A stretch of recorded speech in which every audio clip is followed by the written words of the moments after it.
Many thanks, ancestor. This grandson has benefited immensely. Xiao Chuan gave a slight nod, then left Xiao Jingwu to comprehend on his own. All he could provide was a line of thought. Whether it could truly be researched and made workable would ultimately depend on Xiao Jingwu himself.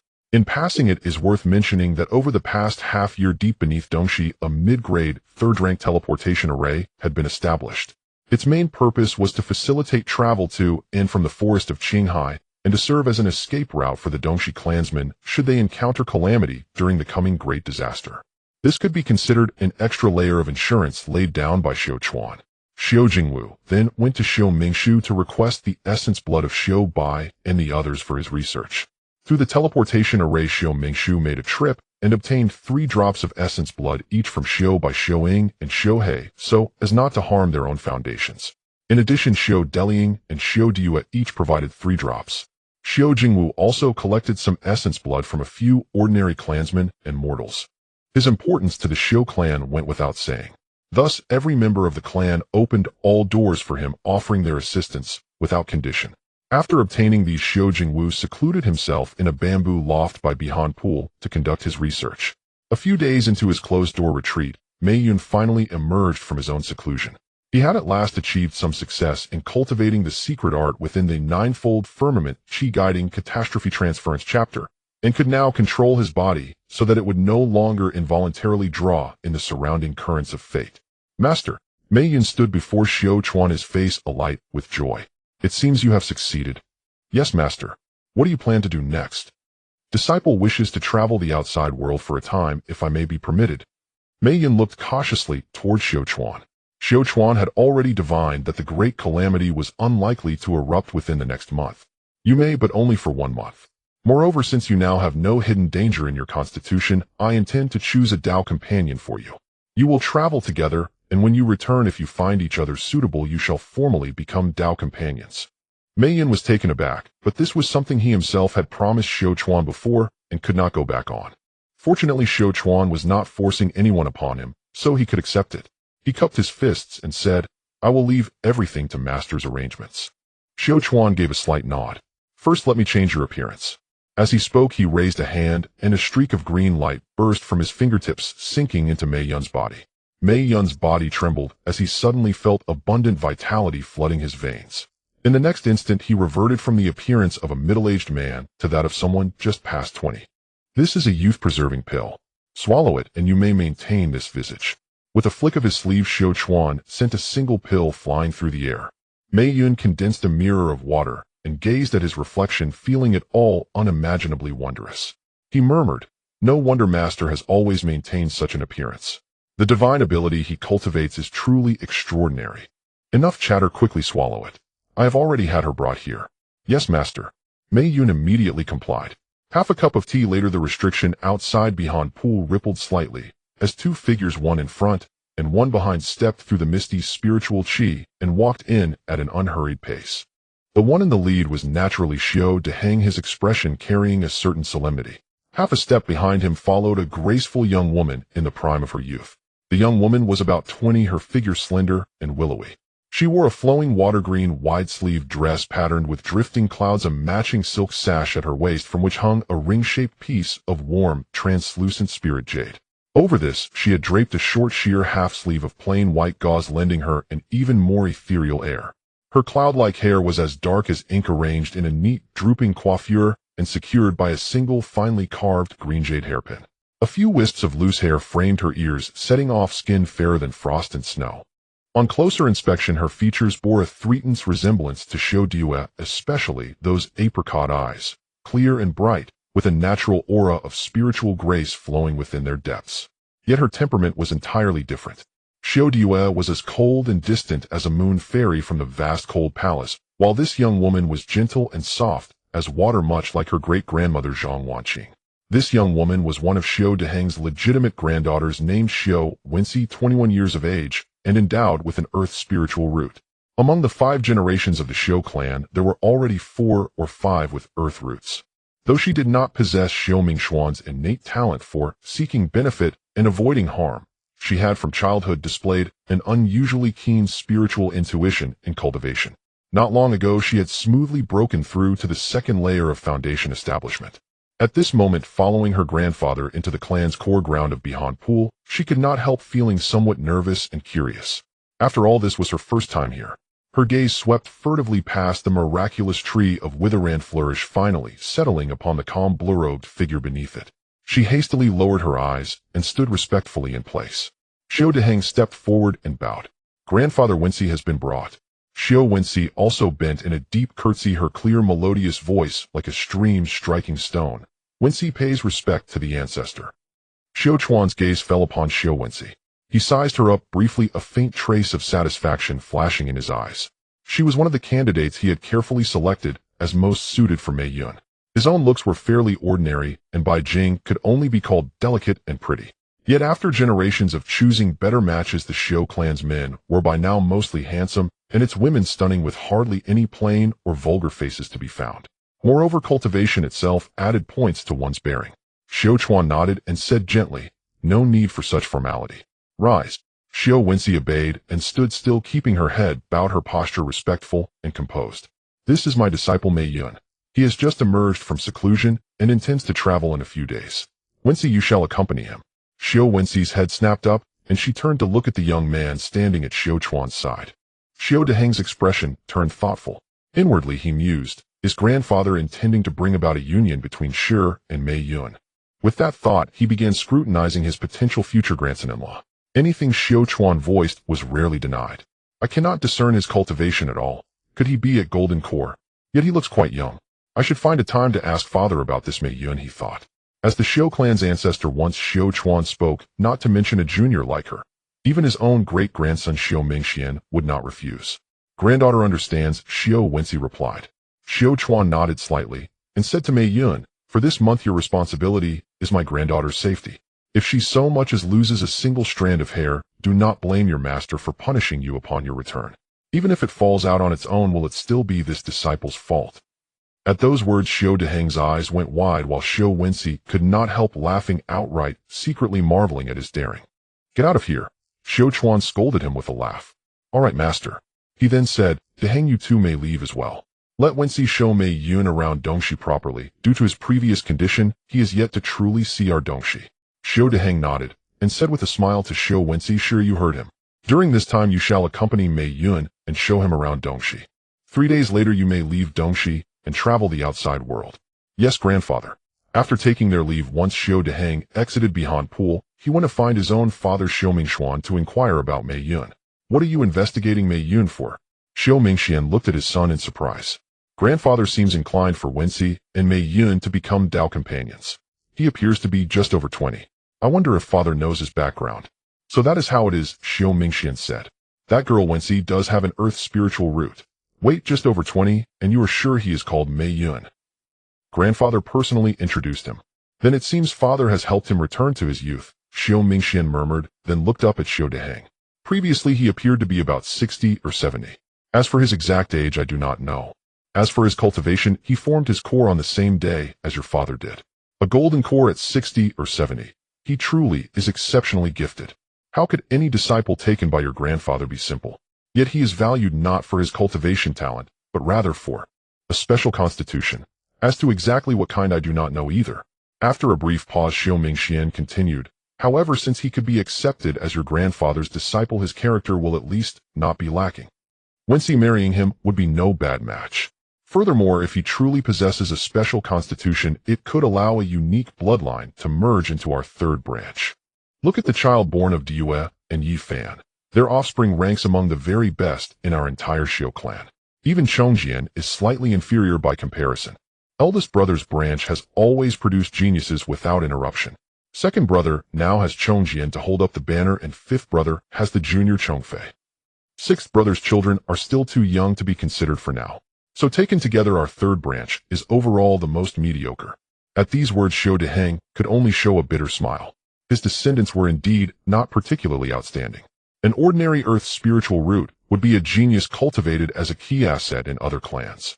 But within the Xiao clan, placed beside Xiao Chongjian, Xiao Chongfei, and Xiao Wenjing, such talent was hardly worth mentioning. "Now it is finally time for our third branch to rise," Xiao Mingxian said, the corners of his lips lifting. "I knew father was best at maintaining balance."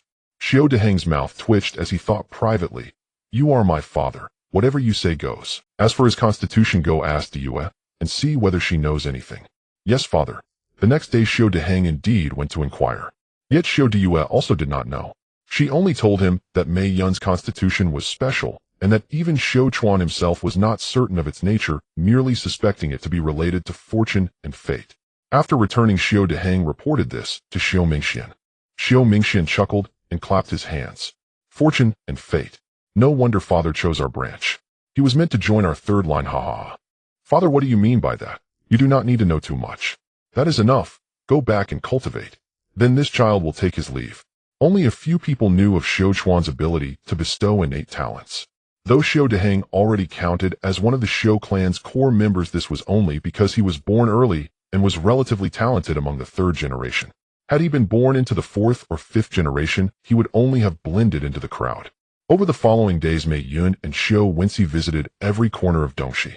Xiao Wenxi's manner was gentle and mild, yet she possessed inner resilience. Mei Yun seemed carefree and humorous, but he held firm lines he would not cross.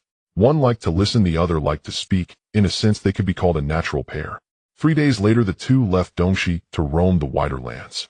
Elsewhere, Zhao Qiang's return to the main Zhao line in Great Liang with his newly formed Golden Corps caused an enormous stir, and before long the Chao Sima and Lu clans of the Great Liang imperial capital learned of it.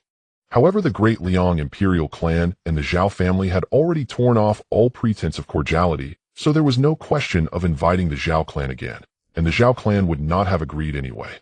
After all, on the day of their migration, had Xiao Mingwei not appeared, the Zhao clan might now have been reduced to 1/10 of their number, on the verge of annihilation. With a new Golden Corps ancestor in their main line, the Zhao clan's momentum surged. Yet in the face of the great calamity, the Zhao clan adopted the same strategy as the Xiao clan, sealing their mountain gates and standing in full readiness. Unfortunately, their defensive grand array was only at the peak of the second rank. During this period, Xiao Mingxian went to the Great Wei imperial capital, helping the Jiang Lei and Lin families seize the Great Wei imperial palace and take control of its array corps. He even improved the formation so that without new command tokens no one could enter or leave. This meant that unless the Chao clan and the others could break through the palace grand array, they too would be barred from entry. The three families simply moved into the imperial palace, usurping the magpie's nest. Over a month later, Mei Yun and Xiao Wenxi returned. Xiao Chuan separately asked each of them for their thoughts regarding the matter of becoming Dao companions. Neither voiced any objection. A few days later, Dongxi held a wedding banquet for the two. As the marriage of Dongxi's genius and Xiao Chuan's disciple, the ceremony was naturally grand and lively. In the blink of an eye, another month passed. Xiao Chuan suddenly sensed a new disturbance coming from the clan genealogy. The next moment his eyes snapped open, twin beams of sharp light shooting forth as he murmured with a slight smile, "I did not expect Duan to form his core at such a juncture." With a brief divination, he discovered that Xiao Duan had actually formed his core in Sima City, the Sima clan's lair. Understandable. Even if the Chao and Sima clans have gathered in the Great Liang imperial capital, they cannot bring their spirit veins along. It ends up benefiting Duan. At this time in Great Jin, within Sima City, countless rogue cultivators were buzzing with discussion. Which clan's ancestor has just successfully formed a golden core? Judging by the might of this core formation, it's truly not weak. No, look. The center of the phenomenon is a certain cave dwelling. It must be some rogue cultivator who formed his core. Tisk tisk, his luck really is something. With his successful core formation, Xiao Duan, given the chi of his cave dwelling, could at most have reached the late stage of the first golden core layer, even with a core formation secret art. But relying on his own innate constitution and talent, he forcibly pushed into the second layer of the golden core stage, saving himself 7 to 8 years of bitter cultivation. In the cave, as he was still familiarizing himself with the transformation of the golden core realm, a ripple suddenly passed through the air. He immediately split off a wisp of divine sense and sent it in. Grandfather. Xiao Duan's spiritual sense avatar took form and bowed to Xiao Chuan. Xiao Chuan smiled faintly. Congratulations, Duan. Still, you were somewhat hasty. Some of the resources prepared for you have yet to be used. It matters not, grandfather. With the 2 innate gifts you have bestowed upon me, any shortcomings can be made up. That is true. Xiao Chuan's smile deepened slightly, then his expression turned solemn. The great calamity will likely arrive within 1 or 2 months. Be careful. Rest assured, grandfather, this grandson understands. With the blood corpse and soul banner in hand, together with my own divine abilities, even if I encounter demonic cultivators from the Blackwater region, So long as I am not besieged by multiple golden core experts, I am confident I can escape. Moreover, I travel alone, so such a situation is unlikely. Chuan gave a slight nod. Duan then withdrew from the Xiao clan's cave heaven. A few days later, a disciple of the Sima clan came to call. Duan accepted the invitation and went to the Sima estate, but once he stepped into their grand formation, he suddenly launched a slaughter. Although most of their elite forces and foundations had already been moved to the great Liang imperial capital, Duan still emptied what remained of the Sima clan, reaping a modest reward. Afterward, Duan fled far away. Onlookers were abuzz. Has Taoist one gone mad? Is he not afraid the Sima ancestor will hunt him to the ends of the world? He is now a golden core true person. Wiping away blood imprints is not difficult for him. And with the world so vast, where would you have the Sima ancestor go to hunt him down? What if the three clans' ancestors join hands to hunt him? That actually is somewhat possible. By then, Duan had already hidden himself in some towering mountains within Great Jin. He first removed every blood imprint on his body, then changed locations once more before he finally allowed himself to settle temporarily. The Xiao clan recalled all their covert agents scattered outside and began their final preparations for war. On the first day of the 10th month, the powers of the northwestern prefectures gathered at Taihe Lake. Meanwhile, the demonic cultivators from the Blackwater region who were to participate in this invasion had already arrived outside the heaven-sealing Grand Array. Outside the Black Prison Marsh, boiling demonic aura surges from the horizon like an overturned sea of ink, instantaneously devouring half the sky. It was an endless tide of oppressive darkness. They halted outside the Feng-Tian formation with a dozen figures silently suspended at the forefront. Their auras, sometimes brutal, sometimes cold and enigmatic, resembled over 10 erupting demonic fire mountains, their malignant energy soaring skyward. Each radiated the imposing pressure of a nascent soul. Trailing behind were over 100 golden core demonic cultivators. They manipulated myriad elusive lights, some shrouded in a bloody wind, others commanding miasma or demonic treasures, converging into a mesmerizing, awe-inspiring demonic cloud. Judging solely by their auras, they were astonishingly diverse.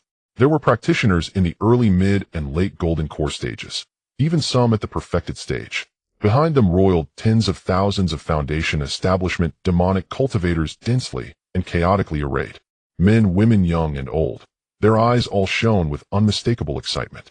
Foundation establishment cultivators all must enter, for those at the golden core stage and above, entry is voluntary. In this battle between the two realms, demon beasts shall surge like tides.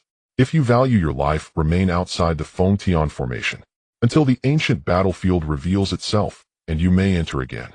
The speaker was a middle-aged man with black hair, towering over 2 meters, with a burly frame, clad in black battle attire and wielding a blood-red long knife. An aura of menacing power enveloped him.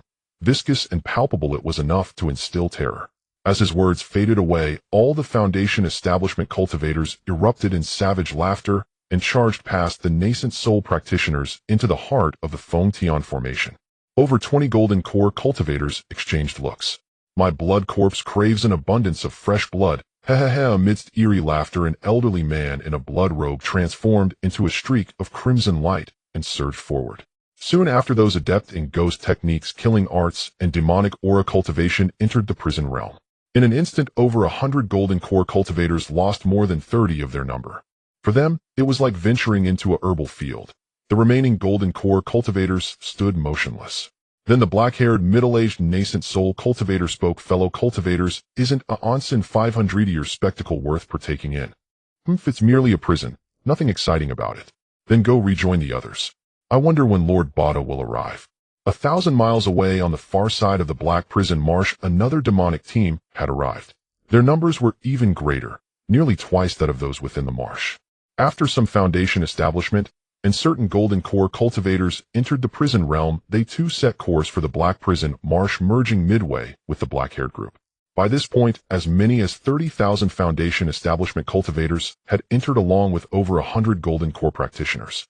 Their intent was not solely to massacre mortals and low-level cultivators, cultivate demonic arts, or refine demonic creations. They also yearned to clash with the incoming golden core cultivators from the southern realm.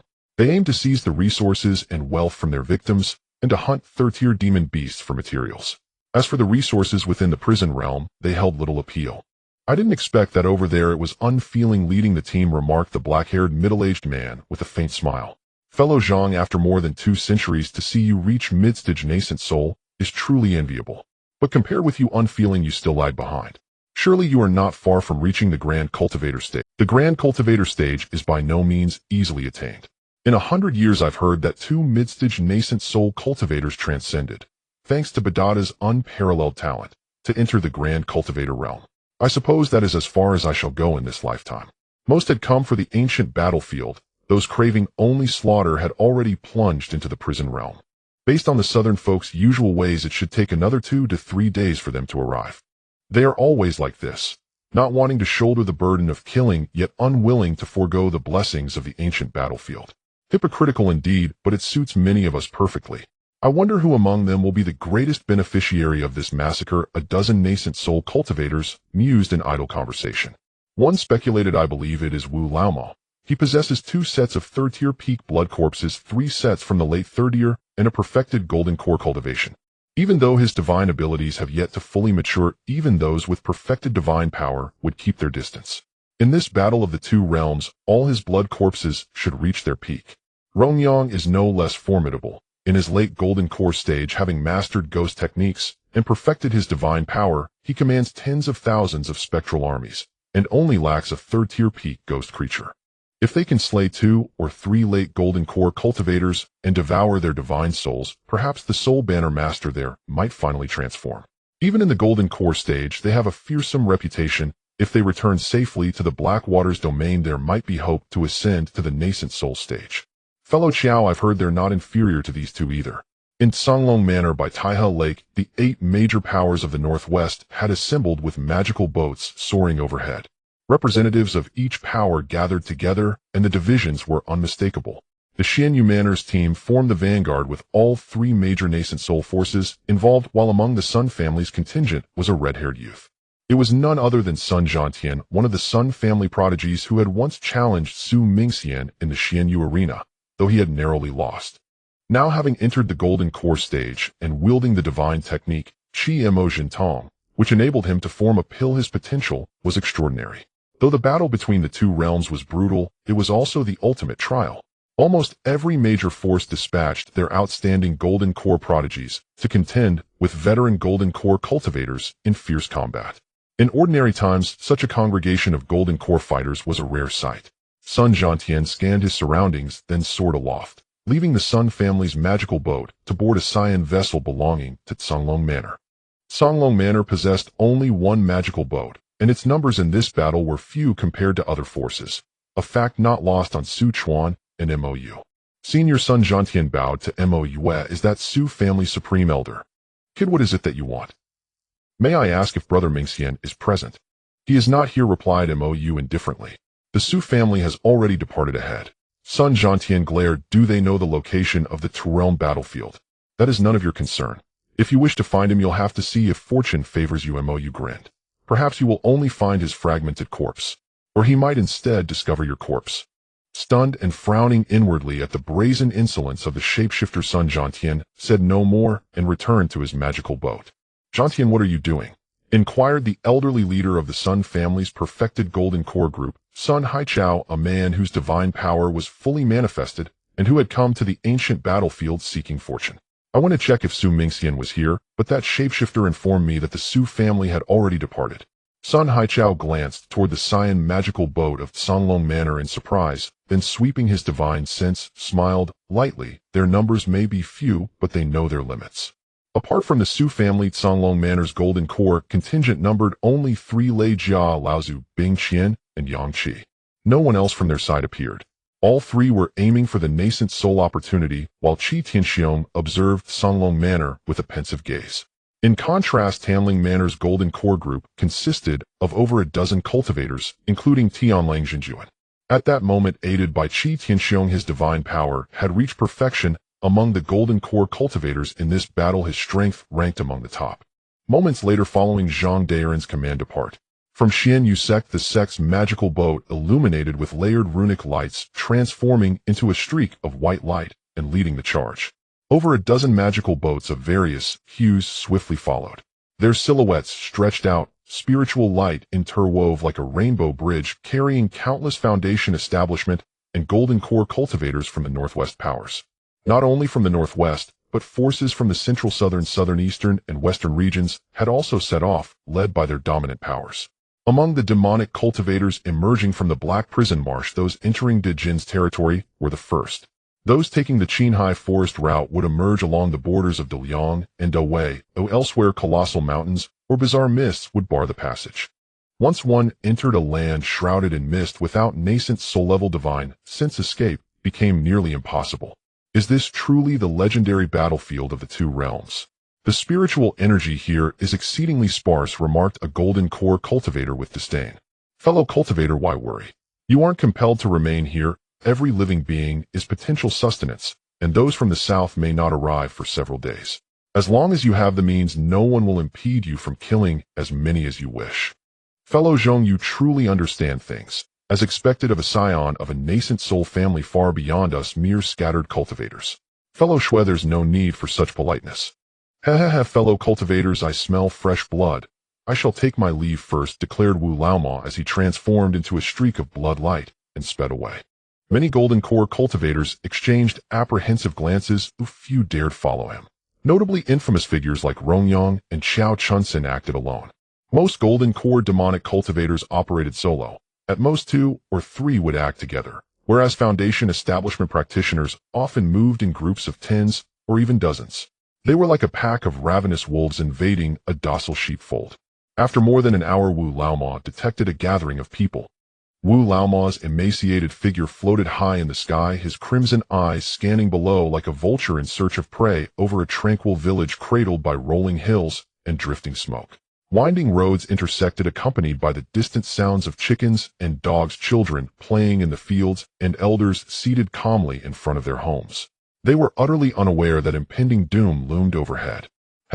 What a vibrant feast of fresh blood, he murmured, licking his cracked lips as a hoarse, gravelly laugh emerged from his throat.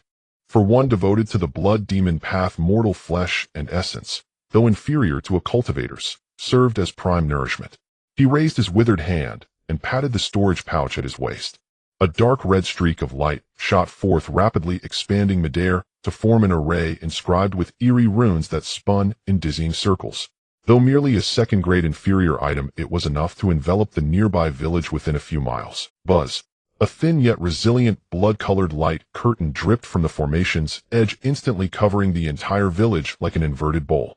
The light curtain, though not thick, completely isolated the interior from the exterior.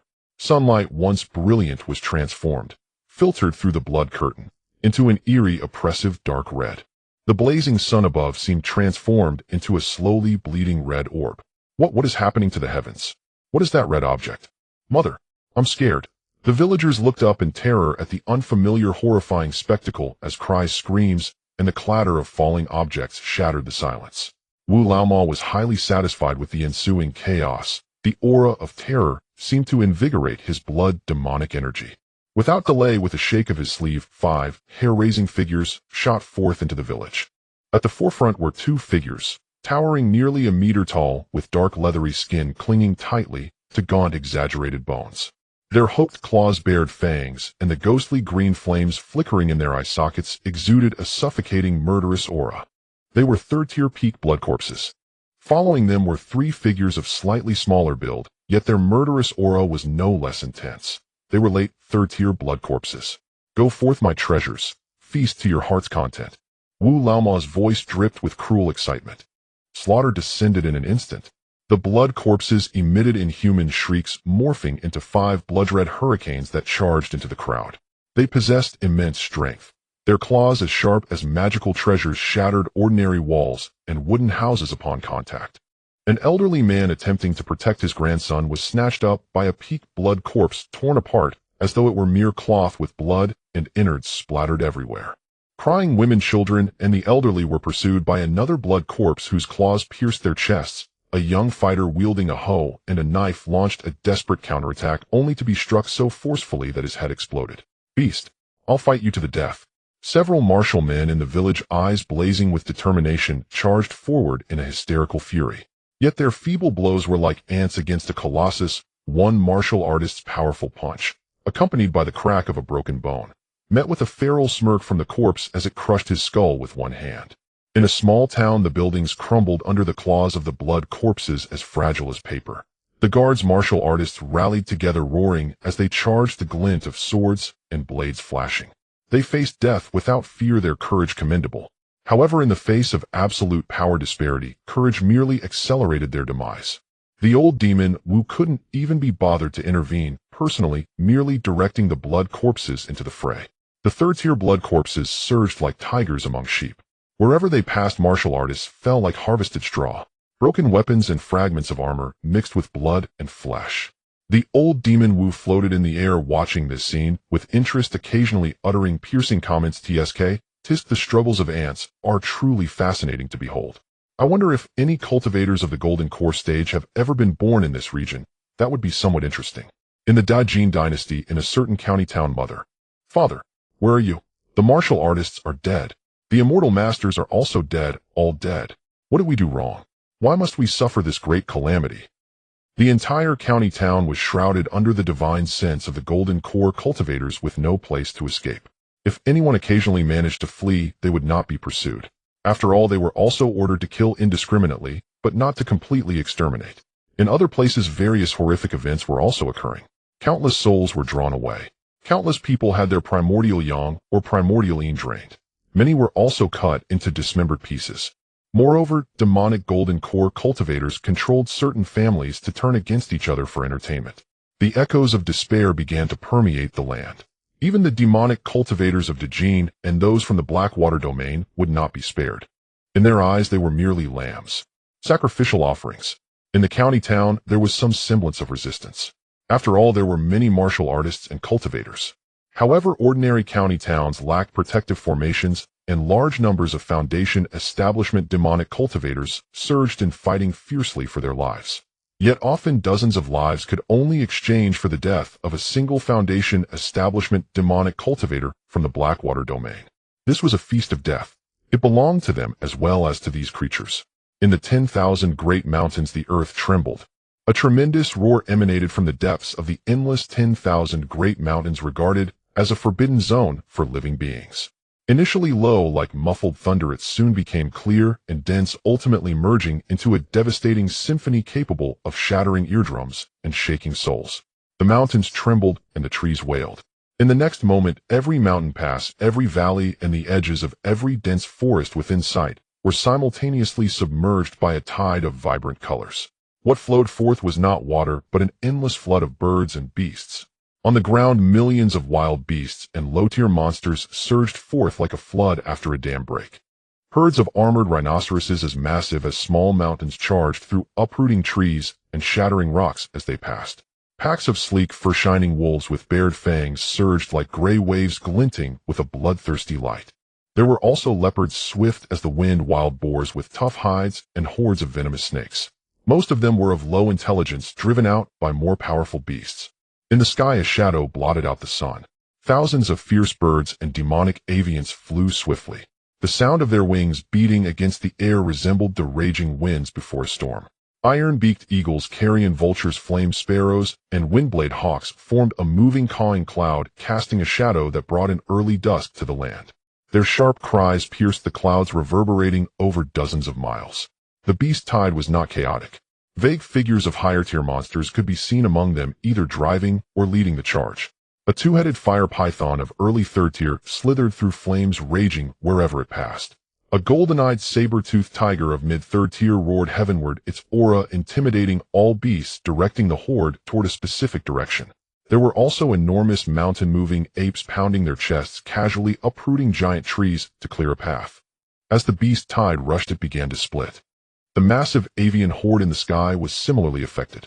Villages near the direction of the 10,000 great mountains bore the brunt. The morning smoke of cooking had yet to dissipate when the horizon was engulfed by rolling dust and the encroaching shadows. Farmers, terrified, dropped their hoes, and villagers screamed as they fled to their homes, but the wooden fences and mud walls were like toys before the beast horde. The herd of armored rhinoceroses easily smashed through the village entrance, wolves leapt into courtyards, and snakes slithered through the door cracks. The screams and sounds of gnawing instantly replaced the crowing of roosters and barking of dogs.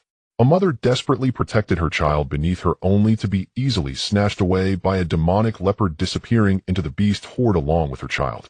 An old man attempting to resist with a machete was instantly torn apart and devoured by several wild boars. Blood stained the rice fields and severed limbs hung from the fences. In just a moment the village was left with only broken walls and a thick, inescapable stench of blood along with endless despair. The county town had slightly better walls, but they merely struggled for a moment longer. After all, this was not an ordinary beast tide, but a demonic beast tide. The leading group consisted entirely of third-tier monsters. The guards on the walls of the county town looked at the boundless tide of beasts with pale faces. Arrows rained down, but most were ignored by the thick-skinned tough monsters, causing only negligible damage. The city gates groaned and shattered under the tremendous force. The limited martial artists and low-tier cultivators within the city stepped forward, blades flashing, talismans and spells shining, engaging in fierce street battles with the encroaching beasts. Hold the streets. Protect the civilians as they retreat to the inner city. Demonic beasts, die. A fourth-tier martial artist roared, slashing a demonic wolf with his blade's aura, only to be struck by a charging armored rhinoceros, resulting in a crushed ribcage and spitting blood as he flew back. A latest-stage chi refining rogue cultivator exhausted his energy, detonating his last few fire talismans, turning a small area into a sea of flames, temporarily halting the beast horde. However, he himself was pierced through the top of his head by a descending demonic bird. His resistance was valiant, but akin to a mantis trying to stop a chariot. The sheer number of beasts quickly overwhelmed the individual bravery. The streets turned into a slaughterhouse of blood and flesh, shops trampled into ruins. Human corpses and beast corpses piled on top of each other, blood pooling into small streams in the low-lying areas of the streets. The monsters feasted on the corpses, fighting over the spoils. Some followed the scent of the living, breaking down doors, invading homes, and creating new tragedies. Even those cultivators from the Blackwater domain, who originally infiltrated the southern region as hunters, could not remain unscathed amidst this beast tide. They too became targets for the monsters. Of course, the beasts were also seen as materials by these demonic cultivators. This slaughter had no winners or losers. Those who survived to the end were the true victors. On the first day, this demonic calamity only occurred in the Dajin and Liang regions. However, the next day it would undoubtedly spread to the Dawei and the Immortal Martial Alliance. In the entire prison realm, there was no place that could escape disaster. In Dongshi, at the Baihan Pond beneath the withering and flourishing tree, Chuan felt a premonition. Though he could not predict the day the great calamity would erupt today, while practicing, his heart felt as if shrouded in a layer of shadow. Has the demonic calamity erupted? Chuan opened his eyes, his gaze emitting two beams of substantial azure light, flashing with a fierce, ominous aura. All the hidden pawns had been recalled. The Su family was also blind. However, Su Duan was in the Dajin. If the demonic calamity erupted as he predicted, it should first appear in the Dajin. Thus, he directly contacted Su Duan. Su Duan, upon sensing Chuan's contact after casually killing more than 10 Foundation establishment demonic cultivators, immediately sent a strand of divine sense into Su family's cave heaven. He then swiftly fled into the distance. Behind him, a streak of black escaping light surged toward him. Duan, today the shadow of the ancestral spirit has been clouded. Has the great calamity erupted? Yes, grandfather. Su Duan sighed lightly, a fierce light flashing in his eyes as he spoke with hatred. Those demonic cultivators from the Blackwater domain truly lack humanity, treating the lives here as mere livestock. Moreover, the number of Foundation establishment demonic cultivators flooding in is too great. My grandson has already killed dozens. This is the great calamity. Anyone who entered the prison realm before the manifestation of the ancient battlefield will be a sacrificial offering. Even those demonic cultivators from the Blackwater domain, as well as the beasts from the 10,000 Great Mountains, and the cultivators from various forces arriving from Tian Nin shortly after. All of them are included. Duan, at this moment you need not hold back. Kill as you wish. But the precondition is not to be a hero. Understood, grandfather. At this moment I am still followed by a demonic cultivator of early golden core, so I will leave first. Chuan nodded slightly. Moments later, Su Duan's figure vanished. Outside, Su Duan sped away for hundreds of miles with the wind howling around him. He finally stopped above a desolate ridge, no longer advancing, but suddenly turning around. The gray-black escaping light like a maggot in the bone followed closely behind. As the light dissipated, it revealed a middle-aged demonic cultivator with a sinister expression and disheveled gray hair. Seeing Su Duan no longer fleeing, a glint of Catan mouse amusement and greed flickered in his eyes as he grinned wickedly. "What's wrong, kid? Knowing you can't escape, are you ready to surrender? However, I didn't expect that in this remote place you could actually produce a golden core cultivator of early stage. Just right, let me see what kind of wild skills you possess. If you are capable, I might even leave you intact to refine you into an obedient corpse servant." Haha. A corpse servant, is that what you think? Su Duan's voice was hoarse like gravel grinding, filled with suppressed murderous intent. Before he finished speaking, he suddenly slapped a bulging corpse bag at his waist. Roar! A third-tier blood corpse charged forth, its aura ferocious with the flames of violent souls flickering in its eyes. Following closely behind were 7 slightly weaker but equally fierce figures, sealing off all escape routes for the gray-haired middle-aged man. The gray-haired middle-aged man's expression shifted slightly. "A third-tier blood corpse, it seems you have killed golden core cultivators. Without corpses of that realm as materials, it is quite difficult to refine and cultivate a third-tier blood corpse. And these TSK Tisk, it seems you are also a ruthless character." He was not flustered, clearly familiar with controlling corpses, only surprised that Su Duan was able to refine a third-tier blood corpse. Aside from high-tier corpse refining secrets, the materials are also extremely crucial. Thus, even in the Blackwater domain, only those golden core demonic cultivators of mid to late stages could possibly refine third-tier corpse puppets. Su Duan ignored him, his cold expression showing no fluctuations. To him, this was merely the beginning. He flipped his right hand. A black banner only about a foot long appeared. The banner seemed to have countless tortured faces struggling upon it. As the banner emerged, the surrounding temperature plummeted. Faintly, the piercing wails of thousands of wronged souls and vengeful spirits drilled into his eardrums, disturbing his mind. "Go!" Su Duan shouted in a low voice, releasing the soul banner, which inflated with the wind, instantly growing to about 10 feet in length. He grasped the cold black iron banner pole, shaking his wrist fiercely. Whoa! The piercing ghostly wail suddenly amplified. A large expanse of gray-black, gloomy clouds surged out from the banner. Chilling winds howled, bone-piercing cold. Amidst the roiling, gloomy clouds, dozens of indistinct clawing and gnashing phantoms traversed, emanating a cold, resentful aura. All were second-tier vengeful spirits. At the core, surrounded by the vengeful spirits, a massive, ghostly figure, solid in form, with a single horn on its head, wielding a ghostly blade formed from condensed energy, slowly materialized. Its blood-red, ghostly eyes locked onto the gray-haired, middle-aged man. Its aura astonishingly reached the level of a third-tier, ghostly being. The blood corpses surrounded the exterior, while the ghostly king hovered within. The sinister smile on the gray-haired, middle-aged man's face finally froze, replaced by disbelief and a hint of seriousness. He initially thought Su Duan was just a lucky wild cultivator who had broken through to the golden core stage, but he never expected the opponent to possess such a myriad of strange skills. Not only did he possess corpse refining techniques, but also ghostly arts. Even among the demonic cultivators of the Blackwater domain, those who were proficient in both paths were extremely rare. This is because practicing these two paths is very easy to backfire. A moment of carelessness could lead to death and obliteration. Truly impressive means. The gray-haired, middle-aged man laughed furiously, his eyes glinting with malice. "I never expected that in this godforsaken place you could nurture a character like you. I have indeed underestimated you. But do you really think they can kill me? A delusional fantasy." He reacted swiftly, though surprised he remained composed. With a thought, a completely black flying sword entwined with strands of filthy demonic energy was spat out from his mouth. The sword body trembled, emitting an unpleasant buzzing sound. It then transformed into a sharp black light, slashing at the nearest third-tier blood corpse. Simultaneously, he swung his left arm.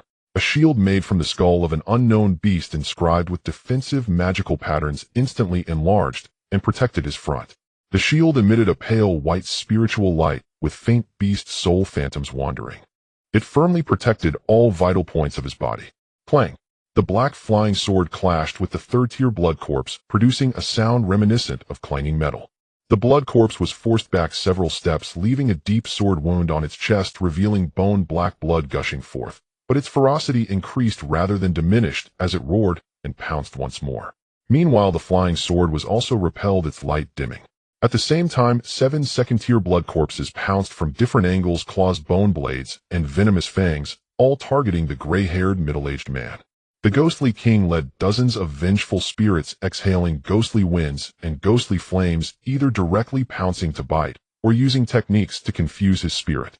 The gray-haired middle-aged man was surrounded, but with rich combat experience, he did not seem overly flustered in dealing with it. Magical treasures spell secret techniques. Various hidden cards emerged. Even though he was besieged, he appeared stable as a mountain for a short time. Truly troublesome. Had I known, I should have asked my grandfather for magical treasures, otherwise I wouldn't be so passive now. Just as Su Duan was thinking this in his heart, the gray-haired middle-aged man spoke again. If it were an unknown life-and-death struggle, I might indeed die at your hands, but there are at least 100 golden core demonic cultivators who have entered this time. And with our intense battle fluctuations, it won't be long before someone comes. Upon hearing this, Su Duan's expression suddenly changed. Just now in his fury, he had forgotten to consider this point. This great calamity was a disaster for all beings, not something he or his Su family could save. Su Dui quickly calmed himself. In the next moment, he made a decisive choice and ordered one of the second-tier peak blood corpses to self-destruct. This sudden move caught the gray-haired middle-aged man off guard, causing his magical artifact's barrier to fracture with numerous cracks. Seeing this, Su Dui commanded several second-tier ghosts to self-destruct.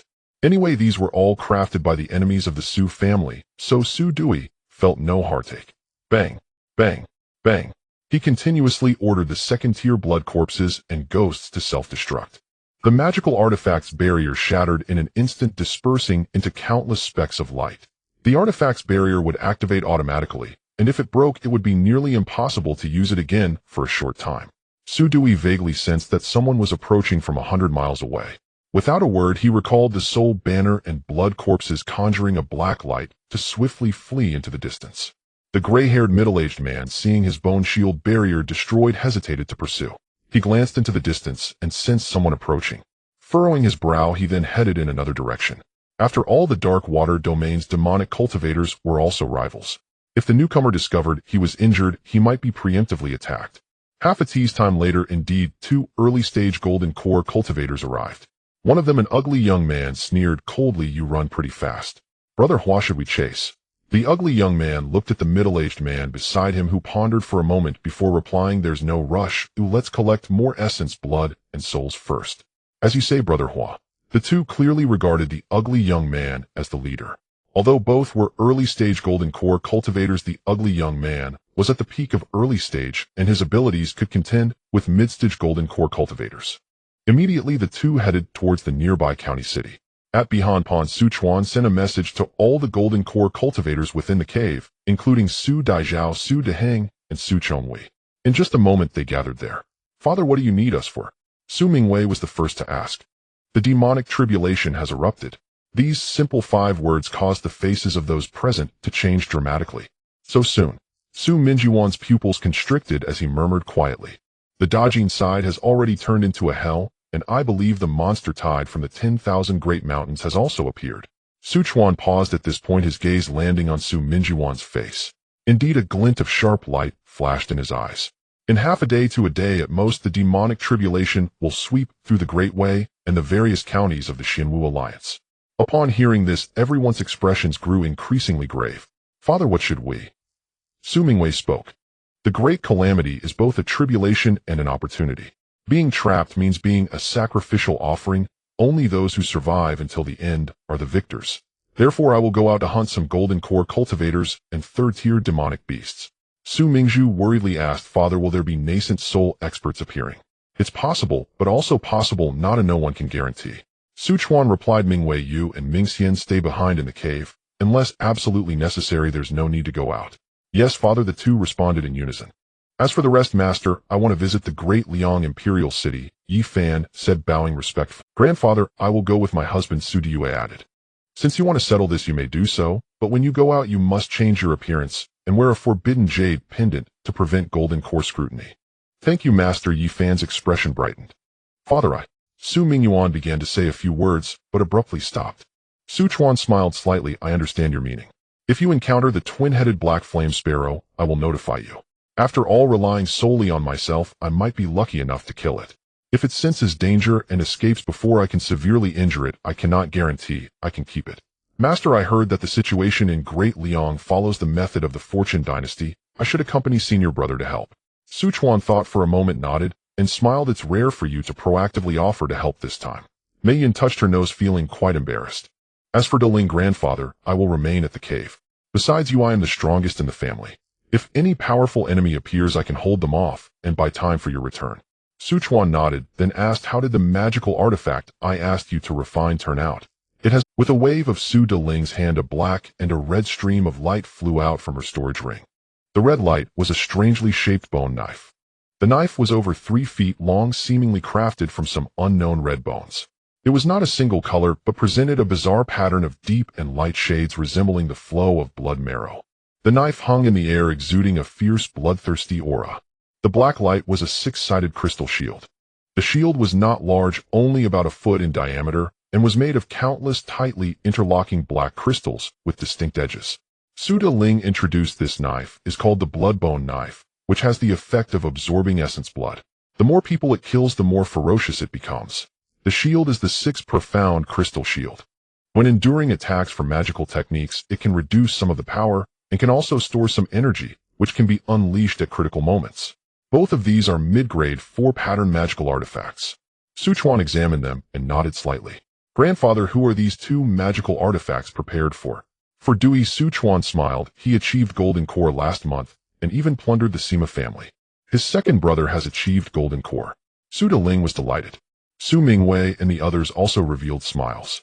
Su Dezhao sighed, "I didn't expect my second brother to reach the Golden Core stage so quickly." The last time the 2 brothers met, Su Dewey was still someone who did not even know the true meaning of magical techniques. What a few years have passed, and he has directly achieved the Golden Core, which truly astonished Su Dezhao. After all, he was still trapped at the 8th level of entry-level understanding. To be able to comprehend the embryonic form of magical techniques to such an extent before the age of 100 could be considered a prodigy. Moreover, this was the progress that an ordinary prodigy should have when comprehending magical technique. Chuan observed his expressions, thinking that after this calamity, it was time to help some of the core disciples among the 3rd generation to quickly advance to the Golden Core stage. Heavenly spiritual materials are precious, and they should avoid using them unless necessary. However, the Su family has nourishing spirit pills, and all the early cultivators of the Su family developed their divine senses during the Qi refining stage, giving them extraordinary spiritual foundations. Moreover, these core members basically all practiced the mystical sky refining spirit technique, and with high-quality, nourishing spirit pills, they all had a considerable chance of their souls transforming, allowing their divine senses to advance to the 3rd tier ahead of time. With such opportunities, it can be said that they all have the potential for achieving Golden Core in magical tech. Chuan flicked his sleeves and stored the 2 magical artifacts, scanning everyone and saying the arrangements end here. Any other Golden Core cultivators wishing to go out must obtain Ming Wei's consent. Foundation establishment stage cultivators need not go out. During this great calamity, our Su family does not resist. We only aim to survive completely. You must know the more fiercely you resist, the more you will attract those greedy eyes during the calamity.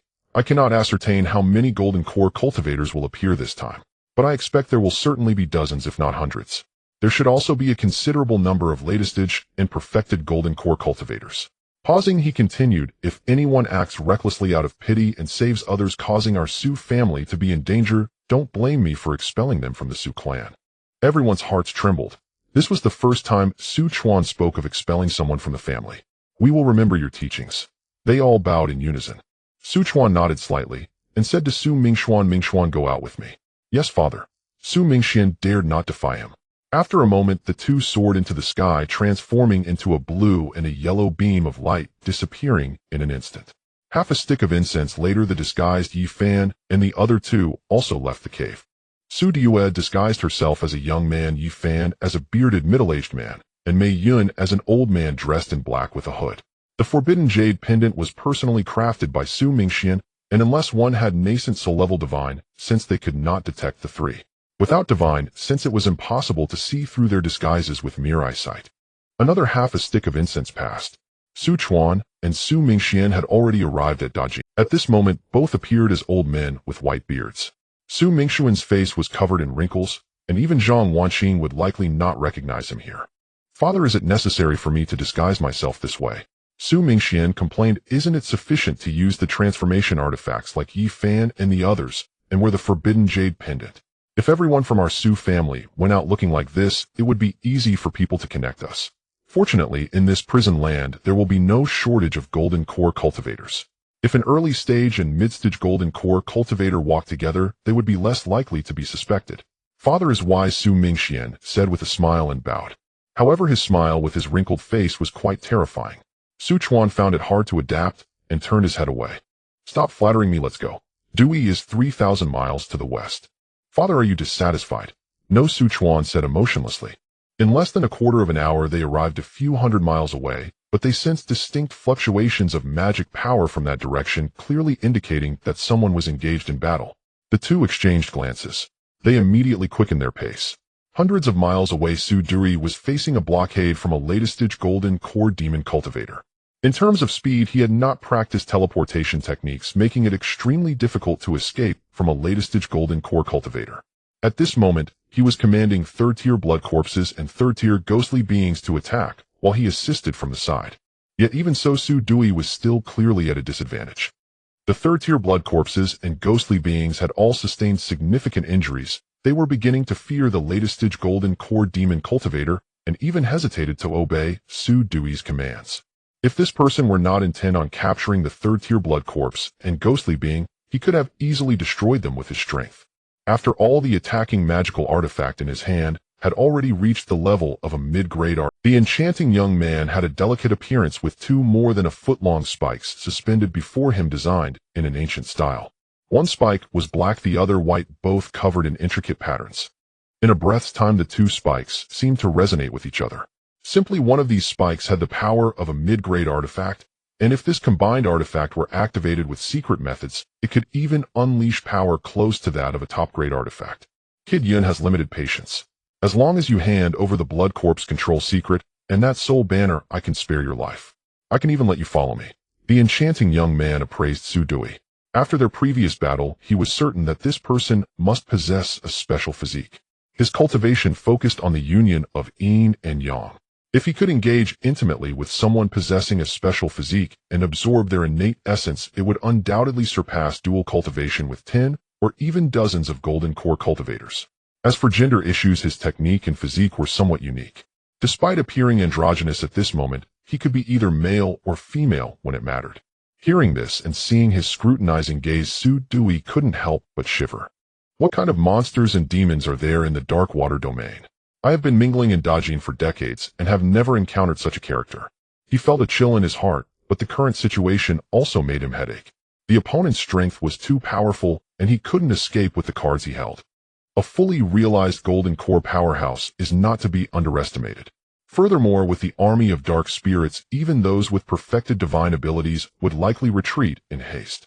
Could it be that the visitor is Taoist Wu from the Blood Demon Cave? I am Yun Huan from the Huan sect. Why not reveal yourself for a meeting? The enchanting youth immediately thought of him upon seeing the pinnacle blood corpse of the third stage.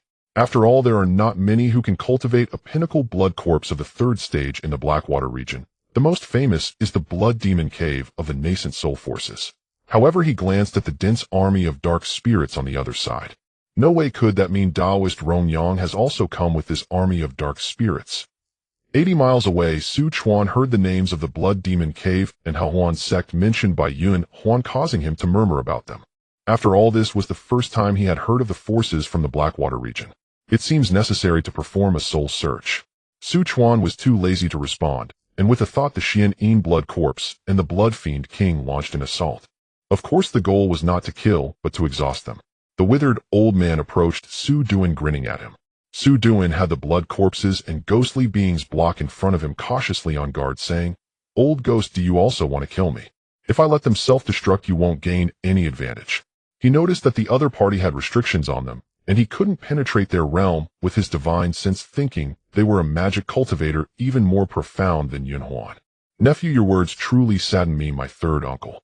Su Mingxian naturally wouldn't speak out loud, but chose to communicate through divine sense. "Who are you calling nephew?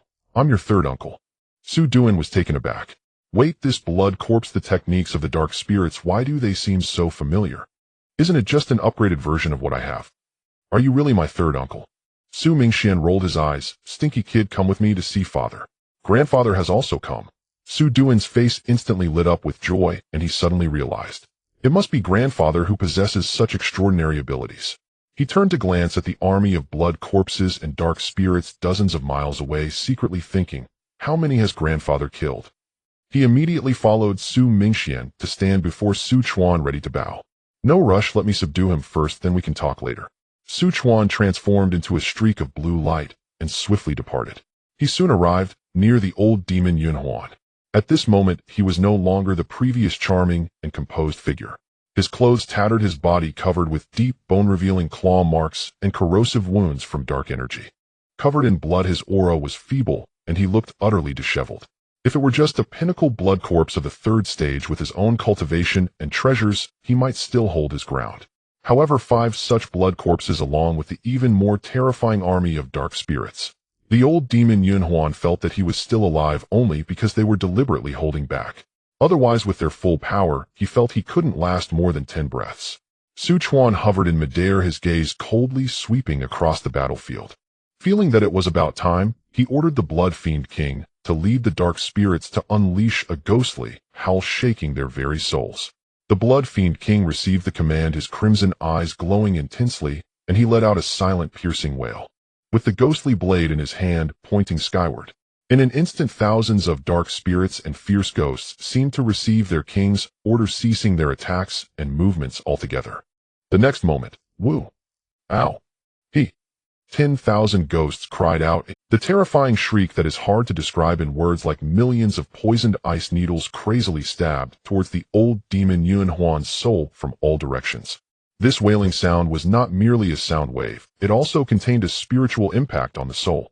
Countless different emotions of sorrow, resentment, madness, and despair mixed together, forming a chaotic and violent spiritual storm. Even Su Mingxian and Su Duan, dozens of miles away, sensed this ghostly wail and felt a chill in their hearts. They thought that if they faced it, they might shatter their souls in an instant and suffer severe injuries. The old demon Yun Huan was caught off guard, feeling as if his head had been struck by an invisible heavy hammer, followed by countless fine needles piercing and twisting repeatedly. His face instantly contorted to the extreme, his eyes bulging with bloodshot veins. Dark red blood seeped from the corners of his eyes, ears, nostrils, and mouth, making him look tragic and horrifying. He clutched his head tightly with both hands, letting out a painful roar as the protective demonic light around him flickered violently and then completely collapsed. His body swayed in the air, his soul trembling violently like a candle in the wind, as if it would extinguish at any moment. However, this old demon's will was extraordinarily resilient. Even under such terrifying soul impact, he managed to maintain a degree of clarity, not completely collapsing or losing consciousness. At this moment, Su Chuan's eyes flashed with cold light, and his vast divine sense power suddenly condensed into a sharp needle, directly piercing into Yun Huan's sea of consciousness, breaking through his last line of defense. Ugh! The old demon Yun Huan's body stiffened abruptly, his pupils instantly dilating. After completely losing consciousness, his body fell limply downwards. Su Chuan raised his hand to move him in front of himself, his fingertips tapping lightly, and streams of azure light entered his major acupoints. Finally, he formed a seal and pressed it onto Yun Huan's dantian. In the blink of an eye, the old demon Yun Huan's dantian was sealed. Immediately after, Su Chuan opened his right hand, gently pressing it on the old demon's crown, his palm glowing faintly as he prepared to perform the soul search secret technique. However, shortly after, Su Chuan frowned slightly and stopped his actions. He sensed a very complex and sinister soul restriction lurking deep within the other party's sea of consciousness. If he forcibly broke the soul search, not only would he find it difficult to obtain complete information, but it would also immediately trigger the restriction, causing the other party's soul to shatter and disperse. It seems that the Hahuan sect is a nascent soul-level force, but I wonder if they have any powerful cultivators stationed. Su Chuan muttered to himself as he withdrew his hand. Such restrictions are not uncommon among sect and clan disciples. They are designed to prevent the leakage of core secrets and being subjected to soul searches. The Su clan members and the disciples they recruit have also studied such secret techniques. He no longer attempted it, and waved his hand, retracting the 5 fierce blood corpses into the Een corpse bag. With a simple hand gesture, the Blood Fiend King and the multitude of dark spirits transformed into rolling black smoke, merging into the massive soul-gathering banner. This soul-gathering banner gathered its spiritual light, returning to its original foot-long size, and entered the spatial ring on Su Chuan's hand. After completing all this, Su Chuan then carried the unconscious and sealed old demon Yuan Huan, transforming into a blue light as he returned to where Su Mingxian and Su Duan were. They landed in the forest below. Su Chuan reduced the range of the Yun Tian illusion array to a mile to avoid any golden core magic cultivators passing by from discovering clues. Soon after, the old demon Yuan Huan gradually regained consciousness. At the moment his consciousness returned, he detected a severe stabbing pain and a sense of emptiness deep within his soul. He was horrified to discover that his dantian was sealed, his entire potent magical power reduced to nothing, as if he were a worthless person. He suddenly opened his eyes, filled with shock and anger, scanning the three people surrounding him: Su Chuan, Su Mingxuan, and Su Duan. "Who are you?" he asked hoarsely, his voice trembling due to the injury to his soul. Then a flash of light crossed his mind, and he incredulously blurted out, "Do you have a connection to this person? Could it be that you are also prisoners of this place?" This thought seemed absurd even to him, but everything before his eyes forced him to speculate thus. But how is that possible? The spiritual energy here is barren, the inheritance above the golden core is scarce, and the beings here are all sacrifices. How could such a person like you come into being? Prisoners, huh? That seems fitting, Su Chuan said calmly. Since I can't perform a soul search on you, then keeping you around is of no use. Whatever you want to know, I can tell you. I can even become your servant. In the face of life and death, the old demon Yuan Huan dropped his facade, showing none of the aggressiveness he displayed towards Su Duan. Su Chuan looked at him with indifference, raising his hand ready to take action. "Wait a moment, grandfather. I can devour his soul, and perhaps gain knowledge of his memories." Su Chuan glanced at Su Duan, his eyes lighting up. "That's right. Heavenly Fiend soul devouring has the domineering ability to devour the soul essence of others to strengthen its own foundation. Probing memories is merely a side effect. This is not a soul search secret technique, so it is unlikely to trigger the soul restriction." "Good." Su Chuan nodded, no longer hesitating. His right hand formed a claw, pressing into the head of the limp old demon Yuan Huan. The palm emitted a green-black spiritual light, and a mysterious and domineering pulling force erupted suddenly. "Ugh, ah!" The old demon Yuan Huan let out a short and piercing scream, his body violently convulsing, twisting like a fish out of water for a few moments. Then he completely slumped, his gaze fading rapidly, no longer showing any signs of life. A ball of soul light roughly the size of a fist appeared above Su Chuan's palm. In the light, the old demon Yuan Huan's struggling and roaring soul could be faintly seen. Su Chuan's expression was calm, as if he were simply holding an ordinary object. He lightly turned his wrist, handing the ball of soul to Su Duan. Su Duan's blood fiend aura flickered, but showed no hesitation or discomfort, stepping forward to inhale it. The soul light transformed into a stream of light, entering his mouth. He then sat down cross-legged, closing his eyes. Dark and heavy evil energy began to emanate from him, with a faint blue light flickering at his brow. Su Mingxian watched, his heart trembling slightly. It was the first time he had seen someone capable of swallowing a cultivator's soul. Moreover, this person was his own nephew, whom he had watched grow up. However, while Su Mingxian was shocked, he did not speak out. He simply stood silently by, guarding the area while remaining vigilant of his surroundings, thinking, "It seems this is the talent my father has bestowed upon Duan. Devouring souls is undoubtedly a demonic act.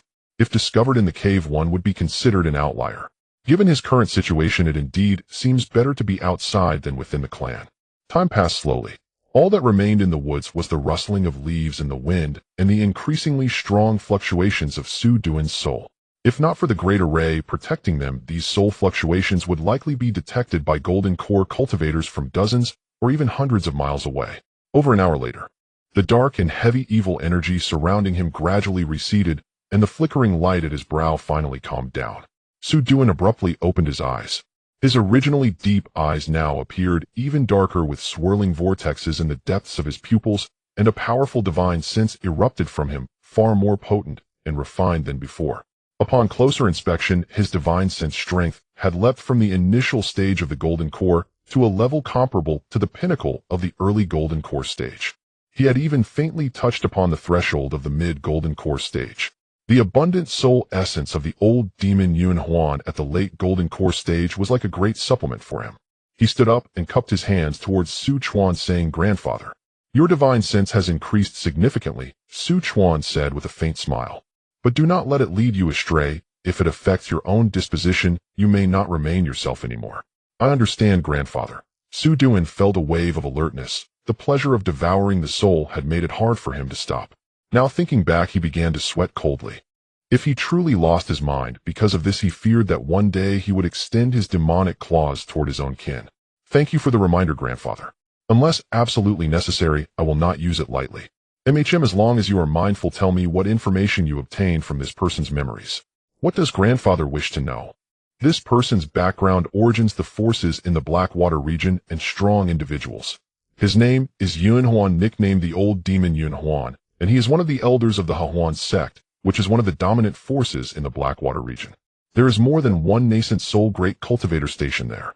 The people of the Huan demon path in the Blackwater region are led by the Huan sect. It is said that its ancestor obtained the legacy of the ancient Huan sect, which is how it was established. The Blackwater region is not divided into 5 major areas like Tian, Nanthe. Instead, each force governs a specific area. Naturally, the territories they occupy vary according to their own strength. On the surface, they do not infringe upon each other, but in reality, there are often transactions of talents. Transactions of talents? Su Mingxian asked in surprise. Su Duan explained, for example, handsome men and beautiful women can be sold to sects that practice the Huan path, while some are sent to the Heavenly Fiend sect where disciples are selected through mutual killings. The vitality, primordial yang, primordial yin, blood souls, and corpses of individuals are all consumables for the demon sects in the Blackwater region. However, precisely because of such a perilous environment, those who emerge are mostly not ordinary people. Why does this sound so familiar? Su Mingxian couldn't help but turn to Su Chuan. Why are you looking at father like that? Su Mingxian suddenly felt embarrassed, thinking to himself, in my Su family, we kill our enemies, and we spare no one. Their corpses, blood, and souls all belong to us. Although we do not extract the vitality of individuals, the methods of primordial yang and primordial yin do seem very similar to those of the demon sect in the Blackwater region. No, my Su family never kills the innocent. We only spill the blood of our enemies. Even the harshest methods against them are not excessive. Su Mingxian immediately defended his family. Let's talk about the top nascent soul forces next. Yes, grandfather, Su Duan continued. There are 4 top-tier nascent soul forces in the Blackwater region: Huan sect, Tiangui sect, Tiansha sect, and Corpsine sect. The Blood Demon Cave Blade Dominance sect, Puppet Control sect, and Xianin Mountain also have great cultivators stationed. However, compared to the other 4 top forces, their foundation is somewhat lacking. Su Chuan nodded slightly, and after pondering he asked, are there any forces related to the true Yes, the true demon hall. Su Duan replied.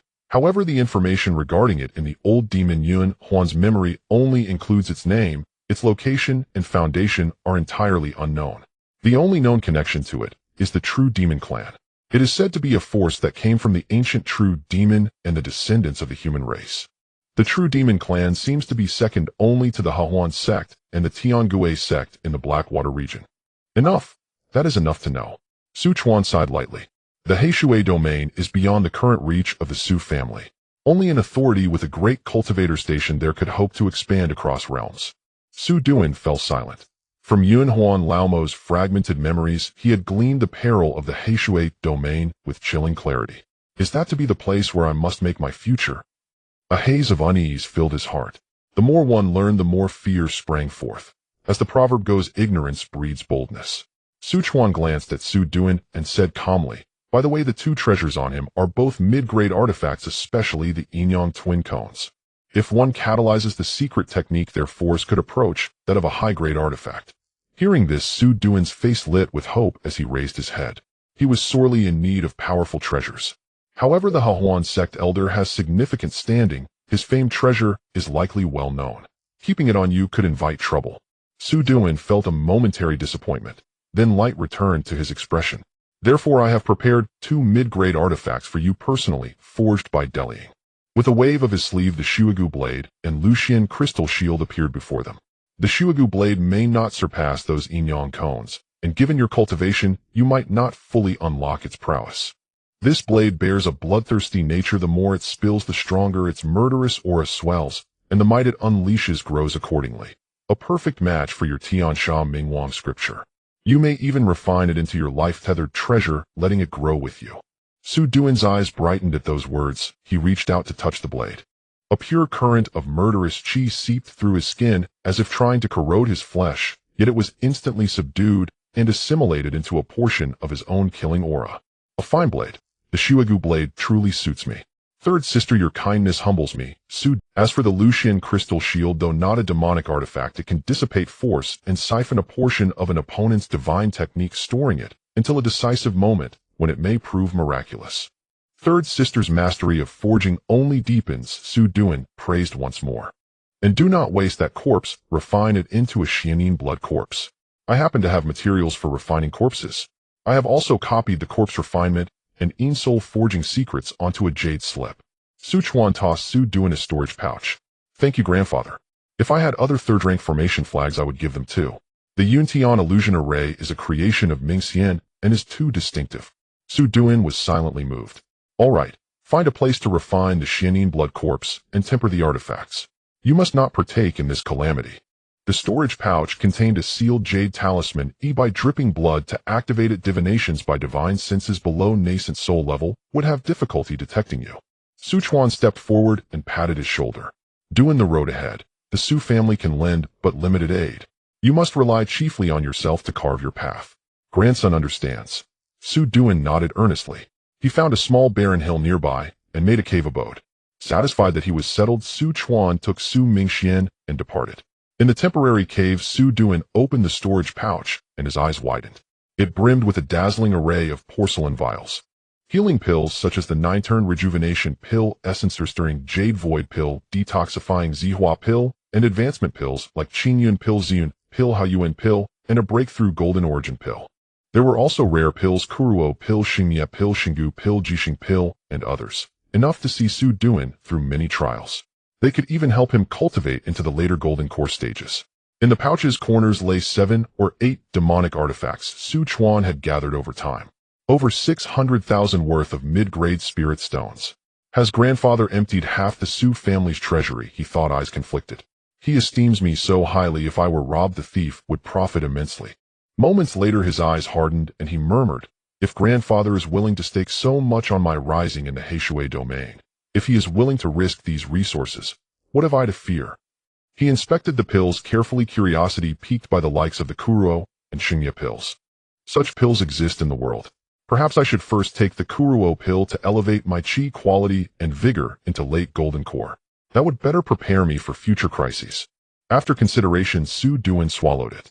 Having wandered the great gene's realms for decades, he knew one truth above all: strength is the ultimate assurance. All external aids lend only temporary succor. Father, where shall we go next? Su Mingxian asked Su Chuan. Ask yourself, Su Chuan smiled faintly. Why else would I have called you? So am merely a treasure seeker. Su Mingxian sighed helplessly. I should have guessed. All right, pick a direction. Su Mingxian looked around. Strange. Although this is a calamity, opportunities seem everywhere. Is it because you are here? For the strong, this calamity is opportunity. Many demonic strongmen like Yunhuan Laoma have come into this place. There are even greater figures. Their holdings must be considerable. Su Mingxuan's eyes brightened. One Yunhuan Laoma had 3 mid-grade artifacts and vast demonic resources. A fortune indeed. He paused, then concentrated his senses. After a moment, then let us head southwest. Su Chuan nodded, and the two changed course toward the south. Their escape light cut like lightning across the sullen sky. In less than the time of a teacup, the land below had become another world. At first, only scattered hamlets remained. No curling kitchen smoke remained. Only broken walls and charred beams jutting skyward, collapsed earth walls and shattered fences. On lanes and courtyards lay darkered, congealed blood mingled with earth, a sight that chilled the heart. Broken farm tools, overturned pots, children's cloth dolls strewn about, silent witnesses to the panic and despair when calamity struck. A foul smell of blood-scorched flesh and faint rot hung in the air. Even aloft they could barely. As they pressed on, larger towns and a county seat came into view, scenes far more brutal. City walls were shattered, vast claw marks burned, and corrosion scars were plainly visible. Streets and alleys trampled like an anthill by some great beast held, collapsed houses and markets turned to ruins. Smoldering embers still smoked in places. Many corpses were gone, evidently cleared by beasts or demonic cultivators. Remaining tattered garments, mottled bloodstains, scattered blades, and partially gnawed limbs in corners told of savage slaughter. All attested to the cruelty of what had transpired. The entire county had become a vast tomb. Soon they encountered scenes that were still unfolding. At a mountain pass, a dozen or so Foundation establishment demonic cultivators of the Heishui domain were slaughtering a small band of cultivators and fighters.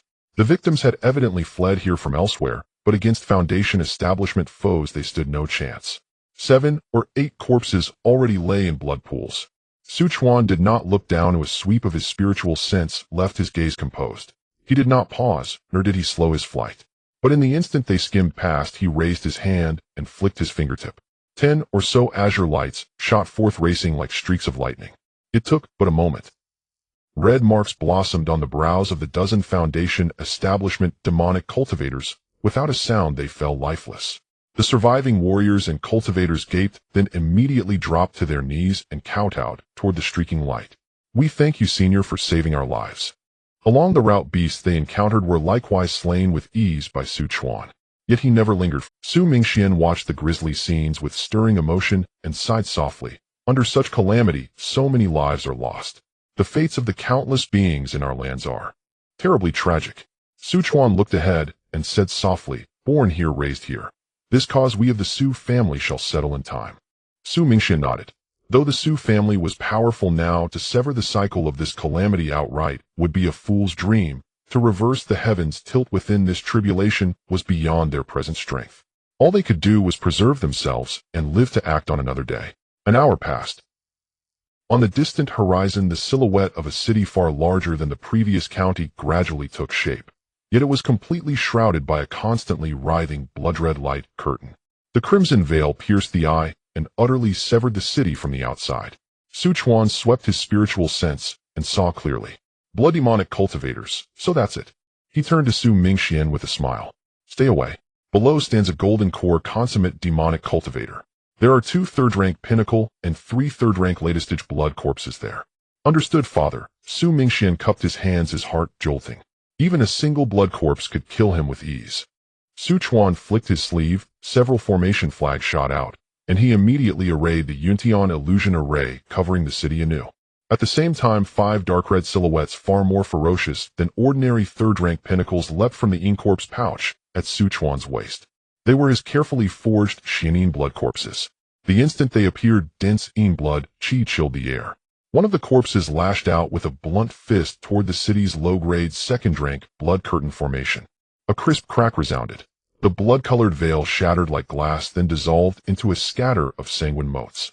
The disruption immediately roused the Wu Laoma inside the city. Chuan's form remained hidden in the illusion's mist, his presence ephemeral and hard to find. Driven by intent, the 5 Xianin blood corpses like sharks, scenting blood, surged straight for Wu Laoma himself. Wu Laoma frowned and swept his divine sense across the place. He detected 5 murderous blood corpses hurtling toward him. He immediately called back his own blood corpses to shield himself. The city's ants were beneath his concern. The Xianin blood corpses attacked without pause. "Go!" Wu Laoma ordered his blood corpses to meet them, though his brow was tightly knit and his face grave. "All are third-rank pinnacle Xianin blood corpses. How could someone have raised them? Know who was the hidden hand? Not from my blood demon cave. Could it be from the Seeing sect?" When it came to crafting corpse puppets, the Seeing sect naturally led the Heishui domain. The blood demon cave excelled at blood corpses, but was less adept at other puppets. Boom, boom, boom. The tide of battle shifted in an instant. Chuan's Xianin blood corpses clearly outclassed Wu Laoma's blood corpses even when matched with third-rank pinnacles. One Xianin blood corpse single-handedly engaged 2 of Wu Laoma's third-rank latest-stage corpses. Claw shadows flew, a suffocating ink-killing aura. It pressed the enemy relentlessly, forcing painful howls, yet little answer. The final and most potent Xianin blood corpse sought out Wu Laoma himself. At its approach, his gaunt face first registered shock. Greed then flamed in his eyes, such a powerful aura, nearly equivalent to a half-step 4th-rank blood corpse. Beyond a cultivator's golden core comes the nascent soul. Yet some cultivators, though they condense a nascent seed, cannot break the golden core barrier, nor dare face the inner demon tribulation, forming, instead, a false nascent stage.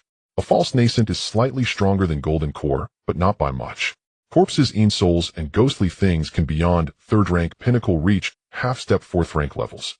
Such a puppet or yinsel alone could rival a golden core consummate cultivator. Naturally, fostering such a demonic monstrosity is arduous and consumes incalculable resources. As they advance, ordinary blood fodder becomes useless. At least golden core level blood is required to Su Chuan's Xianin blood corpses and Yin Soul King had accelerated because they had been fed dozens of golden core cultivators, many foundation establishment disciples, and third-rank beasts.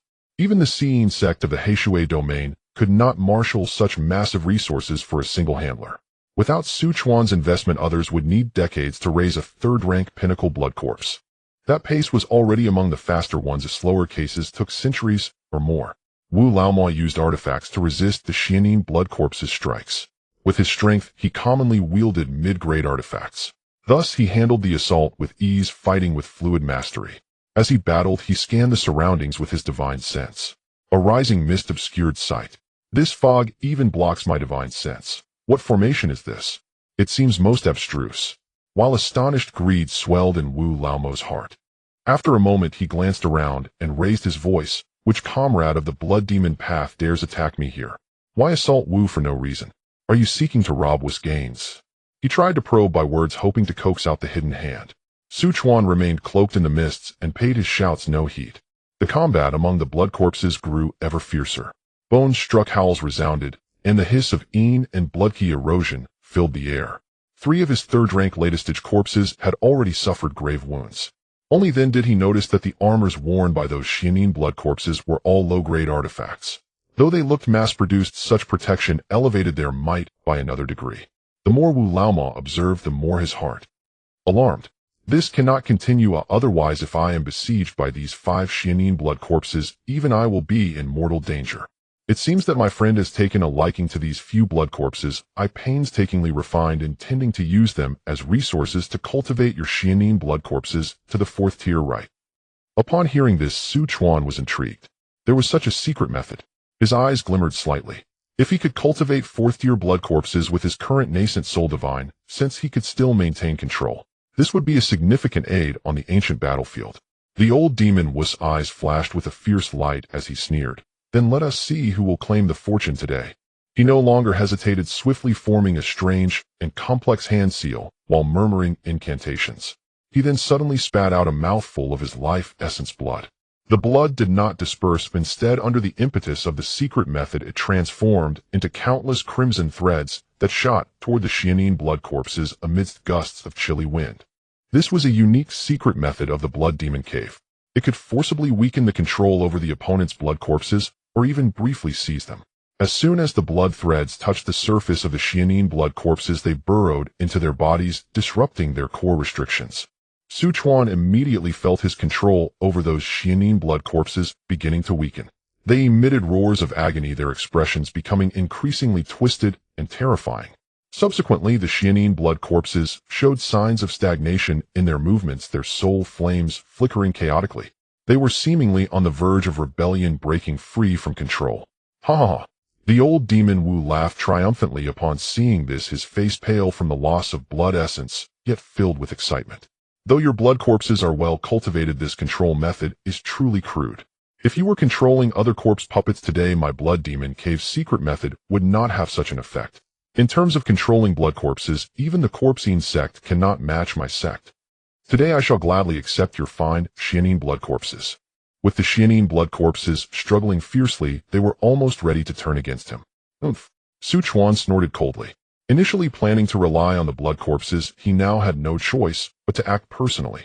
In the next moment, a shadow appeared behind the old demon, Wu seemingly materializing out of thin air. It was none other than Su Chuan's own figure. This was the shadow escape technique, which would not emit significant fluctuations even while moving. Coupled with Su Chuan's understanding of the Tao, his ability to control his aura was top-notch, surpassing that of ordinary nascent soul cultivators. Thus the old demon Wu did not notice him at first. Almost simultaneously with Su Chuan's appearance, a formidable divine sense had already been unleashed. Although he had yet to perfect his divine sense sword, the 32 divine sense silver needles condensed from Su Chuan's nascent soul-grade divine sense were already a terrifying killing move unimaginable to golden core cultivators. Whoosh, whoosh, whoosh. The formless divine sense silver needles ignored all physical and magical defenses, instantly piercing into the old demon Wu's sea of consciousness. The old demon Wu was fully exerting his secret method when he was suddenly attacked by this divine sense, feeling as if his head was pierced by thousands of steel needles simultaneously.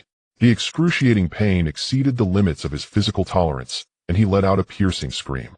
Blood poured from all 7 orifices as his body trembled violently. The hand seals he held instantly fell apart, and the myriad crimson threads came to an abrupt halt, collapsing in on themselves. The backlash from the secret method combined with the severe injury to his soul caused his vision to darken, nearly rendering him unconscious. At that moment, Chuan closed in his right palm, lightly pressing against the old demon wu's back. Within his palm was not raging magical power, but a chilling aura of death. Boom! The protective barrier of the old demon wu was instantly breached. The residual force of the palm print struck his body. The old demon wu was immediately smashed down like a meteor, crashing into the hard stone ground, creating a deep pit as dust billowed. He lay at the bottom of the pit, his bones shattered in over a dozen places and his organs ruptured. It was evident that his physical body had suffered severe injuries. The intense pain brought the old demon wu back to his senses. He struggled to raise his head, his blurred vision focusing on the figure in a blue robe slowly descending from the sky. His eyes were filled with boundless fear. This is the aura of death, and it has reached perfection. Who exactly are you? Before he could finish speaking, Chuan's fingertip flickered with an imperceptible green light, which instantly pierced through his brow, extinguishing his last breath. The old demon wu, who had garnered the attention of many nascent soul demons from the Blackwater region, thus perished. With the master dead, the few blood corpses of the old demon wu immediately went berserk, attempting to scatter. Chuan focused his mind, commanding the Xianin blood corpses to subdue them. It seems that the latest stage 3rd tier blood corpses only need a bit more to evolve into the pinnacle of the 3rd tier. Chuan transmitted a message for Su Mingxian to come over while he began inspecting the old demon wu's storage bag. Inside were tens of thousands of souls, each filled with pain and boundless resentment. In addition, there was a large amount of ordinary people's blood, some of which belonged to cultivators and martial artists. There were also 3 or 4 low-grade magical artifacts, as well as the blood demon path's corpse refinement and control secret methods that Chuan desired. As for the inheritance literature of the blood demon path, Chuan did not find it particularly valuable, but did not mind adding it to the Su family's library. The 9-fold corpse transformation technique uses 9 corpse puppets of latest stage 3rd tier or above as nourishment, providing a 10 chance for a 3rd tier pinnacle corpse puppet to break through to the 4th tier. If they are all at the pinnacle, the chance increases to 30. After reading, Chuan murmured to himself, indeed, the demonic methods have their unique advantages. Those 3 latest stage 3rd tier blood corpses are on the verge of reaching the pinnacle of the 3rd tier. With them, there will be exactly 10 corpses. Although 10 pinnacle 3rd tier blood corpses would instill fear even in early nascent soul cultivators, how could they compare to 4th tier corpse puppets? Cultivating a single pinnacle 3rd tier corpse is already quite challenging, let alone 10. No wonder there is a 30 chance for a breakthrough to the 4th tier. Father. Su Mingxian clasped his hands to Chuan. Chuan nodded slightly. Let us stay here for a few hours. I need to control those blood corpses left by the blood demon cultivator. Su Mingxian looked at the few blood corpses suppressed by the Xianin blood corpses, puzzled, and asked, they seem obviously inferior to the blood corpses you cultivated, father. Why bother with them? Chuan smiled and showed Su Mingxian the 9-fold corpse transformation technique. He instantly understood. So you intend to cultivate 4th tier blood corpses. If you can gain this assistance, you will undoubtedly be like a tiger with wings. Chuan nodded slightly and began to study and practice the corpse control secret method. In just 2 hours he had mastered it. He then set restrictions on the blood corpses and added restrictions to his own Xianin blood corpses to enhance his control. Compared to the old demon wu, the corpse refinement and control secret method he obtained earlier was child's play. Consume it. Chuan distributed the old demon wu's residual soul blood to the 3 latest stage 3rd tier blood corpses and used the ordinary people's blood from the storage bag as their nourishment. As for those souls, Chuan collected them into the soul gathering banner. They had already become vengeful spirits, unable to disperse normally, and after a while they would transform into malevolent entities. Since this was the case, it would be better for them to act as food for the soul gathering banner. Of course, if Chuan had means to convert them, he would not mind offering them salvation. With the perfect blood nourishment from a golden core perfect cultivator, the latest stage 3rd tier blood corpses were on the verge of advancement. Chuan collected all the blood corpses into the old demon wu's corpse bag. This corpse bag was of high quality, not only offering more space, but also containing denser yin and malevolent energy. Once the blood corpses became pinnacle third tier, he could begin the process for the Xianing Corpse King to advance to the fourth tier. Let us go to the next opportunity point. Su Chuan stored away the Cloud Sky Illusion Array and left with Su Mingxian. Although this city had been ravaged by the old demon Wu, Su Chuan noted that over 10,000 people still survived. However, once he removed the array and left, it was uncertain how much longer these people would remain alive. Farther to the west, it seems there are also considerable benefits within the Daliang territory. How does this compare to the previous one? It should not be inferior. Su Mingxian thought for a moment and replied, not inferior. Could it be that the demonic cultivators entering the Blackwater region also have someone capable of controlling a legion of vengeful spirits? Are you saying that this person has a treasure similar to the soul-gathering banner like you? But why not a corpse refiner? I have a considerable degree of confidence in refining a fourth-tier Xianing Corpse King, and you mentioned that this opportunity is not inferior to the last time. The only thing I have that can match it is the blood-shattering Ghost King. The blood-shattering Ghost King has already reached the threshold of the fourth tier. It is not far from the fourth tier. If I can encounter a similar demonic cultivator and transform their vengeful spirits into nourishment for the blood-shattering Ghost King, I too would have a chance to step into the fourth tier. Though she did not possess Xiao Mingxuan's innate talent for seeking benefit and avoiding harm, she had from childhood displayed an unusually keen spiritual intuition in cultivation. Not long ago, she had smoothly broken through to the second layer of foundation establishment. However, Father, since you excel at calculation, why not directly calculate the opportunity? Why do you need to rely on me? Su Chuan turned to look at him and patiently explained, under normal circumstances, calculations are indeed more accurate, and one can even deduce some aspects of its origin. However, the calamity chaos has disrupted the heavenly mechanisms here. This is also a weakness of calculations. Once the heavenly mechanisms are concealed or obscured, it is as if one is blinded. Some great powers can even lead people to calculate erroneous information. I didn't expect this method to have so many shortcomings, Su Mingxian sighed. Su Chuan smiled and said, let us continue forward. If the Sima family has not relocated to Daliang, we could still pay a visit to the Corpse Demon City this time. Unfortunately, the Sima family took away over 90 of the resources, after being plundered by Da when it no longer holds any value for us to visit. The situation is similar on the Daki side. The Jiang Lei and Lin families control the Daki Imperial Palace. Given our relationship with them, it would be inappropriate for us to rob them. The Chao family and the Sima family. It seems that the grievances between my Su family and them will have to be settled in the Daliang Imperial City. Su Mingxian smiled slightly, and then added, I wonder if Yi Fan and the others will have resolved their matters by the time we arrive. It will still be somewhat difficult. It depends on how many golden core demon cultivators and demonic beasts are currently attacking the Daliang Imperial City. Su Mingxian fell silent upon hearing this. Meanwhile, 3 hours earlier, Yi Fan, Su Diyue, and Mei Yun had arrived outside the Daliang Imperial City. Compared to the rampant demonic cultivators on the Dajin side, this area faced more incursions from demonic beasts. However, as time passed, many golden core demonic cultivators also arrived here.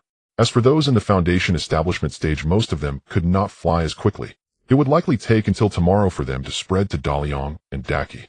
They also witnessed the brutality of the calamity along the way. Occasionally they intervened, but it was merely to alleviate immediate dangers. If they left, those they saved would still be uncertain in life and death. The three stood in midair. The Daliang Imperial City was several dozen miles away. At this moment, all 4 gates of the Imperial City were tightly closed. The heavy city walls shimmered with flowing runes, and a massive bright yellow barrier thoroughly enveloped the entire city, exuding a stabilizing aura akin to a mountain. Mei Yun turned to Yi Fan beside him and asked, Senior brother, should we launch a direct attack, or? Yi Fan's gaze was solemn as he looked at the Daliang Imperial City. After a moment of contemplation, he slowly shook his head. There is no rush. To launch a strong attack now would require substantial magical energy to break the formation, and the elite forces of the Chao Sima and Lu families are all present here. Even if we break through the Great Formation, we may not be able to seize control in a short time. I have a premonition that it won't be long before third-tier demonic beasts and golden core demon cultivators will attack. Thus we shall hold our position for now. Mei Yun nodded thoughtfully in response, saying no more. He understood that Yi Fan was concerned about leading them into danger. This calamity was extraordinary. The various signs along the way made that clear. Half a stick of incense later, from the western horizon, fierce roars and avian cries pierced through the clouds. First, a four-winged bird with iron feathers, the iron-winged eagle griffin, appeared. Following closely behind it was a dark cloud of various ferocious birds numbering in the hundreds or thousands. Although mostly first-year, the gathered demonic cloud and piercing shrieks were terrifying. Below, dust and smoke rose. Two massive figures exuding overwhelming demonic energy barreled through the forest toward them. One was a bone-armored, earth-shattering mammoth with tusks like halberds, while the other was a crimson bear with backward-facing spikes, the blazing fury bear. Behind them was a large throng of beasts. As soon as they arrived, they wasted no time and launched a frenzied assault on the bright yellow protective form. The earth-shattering mammoth shook the ground with its long trunk, generating shockwaves against the barrier, while the blazing fury bear spewed scorching flames, roasting the formation. As for the iron-winged eagle griffin, its broad wings sliced through the air, creating wind blades. Other demonic beasts either collided with, clawed at, or pecked the barrier, while some unleashed their innate techniques. The formation's barrier rippled violently, sending out surges. Hold the line. Within the West City Gate, many cultivators and members of the Chow family were present. They used their magical energy to counter the attacks of the external demonic beasts. This could extend the protective formation's duration. An hour later, what a lively scene. This imperial city is indeed a fat sheep.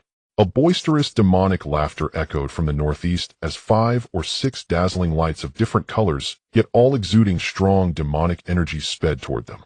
They revealed several sinister-looking figures, all with powerful auras. They were Golden Core demon cultivators from the Blackwater region, 3 at the early Golden Core stage, and 2 at the mid-Golden Core stage. They glanced at the demonic beasts, but did not interfere. Instead, without hesitation, they unleashed their demonic arts, either summoning foul magical artifacts or employing corrosive techniques, joining the assault on the Great Formation. The mingling of demonic and beastly energies caused the formation's brilliance to flicker uncertainly, increasing the pressure. The demon cultivators entering the confinement area were roughly divided into 3 categories. The first category, like the old demon Wu, gathered resources for cultivation. They were the main force of slaughter. Wherever they went, life was extinguished. They made up the majority. The second category came in to plunder resources. They specifically targeted prominent families, sweeping through like locusts, leaving no trace behind. Their numbers were second in comparison. Finally, the last group came in to battle strong opponents and hone their skills. They had the highest ratio of late Golden Core to perfected Golden Core cultivators. It was clear that the group attacking the Daliang Imperial City belonged to this second category. The demonic cultivators first appeared in the Blackwater domain, particularly in the Great Gene. Except for those who disregarded the major clans and solely engaged in slaughter, most are aware of the situation in the prison realm. It is well known that there are Golden Core demonic cultivators stationed in Sima City. Therefore, many Golden Core demonic cultivators have visited Sima City. However, upon learning that the Golden Core clans in this city had long abandoned it and gathered in Daliang, they proceeded towards Daliang. Nonetheless, some demonic cultivators are curious about the abilities of the people in this area to form cores and have gone to the Xinwu Alliance. Others have headed to the Great Way Imperial City. They seek to see what benefits can be gained. Inside the Daliang Imperial City, countless mortals looked up in terror at the fearsome demonic beasts and shadowy figures outside the light curtain.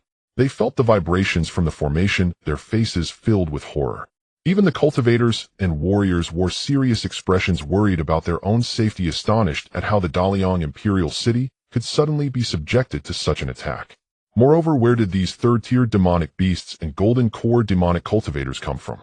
The North City Gate was guarded by the Sima family. They were like the Chow family in the West, with numerous cultivators using their own powers to maintain the formation.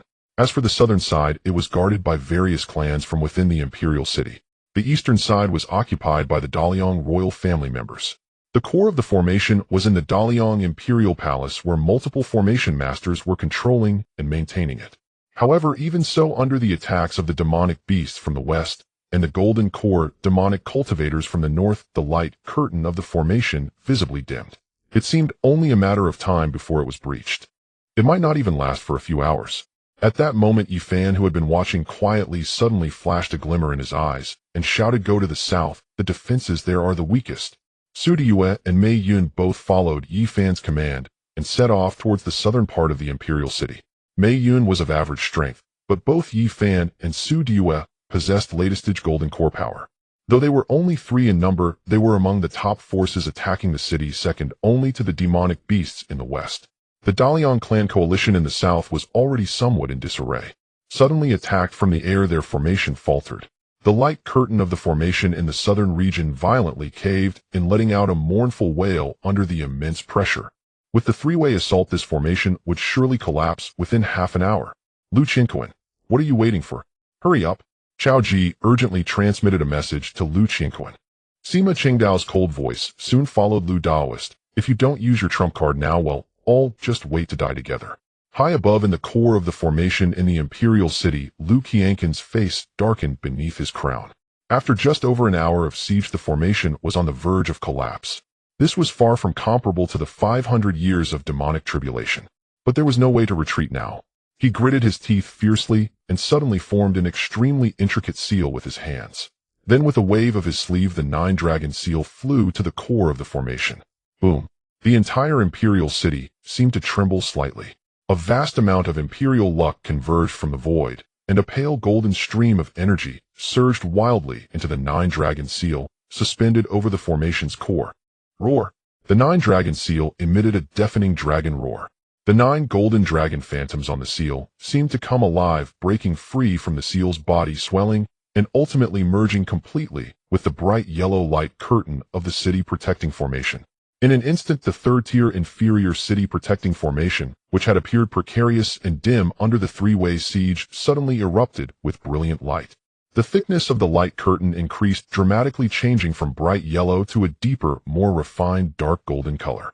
The surface swirled with dragon shadows, and the defensive pressure and stability it emitted surprisingly elevated to a whole new grade in an instant. It reached an astonishing strength comparable to a third-tier middle-grade formation. The demonic beasts, golden core demonic cultivators, and even Yi Fan and his companions were directly pushed back. Many low-tier demonic beasts even showed signs of fear when facing this formation. What? How did this formation suddenly become so much stronger? The golden core demonic cultivators exclaimed in astonishment. Yet some remarked, indeed, although this place is barren, it still possesses some heritage. Such methods are rare even in Tiannan and our Blackwater domain. Exactly, I Chong am starting to be curious about what treasures could be obtained after the destruction of this Dalian imperial city. Outside the South City Gate, Mei Yun's eyes flashed with brilliance as he said to the astonished Yi Fan nearby, "Senior brother, this is a secret technique of luck. The Dalian Emperor must have used a luck secret method to enhance the city protecting formation. It has elevated its grade. Luck can enhance a formation. It must have borrowed a luck treasure, using it as a medium as the core of the formation. This effect can be achieved. A third-tier middle-grade formation, Su Diyue said coldly. Even a fully realized golden core cultivator would need several people working together to hope to breach it within a few hours. If we wait for the other golden core demonic cultivators or other third-tier demonic beasts to arrive, who knows how long it would take." Pausing, Yi Fan looked at Mei Yun and asked, "Junior brother, Mei, since you know the secret method, do you have a countermeasure? The technique I practice is similar to that of the Dalian royal family Lu clan, but I have only just begun to cultivate." Mei Yun hesitated for a moment, "But I can try another method." "Junior brother, Mei, feel free to try, we will protect you." Mei Yun nodded. He no longer said much, took a deep breath, and floated down directly in front of the city protecting light curtain. He did not cast any attacking techniques, but slowly extended his right hand, fingers slightly spread, and gently pressed against the solid and heavy light curtain. What he touched was not merely the formation's spiritual power, but also contained the luck power gathered by the Dalian Empire. Ordinary cultivators would be almost powerless against this ethereal luck force. But for Mei Yun it was as if he had encountered the most delectable food. After all, before mastering the secret method, he instinctively absorbed the luck of those around him or their forces to accelerate his own cultivation speed. Mei Yun's consciousness sank into his body, unlocking the invisible shackles on his special constitution. In an instant, an indescribable pulling force was born from his palm. It was not aimed at the spiritual power, but precisely targeted the Dalian luck that had merged into the formation. "Give me. Absorb," Mei Yun inwardly commanded. In the next moment, an unexpected change occurred. The originally ethereal pale golden dragon-shaped luck that was seamlessly integrated with the formation seemed to be drawn by an irresistible force. It began to detach from the formation's network, transforming into strands of pale golden light coming towards him. Following Mei Yun's palm, they continuously flowed into his body. Mei Yun's body trembled slightly, and a faint dark golden glow enveloped him, subtly resembling the imperial luck, but even deeper and more restrained. He closed his eyes, and a look of enjoyment appeared on his face. This vast and pure luck power was not a burden for him. Rather, it was a tremendous boon. It nourished his foundation, stabilized his Tao foundation, and even gradually promoted his cultivation level. As the luck flowed away, the nine-dragon seal emitted mournful wails. Liu Qianqin's expression changed drastically upon seeing this. What is happening? He suddenly opened his eyes wide, disbelief written all over his face. He clearly sensed that the imperial luck he had painstakingly drawn upon and imbued into the formation was being rapidly siphoned away by a power of the same origin. The foundational power maintaining the formation's elevation was shaking. Not good. Someone is forcefully drawing and devouring the formation's luck. Liu Qianqin, filled with fury and alarm, immediately transmitted a message to Chao Ji and Sima Qingdao. The enhancing power is rapidly depleting. At this rate, within half a stick of incense, the formation's grade will drop back to its original state. Daoist Chao, Daoist Sima, you must hurry to the south to provide assistance, and be sure to interrupt that person. At this critical moment of life and death, Chao Ji and Sima Qingdao understood the gravity of the situation and set aside their mutual distrust. Almost simultaneously, they led the elite disciples of their two families rapidly towards the southern city gate area.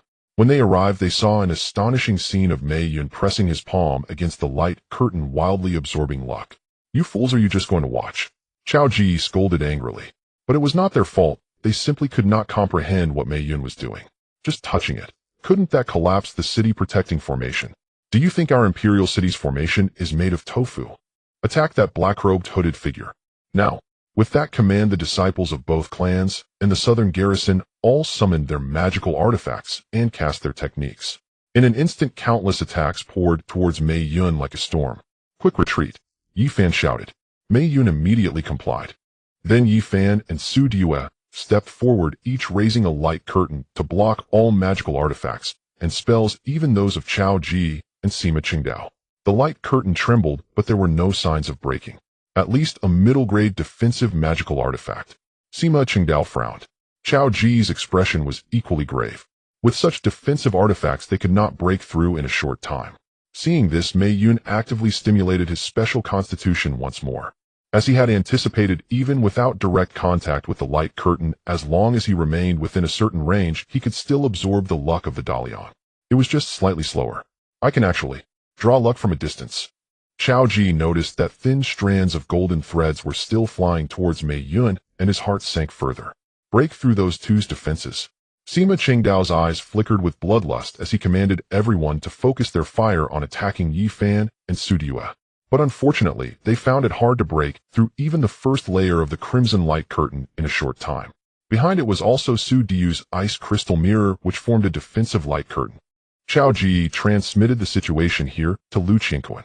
Liu Qianqin was also shocked. Such methods were even more profound than their Liu family's techniques. If he wielded the nine-dragon seal, he would dare to go out and fight them. But now, as the formation eye and luck medium, the nine-dragon seal could not be moved, otherwise everything done would be in vain. Fellow Taoists, you must lure the demonic beasts from the west and the demonic cultivators from the north to the south. Divert the calamity eastward. Let them fight among themselves. If they do not fall for the trap. He paused, his voice hoarse, then abandoned the outer city. Everyone retreat to the Dalian Imperial Palace.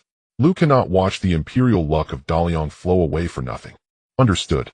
The two immediately set off. Luring the enemy was not difficult. The demonic beasts would not care about the Blackwater domain demonic cultivators and would directly engage in battle upon meeting. Within less than half a tea time, the ground in the west had begun to rumble like a war drum. A loud boom echoed from afar, and clouds of dust soared into the sky, blocking out the sun. 3 third-tier demonic beasts led the charge. Accompanied by the remaining beast herd and ferocious birds, they turned like moving mountains and tidal waves drawn to the southern city gate area by the commotion deliberately created by the Chao family.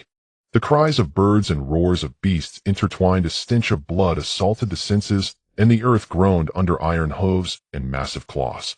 Almost simultaneously, dark clouds rolled in from the north, and 5 golden core demonic cultivators from the Blackwater domain arrived above the southern city gate. They quickly spotted Mei Yun, who was continuously drawing luck, as well as Yi Fan and Su Due protecting him. Also, there were the Chao and Sima families, along with many other clans from the imperial city, standing ready within the formation. The three forces formed a subtle standoff in the air outside the southern city gate. Inside the formation, Xiao Ji and Sima Qingdao, seeing their strategy begin to take effect, immediately signaled to stop the attacks. They coldly watched the situation outside the city, preparing to watch the tigers fight. The first to break this brief silence was a demonic beast. The iron-feathered eagle griffin with feathers like iron and crimson eyes was the most ferocious, seemingly greatly tempted by the pure blood and spiritual power emanating from Yifan. It let out a sharp, piercing cry. With a sudden flap of its wings, it stirred up a gale, transforming into a gray-black lightning bolt, its iron-like claws aimed directly at Yifan's head. Demonic beast. Yifan's eyes flashed coldly, and facing this sudden attack from the fierce bird, he did not dodge or evade. He did not retract the crimson shield, but took a bold step forward. His body tensed like a drawn bow, and his right fist simply punched forward. At the moment of the punch, a dark golden glow subtly flowed beneath the skin of his entire arm. The air in front of his fist was compressed to an extreme, producing a deep, thunderous roar. Get lost. The punch collided with the claw. Clang. A sound erupted like a heavy hammer striking metal. The violent shockwave exploded outward, sending some low-tier demonic birds flying. The enormous iron-feathered eagle griffin, standing 6 or 7 zhang tall, was actually sent flying backward at high speed. Its iron-like claws twisted slightly, and several hard iron feathers were knocked loose. It rolled through the air several times before barely stabilizing itself. When it looked at Yifan again, its crimson eyes were filled with a trace of fear. This human actually forced it back with sheer physical strength. It had never seen such a human before, resembling a humanoid beast. A body cultivator. A voice among the Blackwater domain demonic cultivators exclaimed in surprised disbelief etched on their faces. A body cultivator capable of clashing with a third-tier demonic beast was a rare find even in the Blackwater domain. Who was this person? Many were secretly speculating. Inside the formation, Xiao Ji and Sima Qingdao's pupils constricted as they stared fixedly at Yifan's retracted fist and the fleeting dark golden glow. The two of them simultaneously experienced a strong sense of familiarity. Daoist Sima Xiao Ji transmitted silently, "Do you find this scene somewhat familiar?" The moves, the ferocity, the dark golden glow are indeed familiar, Sima Qingdao responded coldly, but the appearance and aura are completely different. The three of them have restrictions, interfering, making it difficult to discern their true forms. However, altering one's appearance is not a particularly impressive technique. Xiao Ji snorted coldly, his eyes filled with increasing malice. The humiliation inflicted upon him by the scar-faced guest last time was still fresh in his memory. Unfortunately, he had appeared briefly and then vanished without a trace. Who else could it be but the notorious scarred guest who once arrogantly challenged us? It seems that Daoist Qiao shares the same thoughts as I do. Sima Qingdao's lips curled into a cold arc. What a narrow fate for enemies to meet. Last time he was merely testing the waters, but this time he must have come specifically for our three families. At that moment, while the two were secretly exchanging words, a fierce-looking mid-stage golden core demon cultivator from the Blackwater region also wanted to test Su Diyu's skills. After all, anyone appearing here is a competitor. Knowing oneself and the enemy ensures victory in every battle. A fierce light flashed in his eyes as he silently summoned a green poison needle exuding a sweet, bloody scent. The poison needle transformed into a nearly imperceptible streak of light, piercing directly at Su Diyu's neck. Unfortunately, with a protective barrier breaking through two mid-grade defensive barriers in one strike, even with a superior magic weapon, is impossible. The poison needle was deflected, returning without success. Su Diyu tilted her head slightly, her cold gaze resembling eternal ice, instantly locking onto the demon cultivator who had attempted the sneak attack. She then unleashed a sword light. The minor divine ability of the Guanghan sword technique, combined with her innate physical talent, wielded considerable power. Fellow Taoists, assist me. The mid-stage golden core cultivator immediately called for the other four to join forces in defense. The sword light failed to achieve its purpose, but they also witnessed Su Diyu's terrifying strength. If you strike again, you will die. Su Diyu spoke coldly. A wave of cold swept across the surroundings. Within a radius of several hundred feet, the moisture in the air instantly condensed into fine ice crystals that fell. The ground was quickly covered with a layer of white frost. Even the sturdy surface of the city's protective barrier faintly formed a thin layer of ice. What a terrifying cold Dao sword technique. A mid-stage golden core demon cultivator transmitted a message. The sword technique she practices is not trivial. Her innate talent must be extraordinary. Her origins are unfathomable. Do any of you recognize her? The other demon cultivators all responded negatively. She might be a prodigy nurtured by some major family or sect rarely seen in public, thus her lack of fame. One red-haired demon cultivator remarked, but her strength is at least at the late Golden Core stage. If she has any powerful hidden cards, she could rival a perfected Golden Core cultivator. The other demon cultivators fell silent. Su Diu's terrifying chill also made the third-level demon beasts, and Xiao Ji, Sima Qingdao, and the others wary. Seeing the scene fall silent, Su Diu's cold eyes swept over the restive group of demon beasts and the uncertain demon cultivators of the Blackwater region, and with her divine sense transmitted, she said, "Since you are all here to break this De Liang Imperial City, our objectives are temporarily aligned. My junior brother has a secret method to break this enhanced formation, restoring it to its original state. Why don't we three parties temporarily cease hostilities, join forces to breach this formation, and after entering the city, each rely on our own means to vie for opportunities? It's better than exhausting each other here, allowing those inside the formation to reap the benefits." Her proposal was reasonable and demonstrated sufficient strength. The demon cultivators from the Blackwater region hesitated for a moment, but after discussion, they quickly reached a consensus. The most powerful among them, the red-haired demon cultivator, responded solemnly, "Agreed. Then let us follow the Taoist's words and break the formation first." Although the three-level demon beasts roared fiercely, they were highly intelligent.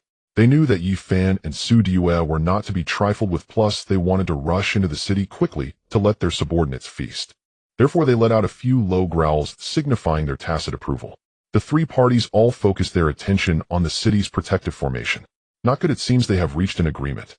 Sima Qingdao observed the situation and quickly detected the signs. His expression suddenly turned extremely ugly.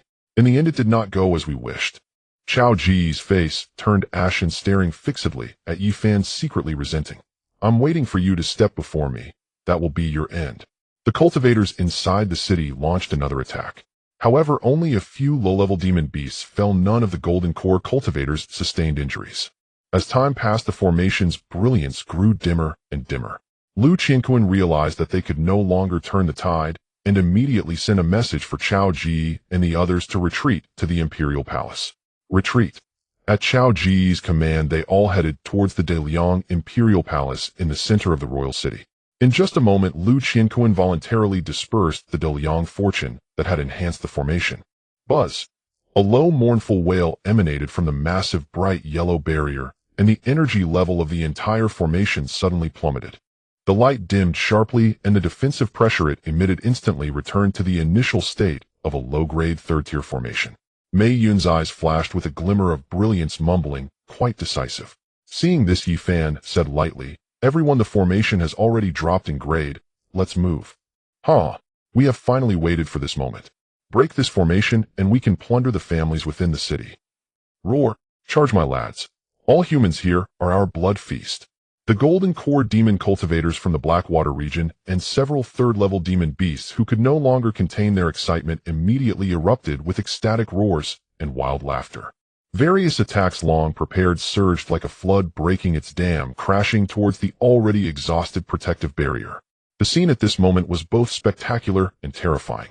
On the side of the Blackwater region, demon cultivators' dark magic clouds churned several magic weapons, emitting ghastly light, either transforming into massive claws tearing apart or becoming rivers of filthy blood washing through.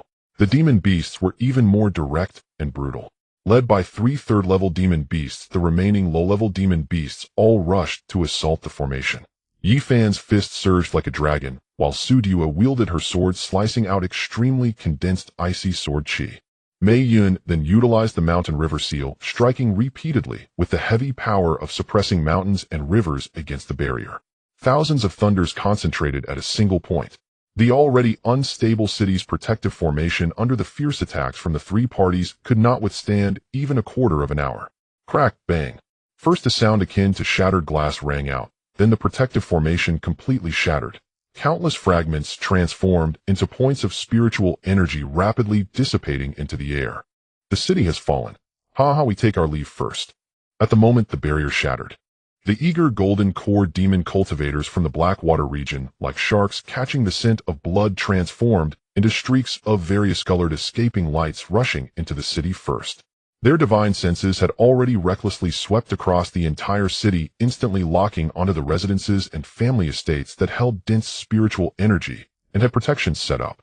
To avoid conflict, they all acted separately. No, Senior, please spare us. We are willing to offer all our wealth, just asking to fight these demons to the death. Within the imperial city, chaos erupted. Many prominent families urgently activated the protective formations of their residences, but these formations were mostly low to mid-grade, second tier, or upper grade. Before the golden core demon cultivators, they were like paper. Often a loud bang or a flash of demonic light would see the protective barriers painstakingly set up by the families torn apart easily. Immediately following was brutal slaughter and plunder. Resistors were crushed underfoot, and those who begged for mercy were souls searched and robbed before being silenced.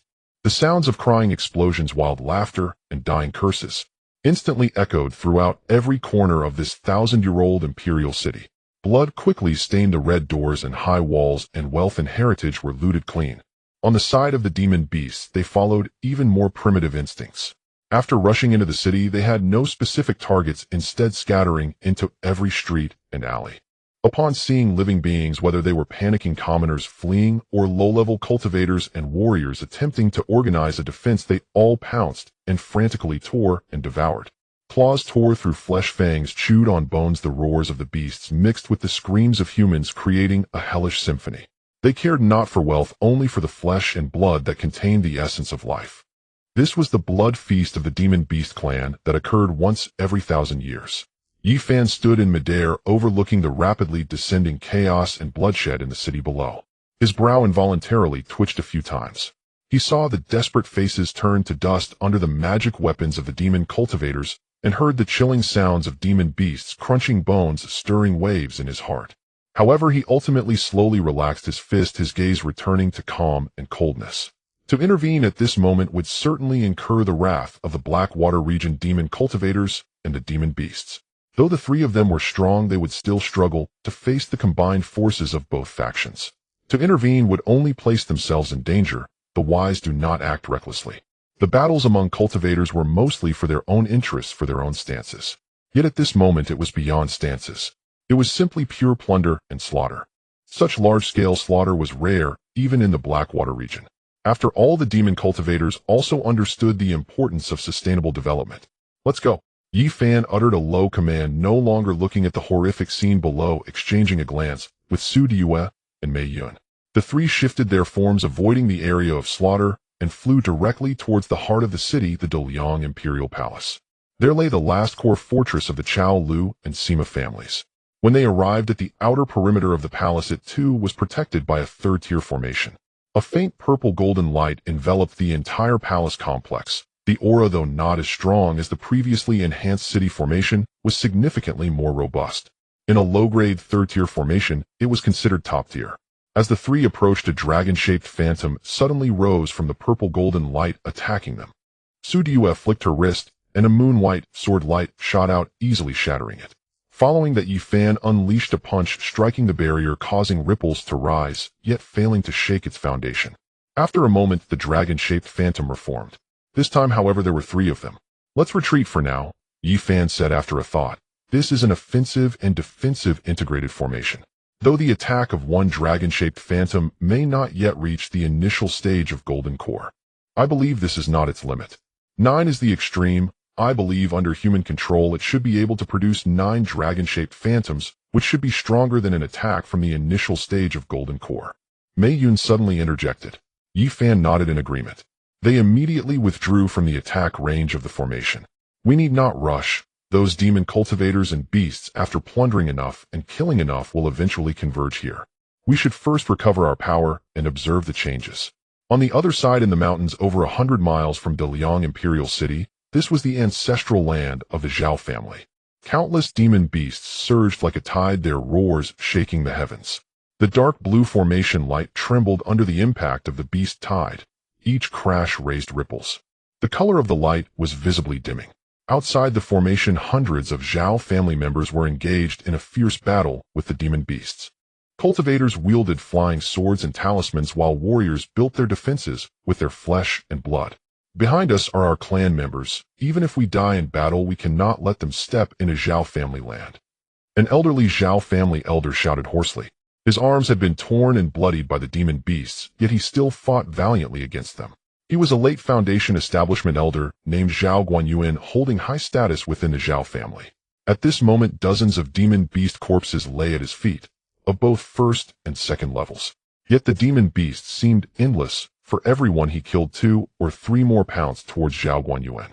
Grandfather, a young cultivator cried out in anguish. He had just burned a first-level wolf demon with a fire talisman only to turn and see 3 second-level jackals lunging at Zhao Guanyuan. Zhao Guanyuan had killed dozens of demon beasts, but his energy was below 30. At this moment he forced a smile, turned to look deeply at the young man, and said, "Protect the family." As his words fell, his spiritual energy surged explosively, and he erupted like a blazing sun. Boom! A huge shockwave shredded all the demon beasts that were lunging at him, turning the area within dozens of feet into scorched earth. The youth screamed, tears mixing with blood in his eyes, yet he dared not stop for a moment, continuing to swing his sword at the attacking demon beasts. Beside him was a late first-level spirit beast loyally protecting its master while battling the demon beasts nearby. On the other side, within the Zhao family's warrior camp, a one-armed middle-aged man was wielding a heavy blade.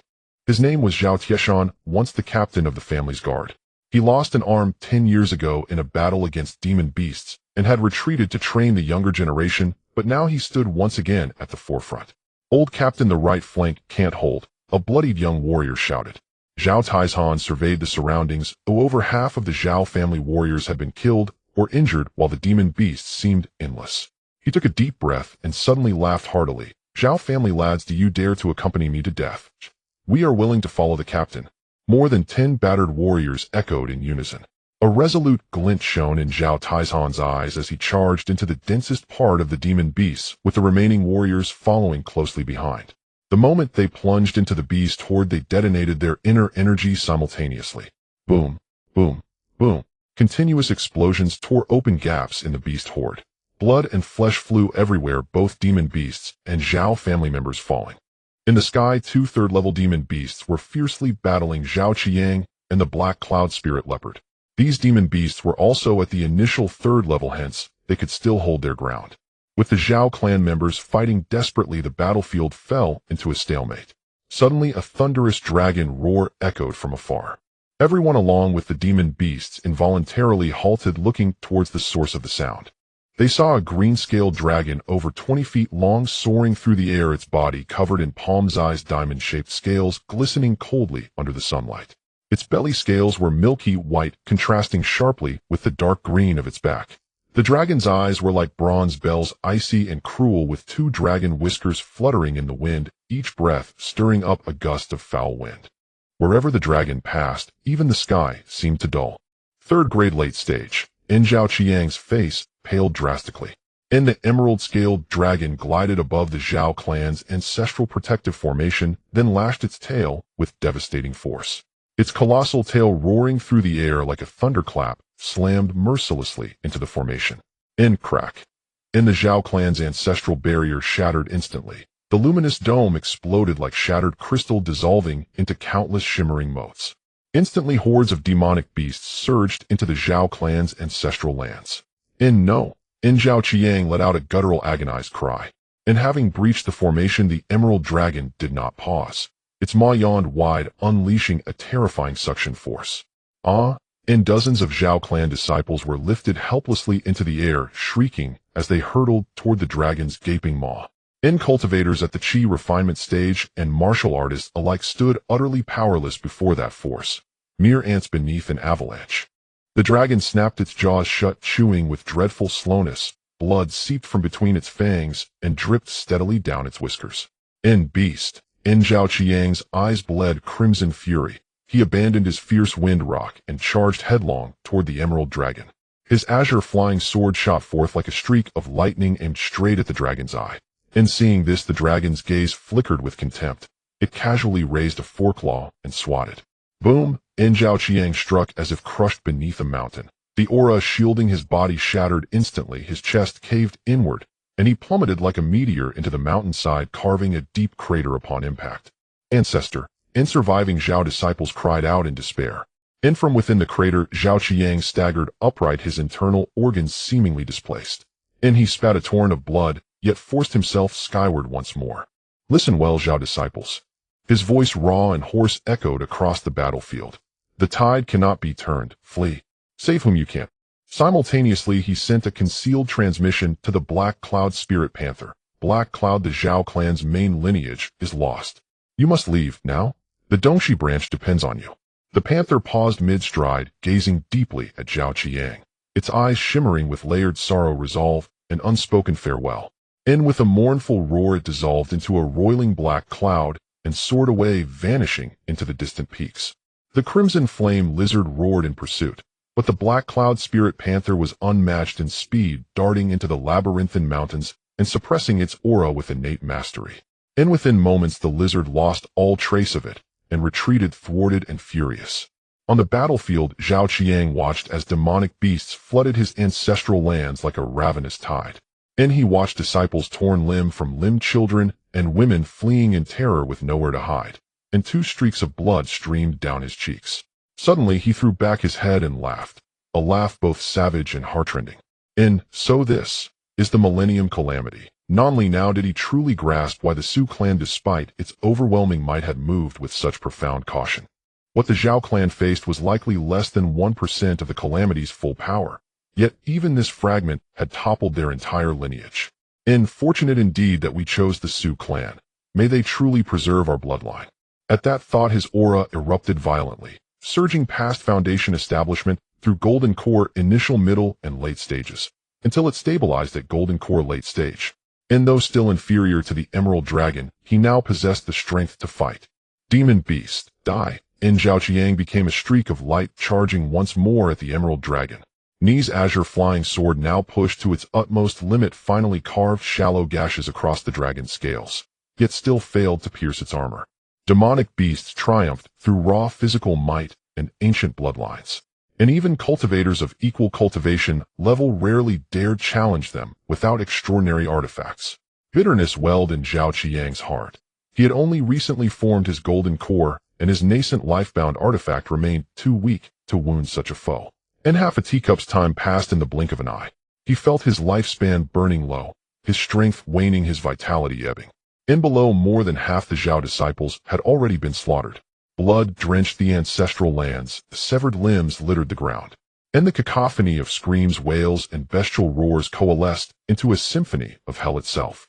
Enough, enough, and Zhao Qiang smiled bitterly, then dropped every defense, letting the dragon's claw pierce his chest. The Emerald Dragon recoiled in shock, then attempted to withdraw its claw. And too late. And Demon Beast, perish with me. Zhao Qiang's eyes flared wide open as he locked his arms around the dragon's forelimb. His Golden Core spun wildly, then detonated with cataclysmic force. Boom! A colossal mushroom cloud erupted skyward. A shockwave of raw energy blasted outward, flattening surrounding mountains into dust. Dozens of second-grade demonic beasts caught too close, vaporized instantly. And even the Crimson Flame Lizard and the Fierce Wind Rock were hurled aside, grievously wounded. At the epicenter, the Emerald Dragon shrieked in agony. And great swathes of its scales sloughed away, revealing a mangled, bleeding carcass beneath. One foreclaw hung by mere shreds of flesh, its abdomen gaped open, a grotesque wound exposing viscera beneath. Yet it lived. And struggling to steady itself, the dragon's vertical pupils blazed with incandescent rage. It gazed upon its own ruined form, then down upon the terrified survivors fleeing below, and unleashed a deafening, earth-shaking roar. Kill. Leave none alive. And the wounded dragon vented its fury upon the remaining Zhao disciples. Once the slaughter ended, it devoured numerous rare treasures stored by the clan and settled there to recuperate. The rest of the demonic beasts surged toward the imperial capital. In northwest of the great Liang realm lay Pingwu Prefecture City, a former frontier hub bustling with merchants now transformed into a realm of ghosts. The sky hung heavy with oppressive leaden clouds. No sun or moon pierced the gloom. Only a suffocating pall of death mist blanketed the city, and the clouds pressed low, threatening to crush the towering watchtowers and temples beneath their weight. The wind was icy, biting, with spectral cold howling through alleys like the collective wail of 10,000 tormented souls. Spectral entities, some translucent, others solidified, drifted through streets and lanes, and most were veiled in ashen yin energy, formless and indistinct. A middle-aged man cowered behind his grain shop's counter, trembling uncontrollably. Peering through a crack in the door, he saw an elderly man, too slow to escape, pierced simultaneously by 3 spirits. The old man never even screamed. He crumpled silently. Ni's face whitened instantly, his body shriveling before his eyes, as if every ounce of vital essence had been siphoned away, leaving only parchment-thin skin stretched over brittle bone. The man clamped both hands over his mouth, terrified to utter a sound. But spirits sensed life force with terrifying acuity, and in an instant a wisp of gray mist slipped beneath the doorframe. A single scream tore through the air, then silence fell upon the grain shop.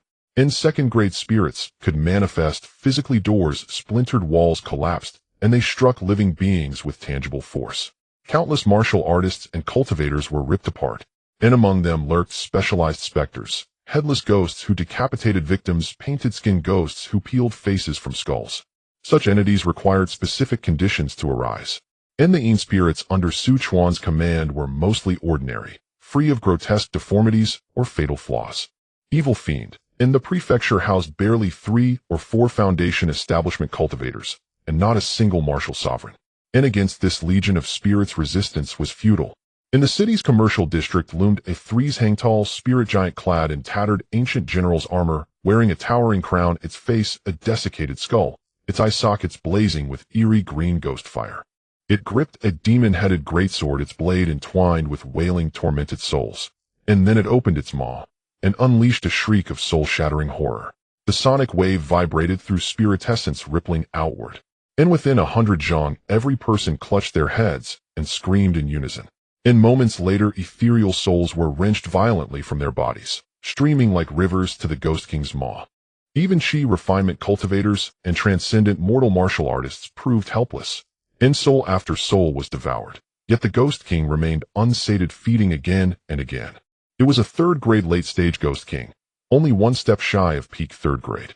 Were it to consume even a single golden core cultivator, it might ascend to 3rd-grade peak. Failing that, it would rely on sheer volume, devouring enough souls to breach the bottleneck. High above the city, a black-robed elder stood motionless. He held a massive ghost banner over a zhang in length, its surface depicting the night parade of 100 ghosts. This was Rong Yang, one of the golden core demon cultivators from the Blackwater region. His banner, the 100 Ghost Banner, was a standard artifact of the Heaven Ghost sect. Most foundation establishment cultivators of that sect wielded the smaller 10 Ghost Banner.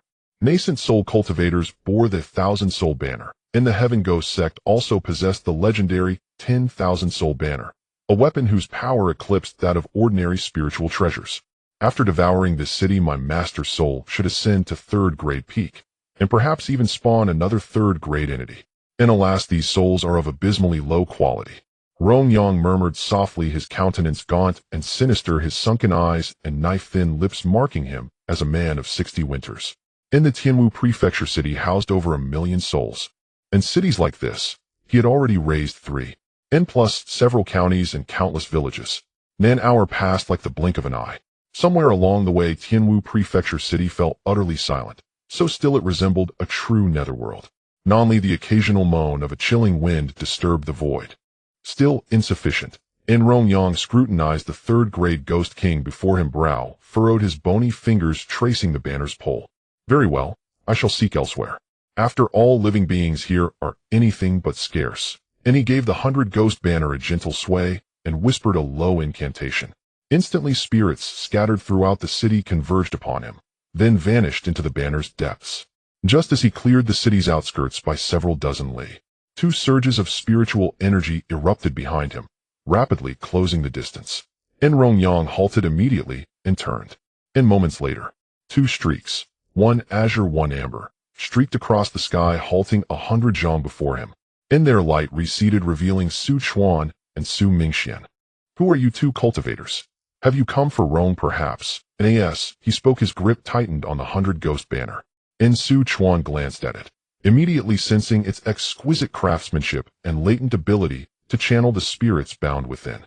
His own soul-gathering banner merely nurtured spirits. Were he to wield this 100 Ghost Banner, the sheer number of spirits in his banner could unleash power rivaling that of a nascent soul initial stage cultivator. This man most likely hails from a renowned sect. Could he be a golden core elder of the Heaven Ghost sect? Su Chuan pondered briefly, then offered a faint serene smile. Master, do you hail from the Heaven Ghost sect? No surprise. This 100 Ghost banner is the hallmark artifact of Heaven Ghost sect elders carried by nearly everyone. And I am Rong Yang of the Heaven Ghost sect. And you too. Though conversing, Rong Yang's vigilance did not waver in the slightest. Your soul banner is impressive, master. Might I examine it closely? Rong Yang's pupils contracted sharply. You too have indeed chosen death. Mere golden core initial and middle stage cultivators daring to posture before me. He raised the 100 Ghost banner aloft, whereupon it erupted in torrents of abyssal black chi coalescing into a monstrous river of ghostly energy, 30 zhang in diameter. Its power was staggering, equal to the absolute peak strike of a golden core full completion cultivator who had mastered profound techniques. Chuan's expression remained unchanged. He lightly tapped his corpse pouch. A crimson flash erupted, none other than the Xian blood corpse nearing half-step 4th grade. Nit's aura of blood slaughter surged, forming a colossal blood claw that intercepted the ghost-driver midair. A half-step 4th grade blood corpse. Rong Yang gasped aloud, watching stunned as the blood claw, forged entirely from condensed blood slaughter, held the ghost-driver immobile, unmoving by even a hair's breadth. Ghost energy and blood slaughter collided violently, in midair hissing like acid upon flesh. Who are you, master, to command such a formidable corpse puppet? Rong Yang's face shifted rapidly, his voice betraying unmistakable shock and disbelief. To possess such a puppet, you cannot possibly be unknown. Could you be from the Corpsine sect? Chuan stood suspended in midair, his azure robes billowing, merely offering a quiet, enigmatic smile in reply. His right hand tapped his corpse pouch once more. Whoosh, whoosh, whoosh, whoosh, and 4 more terrifying crimson streaks shot skyward, landing around Rong Yang to encircle him alongside the first blood corpse. 5 blood corpses, linked in resonance, sealed every possible retreat with an impenetrable cage of blood slaughter. Each stood at 3rd grade peak. None matched the first in power, but each rivaled a golden core full completion cultivator. Rong Yang's face went utterly ashen. 5 3rd grade peak blood corpses. Such a display, even the Corpsine sect's patriarch might not muster. Yet Chuan's artistry had not ended. With a flick of his sleeve, several formation flags shot forth like arrows. Rong Yang recognized the intent, immediately unleashing his full power techniques artifacts, all deployed in a desperate bid to break free before the formation sealed. But he underestimated the 5 3rd grade peak blood corpses. And not only did he fail to escape, he sustained injuries under their coordinated assault. Had he not possessed a mid-tier defensive artifact, his wounds would have been far graver. Moments, the Yuntian illusion formation was complete. For miles in every direction, mist enveloped the land, transmuting reality into another world. Master, do not push me too far. Rong Yang glared fiercely, then abruptly twisted his features into a ghastly, strained smile. Master, there is no need for us to fight to the death. Since you have cultivated such blood corpses, surely you wish them to advance further. To possess a 4th grade blood corpse would be transcendence itself. Coincidentally, Rong knows of intelligence regarding precisely that. Wu Lao Mo of the Blood Demon Cavern has entered this region, and he commands several meticulously cultivated blood corpses, 2 of which have reached 3rd grade peak. Rong has heard rumors that the Blood Demon Cavern possesses secret arts enabling the fusion of multiple blood corpses to forge a true 4th grade corpse sovereign. If you seize Wu Lao Mo's blood corpses and his forbidden scriptures, you will achieve just that. Release me, and I shall guide you to Wu Lao Mo and ensure his demise. Upon hearing this, Chuan's face curved into a faint, inscrutable smile. Are you referring to these? Rong Yang was momentarily taken aback. Su Mingxian chuckled, inwardly thinking to himself, what a fool. Chuan slapped the corpse bag again, and 2 more blood corpses materialized. Unlike the previous 5, these 2 radiated a stronger Shamo aura. Shamo blood corpses. Rong Yang's pupils contracted, and his voice changed tone. Those belong to Wu Lao Mo. You already killed him. Decades ago, Rong Yang had clashed with Wu Lao Mo over a place steeped in dark chi. Those Shamo blood corpses had left a deep impression on him. He glanced upward at the formation space, shrouded in mist where the outside world could not be seen.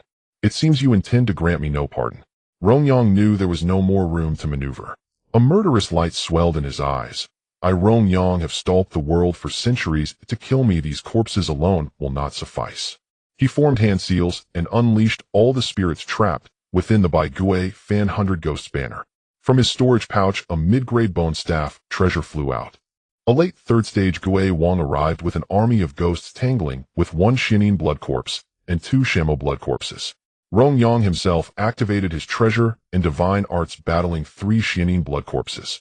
For a time 6 blood corpses besieged him, yet could not fell him, a testament to his considerable prowess. But on the field there were 7 blood corpses in total. The remaining one was the strongest, nearly a half-step 4th-stage blood corpse. It watched. In the next instant it appeared behind Rong Yang. A blood-shrouded claw swept silently for the spot between his shoulders. Rong Yang's hair rose as he used the Bai Gui fan to block the strike, but the blow still shoved him backward. In that split second the other 3 blood corpses' assaults descended. He detonated his divine power with all his might and forced them back once more. The strongest, however, condensed a murderous blood claw and struck again. Rong Yang used his bone staff to parry. As they locked, other blood corpses attacked from 3 directions, their coordination allowing Rong Yang no respite to breathe. "You have driven me to this." A ruthless gleam flashed in his eyes as he slammed his palm into his own chest. With a choking sound, he spat a mouthful of heart blood that coalesced into a strange blood talisman in midair, which he swallowed at once. Rong Yang's aura exploded outward. In an instant, he reached golden core completion and continued to surge. Burning blood's secret technique. Chuan observed coolly. "Get out of my way." Rong Yang roared. The Bai Gui fan swept, and he hammered the strongest blood corpse with the bone staff. 5 blood corpses were blasted back, hurled a great distance. Seizing that fleeting opportunity, he darted like a phantom straight at Chuan. If he could kill the puppeteer, the corpses would fall into chaos. A mere mid-stage golden core, go to your death. Chuan remained unruffled. From the power he displayed, he could easily stand against a golden core at completion with consummate divine arts. Yet Chuan had long ago surpassed early golden core. Stepping into mid-stage did not transform him, but it deepened his foundation. Chuan had no intention of revealing his true strength. Should Rong Yang at the moment of death transmit his attacking methods outward, those signatures would be far too conspicuous. As for the blood corpse techniques, even if others learned of them, they would only assume some demonic cultivator was responsible. Rong Yang's use of the burning blood secret technique would not endure long. With those blood corpses they were more than enough to finish him. As Rong Yang charged, Chuan flicked his sleeve, and a black great seal carrying the weight of a mountain hurtled forward. An upper-grade treasure. Rong Yang's expression changed. Gripping his bone staff, he unleashed every ounce of power to meet that enormous seal. With a thunderous crash, he was flung away by the fully empowered strike. The 4 blood corpses that had been driven back swarmed at him again. Chuan repeatedly battering him with the Chong Xian prevented him from breaking the encirclement to reach Chuan. "He cannot be a mid-stage golden core," Rong Yang exclaimed in terror. "One who can unleash an upper-grade treasure's full might must be at least a golden core completion." Such treachery existed in the world. No wonder Wu Laomo fell to him. As time passed, the secret technique's effects began to wane. His breath ebbed like a retreating tide, even weaker than before he had used the secret art, his face ashen. "It seems I cannot escape death today, but I will not let him have the satisfaction." Rong Yang covertly planned to find a chance to rush to Chuan and detonate himself to grievously wound him. With his power, a close-range self-detonation could severely injure even an early nascent soul. No sooner had the thought formed than a faint glow flickered at Chuan's brow. Sensing the moment, Chuan deployed a spiritual sense secret art. Rong Yang clutched his head and screamed as blood spurted from his 7 orifices. Though he did not faint entirely in that instant, he could barely control his treasures. At that precise moment, 3 Xianin blood corpses combined and shattered his treasure's defensive light veil. A blood-wreathed claw pierced through and struck his Dantian elixir field. It was the strongest Xianin blood corpse. Rong Yang froze, lowering his gaze to his abdomen as the blood claw began to pry out his golden core. "No." His lips trembled as the light in his eyes rapidly dimmed. Chuan appeared before him, beckoning. The Bai Gui fan flew into his hand. With one hand, Chuan formed a seal and bound Rong Yang's soul forth. The Xianin blood corpse presented the golden core with both hands. Though greedy, it dared not disobey Chuan's command. With Rong Yang dead, the ghosts he had commanded ran wild like untethered beasts. Black radiance flashed in Chuan's hand as a long banner resembling the Bai Gui fan materialized. From the banner erupted a black-red figure, the half-step 4th stage Shueisha Ghost King. It howled skyward, a cry suffused with kingly majesty and boundless ferocity. The rampaging ghost trembled at the sound and dared not move. One exception remained a late, third-stage Gui Wang whose eyes flickered with eerie green ghost fire fixated on the Shueisha Ghost King. "Consume its soul source," Su Chuan said calmly. The Shueisha Ghost King obeyed. A cruel glint passed through its crimson eyes as it transformed into a blood shadow and lunged. The two Ghost Kings clashed in an instant. The battle ended quickly. The late third-stage Gui Wang had already been weakened and was no match for the Shueisha Ghost King at full strength. In 3 or 5 exchanges it was torn apart and its soul source devoured. Devouring a late third-stage ghost increased the Shueisha Ghost King's potency. Below 10,000 ghosts bowed their heads. Su Chuan then absorbed all of Rong Yang's remaining ghost army into the Zhu Hun Fan soul-gathering banner and imposed restraints upon them. Although the Bai Gui fan was more precious than the Zhu Hun fan, Su Chuan would first need to refine it before full use. There was no rush. Next, he organized Rong Yang's belongings. The cultivation method. He specialized in several ghost Dao texts, more than 100,000 spirit stones, a bone staff, and 4 mid-grade treasures. In addition were ghost command techniques, a large number of souls, and the forging methods for the Bai Gui fan and the Qian Hun fan 1,000 soul banner. The Qian Hun fan, though only an upper-grade treasure, grows more devastating the more ghosts it contains. At its peak, its burst power can approach spirit treasure level. "Father, what did we gain?" Su Mingxian asked, stepping forward. "Not bad," Su Chuan replied. "The greatest prize is his ghost army. They belong to me now." "Congratulations, father. A 4th-stage Gui Wang cultivation is within sight." "Too early to say," Su Chuan said. "A 4th-stage Gui Wang is harder to raise than a 4th-stage Corpse King. We must proceed one step at a time. So next, hunt other demonic cultivators in the Blackwater region or head to the Daliang Imperial City." Su Chuan considered and said, "Going everywhere to hunt is not worth it. Some golden core demonic cultivators will likely head to Daliang Imperial City. Many 3rd-stage beasts will do the same." "Father is right," Su Mingxian said. "I think there are considerable opportunities there as well." Su Chuan fell silent, recalling Lei Yunchaos' words about the Chao family's heirloom, a black lamp that seemed to be an incomplete spirit treasure. To casually slay late 3rd-stage beasts requires a top-tier treasure. A damaged top-tier treasure would be unable to do so. The lingering shaky suggests a demonic treasure. Perhaps it suits the Ling, he mused. A short while later, Su Chuan retracted the Cloud Heavens illusion array and set course for Daliang Imperial City. In only an hour, he had crossed most of Daliang and reached its outskirts. Suddenly, Su Chuan's escape light halted. "Father, what is it?" "Let's go inspect the Zhao family first." The two changed direction at once. When they arrived, the scene was one of ruin. Crumbled walls and broken ramparts lay everywhere. The once towering bluestone wall had largely collapsed. Scattered among the rubble lay shattered weapons and charred cloth. Temples were reduced to foundations and a few lone beams. On one beam hung a tattered Zhao clan banner, limp in the wind and soaked through with dark brown bloodstains. Blood was everywhere. Dark red splatters streaked the walls, the grass, the steps, and the broken beams were all matted with blood. Countless pits dotted the ground. Some gaped down, several zhang, their soil blackened at the edges. Gullies stretched tens of zhang long as if plowed by a gargantuan force. Dense claw marks and bite impressions were stamped deep into the bluestone ground and the remaining walls. The air still reeked of blood and burning. Su Mingxian swept his gaze across the silent ruin and sighed softly. "I didn't expect the Zhao family to fall so quickly. If they had arrayed a 3rd-stage formation, they might have held out longer. From these traces, it seems beasts were responsible for the Zhao family's destruction." Su Chuan nodded.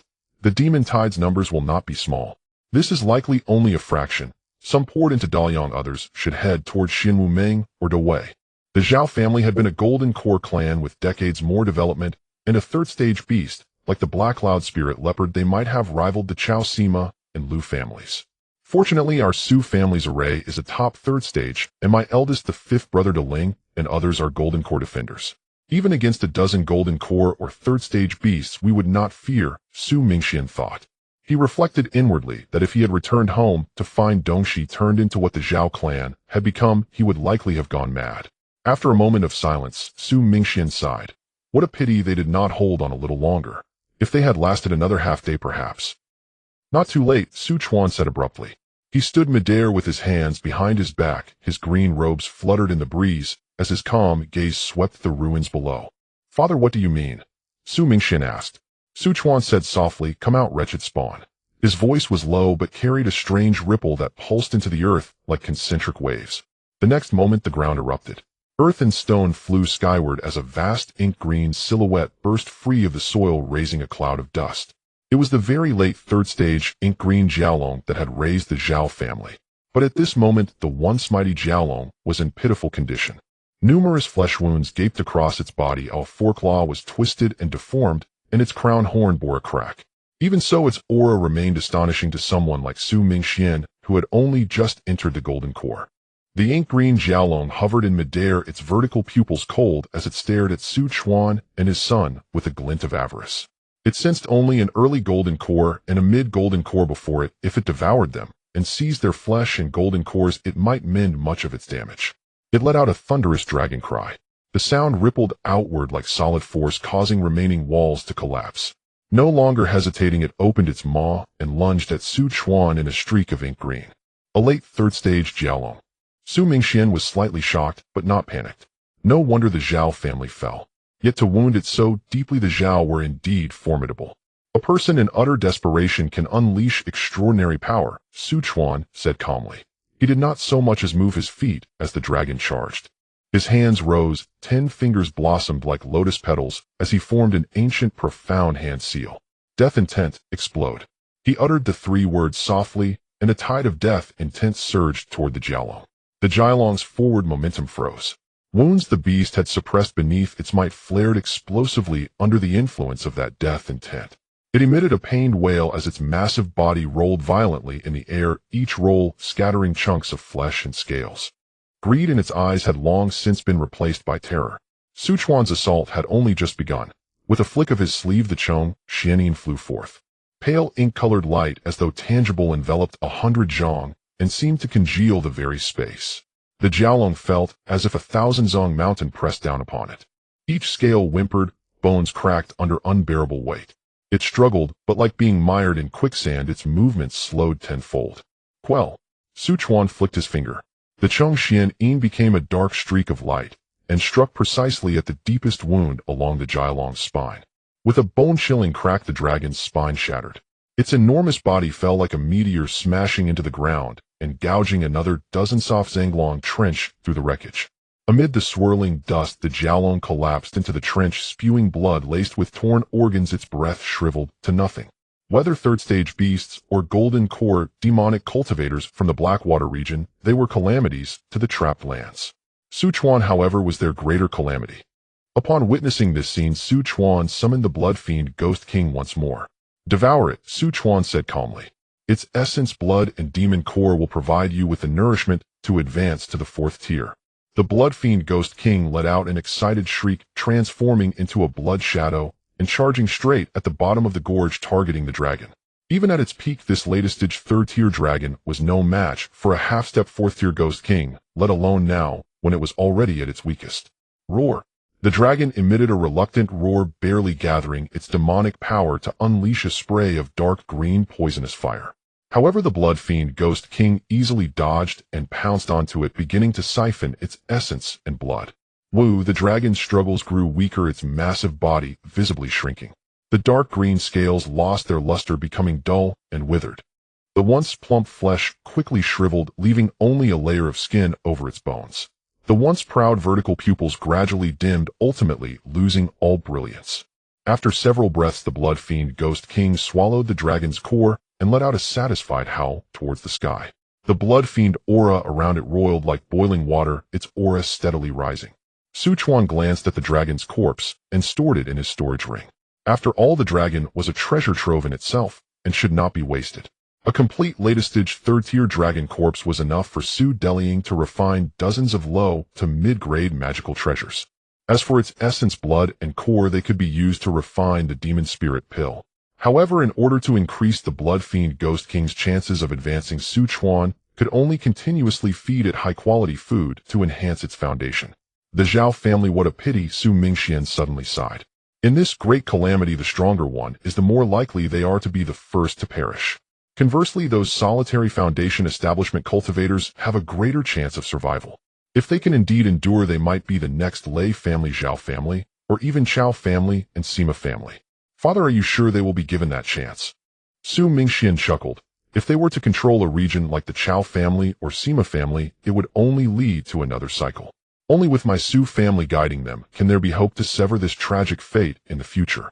Su Chuan remained silent, only saying lightly, "Let's go, it's time to head to the Imperial City, it will be quite lively there." This place was merely over 100 miles from the Great Liang Imperial City.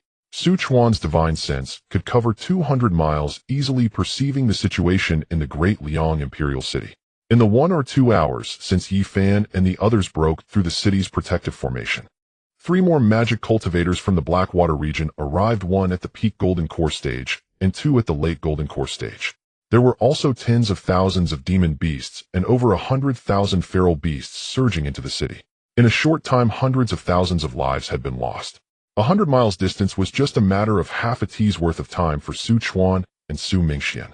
They arrived outside the Imperial City. The originally majestic 12 city gate towers had collapsed by more than half. The largest main gate tower had been completely erased by some terrifying spell, leaving only a deep blackened pit. At the bottom of the pit, hot lava still remained hissing and emitting blue smoke. On the city walls, the bodies of the defending soldiers were piled high. There were ordinary soldiers in armor mangled beyond recognition by the demon beasts. There were also chi refining cultivators who fought with flying swords, their swords broken, their chests pierced. Additionally, there were also mundane martial artists who built a defense with their flesh and blood perishing together with the demon beasts, their severed limbs mingling indistinguishably. Blood flowed through the cracks in the city wall like a stream merging into the moat. The once clear river had turned dark red with countless corpses floating on the surface, both human and demon beast. Several water demons were feasting in the river, stirring up waves of blood. Inside the city, smoke and flames billowed. The once prosperous Qinglong Street was now in utter disarray. Shops on both sides were either burned down or collapsed, with silks, gold and silver wares and ancient books and paintings scattered across the ground, soaked in pools of blood. A millennium of civilization was destroyed in a single blaze. A luxurious carriage was overturned in the street. The 4 horses that pulled it had long been disemboweled. The carriage was empty, with only a pool of blood remaining. At the street corner, dozens of civilians were fleeing in terror. Most of them were ordinary people, without any cultivation, a mix of men, women, and children running around like headless flies. "Quick, run to the west gate. I heard that the Chao family's celestial masters are organizing a defense there," a middle-aged man shouted hoarsely. Just as he finished speaking, the sky suddenly darkened. 3 latest-stage iron feather eagles swooped down, their wingspan reaching a measure of 10 feet, with iron-gray feathers as hard as armor. Their beaks were sharp like hooks, and their claws like knives. With a single strike, they crushed the skulls of 4 people, brains splattering everywhere. The crowd erupted, scattering in all directions. One of the iron feather eagles targeted a woman holding an infant and dove down. The woman desperately protected her child, closing her eyes and waiting for death. "You vile creature." A beam of sword light shot in from the side, piercing into the left eye of the iron feather eagle and through its skull. The iron feather eagle let out a mournful cry and fell to the ground. The one who struck was a young man in green clothes, around 17 or 18 years old, at the 7th layer of chi refining, likely a member of some family. His face was pale, his sword hand trembling slightly, but he gritted his teeth and stood in front of the woman. "Run." The woman stumbled to her feet, about to express her gratitude, when her expression suddenly changed. "Watch out." Behind the young man, another iron feather eagle had swooped in. Its sharp claws pierced through his chest. The young man looked down at the eagle's claws protruding from his chest, blood spilling from his mouth, but he suddenly turned and swung his sword, severing the eagle's neck. He fell to the ground alongside the eagle's corpse, his gaze gradually losing focus, murmuring in his last moments, "Run, run." The woman, tears streaming down her face, continued to flee with her baby. To the east of the city, there stood a mansion covering 100 acres with a plaque reading Chuan Mansion. This was one of the foundational families of the Great Liang Imperial City. At this moment, the protective formation of the Chuan Mansion had been breached. Inside, the sounds of shouting and killing echoed, flames reaching the sky. However, in the face of a golden core magic cultivator, even the old ancestors of the Chuan family were no more than ants to be easily slaughtered. Through soul-searching, the magic cultivator learned the location of the treasure vault and how to open it. He ransacked hundreds of years of accumulation from the Chuan family and left with ease. What was left was a mansion full of corpses, rivers of blood. Resistance could be seen everywhere, as well as people fleeing. Some sacrificed themselves to save the ordinary, perishing together with the demon beasts, while others pushed others out to be fed to the demon beasts, escaping into alleys themselves. In an imperial city, the brilliance and depravity of humanity were on full display. Su Mingxian felt his heart hard as iron. Yet upon seeing women and children about to be torn apart by demon beasts right in front of him, he couldn't help but intervene. Su Chuan said lightly, "Feel free to take action if you wish.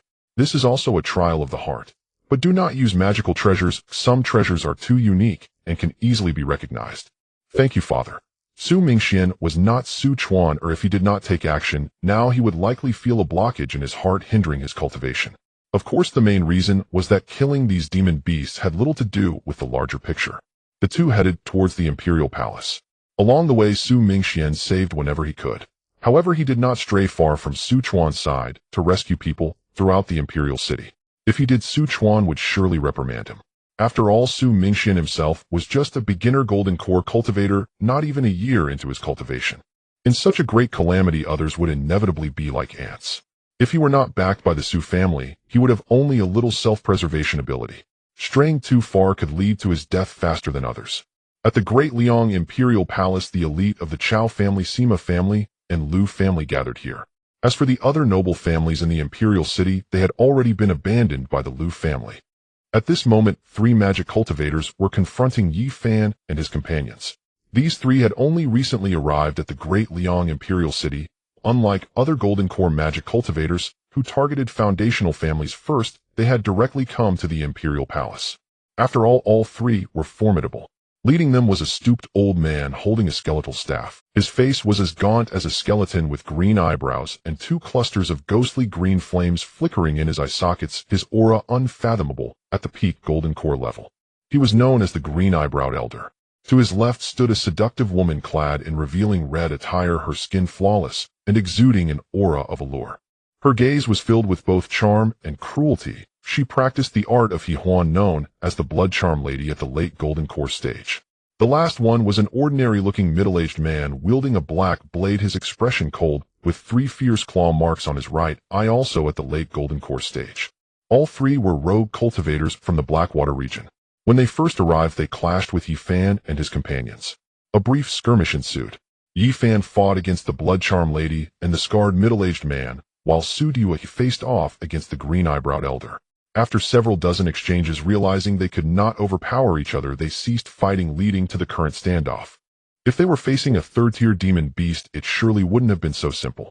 "Fellow Taoists, what are your names?" The Green-Eyebrowed Elder's voice was sinister as he spoke. "I am the Green-Eyebrowed Elder. This is the Blood Charm Lady, and he is Shuetai Dao." Yi Fan replied, "I am Zhang San." Li Si, Wang Wu, Su Diyue, and Mei Yun followed suit. The Green-Eyebrowed Elder's eyes flickered. Although he suspected their names might be false, he didn't mind. After all, those were merely aliases, not their actual names. The nature was essentially the same. "Zhang Daoist, we are in this stalemate. If we wait, soon the rest of the people and demon beasts will arrive, and the situation will only become more chaotic. I believe the 3 of you must be interested in the resources and treasures accumulated by the owner of this imperial palace." He smiled and continued, "How about we join forces to break this formation? First eliminate the golden core cultivators inside, and then each take our share." Yi Fan pondered briefly before nodding. "Then I will go along with the Green-Eyebrowed Taoist's suggestion." He had previously tested the strength of the 3 families. The Chao family specifics were unknown, while the Sima family's trump cards should be able to deal with late golden core and even peak golden core. The Lu family, leveraging the imperial dynasty's fortune, could elevate their own cultivation to late golden core, and the grade of their fortune secret techniques could also enhance them to the level of top-grade magical treasures. It was estimated that the average peak golden core cultivator would not be their match.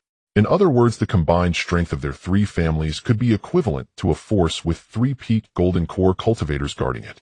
Along with numerous Qi refining and foundation establishment cultivators, it was unlikely that Yi Fan and his companions alone could break through.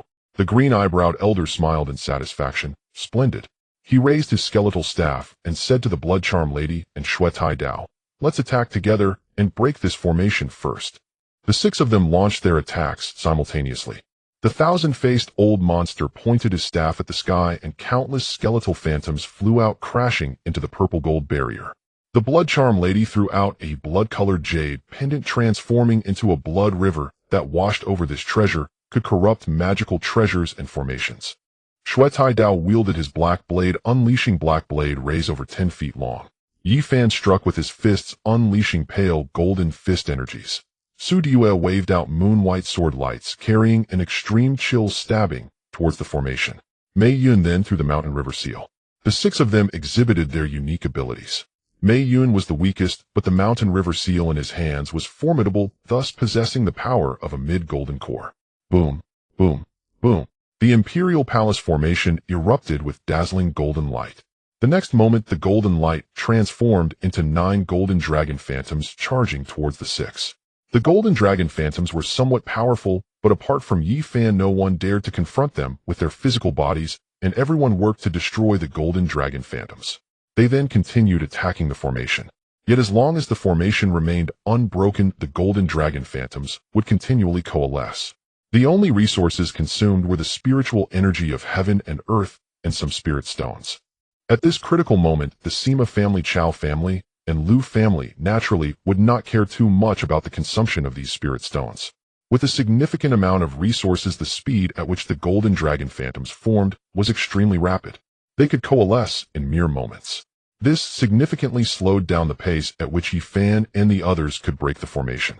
Over 10 miles southeast of the Imperial Palace, Su Chuan and Su Mingxian stood at a height, quietly observing Yi Fan and the others breaking the formation. With Su Chuan concealing their aura, even golden core cultivators would find it hard to detect their presence. "Father, are we just going to watch like this?" Su Mingxian turned to Su Chuan and communicated with his divine sense. "This is Yi Fan's own choice. Even if he didn't come to Great Liang, I would still personally intervene. However, since he wishes to personally annihilate the Chao family, I as his master must naturally respect his wishes. I believe he can handle it well. If there is danger, I will not hesitate to act." "Father, you are truly being cautious." With Su Chuan's strength, even using only demonic means, he could easily push through the entire Great Liang Imperial City. Su Chuan merely smiled lightly at these words. He was waiting, preparing to make a significant move before switching to another identity for a while. Although the Imperial Palace formation was both offensive and defensive in terms of defense, it was still only a low-grade 3rd-tier formation. With the strength of the 6 of them, they could hope to break through in just over a minute when fully exerted. However, at this moment, over half an hour had passed, and it had still not been completely broken. The green-eyebrowed elder and the others frowned. At this time a voice rang out, "Fellow Taoists, why not let us join in as well?" With that laugh, echoing, the previous 5 magic cultivators from the Blackwater region arrived one after another. They naturally knew that the treasure vault within the Great Liang Imperial Palace held the real riches far more precious than the foundational families of the Imperial City. However, they also understood that the Imperial Palace would be even harder to attack than the city's defensive formation. Thus, they temporarily abandoned it to first plunder the resources of the foundational families.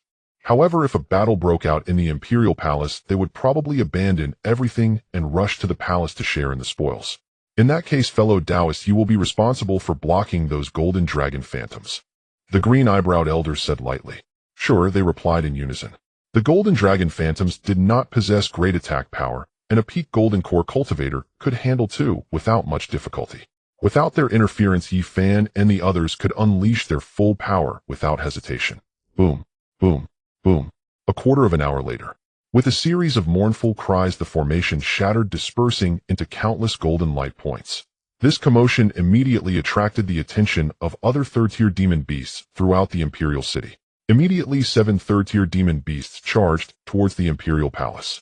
Although none of them were at the peak of the realm, there was only one latest-stage 3rd-tier demon beast, yet this power could not be underestimated. "Let's go." The old man with green eyebrows immediately beckoned the other 2, his figure darting into the Grand Liang Palace like a ghost. The remaining 5 golden core demon cultivators closely followed. Then came 7 demon beasts. Seeing them all enter, Mei Yun noticed that Yi Fan was still hesitating and couldn't help but transmit a message. "Senior brother, aren't we going in?"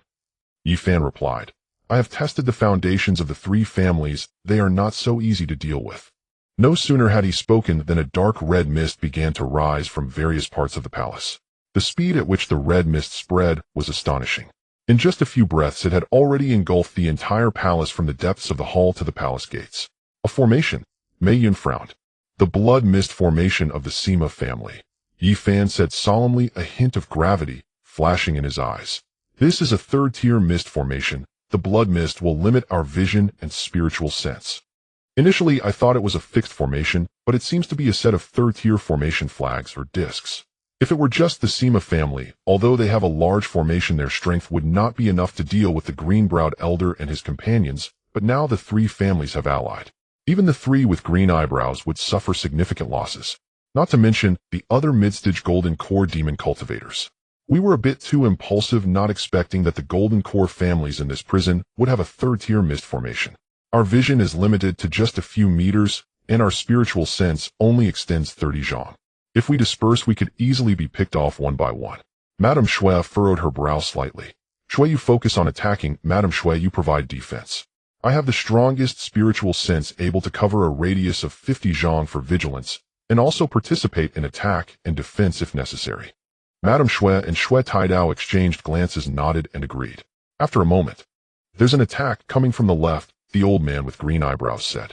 Then they saw the blood-colored jade pendant in Madame Shui's hand transform into a river of blood, blocking their path. Afterward, Shui Taidao jumped high, slashing out dozens of terrifying blade lights. Oh, oh, oh. Immediately several screams echoed. Madame Shui sneered. So it was just a Foundation Establishment junior who attacked us. Do not be careless. Meanwhile, on the other side of the palace, Chao Ji, Sima Qingdao, and Lu Qingquan were present. As the master of the formation, Sima Qingdao naturally understood the strength of the three elder green brows, so he initially targeted the other 5 golden core demon cultivators and the demon beasts. Using the cover of the mist formation, they ambushed the third-tier demon beasts. This immediately enraged the demon beasts, causing them to charge and pursue. This led to a battle with the 5 golden core demon cultivators. Although this plan was crude, it was highly effective against the demon beasts.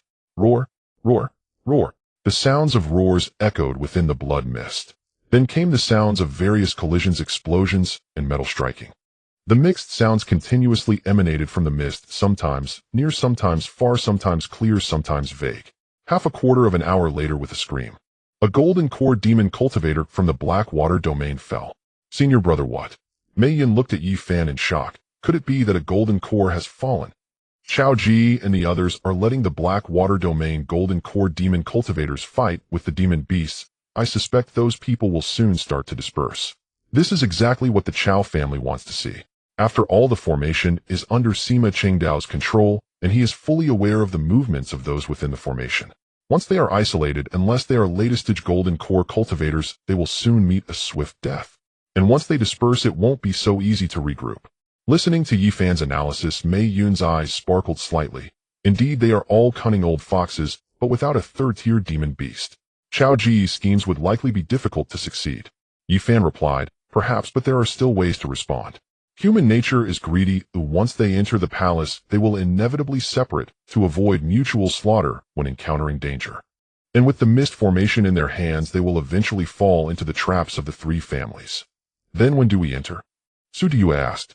Let's wait a bit longer. There may be other powerful demon cultivators or a peak third-tier demon beast arriving. All around, fierce battles were ongoing. Another half an hour passed. Of the 7 demon beasts, only the latest stage, third-tier Baoshan ape survived. The golden core demon cultivators left standing were just the old man with green eyebrows, Madame Shui, and Shui Taizan.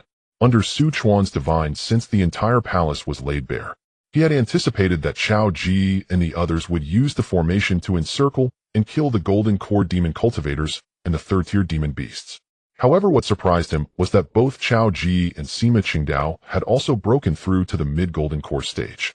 Moreover, the 3 of them cooperated exceptionally, while showing no signs of being enemies who had fought for 1,000 years. Chao Ji wielded a black shield with a medium-grade magical treasure, level mainly for defense.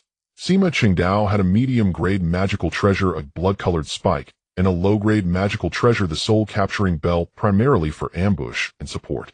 Lu Qingquan had advanced to the mid-golden core stage for several decades, and had now reached the 5th layer of golden core. Along with the 9-dragon seal, a medium-grade magical treasure for both offense and defense. Thus he was primarily focused on frontal attacks. With such cooperation, it was no wonder that the mid-golden core cultivators couldn't hold out for long. However, the remaining ones would not be so easy to kill. The 3 with green eyebrows were more cautious than the other golden core demon cultivators, and their strength was much greater. The 3 had previously ambushed. First, Sima Qingdao attacked with the soul-capturing bell, affecting both Madame Shui and Shui Taidao. But the green-browed elder's spirit was extraordinarily strong, and he quickly regained consciousness. Then with his skeletal staff, he easily repelled Lu Qianquan.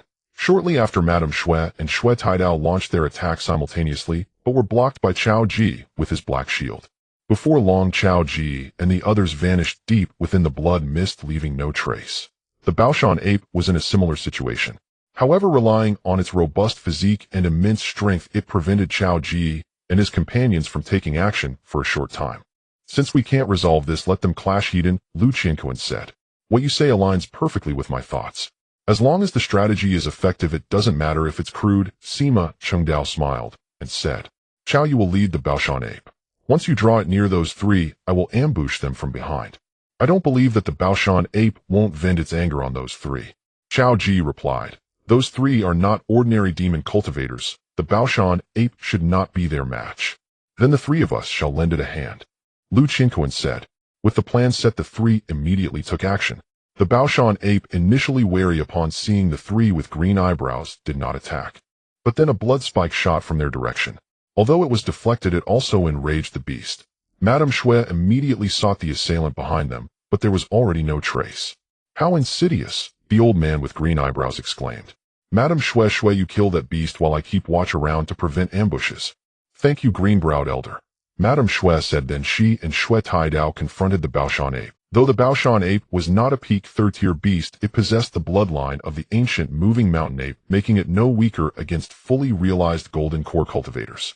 Thus, even with Madame Xue and Xue Taidao teaming up, they only gained a slight advantage. Killing it would likely take quite some time. Sima Qingdao, Chao Ji, and Lu Qianquan attempted several ambushes with their magical treasures, but were all blocked by the old man with green eyebrows. The situation immediately fell into an eerie stalemate. However, at that moment a sharp sound pierced the air as if it could tear apart the very soul. Hiss came from the horizon beyond the imperial city. The sound was initially distant, as if coming from 100 miles away, but in the next instant it was right by their ears. Yi Fan suddenly looked up, his pupils constricting. In the distant sky, a bolt of black lightning was tearing through the air. No, it wasn't lightning. It was a snake. A massive black snake that was suffocatingly huge. It was over 30 zhang long, as thick as a palace pillar, and its entire body was covered with palm-sized black scales. These scales were not smooth, but were adorned with intricate, eerie, dark patterns. Most terrifying was its back, which bore a pair of gigantic black wings. When spread, the wings spanned over 10 zhang, blocking out the sun. The wing membranes were as dark as ink, yet the edges were sharp as knives, and each flap stirred up a violent storm, lifting debris from the remnants of buildings below into the air. The wing bones were jagged with barbs at the joints, and the tips shimmered with a ghostly blue light, clearly laced with deadly poison. The serpent's head was fierce, topped with a spiraled horn from which crackling black arcs of electricity danced. Its eyes, like lanterns, were blood red and exuded cruelty and cunning. This was a peak third-tier demon beast, the Xian Yumingxi, a rare ancient species. With the bloodline of an ancient feathered snake, it not only possessed unmatched physical strength, but also innately controlled the three elements of wind, thunder, and poison. A single flap of its wings could soar for dozens of miles. It was no less formidable than the Jiuyou earth python that Su Chuan had encountered before. It was clear that it had sensed the bloodshed and vast blood energy within the imperial city drawn to it. Not good. Yi Fan's expression changed dramatically. The aura of this Xian Yumingxi sent chills down the spines of the three. Upon its arrival, the first target it locked onto was none other than Yi Fan and his companions. Hiss! The Xian Yumingxi flapped its wings, its massive body moving with incredible agility, tracing a twisted black shadow in the air, directly lunging at Yi Fan and the others. Wherever it passed, the air was torn apart, emitting a ghostly wail. Black arcs of electricity danced around it, and poisonous mist seeped from the cracks in its scales, tinting the surrounding space with a faint gray-black hue. Retreat! Into the formation, Yi Fan decisively shouted. The three dashed into the swirling blood mist formation behind them without looking back. Almost the instant their figures disappeared into the blood mist. Boom! The massive body of the Xian Yumingxi crashed down where they had just stood. The ground exploded, creating a massive pit 10 zhang in diameter with debris shooting up like a rainstorm. Black poisonous mist and arcs of lightning spread out from the point of impact.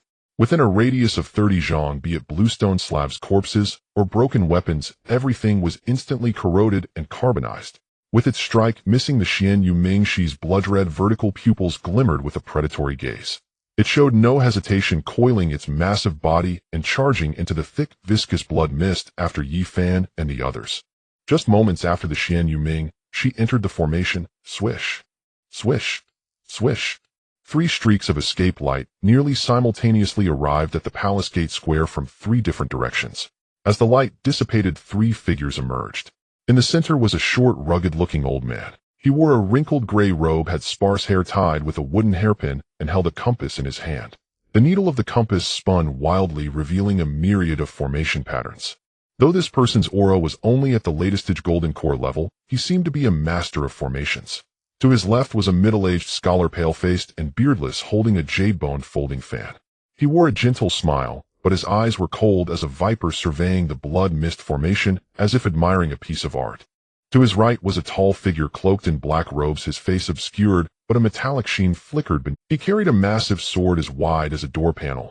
Although it was sheathed, a chilling sword aura emanated from it, carving fine lines into the ground. I've heard that the 3 old golden core families of this prison have gathered here. It seems they indeed have some skill, the middle-aged scholar remarked, gazing at the blood mist formation below with a faint smile. Listening to the commotion, many of our companions are already here, and there are even demon beasts involved. Xuanji, old Taoist, this formation won't trouble you, will it? The gray-robed elder stroked his beard and said, this blood mist formation is a low-grade, 3rd-tier formation, somewhat intricate. It should take about half an hour to break it. However, we need to enter the formation first to locate the formation eye. With Du and Brother Tai here, you can rest assured in breaking the formation.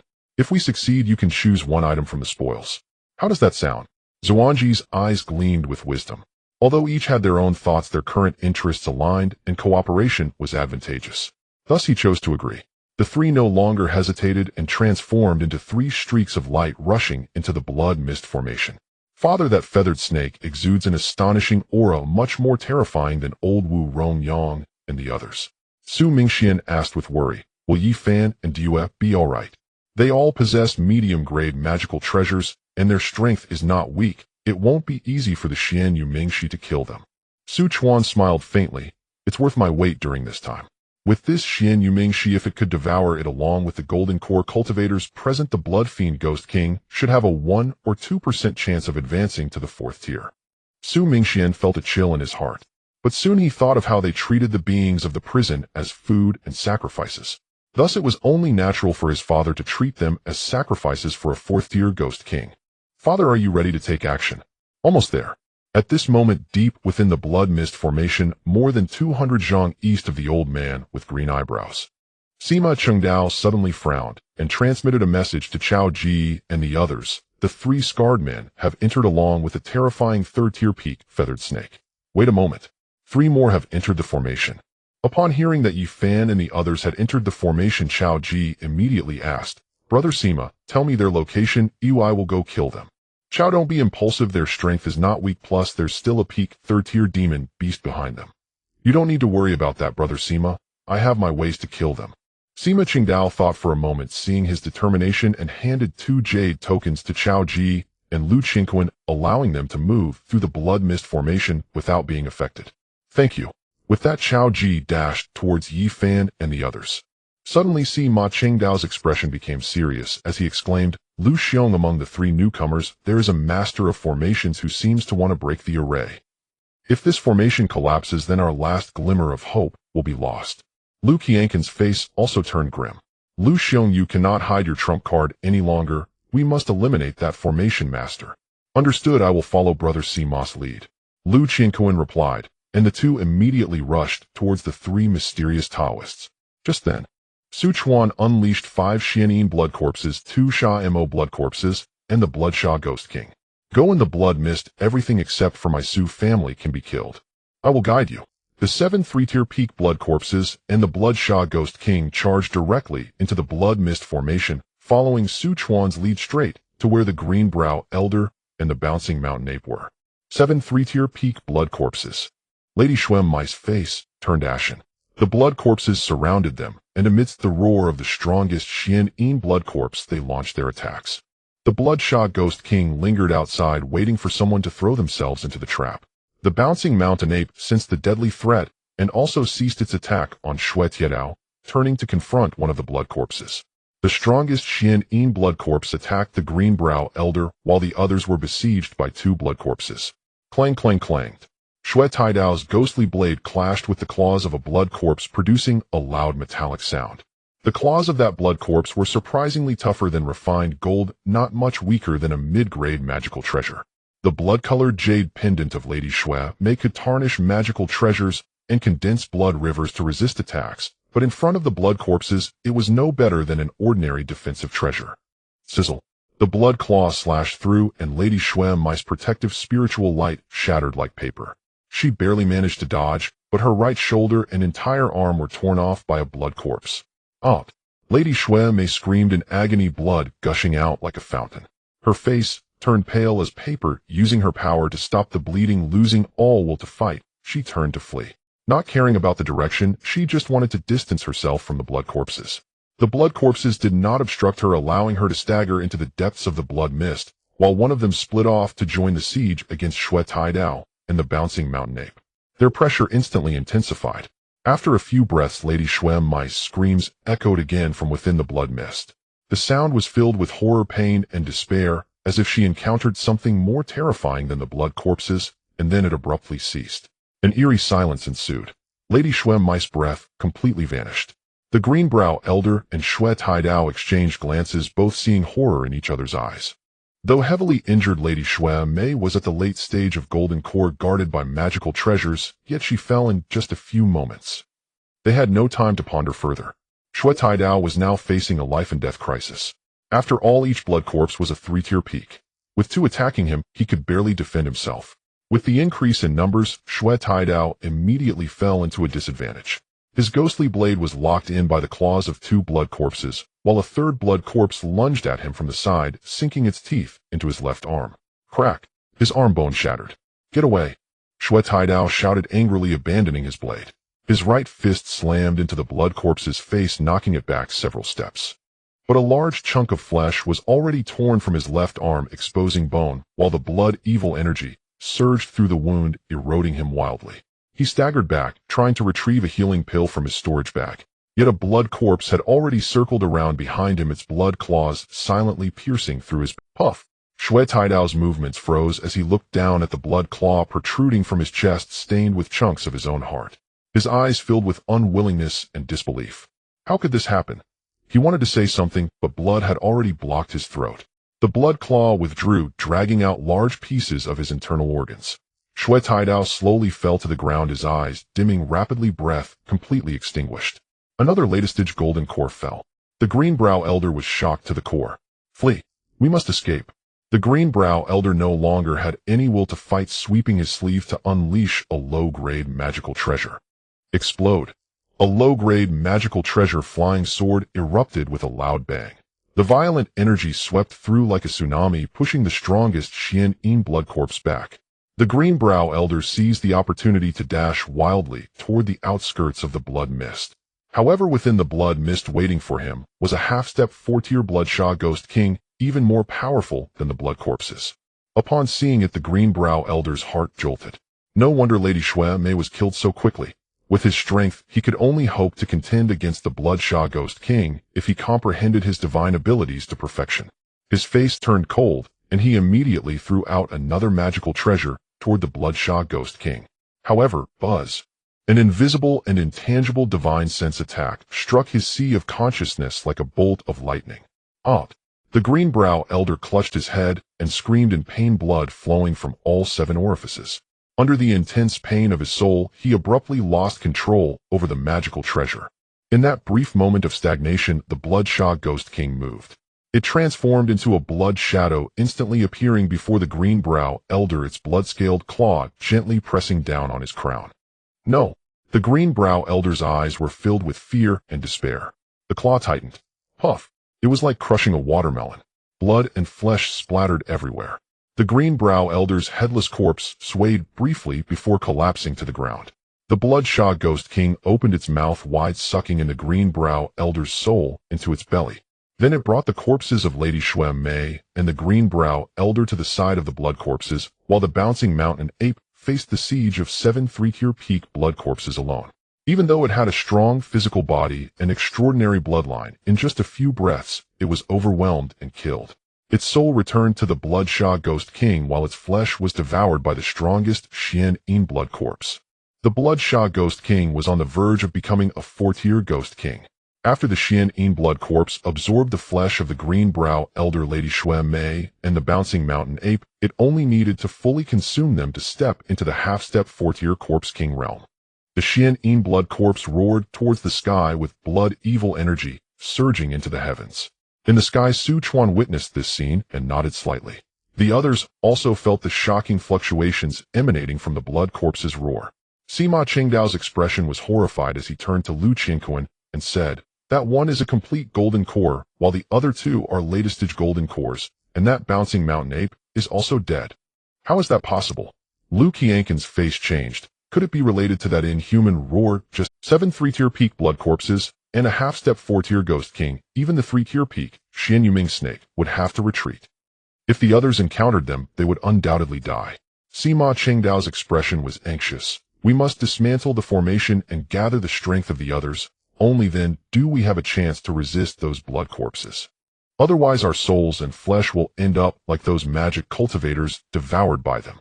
Is the formation unable to hold? In theory it should hold, but we don't know if it's due to the half-step 4-tier Ghost King's overwhelming divine sense. They just charge straight towards the Bouncing Mountain Ape. It seems like the blood mist of the Great Formation is completely ineffective against them. Then let's dismantle the formation and gather our remaining strength to attack together. Lu Qingquan gritted his teeth and said. The rapid changes caught them off guard. Chuan, seeing this, sneered disdainfully, waved his sleeve, and once again set up the cloud sky illusion formation enveloping the entire Daliang Imperial City. Everyone, Sima Qingdao's voice echoed throughout the palace. The formation has brought forth 7 3-tier peak blood corpses and a half-step 4-tier Ghost King.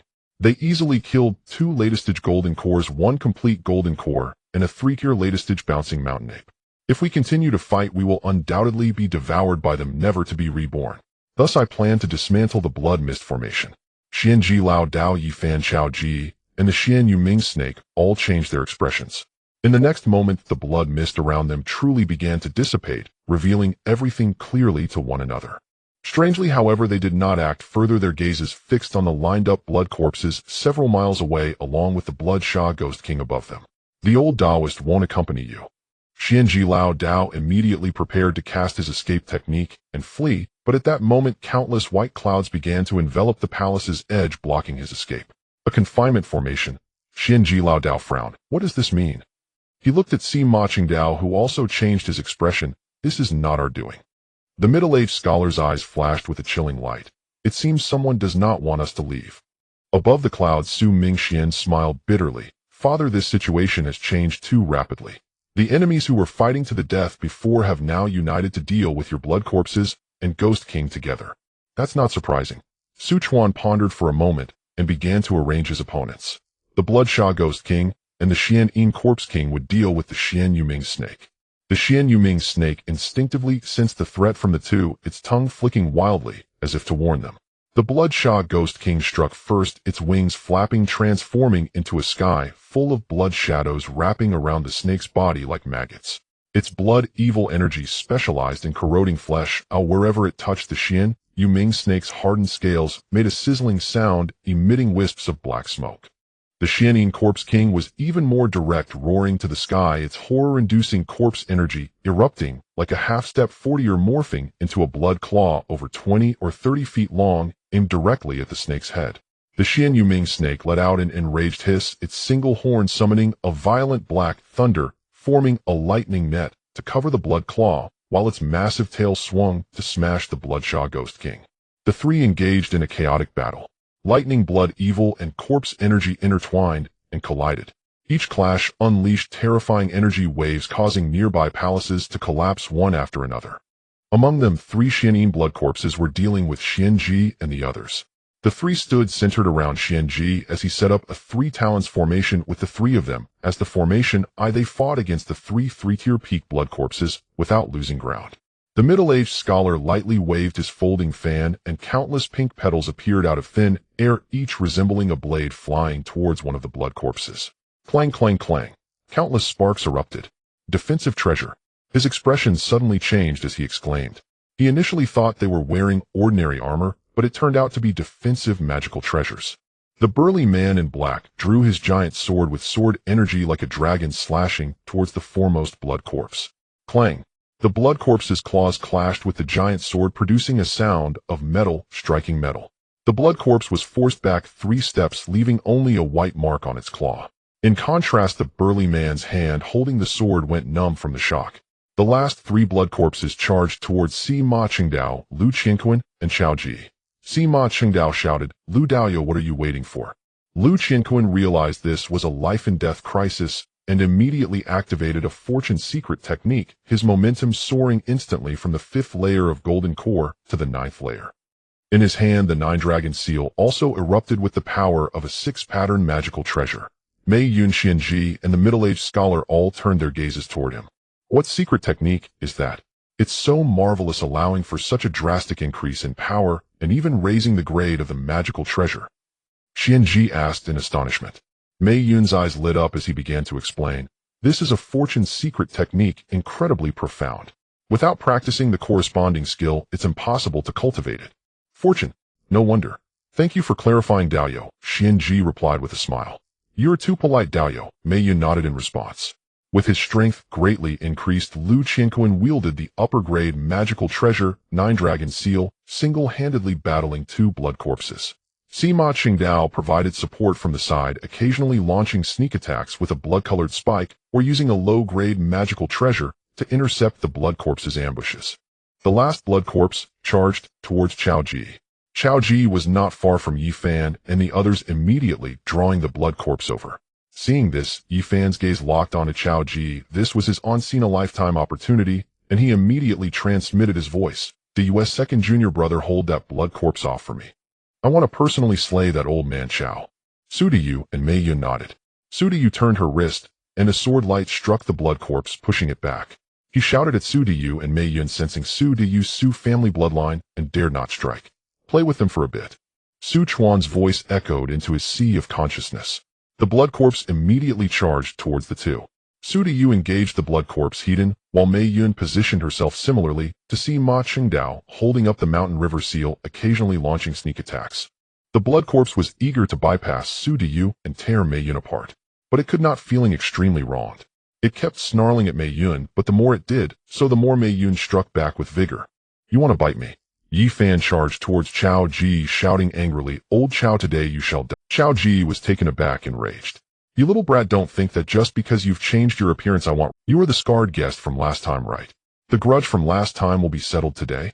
Though he said this, he turned to flee as he was no match for Yi Fan's power, and the mid-grade magical treasures on him were merely defensive treasures. Before long, Chao Ji spotted a fleeing disciple from the Chao family. He took out a black lamp from his storage ring. A fierce glint flashed in his eyes as he raised his hand to grasp. "Ancestor." "No." A middle-aged Foundation establishment cultivator screamed in terror, but was drawn before Chao Ji by an invisible force. "For the continuation of the Chao family, offer up your lifespan." Chao Ji pressed a palm onto the cultivator's crown, murmuring incantations, while his other hand made hand seals.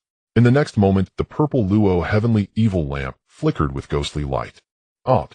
The Foundation establishment cultivator let out a piercing scream. His body visibly withered, and aged hair turning white and skin wrinkling. In just 3 breaths, he transformed from a middle-aged man into a shriveled old man, and was then casually discarded by Chao Ji. The lamp, apart from siphoning life essence, also absorbs the user's vitality. With this as fuel, the wick ignites, emitting purple-black flames. "Go!" Chao Ji formed a seal and directed the purple ruler's evil lamp towards Yi Fan.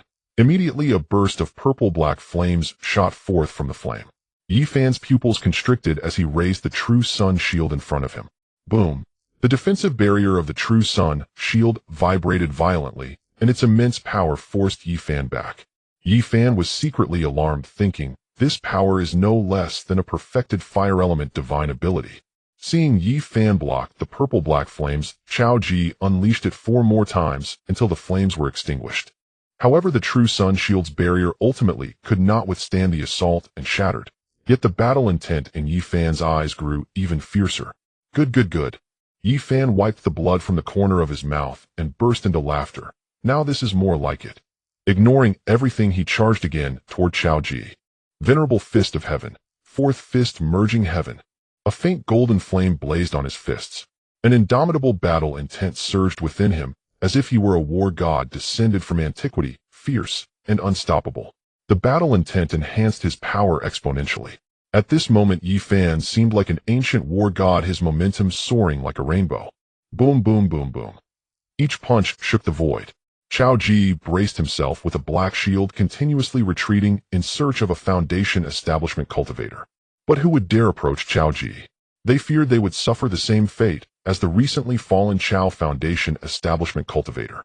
Yi Fan continued throwing punch after punch, completely unconcerned about the damage to his meridians. The might of his punches surged higher, reaching an unprecedented peak. Chao Ji was forced to retreat steadily, and as he saw the shield's barrier on the verge of collapse, fear finally surged in his heart. This kid is a madman. Stop. Let our grudges end here. I can overlook what happened before. Chao Ji shouted urgently. Yi Fan's assault showed no signs of stopping, his voice cold as iron. Impossible unless your Chao family is utterly wiped out. Chao Ji's heart trembled. My Chao family has no enmity with you. Oh, why such great hatred? Go ask the underworld. This is what you forced me to do. A hint of madness flashed in Chao Ji's eyes as he formed seals with both hands, preparing to sacrifice part of his lifespan and vitality.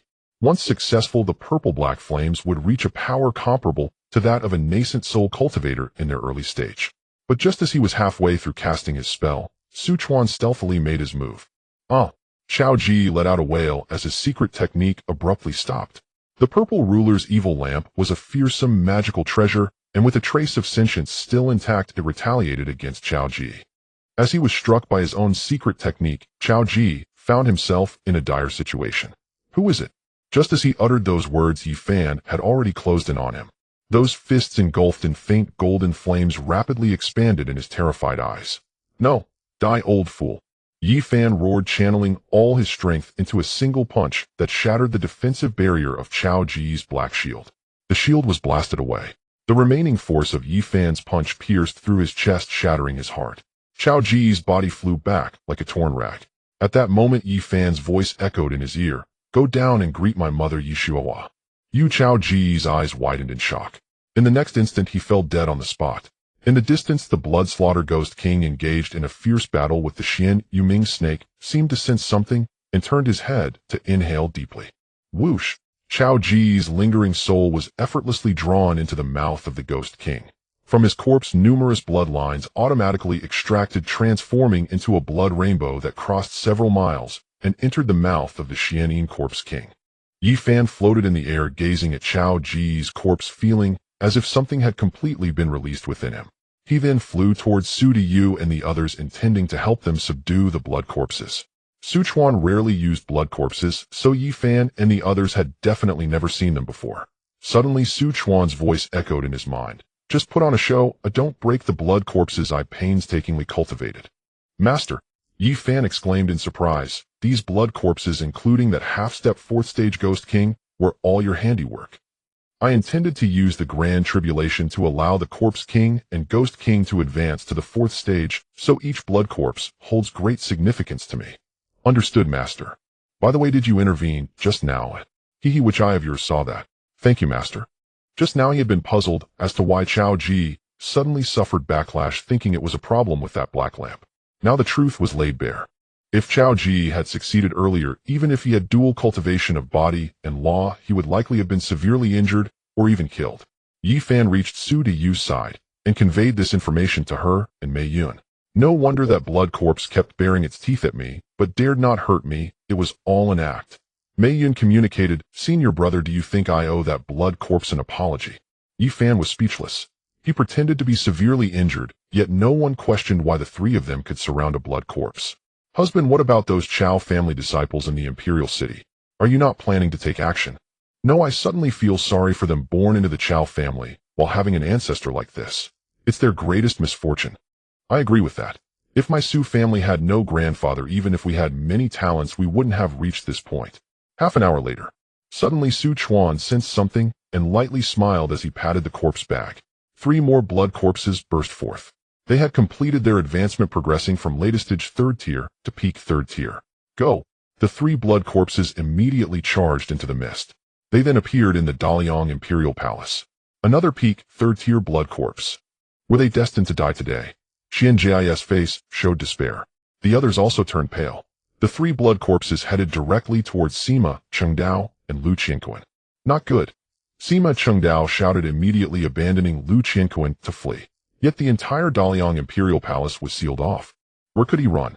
The 3 blood corpses relentlessly pursued Sima Chengdao, collapsing countless palaces and corridors. Eventually they caught up with him at the other end of the palace and killed him. Next was Lu Qianquan. The 9-dragon seal had both offensive and defensive capabilities, reaching the level of a top-tier magic treasure. However, this was achieved through secret methods. Moreover, he had sustained this secret method for quite a while. After merely half a stick of incense, the effects of the fortune's secret method began to diminish. In just a moment, Lu Qianquan's dragon robe was torn, his coronets scattered, and his hair was disheveled. A deep claw mark that could be seen to the bone bled profusely. It was caused by a sneak attack from the blood corpse. A calamity every 500 years, a reincarnation every 1,000 years. It seems this is our fate. No one can escape, no one can escape. Lu Qianquan laughed loudly, his voice filled with desolation and sorrow. But I am the emperor. Lu Qianquan stopped laughing, a hint of determination flashing in his eyes. The supreme ruler destined by heaven. I will never allow myself to become the fodder for you monsters. As soon as he finished speaking, his aura suddenly surged to its limit. It wasn't an increase, but rather a wild compression and condensation. At the Dantian, the golden core was becoming increasingly bright at a speed visible to the naked eye, like a sun about to explode. Su Chuan's thoughts raced. With a single divine sense attack, he could interrupt the self-detonation. Then the 5 blood corpses could instantly tear Lu Qianquan apart. But in the end, he chose silence. He simply transmitted a brief command through the blood corpses: retreat. The 5 blood corpses' crimson pupils flickered with flame, almost simultaneously halting their attack and retreating. Lu Qianquan stood amidst the ruins, watching the blood corpses leave, yet he did not pursue them. The tattered dragon robe fluttered without wind. He took one last look at the Daliang Imperial Palace. Ancestors, I, the unworthy descendant Lu Qianquan, today will perish together with the nation. Then, boom. The world lost its sound. No, it was that the sound was too immense, exceeding the limit of what a mortal eardrum could endure. A pure release of energy spread out like ripples on water. Wherever it passed, palaces, stone walls, and the bluestone floor were all torn apart, decomposed, and vaporized by this terrifying energy. The ground was scraped away to a depth of 3 zhang, forming a perfect bowl-shaped giant pit. The 5 blood corpses were impacted by the energy shock, but fortunately avoided the explosive core area, thus sustaining only minor injuries. Due to his self-detonation, nearly a quarter of the Daliang Imperial Palace was destroyed. Many Qi and Foundation establishment cultivators suffered casualties in this self-detonation. Unlike the Lu family, Chao family, and Sima family, the Lu family had not acted against the Su family, so there was not much enmity. Su Chuan saw Lu Qianquan choose to die as an emperor rather than become blood food. This resolve deserved respect. Therefore he did not interrupt. On the other side, the old Taoist Xianji set up the 3 Talents Great Formation, having endured the siege of 3 blood corpses for quite some time. He and the middle-aged scholar and black-robed man had consumed a lot of energy, their faces pale. At this moment, 5 spare blood corpses flew over instantly, turning their faces ashen. It's over. The old Taoist Xianji smiled grimly. Fellow Taoists, let's each escape. He immediately abandoned the 2 and fled into the distance. Damn old ghost, Xianji, the middle-aged scholar cursed.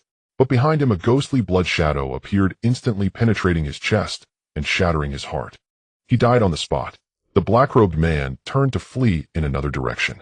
But having only flown a few dozen zhang, 3 blood corpses appeared ahead. Surrounded by 5 corpses, even his exquisite swordplay could not counter the gap in strength. Within a few dozen breaths, the black-robed man fell. The old Taoist Xianji, possessing a teleportation technique, although he could not teleport far, was not something the blood corpses could easily catch up to. He ran to the battlefield of the Xian Yuming Snake and Ghost King, hoping to divert their attention. But unexpectedly, the Bloodslaughter Ghost King unleashed a soul shock, which brought his escape speed to a halt. Then a flash of blood shadow appeared, and the old Taoist Xianji's head was crushed. His soul and blood were divided. Seeing this, the Xian Yuming Snake transformed its tail into a black whip and suddenly struck at the Bloodslaughter Ghost King. The Xianin Corpse King appeared before him, blocking the blow. Then the other 4 Xian blood corpses rushed in. 5 spirits blood corpse formation. With a command from Su Chuan, the power of the remaining 5 Xian blood corpses surged into the Xian Corpse King's body. The Corpse King's strength and aura soared, instantly breaking through to half-step 4th tier, rapidly approaching the 4th tier Corpse King level. Even alone, it had the right to battle the Xian Yuming snake. Now with the addition of the Blood Slaughter Ghost King and 5 blood corpses, the Xian Yuming snake felt a deep sense of crisis.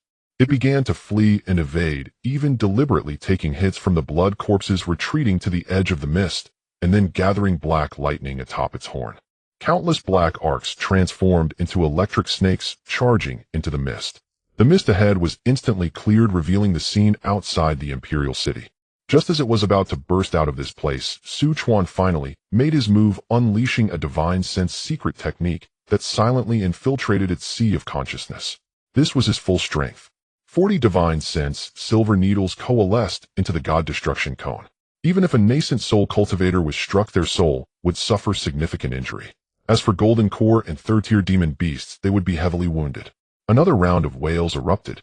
Taking advantage of the chaos, the Bloodslaughter Ghost King and Xian Corpse King launched a frenzied attack, tearing away large chunks of flesh from the Xian Yuming snake. The aura of blood slaughter and the atmosphere of the Xian corpse frantically eroded it. The 30 Zhanglong black snake body twisted violently, each roll stirring up a devastating storm. Nearby palaces and buildings were flattened by the storm. Hiss! The snake's mouth gaped wide, its bifurcated black tendrils thrashing wildly, releasing a torrent of poison mist. The Bloodslaughter Ghost King flapped its wings behind, directly blowing away the poison mist. They clung to the Xian Yuming snake like a festering wound, in no time tearing away more of its flesh. The Xian Yuming snake writhed in pain. Its tail lashed out like a steel whip, producing sonic booms in the air as it struck hard against the back of the Xian Corpse King. Bang! The Xian Corpse King was sent flying, crashing through 3 palace walls and carving out a trench dozens of Zhanglong in the ruins. Its magical armor was riddled with cracks. Just as it was about to continue its pursuit, Su Chuan's God Destruction Cone struck again. Hiss! The Xian Yuming snake let out a painful cry. The Bloodslaughter Ghost King condensed countless dark claws from the endless energy and slammed them down fiercely. Boom! The Xian Yuming snake spat out a large mouthful of dark green blood, immediately corroding a deep pit in the ground. The Xian blood corpses also attacked, condensing blood claws that ripped away large chunks of flesh. The other blood corpses surged in as well. Faced with such an onslaught, the Xian Yuming snake suffered unprecedented injuries, even feeling its life force rapidly draining. However, it was an ancient variation possessing a terrifyingly strong vitality. It attempted to retaliate in its dying moments. How could Su Chuan give it that opportunity? He extinguished its last glimmer of hope.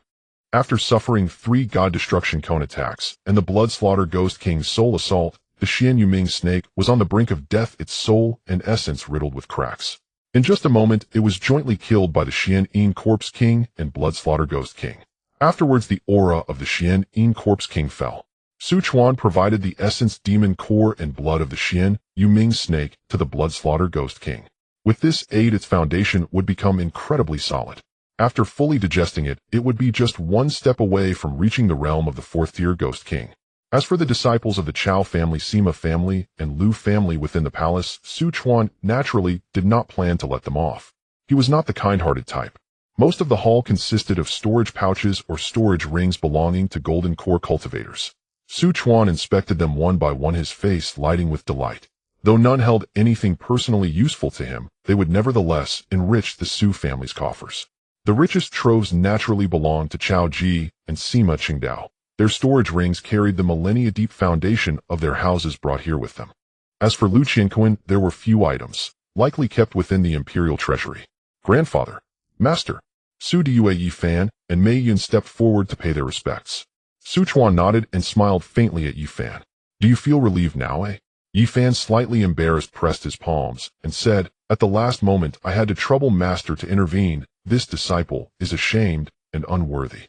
The Chao family's losses in this calamity are not the end of the world.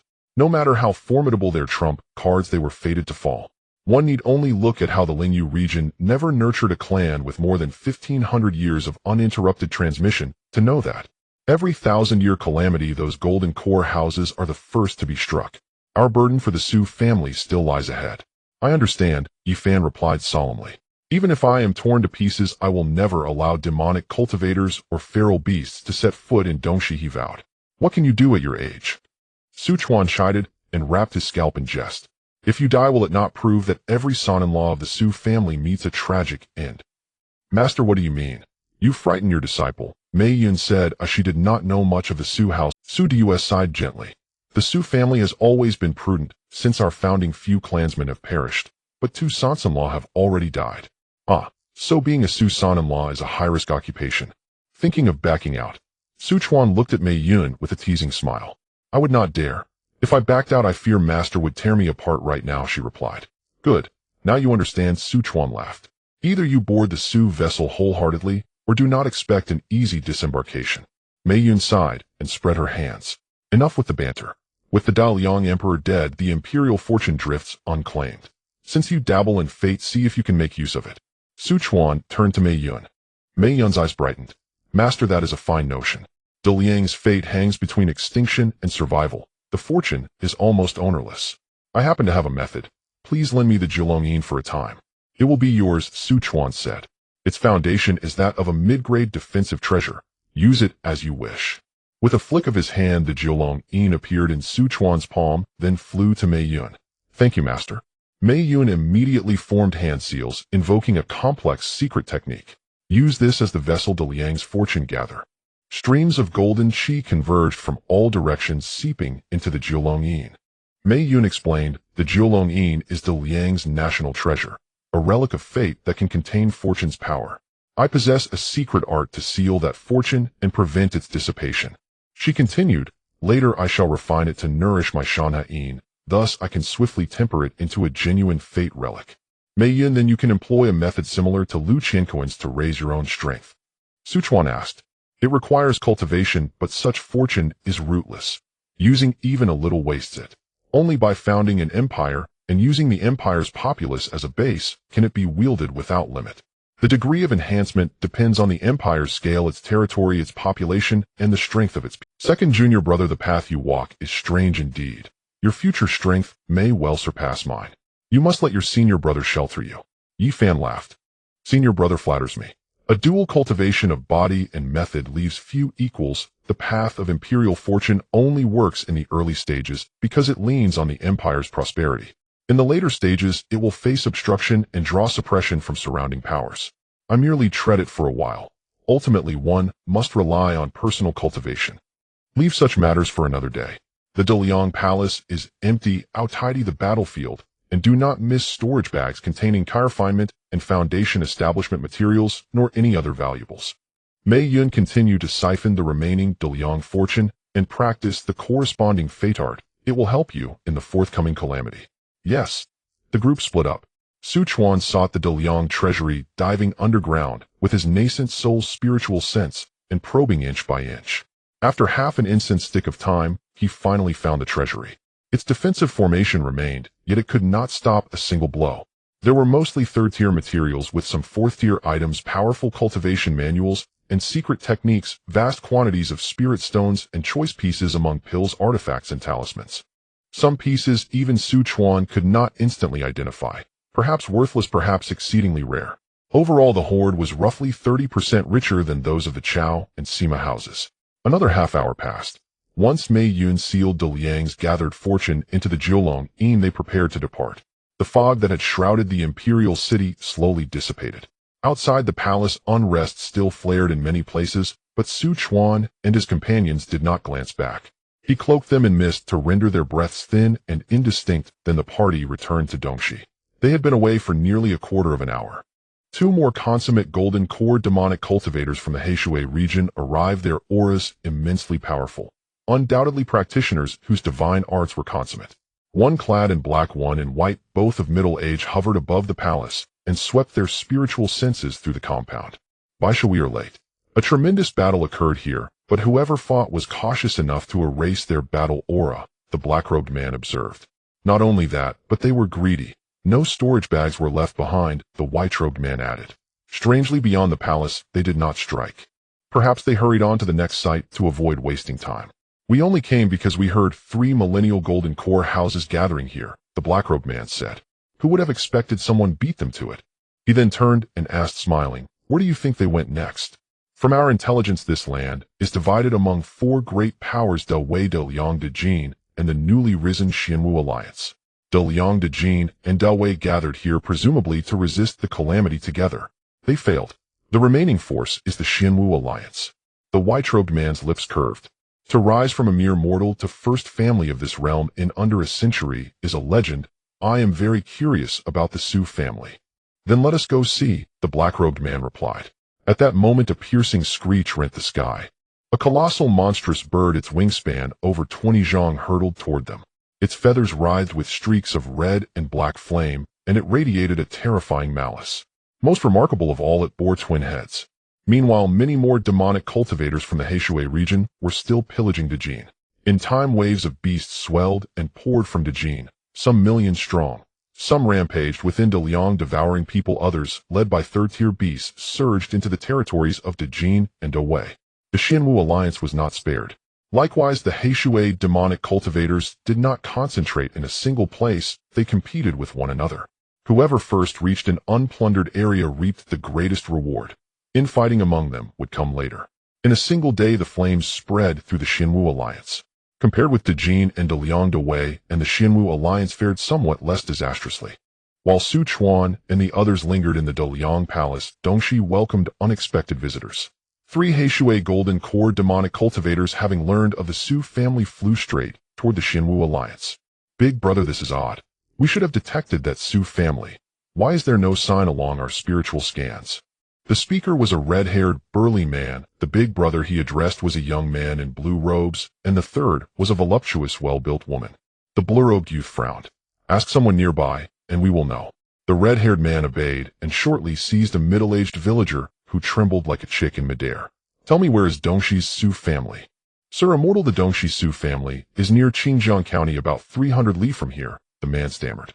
My husband, I thought we passed a county called Qingjiang County on the way. Did we fly past it?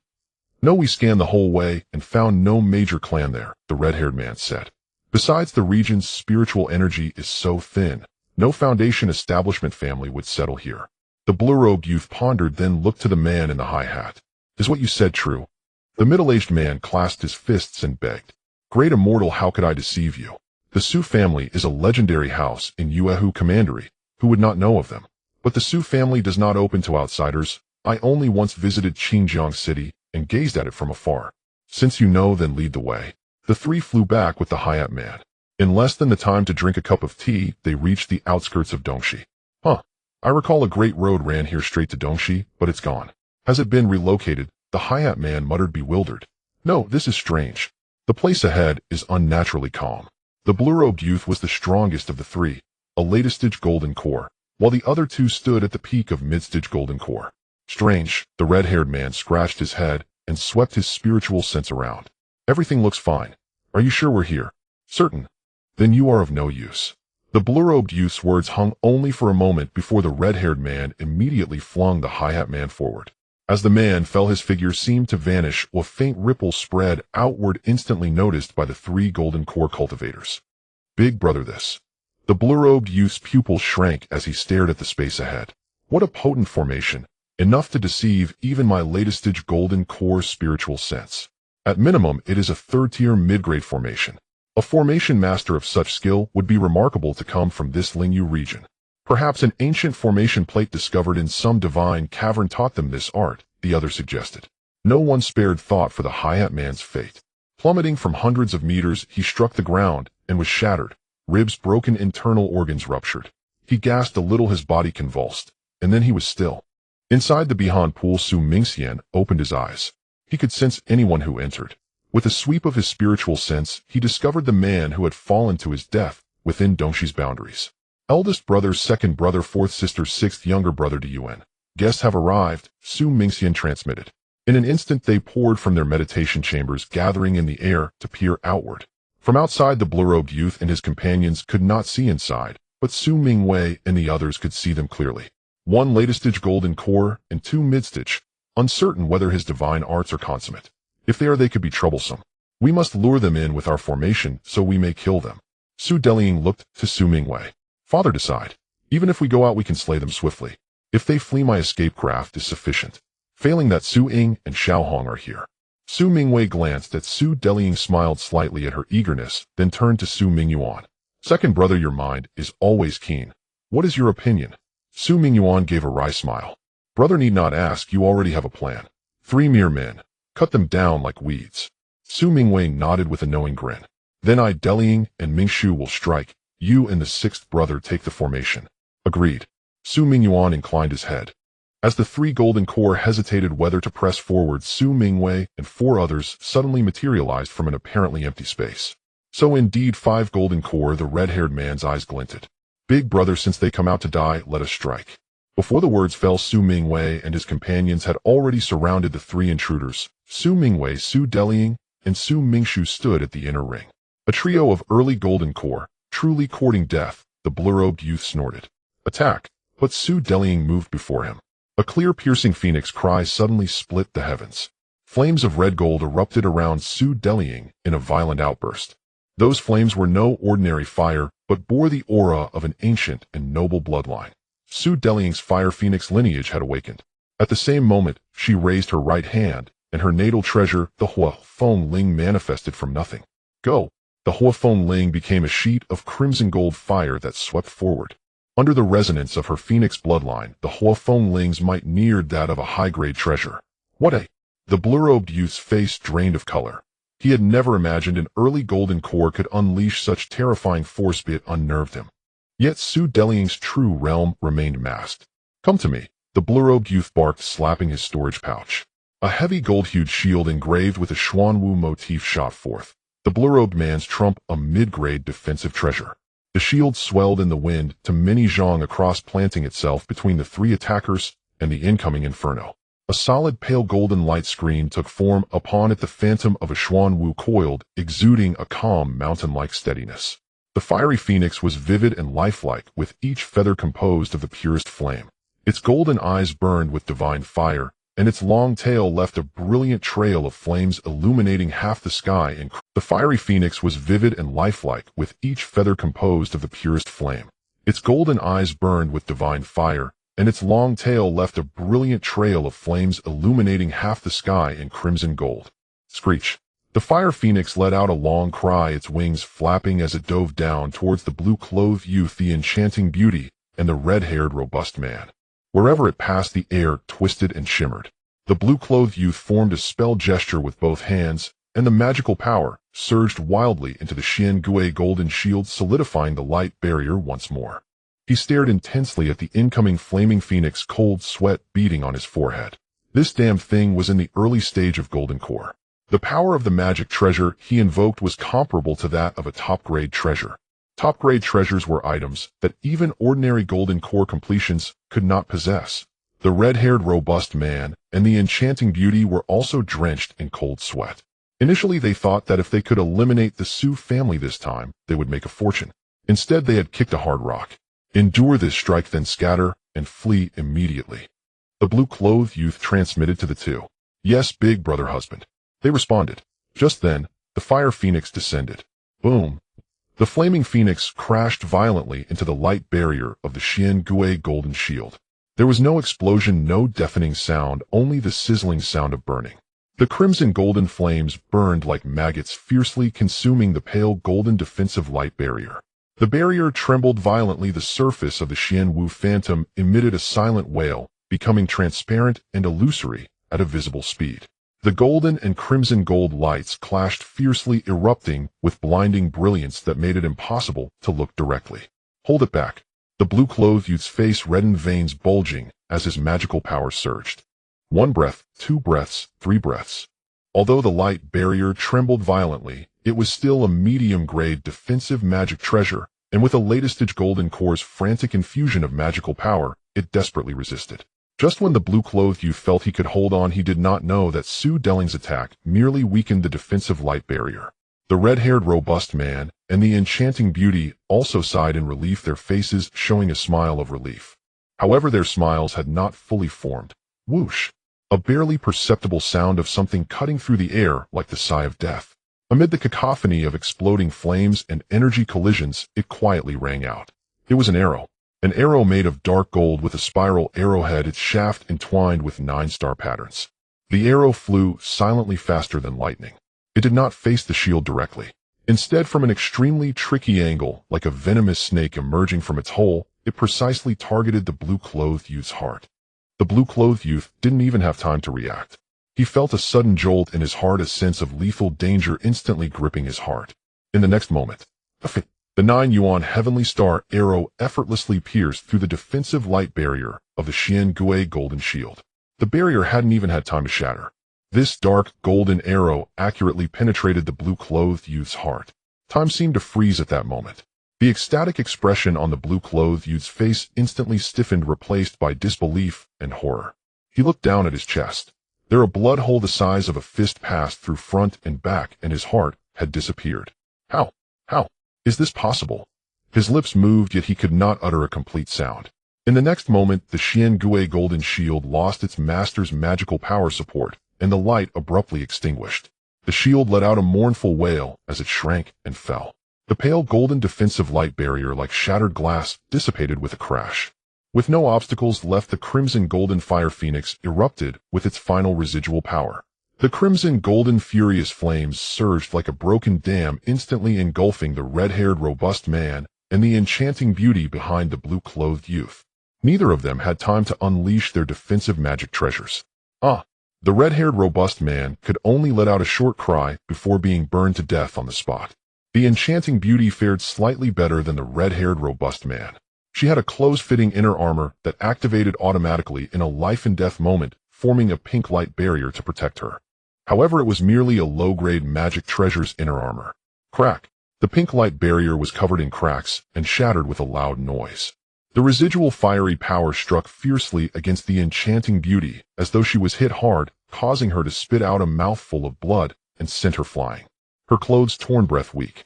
Without any hesitation, she used the momentum from her flight to turn and flee into the distance. Escape. Must escape. She didn't even dare to look at her companion's corpse, nor at the Su family members. Driven only by a primal instinct for survival, she urged her magical power, transforming into a pink escape light, frantically fleeing into the distance. However, she had barely flown 10 zhong when, buzz, a golden light shot out suddenly from Su Delling's eyes. She had long been waiting. The light was only as thick as a thumb, but it was condensed to perfection. This was her perfected eye technique, the true eye of the Fire Emperor. The golden light arrived ahead of time, ignoring distance, as if it had teleported to the back of the enchanting Bowtie's head. PFF. A faint sound. The enchanting Bowtie's forward motion suddenly froze. Her eyes quickly became vacant, and the last expression on her face was one of incredulous bewilderment. Who are we? Where are we? What are we doing here? They had clearly come to plunder and massacre in this prison-like land, yet they had become the ones being instantaneously killed. The corpse fell from the sky, crashing onto the ground with a thud, kicking up a little dust. The entire process took merely 6 or 7 breaths. Su Mingwei put away the treasured Jiao Bao, and Su Delling's flames reseeded the phoenix, illusion dissipating. Big brother Delling, what's going on? We were supposed to attack together, where's my part? Who ate it? Su Mingzhu asked reproachfully. Su Dellien stepped forward to hold her arm affectionately, saying, "And I forgot, I was focused on quickly killing them. Oh, my niece is too strong, I didn't even get a chance to act as your aunt. Enough of that, conceal your aura, organize the spoils, remember, to capture the 3's golden cores, essence, blood, and residual souls. Father will find them useful." Su Mingwei shook his head and chuckled. Everyone complied. Then they returned to the cave stream. As for that unfortunate middle-aged man with a high hat, he was burned by a flame, allowing him to return to dust. An hour later, Su Chuan and the others returned. Su Mingwei and all of them were waiting at the Behanton. "Father, grandfather." Su Mingwei and Su Dellien bowed and called out. Su Chuan nodded and asked, "Did anything unexpected happen?" Su Mingzhu smiled and said, "Father, 3 foolish golden core demon cultivators from the Blackwater domain came and were instantly killed by Dellien and Big Brother. Here are their residual souls and golden cores along with the storage bags." Su Mingwei handed the items to Su Chuan. Su Chuan only accepted the residual souls, essence, blood, and golden cores, then smiled. "You all should take some time to sort through the storage bags and the items inside." Su Mingwei was slightly taken aback. Then he saw Su Chuan wave his sleeve, and the ground was suddenly covered with over 1,000 storage bags. There were inferior low-grade, mid-grade, and high-grade storage bags. So many. Su Mingxian exclaimed in surprise. Su Mingxian smiled and said, the truly useful ones have already been chosen by Father. The rest you all can see if you need anything. If not, then put them into the family treasury. Storage bags can also be awarded to the family's younger generation.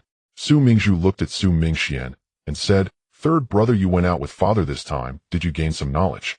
Please tell me about it. 2 words, ruthless. 3 words, very ruthless. 4 words. Get to the point. It just feels like to Father we are all burdens. Nonsense. Su Chuan laughed and scolded. All right, you all organize things. I need to enter seclusion for a while. Having said that, Su Chuan stepped into a bamboo house. Su Mingyuan looked at Yi Fan and asked, so was your Dao heart able to reach clarity? The Chao family, the Sima family, and the Lu family have all been destroyed. Although I personally killed Chao Ji, in the end their foundation is quite formidable. It almost exploded with power comparable to a nascent soul, strikes severely injuring or even killing me, if it weren't for Master secretly intervening. Yi Fan, Father cannot allow you to be severely injured. After all, you are extremely important to the Su family, one of the core members. Thank you, second uncle. Yi Fan understands. Come help organize things. Su Mingxian said, this time there are quite a few good items. Everyone immediately began to busy themselves. When they saw the massive body of the peak 3rd grade, Xian, Yu Ming snake, their pupils involuntarily constricted. Even though it was dead, now the aura it emanated still made Su Deliang feel a bit startled.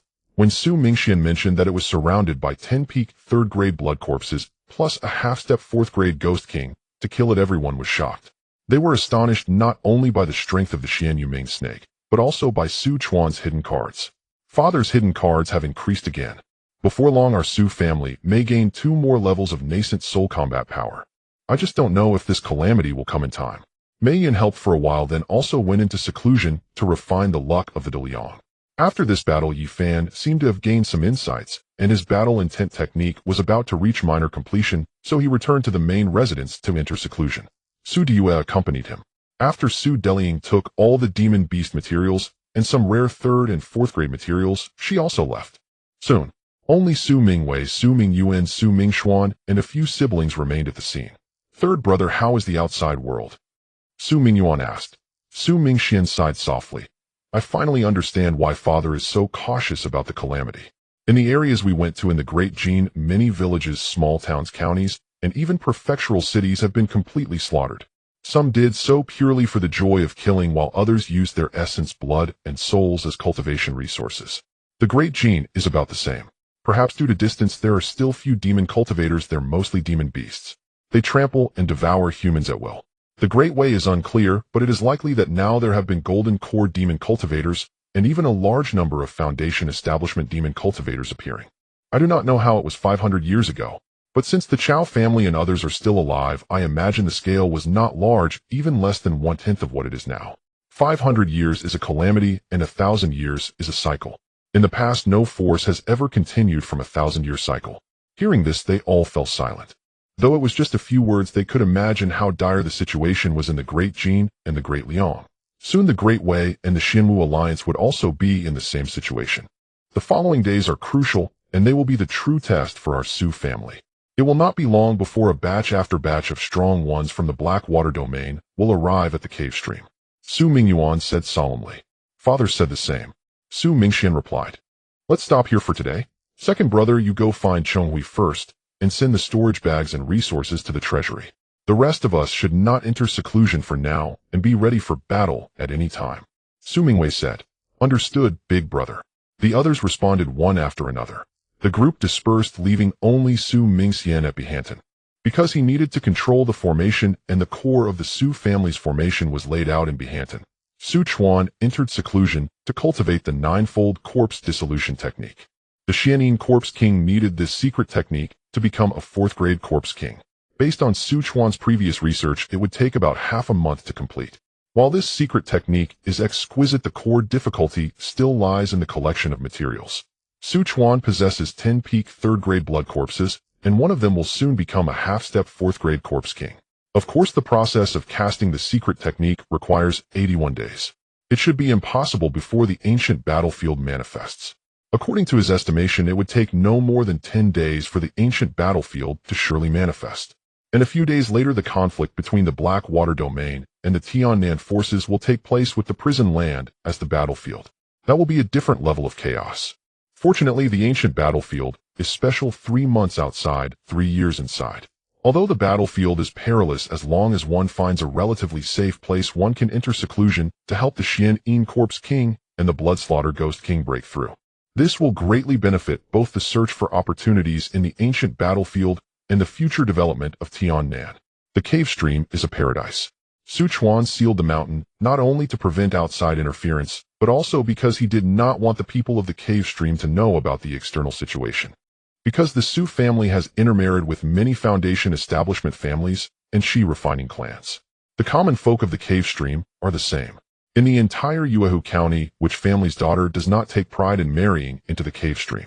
If they knew that their families were facing a catastrophic disaster and that their relatives would soon perish, most people would likely become agitated. Such a situation would be detrimental to the stability of the cave stream. To prevent this from happening, it was better to keep them in the dark. If it is discovered later, Chuan had long made countermeasures. Those who had marital ties with the Su family were recruited into the cave stream last year, serving as a bloodline inheritance. This way they would have nothing to say.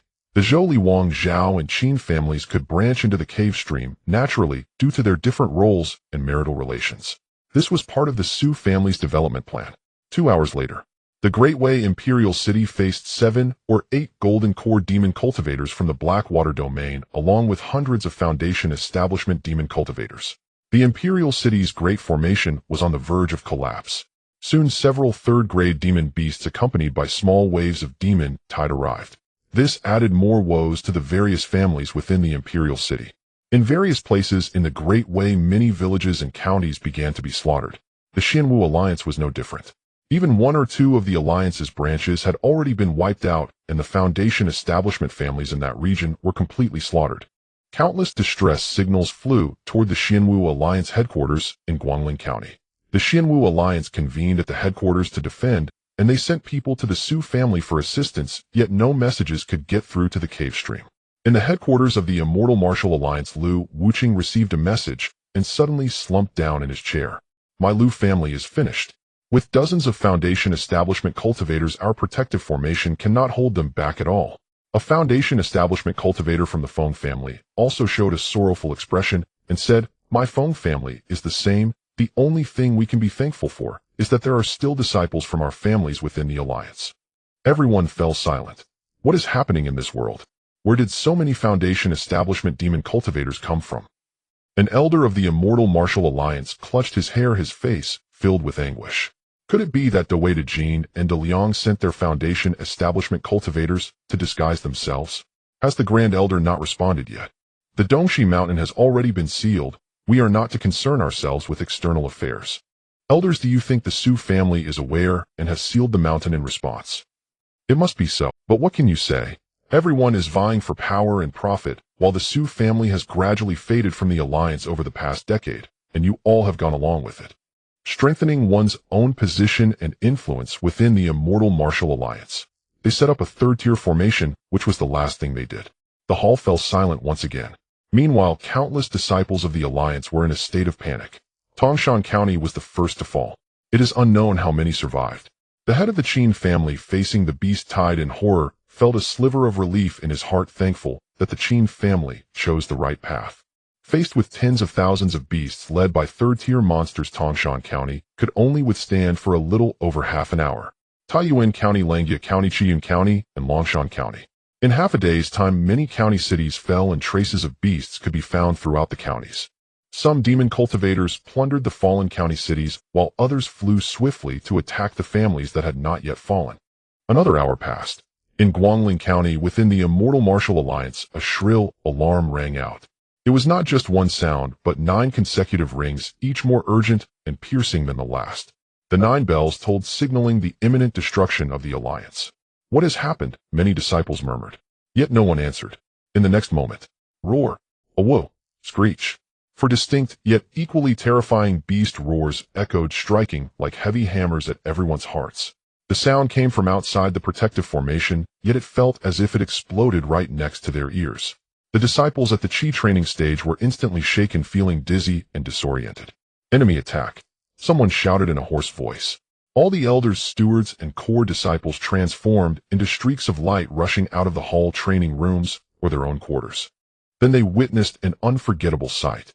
For gigantic creatures like floating mountains loomed across the sky. One was a giant ape about 8 zhang tall, covered in dark red crystalline armor, its entire body a deep crimson.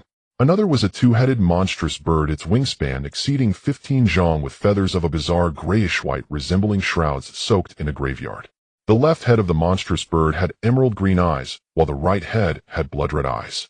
A giant python as thick as a water tank, and over 30 zhang long with a cold bony shell, had a triangular head filled with densely packed backward-facing fangs. Finally, there was a creature resembling a crocodile, but with a dragon's head. It measured over 25 zhang in length and was covered in heavy dark green armor with a row of bony spikes along its back. Each spike was about a zhang long, glimmering with a ghostly blue light. Beneath them, hundreds of thousands of first and second-tier beasts rushed like locusts, overwhelming the scene. The ground was also covered with numerous wild beasts, densely packed, amounting to hundreds of thousands. Feeling the overwhelming aura, the elders of the Immortal Martial Alliance turned pale as paper, trembling as they said, Third-tier beasts. Third-tier beasts also possess intelligence, and they have been instructed. Their primary task is to eliminate the existing golden core forces in the prison realm, followed by the Foundation establishment families. Attack! The poison dragon crocodile let out a deep, thunderous roar. With its dragon head raised, a thick stream of green toxic mist gathered in its mouth, crashing violently against the barrier of the Qingming formation. Sizzle! The piercing sound of corrosion resonated through the heavens and earth. The pale blue barrier of the Qingming formation trembled violently. Following that, boom! The lava explosion ape pounded its chest with its fists and roared to the sky. Then it leaped into the air, its fists the size of houses enveloped in flames, smashing down onto the barrier. Thud! The entire entrance of the Immortal Martial Alliance shook violently. The two-headed corpse vulture did not hold back either. The left head spewed a torrential rain of poison, while the right head emitted concentric sound wave ripples visible to the naked eye. The poisonous rain corroded the surface of the barrier, while the sound waves penetrated through it. The disciples within the mountain gate felt their spirits ache, painfully clutching their heads and howling in agony. The white boning snake was the most sinister. It expelled streams of pale white malevolent energy capable of corroding the spiritual essence of the earth veins. With 4 third-tier beasts leading the way, over 1,000 low-tier beasts crashed into the formation. The Qingming formation at this moment resembled a small boat in a storm, trembling and groaning. Buzz, buzz, buzz. All disciples defend with all your might, maintain the formation. An elder of the Immortal Martial Alliance shouted loudly, and only then did everyone awaken from their fear. Following the arrangements, they each used their magical powers to sustain the barrier. At the core of the formation, several second-tier formation masters were also continuously enhancing the defensive barrier. Wei Dao emerged from the alchemy hall and saw the apocalyptic scene outside. He suddenly remembered that last year true person Yundong invited him to enter Dongxi. It seems the Su family has long anticipated this and has taken measures to seal the mountain. He sighed softly, then flew into the sky and began attacking the first and second-tier beasts outside the formation. Some Foundation establishment demon cultivators came, but seeing the beasts attacking the city, they did not dare to approach. After all, the beasts do not distinguish who they are. To them, regardless of whether it is a demon cultivator from the Blackwater region or a human clan member, all are targets. Some Foundation establishment demon cultivators came, but seeing the beasts attacking the city, they did not dare to approach. After all, the beasts do not distinguish who they are. To them, regardless of whether it is a demon cultivator from the Blackwater region or a human clan member, all are targets for slaughter. Even golden core demon cultivators would not easily provoke trouble unless they had absolute strength. The imperial city of Dewey was originally able to hold out, but when the beast army arrived, the city's protective formation was finally breached. Golden core demon cultivators and beasts poured into the imperial city. It was yet another hell on earth. As for the final line of defense in the imperial palace, it was merely to ensure their survival in tatters. However, the Jiang Lei and Lin families were not as ruthless as the Chao family. They allowed many cultivators and martial artists from the imperial city to enter the palace. Everyone, this is a great calamity. Uai Lei Yunzhong am powerless to turn the tide. Why is this happening, Lei Zhenren? Where did those golden core demon cultivators and third-tier beasts come from? Asked an elder from a Foundation establishment family. Lei Yunzhong surveyed the crowd. If you truly want to know, knowing the truth may bring even more despair. When disaster strikes, we must understand the circumstances. Exactly. Please tell us, Leijinren. The crowd responded eagerly. This is a great calamity. It has occurred once before 500 years ago, but compared to that time, this one is 10 times more brutal. Lei Yunzhong sighed softly. This land is also known as the prison realm. Simply put, it is a cage. Those beasts come from the 100,000 great mountains, and they are the wardens. Wardens of us, a young cultivator asked with a trembling voice. Indeed. Every 500 years a small calamity occurs, and every 1,000 years a great calamity. Though our Lei Jiang and Lin families have survived the 500-year calamity, this is the first time facing the 1,000-year great calamity for real. And as far as I know, so-called 1,000-year families have never had a lineage lasting over 1,200 years. During great calamities, over 90% will perish. And for those of us who have made some progress in cultivation, we die even faster. Why? Why? A Wang Family Foundation establishment cultivator exclaimed. Are we merely food raised for the beasts of the 100,000 great mountains? Where are our powerful predecessors? Do they just watch us helplessly? Those golden core demon cultivators must come from the forces beyond our realm, those top-tier powers, right? Another person spoke up. Many looked towards Lei Yunzhong. Lei Yunzhong shook his head. I do not know. What I know is just a fragment of the truth of this calamity. I have revealed everything I know. How you choose to act is up to you. The roaring sounds from outside the formation continued, constantly stimulating their minds. The path ahead is cut off, and even the powerful of the human clan do not care for us. What hope do we have left? After a pause, the person continued. I am willing to follow the arrangements of Leijinren. After a moment, we are willing to follow Leijinren's arrangements. We are willing to follow Leijinren's arrangements. With all our might, defend the formation. When it breaks, everyone should flee. Whoever can escape is one person.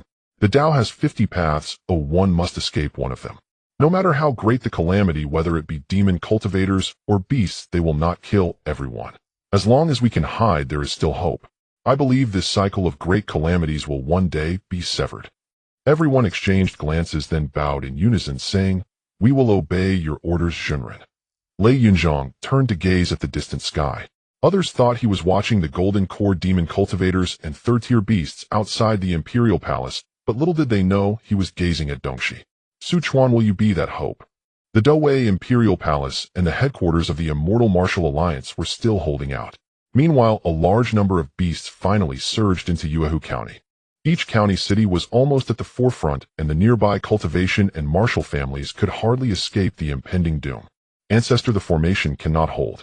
The head of the Zhou family, Zhou Zongran, reported to Zhou Qingfang in a panic. This calamity cannot be avoided. Zongran informed everyone that when the formation breaks, everyone should flee on their own. After a pause, he added, If you can reach Dongxi, you might save your life. Ancestor, the Su family will likely face the same situation, right? Yes, and even more powerful forces may be attracted. But it is the Su family. His tone was filled with awe and envy. Zhou Qingfang said no more. Zhou Zongran cupped his hands in salute, and then left to inform the others. I hope the Su family can allow some fortunate ones to enter, thinking of our Zhou family's vassal status. Zhou Qingfang sighed inwardly. Boom. A third-tier mid-stage beast fell from the sky.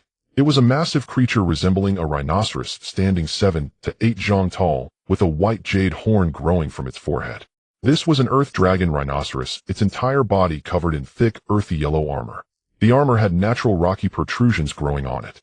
Its forehooves stomped on the already precarious barrier of the formation. The barrier of the top-tier, second-tier formation instantly exploded. Countless blue light dots rained down, dissipating into nothingness before they could touch the ground. Roar! The earth dragon rhinoceros howled to the heavens, its roar sweeping through the air like a physical wave. As it roared, thousands of first- and second-tier beasts surged into the Zhou family estate like a flood breaching a dam. Flee! Run!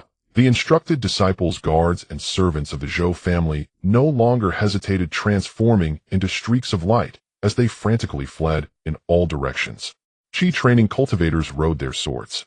Foundation establishment elders flew, while martial artists and others could only run on foot. Palaces were toppled by the beasts, spiritual fields and medicinal gardens trampled into mud, and the Tao archives collapsed. Cries, screams, beast roars, and the sounds of collapsing buildings mixed together to create a hellish symphony. Yet Zhou Qingfang did not flee. He took a deep breath, unleashing his magical power explosively.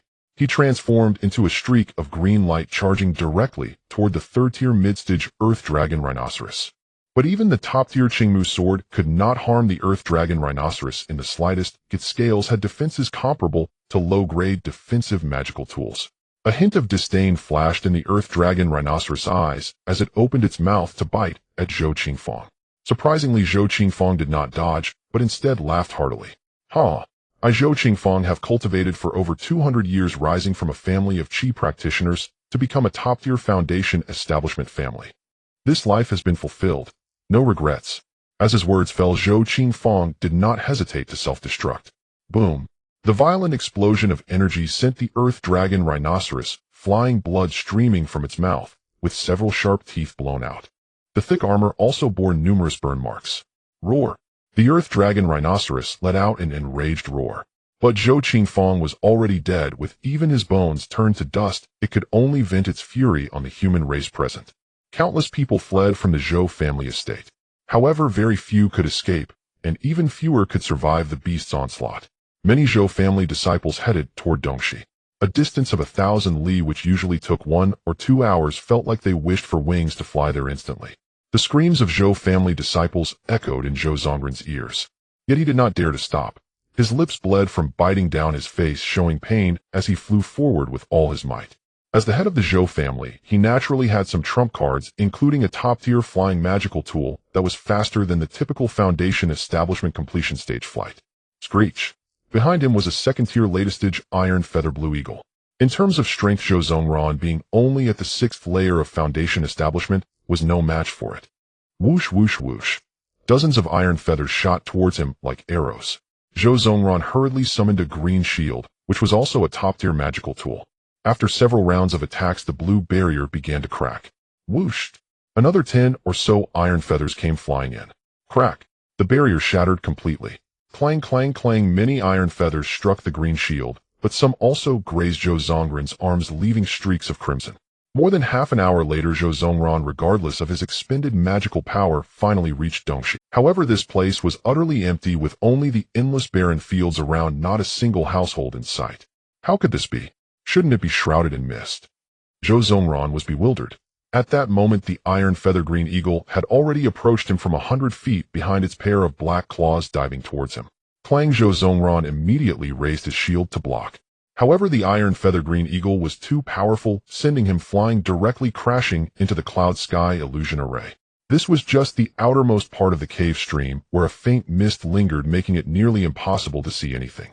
Upon seeing Zhou Zongren suddenly disappear, the sharp-eyed iron feather green eagle flickered for a moment, then dived down again, also entering the cave stream. Upon discovering Zhou Zongren, it immediately screeched, launching another attack. By Hanpool, Su Mingxian opened her eyes. People from the Zhou family. A beast tide has apparently surged into Moon Lake County. Su Mingxian did not take action to eliminate it, but instead sent a message to Su Chuan to inform him of the situation. Kill the beast, and let Zhou Zongdan go to rescue him. Father, if that happens, we might not be able to hide the events from the outside world. How long can we hide it? Su Chuan retorted. In less than an hour or two, I estimate that third-tier beasts will arrive. It is only a matter of time before the beasts invade the cave stream. Moreover, at this moment, the Zhou family, the Qin family, the Taiyuanli family, and the Langyuang family have likely all fallen.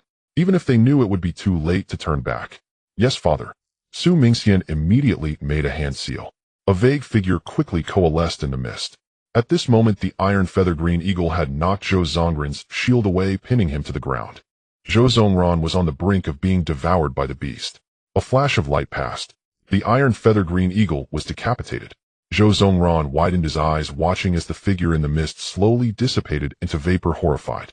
Not long after, Zhou Zongdan, who received Su Mingxian's message, stepped into the misty area and found Zhou Zongren. Cousin, it's really you. Upon seeing him, Zhou Zongren immediately burst into tears and knelt on the ground, pounding the earth. The main lineage of the Zhou family is gone. Our ancestor self-destructed and died in battle. Zhou Zongdan staggered upon hearing this, his face instantly turning pale. How could this happen? Our Zhou family has a top-tier second-tier formation as the protective clan array. Thousands of beasts, tens of thousands of wild animals, among which there are dozens of second-tier beasts, and a terrifying big demon resembling a rhinoceros. It must be a third-tier beast. Who could stop this? I barely escaped to the cave stream with the help of a top-tier flying artifact. As for the others, Zhou Zongran fell silent. Oh, everything was self-evident. The next outcome was likely grim. If the cave stream were several hundred miles further, he probably wouldn't have made it here. Zhou Zongdan showed a look of pity. Cousin, let's go to my place to recuperate first. On the way they encountered many people. Upon seeing Zhou Zongran's miserable state, they all inquired. Then they exploded. What about my Qin family? What about my Wang family? Zhou Zongran shook his head. I don't know, but they are likely in dire straits as well. The outside world has already turned upside down, descending into hell. Although the cave stream is peaceful now, it won't be long before it is. Cousin, this is not something you and I can consider. The cave stream has its own masters. The ancestor is concerned, so you should recuperate first. Upon hearing Zhou Zongdan say this, Zhou Zongran no longer spoke. Subsequently, many affiliated families requested to see the head of the Su family to inquire about the situation of their respective families. The commotion below the mountain was already loud. Su Chonghui himself was unsure of the outside situation and could only go to Baihan Pool to inquire with Su Chuan. Great-grandfather, those affiliated families want to know about their situations. How should I respond? Tell them a great calamity has arisen. The Dajin de Liang and Dawei, the Immortal Martial Alliance, and various places have all fallen. Foundation establishment and Golden Core demons rampage, and millions of beasts surge. If they wish to find their kin, let them go. My Su family will not protect those seeking their own deaths. Yes, great-grandfather. Su Chonghui came down the mountain and conveyed these words. The crowd was in an uproar. A great calamity? What is this great calamity? All major forces have fallen. Golden Core demons and third-tier beasts, a million beasts tied. The crowd was almost dumbfounded. Is there still a way to survive? Regardless of why you are in the cave stream, while here my Su family will provide protection, but if you step out one step it will have nothing to do with my Su family. Lei Xiaoyan said, my Lei family is a Golden Core family, and the capital of Dawei has third-tier formations to protect it. How could it possibly be destroyed? Then do you want to leave? Su Chonghui did not elaborate, simply countering with a soul-searching question. Lei Xiaoyan was immediately rendered speechless. Lin Xianfeng stared blankly. I see now, no wonder grandfather sent the most talented from our three families into the cave stream. Cultivating here with the dense spiritual energy was just a superficial explanation. A seeking refuge was the ultimate goal. Everyone should return to what they were doing. My Su family has orders and will notify you in due time, but it won't be long before the cave stream will have a life-and-death battle. You should all prepare yourselves. Su Chonghui finished speaking and returned to the main hall.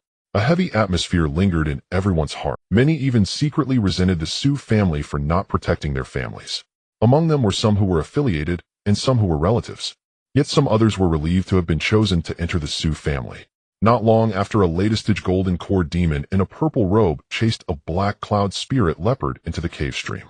The Black Cloud Spirit Leopard should have reached its destination earlier, but unfortunately it encountered a latest-stage Golden Core demon from the Blackwater region midway and had been pursued around Daliang. Yet it still couldn't shake it off, and instead it sustained significant injuries. Seeing its wounds worsening, the Black Cloud Spirit Leopard did not want to bring this nuisance into the cave stream. But there was no other choice at this point. To save face could very well cost it its life. The Black Cloud Spirit Leopard suddenly stopped upon seeing the cave stream ahead. Little leopard, why aren't you running? If you obediently become my spirit beast, I can spare your life, otherwise I will definitely take your demon core and absorb your essence. Roar! The Black Cloud Spirit Leopard instantly bared its teeth. Not a chance. At that moment, Su Chuan's voice echoed in the Black Cloud Spirit Leopard's consciousness. Enter the array, or someone will deal with him. The Black Cloud Spirit Leopard was immediately overjoyed, turning around and darting into the Cloud Sky Illusion Array. The Purple Robe Demon was also somewhat surprised. There is actually such a mysterious formation here. He had previously scanned the area with his divine sense, but had not detected anything at all. After thinking for a moment, he chased in. However, as soon as he entered, the surrounding scenery changed drastically. Thick fog enveloped the area. Visibility was limited to just a few feet, and even divine sense was greatly restricted, extending only about 20 to 30 feet. The Purple Robe Demon sensed something was off and turned to leave, only to find there was no way out. All around were rolling seas of mist, silent and eerie. Just then a deadly warning surged up. He quickly slapped his waist pouch. A copper bell, dark brown in color and engraved with countless ancient patterns, flew out. Clang! The copper bell expanded in the wind, growing to about 10 feet in size, hovering above his head. The bell body was ancient, but at this moment it hummed and vibrated, dropping a dense golden light curtain that firmly protected the purple-robed demon inside. Almost at the very instant the light curtain formed, whoosh, a stream of light tore through the thick fog hurtling towards him. The speed was so fast that it exceeded the limits of divine sense. He could only see a fleeting shadow. Clang! A deafening explosion erupted, and the astonishing sound waves pushed the surrounding mist away by dozens of feet. The golden light curtain trembled violently. The point of impact even dented inward by an inch. Yet ultimately it blocked this sudden arrow. Though the purple-robed demon was not harmed, his mind was shaken by the bell's sound, and the impact causing his blood to surge. He was horrified. The power of this arrow had undoubtedly reached the level of a perfected golden core, and it was not even an ordinary perfected golden core attack. Who are you? The purple-robed demon forcibly suppressed his fear and anger, his voice echoing through the artifact's light curtain in the mist. I am Zhongliha. Today I mistakenly entered this treasure land. While pursuing a spirit beast, I did not mean to offend. If that black leopard is your spirit pet, I am willing to offer valuable treasures in compensation, just asking for my release. I promise never to set foot in this place again. He lowered his voice as he spoke, while simultaneously exerting all his strength to mobilize his divine sense. He tried to capture the hidden enemy's position while another mid-grade flying sword artifact appeared in his hand. However, the mist remained silent and no one responded. Zhongliha knew that he could not resolve this peacefully, and his gaze turned cold. He stopped wasting words, fully activating the brown copper bell, making the golden light curtain more solid, and then attempted to forcibly break out of the array. Whoosh! A second stream of light shot in without warning. This time the arrow was bright red, trailing a blazing tail flame, as if a falling meteor. This young woman was one of Xiao Deheng's legitimate granddaughters, named Xiao Wenxi, 21 years of age, and endowed with an earth spiritual root. Among the 5 generations of the Xiao clan, there were already 4, whooshed, whooshed, whooshed. With no pause whatsoever, the 3rd, 4th, and 5th arrows followed in quick succession. They combined with the first 2 arrows to form an attack of the 5 elemental attributes. By the 5th arrow, the brown copper bell's light curtain was finally pierced. But Zhongliha was already prepared. He swung his sword to deflect the direction of the arrow, then summoned a yellow turtle shell artifact. It was also a rare high-quality artifact. These 2 artifacts are quite good. Among mid-grade defensive artifacts, they can be considered top-notch, Su Daling commented. No wonder this bow and arrow artifact set from my elder brother has a power comparable to a top-quality artifact. It took 5 arrows to break through, Su Mingqing murmured. In the mist, the purple-robed youth saw that the attack of the person in the dark was extremely fierce, and he did not dare to use the copper bell itself to block. If it were damaged, he would no longer be able to use it. Thus, he changed to another defensive artifact. However, he knew that if this continued, the turtle shell artifact would ultimately not hold up. Hence, he desperately searched for a way out. But the 3rd-tier top-grade cloud sky illusion array could not be forcibly broken by anyone below the nascent soul stage. Only a 3rd-tier top-grade formation master could find a flaw. However, although the treasure dragon bow set was powerful, Su Mingwei could not use it indefinitely. The consumption of mana was not something ordinary artifacts could compare to. Just 5 arrows had already consumed 30% of his mana. Su Mingwei frowned slightly. Wait for the right moment to strike, Su Chuan's voice came. Yes, father. Then Su Chuan tossed a large black square seal into the Baihan pool. The seal expanded in the wind to a size of 3 meters in diameter, breaking through the mist and heading straight for the purple-robed demon's head. A heavy force like a mountain descended. It not only targeted the physical body, but also affected other souls. Even if they had some means of resistance, their movements would surely slow. A top-quality artifact. Zhongliha was horrified and lost for words, his eyes finally showing genuine fear. Moreover, this pressure clearly indicated that the artifact was being activated to its utmost limit. Even among mid-golden core cultivators, few could achieve this. He roared, no longer caring to hold back, burning his essence blood, and shrouded in demonic flames, he attempted to withstand this suppressive force. Boom, boom, boom. The heavy shin seal erupted with power repeatedly. The yellow turtle shell's defense immediately showed numerous cracks. After a moment, Su Mingwei once again drew his bow and shot an arrow. His pupils glimmered with golden light as he saw through the weak spots of the turtle shell's light curtain, then shot out a wind attribute 9 yuan celestial star arrow. Whooshed! A blue arrow instantly pierced through the turtle shell defense. And Zhongliha, being suppressed by the heavy shin seal, found it difficult to swing his sword, and just as he attempted to raise his sword to defend, the arrow had already pierced his heart first. Zhonglai's face froze in boundless fear and unwillingness, his pupils rapidly dilating as life completely left him. I will go collect the corpse, Su Mingxian chuckled. Su Mingyuan smiled. Third brother seems quite interested. It appears this person has some good items on him. Second brother, you flatter me. Su Mingxian immediately flew into the misty area, bringing back Zhonglai's corpse, followed by the black cloud spirit leopard. His 7-treasure glazed tower needed treasures to fill it in order to unleash the defensive level of a top-quality artifact. Su Mingxian placed the brown copper bell and the yellow turtle shell into the 7-treasure glazed tower, smiling at Su Daling. Daling, you can attack and see. No need, the noise is too loud. Third uncle, you can maintain the defensive light curtain, and I will take a look to determine its defensive level. All right. Su Mingxian complied. He raised the 7-treasure glazed tower above his head, and streams of 7-colored light cascaded down from the tower's tip. Su Daling's eyes brightened with golden light. He glanced and said, "It has indeed reached the level of a top-quality defensive artifact. Third uncle, what treasures have you placed in here?" Including the 2 from earlier, there are a total of 7 mid-grade artifacts. Though the total value of 7 mid-grade artifacts is higher than that of a top-quality artifact, if given the choice, most would definitely choose a top-quality artifact. Su Daling chuckled. Third uncle, you are quite lucky. Even I, as your niece, do not know what treasures were placed to allow it to reach the level of a top-quality artifact. This is a top-quality artifact that can fully unleash its power with mid-golden core-level mana. Normal top-quality artifacts, even with latest golden core, can only unleash 60 to 70% of their power, while perfected golden core can unleash 80 to 90%. Only those with exceptionally deep backgrounds like grandfathers can fully exhibit the power of a top-quality artifact. Su Mingxian chuckled and stored the 7-treasure glazed tower away. I have no celestial arts, my combat power is not outstanding, so I can only rely on luck a bit. Su Chuan recalled the purple luo sky destruction lamp. He took a moment to go out. He exerted all his strength to perform the perfected escape technique, reaching Su Duan's location in less than half a quarter of an hour. After handing over the item, Su Duan immediately recognized it, saying, "Grandfather, is this the purple luo sky destruction lamp?" "Oh, you know about it. I have read about it in the Sky Destruction King true scripture I practice.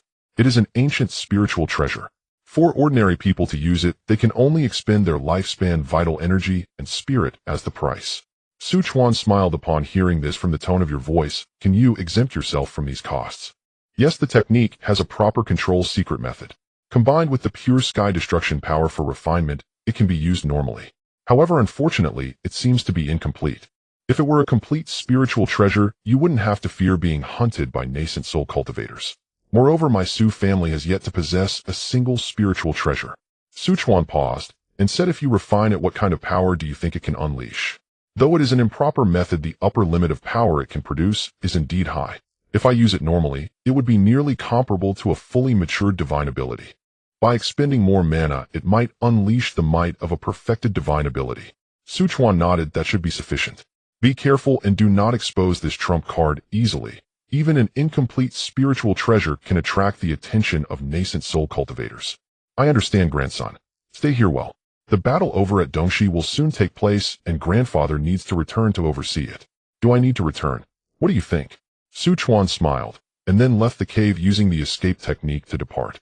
Su Duan self-deprecatingly smiled. "Indeed, with grandfather here, why would I need to? My father De Ling and even my uncle Wu Yifan are all stronger than I am. I need to expedite refining the residual effects of the withering and flourishing pill. Once I have the mana foundation of a latest golden core, I will have the means to protect myself." After a short while, Su Chuan crossed thousands of miles and silently returned to Dongxi. 1 or 2 hours later, the ground started to rumble. A large number of wild beasts and demon beasts came rushing in. The people inside Dongxi suddenly became flustered. What happened? Are the demon beasts attacking? Although Dongxi has concealed its traces, it cannot prevent some wild and demon beasts from intruding. Third-tier demon beasts might not be too careful. However, coincidentally, 7 golden core demon cultivators from the Blackwater region have also come to Dongxi. They came upon hearing the reputation of the Su family. Soon the existence of the Cloud Sky Illusion Array was discovered. This also attracted 5 third-tier demon beasts to gather. With their roars, demon beasts within 100 miles gathered outside Dongxi. "This great array is formidable," a young man in a green robe grinned. "It can conceal itself from my golden core, full cultivation divine, since it must be at least a middle-grade third-tier array. and judging by the intricacy, it is likely a top-grade, third-tier array. Haha, this indicates that the Su family in Dongxi has great secrets. Their foundation is incomparable to other golden core families in the prison. I wonder which friend from the Dao managed to be the first to seize the resources of the Chao family, the Sima family, and the Lu family. I cannot miss this Su family any longer, said the old man in gray robes, who was also a golden core full cultivator and might even be a fully mature divine ability wielder. Furthermore, I have heard that there is someone in the Su family who has achieved a golden core amidst such perilous conditions, which is absolutely outstanding in the outside world. This person is a demon cultivator at the 9th level of golden core, surrounded by an aura of dark energy. Among the 7 golden core demon cultivators, 4 are in the late stages, the others are also in the mid-stages. As for the demon beasts, there are 2 in the late stage of 3rd tier, and 2 in the mid-stage, one of which is the Earth Dragon Rhino that annihilated the Zhou family. Facing 7 golden core demon cultivators, the 5 demon beasts did not dare to act rashly. Friends of the Dao, who is willing to try that great array? The young man in green robe grinned. Just then a ripple of waves fluctuated in the space ahead. A figure appeared out of nowhere in midair, dressed in simple blue attire with an appearance so ordinary that he could be lost in a crowd.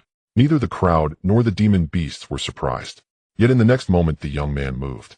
He stepped forward, and beneath his feet a vividly blooming blue lotus quietly unfolded. The lotus was not a physical object, but rather a manifestation of pure spiritual energy and Tao rhythm. With his second step, another blue lotus bloomed, while the previous one quickly withered. A fragrant aroma permeated the surroundings, intoxicating those who inhaled it.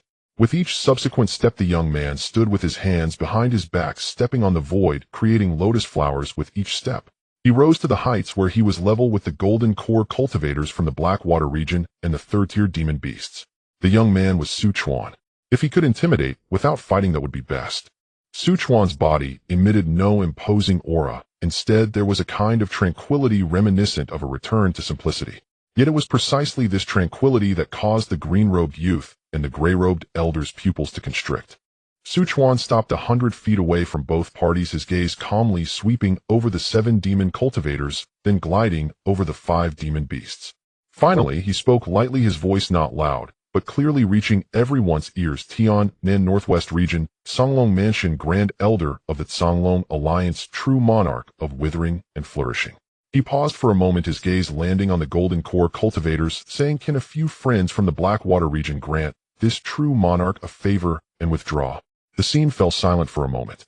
Then, a black-robed demon cultivator standing slightly behind with a sinister expression couldn't help but laugh. He had reached the peak of the mid-stage golden core and was currently sneering. "What Grand Elder of the Songlong Alliance? I've never heard of it. A mid-stage golden core dares to claim to be a true monarch, such arrogance. I'm here to kill you." Before his words fell, the black-robed demon cultivator erupted. His temperament was already impulsive and fierce, and upon seeing Su Chuan at only mid-stage golden core cultivation, he felt disdain. Without a word, he summoned a large, ghostly knife swirling with pitch-black, demonic energy, his figure turning into a puff of black smoke directly charging at Su Chuan. Ghost Shadow Slash. The blade's light surged 10 feet. The demonic energy was chilling. The wailing of ghosts and howling of wolves echoed. The force reached the peak of the mid-stage golden core. This strike could slightly entangle even an ordinary late-stage golden core. The green-robed youth and the gray-robed elder watched coldly and did not intervene. They were also pleased to have someone test the mettle of this true monarch of withering and flourishing.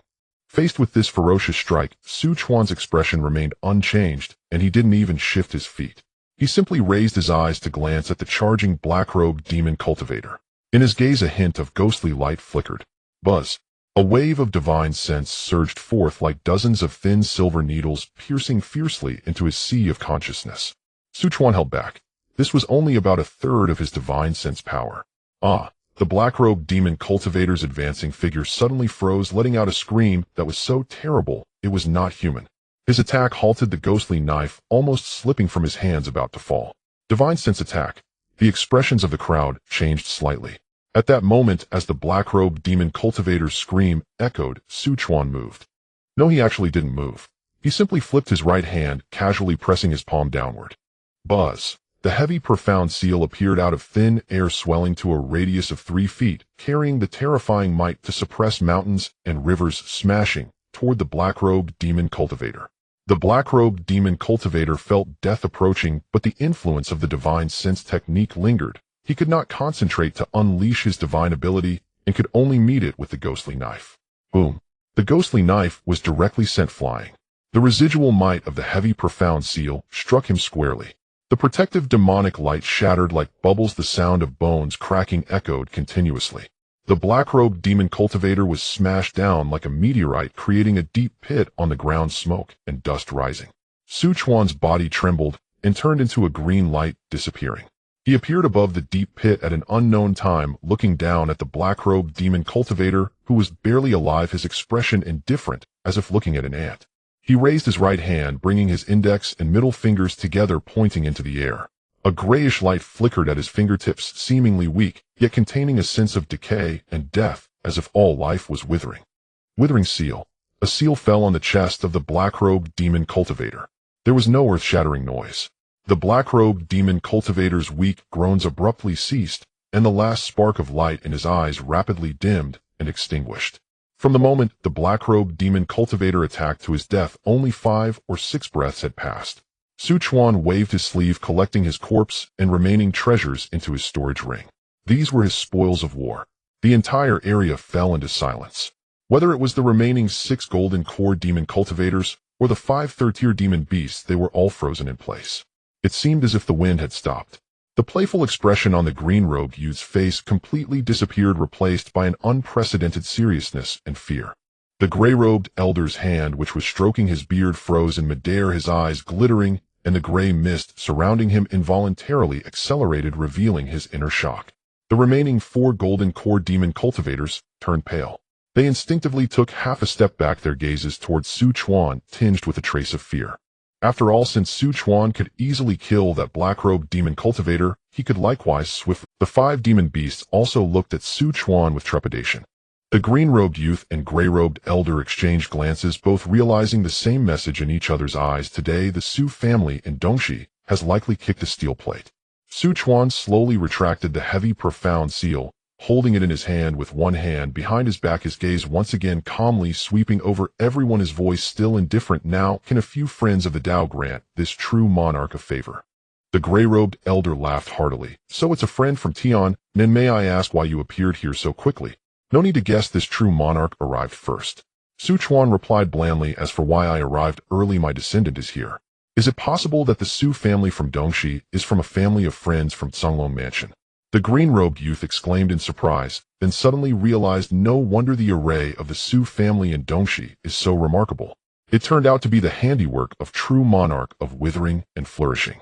Chuan did not explain, saying blandly, will you friends of the Tao retreat now, or do you plan to spar with this true monarch? In 2 days my other friends from Tian then will arrive. If you are heavily injured.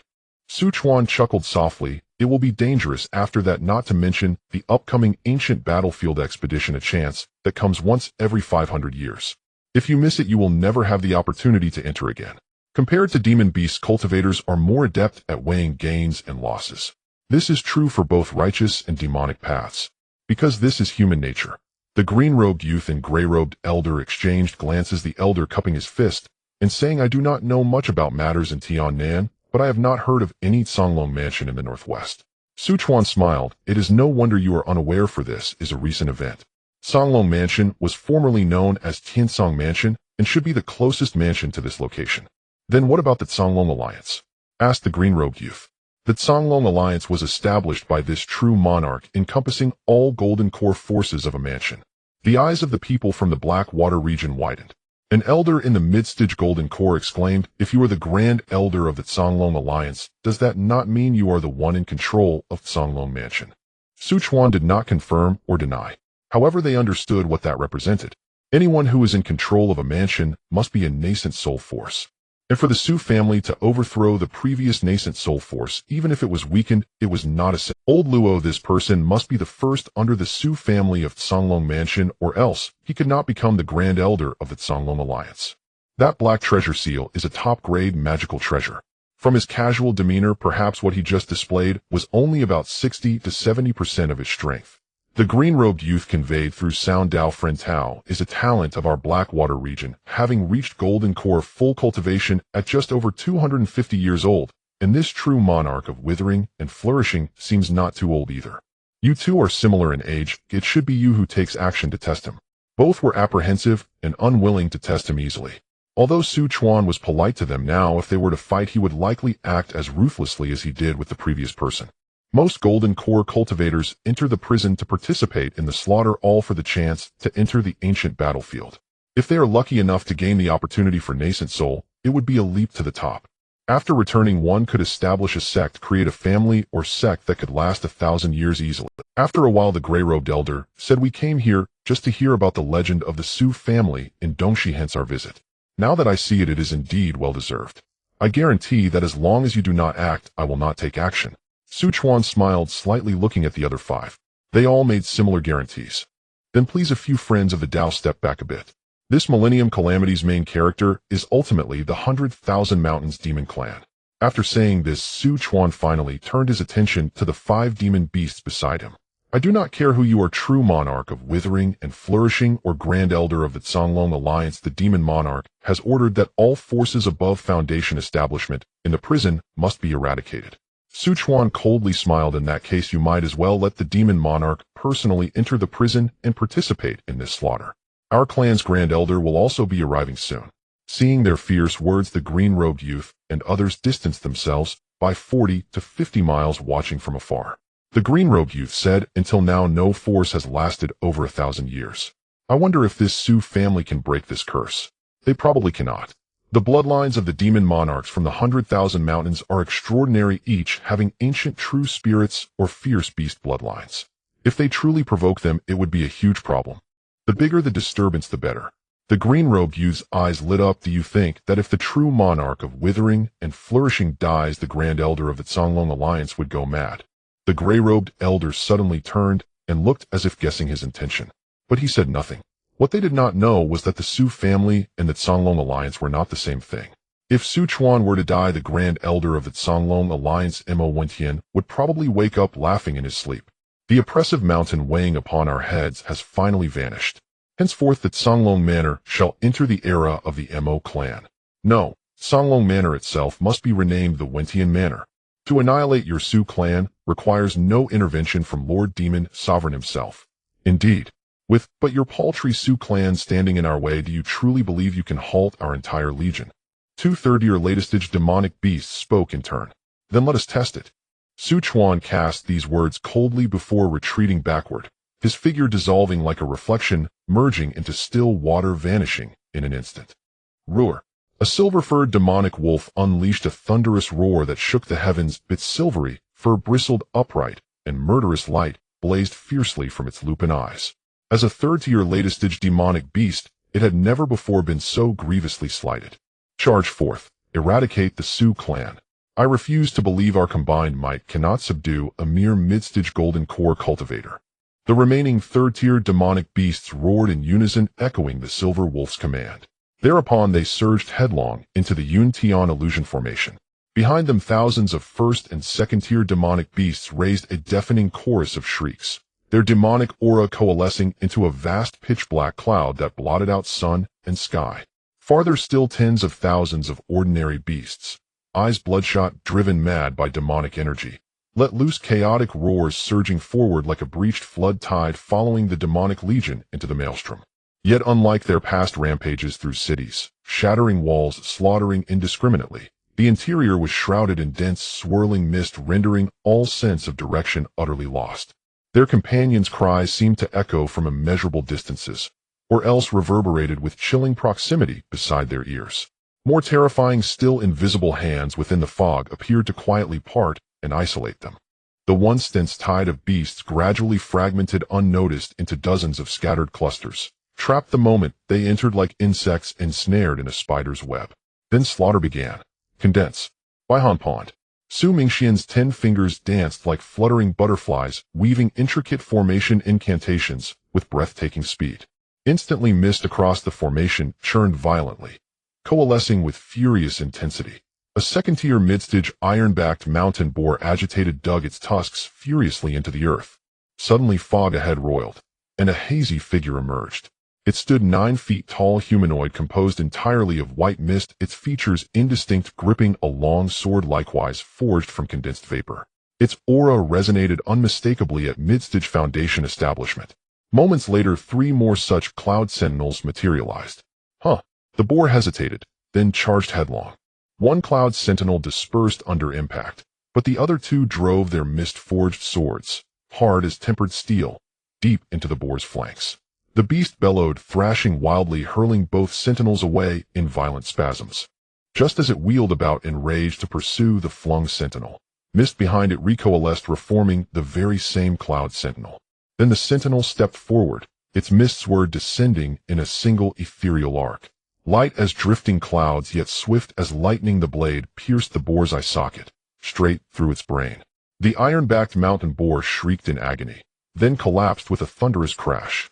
Upon completing the kill, the 3 cloud sentinels shimmered faintly before dissolving back into mist, seamlessly reabsorbed into the surrounding haze, as if they had never existed.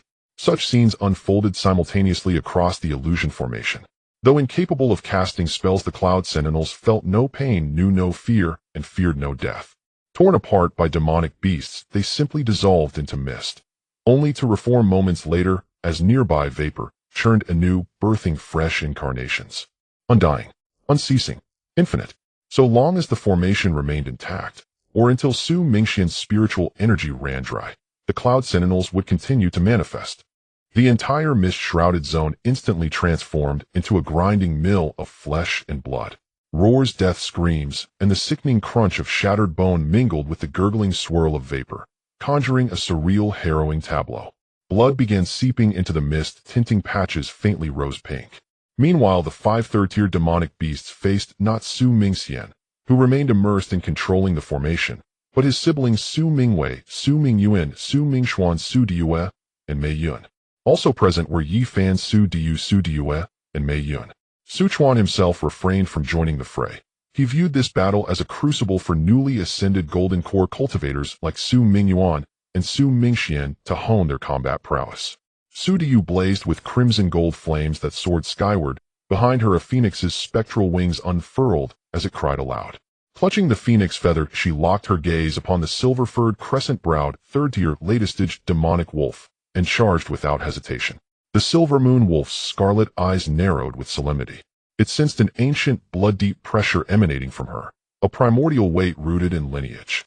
With a piercing howl, its silver fur bristled, and lunar silver, demonic energy gathered upon its claws and fangs.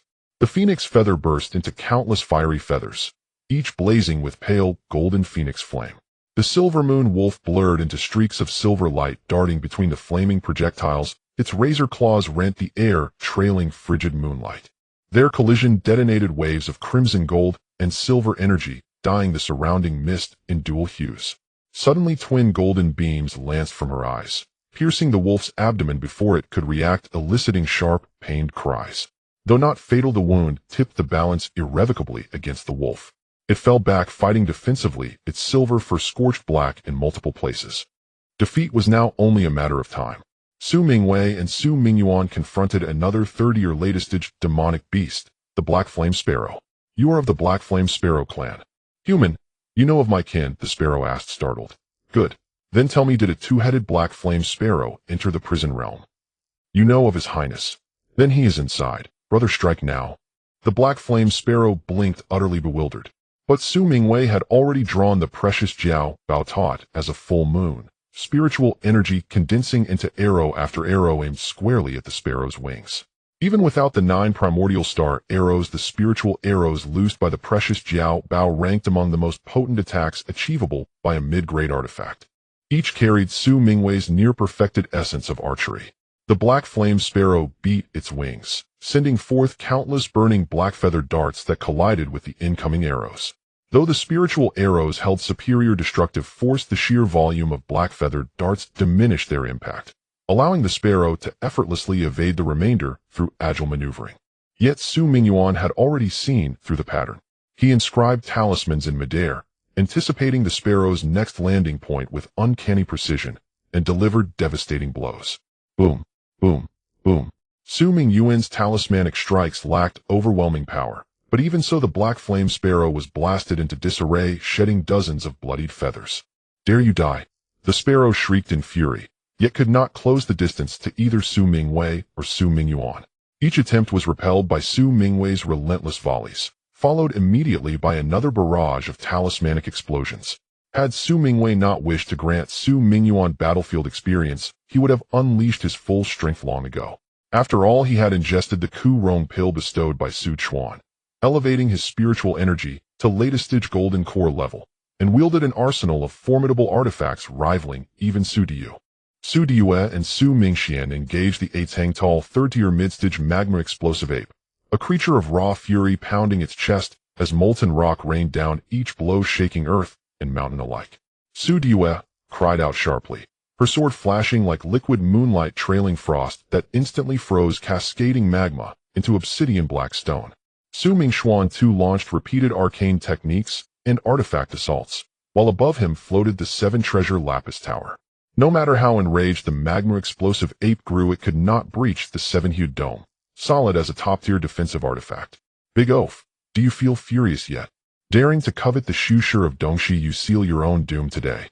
Su Diu sighed, then executed the Guanghan sword art, severing icy sword light, relentlessly suppressing the ape. Before long, over a dozen deep wounds marred its body. Yi Fan and Su Mingxing faced the Earth Dragon Rhinoceros. This rhino possessed thick leathery hide armored with ochre scales, comparable to a double-patterned defensive artifact, while its ivory horn gleaming pure white proved harder, still capable of piercing mid-tier defenses. Yi Fan, I'll restrain it, you deliver the decisive blows, Su Mingxing declared. Understood, Uncle Six. Su Mingxing cultivated the wood branch of the Five Elements creation scripture, a lineage directly inherited from Su Chuan. He sealed Madras, emerald light coalescing into countless vines that entwined the rhino, immobilizing its movements. After all, though, Yi Fan cultivated both body and spirit, a direct hit from that ivory horn would surely pierce his flesh. Yet bound by vines, the rhino became little more than a punching bag for Yi Fan. Thud, thud, thud. His ancient fist prints, carrying the world-shattering force of the Rong Tian fist, crashed repeatedly into the rhino's flank armor. After a dozen strikes, even the rhino staggered under the assault, scales shattered, viscera ruptured. Su Mingxing continued weaving madras, ensuring the beast remained ensnared, thereby refining his mastery over spellcraft. Su Mingshu and Mei Yun confronted the final foe, the silver-scaled giant serpent, its tail bifurcated into twin ink-black scorpion hooks, darting with viper-swift precision, gleaming with venomous radiance. Most perilous was its tail, not a serpent's ordinary appendage, but split into two jet-black scorpion-like barbs, extending and retracting like striking vipers, shimmering with lethal poison. Su Mingshu tapped her spirit beast pouch. Scree! A falcon's cry sharp enough to cleave metal and stone pierced the mist. A colossal eagle, wingspan nearly 12 zhong, soared skyward. This was Su Mingshu's sole third-tier spirit beast, the Ziqing Thunder Eagle. Su Ying. Her other companions Su Bai and Su He remained deep within the Qinghai forest. Su Ying circled high above, eagle eyes scanning downward.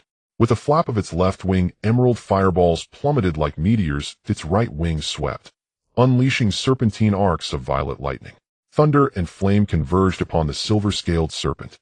The beast hissed, recognizing the danger, and twisted its armored body with uncanny agility, narrowly evading the dual assault. Yet the instant it dodged, those two ink-black tailhooks shot forth like venomous dragons, ripping through air, aimed straight at Su Mingshu. Clearly it recognized her as the linchpin. Su Mingshu cried out sharply, her wrist flicking upward as a jet-black banner unfurled, its surface embroidered with a snarling dragon motif. This was the Black Dragon Banner, a mid-grade artifact blending offense and defense. As the banner billowed, black chi churned violently, and a low majestic dragon's roar echoed from its depths. From the banner surged a hazy yet overwhelmingly imposing spectral crocodile dragon, scaled in obsidian. Though not corporeal, its aura, matching that of a third-tier latest-stage demonic beast, pressed down upon the battlefield with palpable weight. Its tail lashed, swatting aside the black hooks. In life it had reached the pinnacle of third-tier latest-stage strength, only one step shy of peak third-tier status. Yet as a rare variant, its power rivaled even standard third-tier peak beasts. Now refined into a demonic spirit, it no longer matched its former zenith, but remained equal to any third-tier mid-stage beast. Its crimson dragon eyes surveyed the serpent with icy disdain. Dual suppression, by bloodline and hierarchical rank, caused the serpent's movements to falter, instinctively, primal dread rising within it. Above, Su Ying, born to dominate serpentine beasts, joined the assault. Trapped between two apex predators, the silver-scaled serpent stood no chance. Mei Yun watched speechless with awe. Such prowess. As fellow Golden Core cultivators who broke through last year, how have you become so extraordinary? Do not stand idle. Su Mingshu reminded her. Yes, senior sister Mingshu. As Su Chuan's disciple addressing her thus posed no issue. True, he was also married to Su Wenxi, but the generational chasm rendered such formalities necessary. Before elders like Su Mingwei, he always addressed them as senior brothers and sisters. Mei Yun flipped his palm, revealing a dark golden seal. Seizing the perfect moment, he hurled it toward the serpent's vital spot, eliciting another agonized shriek. Any attempt to rush Mei Yun proved impossible. Between Su Ying and the crocodile dragon spirit alone, victory was assured, though prolonging the fight would merely waste time. Within a quarter of an hour, the silver moon, wolf, black flame sparrow, earth dragon, rhinoceros, magma explosive ape, and silver-scaled serpent had all fallen. Not a single demonic beast or wild beast escaped Su Mingshin's slaughter. The corpses of third-tier beasts were collected separately for specialized handling. As for the thousands of lower-tier demonic beasts and tens of thousands of wild beasts, cleanup duties were assigned to Su clan disciples, household guards, and vassal family members. Su Chonghui oversaw the arrangements. Soon the group entered the mist zone, and upon beholding the mountainous piles of demonic corpses, drew collective gasps, followed by thunderous cheers. Heavens, so many demonic beasts! And numerous second-tier ones, surely dozens, perhaps hundreds. I detect lingering third-tier auras, but no bodies. They must have been claimed by the elders. Of course, how could we possibly process third-tier corpses? We couldn't even pierce their hides. Young disciples' faces glowed with exhilaration. A surge of pride swelled within them.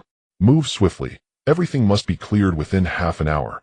More demonic beasts may arrive at any moment. Yes, Patriarch. All answered in unison. They set to work with practiced efficiency. Flaying hides, extracting spirit cores, harvesting tendons, stripping bones, collecting venom sacs and fangs. All destined to become the Su clan's future foundation, precious resources for forging artifacts, refining pills, and inscribing talismans. Beyond Dongshi's borders, over 30 li away, 6 demonic cultivators, including a green-robed youth and a gray-robed elder, had waited for more than half an hour. Yet after the demonic beasts entered the formation, all sound ceased, as if they had vanished into another realm. That desolate wasteland resembled the gaping maw of a ravenous leviathan, swallowing all who dared cross its threshold. What is happening? Over half an hour has passed. What unfolds within? Amidst its golden core, demonic cultivator's voice sounded parched. The gray-robed elder frowned deeply, eyes fixed unblinkingly upon the mist-shrouded expanse. Yet his divine sense probed repeatedly, sinking into silence like a stone dropped into bottomless water. The old man in gray robes paused, his eyes shimmering slightly. This grand array is truly remarkable. It's my first time witnessing such a complex composite formation. It seems those demon beasts cannot escape. The entire army is annihilated. Another person exclaimed in disbelief. I heard there were only 5 Golden Core members in the Su family. Fool, the young man in green robes scoffed. Did you not see the power of that Ku Rongjinjuan just now? Naturally, exterminating 5 third-tier demon beasts is not a challenge. If I Tao had such a profound array, I would also be confident in individually slaying those 5 third-tier demon beasts. As for the thousands of low-tier demon beasts, since the Su family is the foremost clan, their foundation is certainly extraordinary, and they also have 5 newly promoted Golden Core members aside from Ku Rongjinjuan. Is extermination that easy? Upon hearing this, everyone felt a chill. Then they fell silent. They believed the young man in green was right. Tao Daoyo, are you still interested in targeting the Su family? The old man in gray robes asked. The young man in green chuckled, then left without looking back, leaving behind a voice. Whoever wants to go can go. They don't even know what the situation is. It would only be a death sentence to intrude. Moreover, I Tao wished to visit the ancient battlefield. Luo Daoyo, we shall meet again. The young man in green paid no mind to the others. Once the young man in green left, the old man in gray glanced at the cave stream and ultimately sighed lightly before departing. The others also hurried to different places, realizing there was no need to hang themselves on a single tree. Furthermore, this is a tree of the dead. Such a large-scale army of demon beasts has been silently eradicated. How could they, as fundamentally solitary Golden Core demon cultivators, have any chance? A stream of escape lights disappeared into the distance. In an instant outside the cave stream, tranquility was restored. However, the Xianwu Alliance and the Daliang Imperial Palace were not so fortunate. The Grand Array was breached. Everyone fled for their lives, but the vast majority fell victim to the pursuit of demon beasts or demon cultivators. Lei Yunxiao, relying on a secret method that consumed his lifeblood, escaped to a secluded, desolate mountain to recover. Yet the third-tier demon beast tracking him did not give up. It was the Shadow Bat that had breached the Daliang Imperial Palace. Although it was only in the early third tier it excelled in tracking and scouting. It would only be a matter of time before it followed Lei Yunxiao's trail to this desolate mountain. Meanwhile, in the Daliang Imperial Palace, the slaughter continued. Suddenly, a massive demon bird with wings spanning over 20 meters descended. When it spread its wings, it darkened the sky like a storm cloud, flames of red and black intertwining along its feathers. It was the double-head black flame sparrow. The third-tier demon beast, still devouring humans in the palace, upon seeing this flew before it and bowed slightly, saying, "Your Highness He Ming, have all the Foundation establishment forces in the prison realm been wiped out?" A purple-striped lightning leopard inquired. "The Foundation establishment forces of the Dawei Kingdom should be annihilated, but the situation elsewhere is unclear." "Then let us continue. This is the Onsi Millennium revelry of my 10,000 mountains. Enjoy yourselves." "Thank you, Your Highness." "Where is the black flame sparrow?" "It heard that there are golden core forces opposite Dawei, so it went with the silver moon demon wolf. They are all late third tier, and that area also has other third-tier demon kings. Exterminating a golden core force should not be difficult." "Your Highness is correct," the purple-striped lightning leopard said. "I observe that Your Highness seems to be slightly weakened. Have you been injured?" The double-head black flame sparrow cast a fierce glance at the purple-striped lightning leopard, and then replied indifferently, "I encountered 2 demon cultivators from the Blackwater region over in Daliang. Both were at the peak of the Golden Core and had mastered high-grade magical artifacts. In battling them I sustained some injuries, but of course they did not fare well either. Your Highness is formidable. You should not be far from the transformation into a demon lord." The double-head black flame sparrow with a sense of pride declared, "For this feast, I shall devour a few golden core prodigies from the Blackwater region and Tian Nan to serve as stepping stones for my transformation into the Lord." He paused, and then asked, "I heard that fellow Xian Yuming, she has also arrived. Have you seen him?" "I heard previously that he also went to that so-called Daliang." The double-head black flame sparrow's pupils slightly constricted. "Is that so? I haven't seen him. It seems I've missed him. However, he is also one of the candidates for this transformation into a demon lord. But compared to me, he still falls short. All right, no more talk. I need to recuperate here. You go find me some high-quality blood food to help me recover faster." "Understood, Your Highness He Ming." The other third-tier demon beasts complied. In a certain county of Dejin, one said, "That damned black flame sparrow. If I see it next time, I will surely kill it."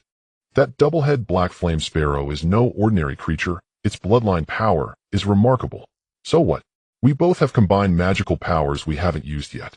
Even those at the peak of their powers could be severely injured. The ones nursing their wounds here are the unexpected victims of the double-head black flame sparrow He Sha and Bai Sha. They are elders of the Tian Sha sect. It's a pity we were obstructed by that beast. The Su family in the cave stream has likely been slaughtered by the mysterious person who wiped out Daliang. I wonder if there will be another opportunity to encounter that person later. Bai Sha sighed. "This is just the beginning. When the people from Tian Nan arrive, the most elite group will enter the fray. You needn't worry about not having opponents." He Sha replied lightly. "At present the most urgent matter is to restore oneself to peak condition." "That is true. The poisoned dragon crocodiles that obliterated the Xianwu Alliance are holed up here, and a multitude of demon and wild beasts have spread outwards from this center." They began a further sweep. Second-tier demon beasts possess intelligence comparable to that of humans, and third-tier ones even more so. However, most demon beasts find it difficult to escape their impulsive and violent nature, resulting in more straightforward actions. This is determined by the bloodline factors within them.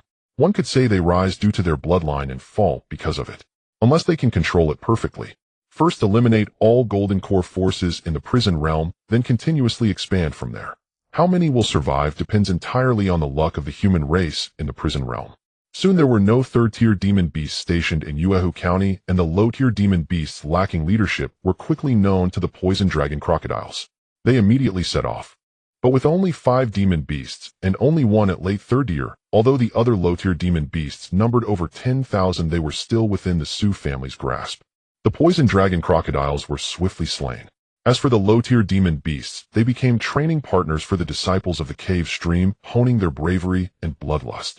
Knowing that their kin might have perished at their hands, their hearts were filled with hatred.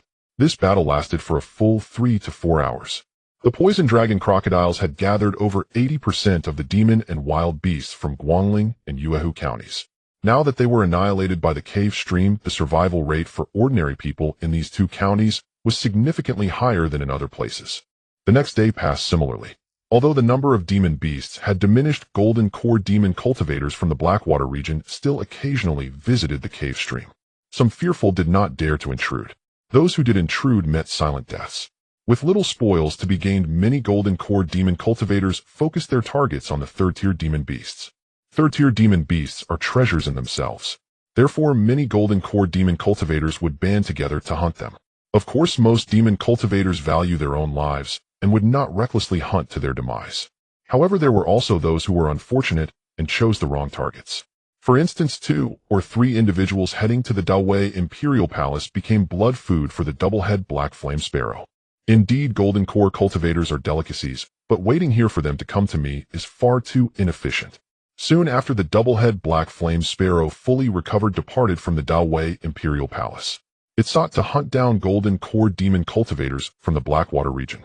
This news quickly spread. Those golden core demon cultivators were not fools. Such fierce demons were akin to their most elite powerhouses, certainly not opponents. Thus, one by one, they hid away. Meanwhile, tales of the Su family in the cave stream circulated among golden core demon cultivators from the Blackwater region. They were a branch family of the top forces in Tian-Nan, with top golden core powerhouses from Tian-Nan arriving early to provide protection. That Su family in the cave stream is intriguing. Could it be they will survive this great calamity? A group of 3 to 5 golden core demon cultivators gathered together. That depends on how strong the one providing protection is. The 10,000 Mountains already has that double-head black flame sparrow that entered early, hunting us down everywhere. That demon beast is indeed formidable. Few can escape its grasp. I heard there is also a Xian Yu Mingxi of similar strength, but I have not seen any trace of it. Perhaps it has devoured a few golden cores and is hiding somewhere to digest. Soon this news was also known among the demon beasts everywhere. It seems there are demon cultivators trying to incite a war between the demon beasts and the Su family in the cave stream. But this is an open conspiracy. After all, in this great calamity, demon beasts are the main force. Their task is to first eradicate all golden core forces in the prison realm. Then the slaughter between demon beasts, golden core demon cultivators from the Blackwater region, and those from Tian-Nan will begin, until the ancient battlefield opens. A large number of third-tier demon beasts quickly gathered, driving vast numbers of low-tier demon beasts and wild beasts towards it. Under the withered rome tree, Chuan felt a sense of crisis rising in his heart. He furrowed his brow and began to calculate. Using the one-time exemption from the backlash of the heavenly mechanism, he received 2 words. Demon beasts. Indeed, it is them. It seems the news of my Su family's survival has already spread. Chuan had foreseen this, even guessing that a significant part of it was leaked by the Blackwater region demon cultivators. From the current standpoint, in the prison realm, the number of third-tier demon beasts and golden core demon cultivators has already exceeded 200. With the subsequent arrival of Tian-Nan, some peak third-tier and top demon cultivators from the Blackwater region will undoubtedly also appear. The scene will only become more chaotic. Ultimately, a battle must be fought, but they should have linked my Su family with the nascent soul forces from Tian-Nan by now. This way it would minimize future troubles. Within the cave stream, all cultivators and warriors gather at the square at the foot of the mountain. Chuan's voice suddenly resonated through every corner of the cave stream. The voice of the ancestor is something significant about to happen. It should be related to that so-called great calamity. An elderly man stroked his beard and said, "But with the ancestor and the elders present, my Su family will surely be safe." Many people were discussing animatedly. Quick, to the square.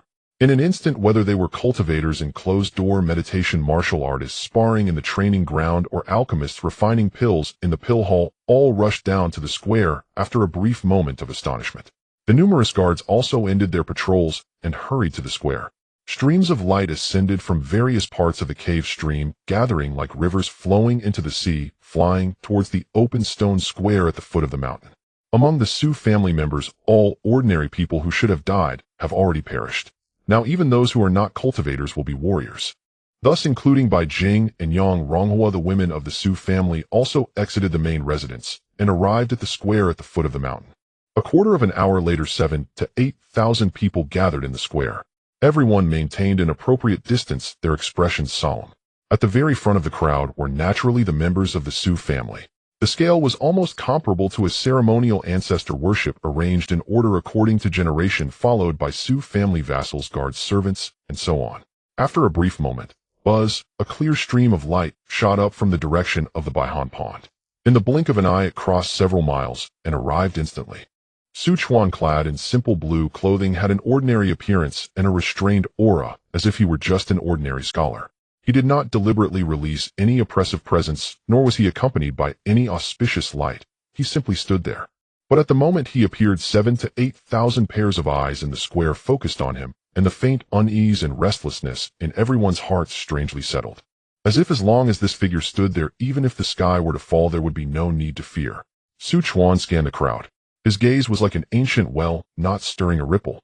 Previously many of you experienced a battle against demon beasts, but that was merely an appetizer. Su Chuan said faintly, the true calamity is about to arrive.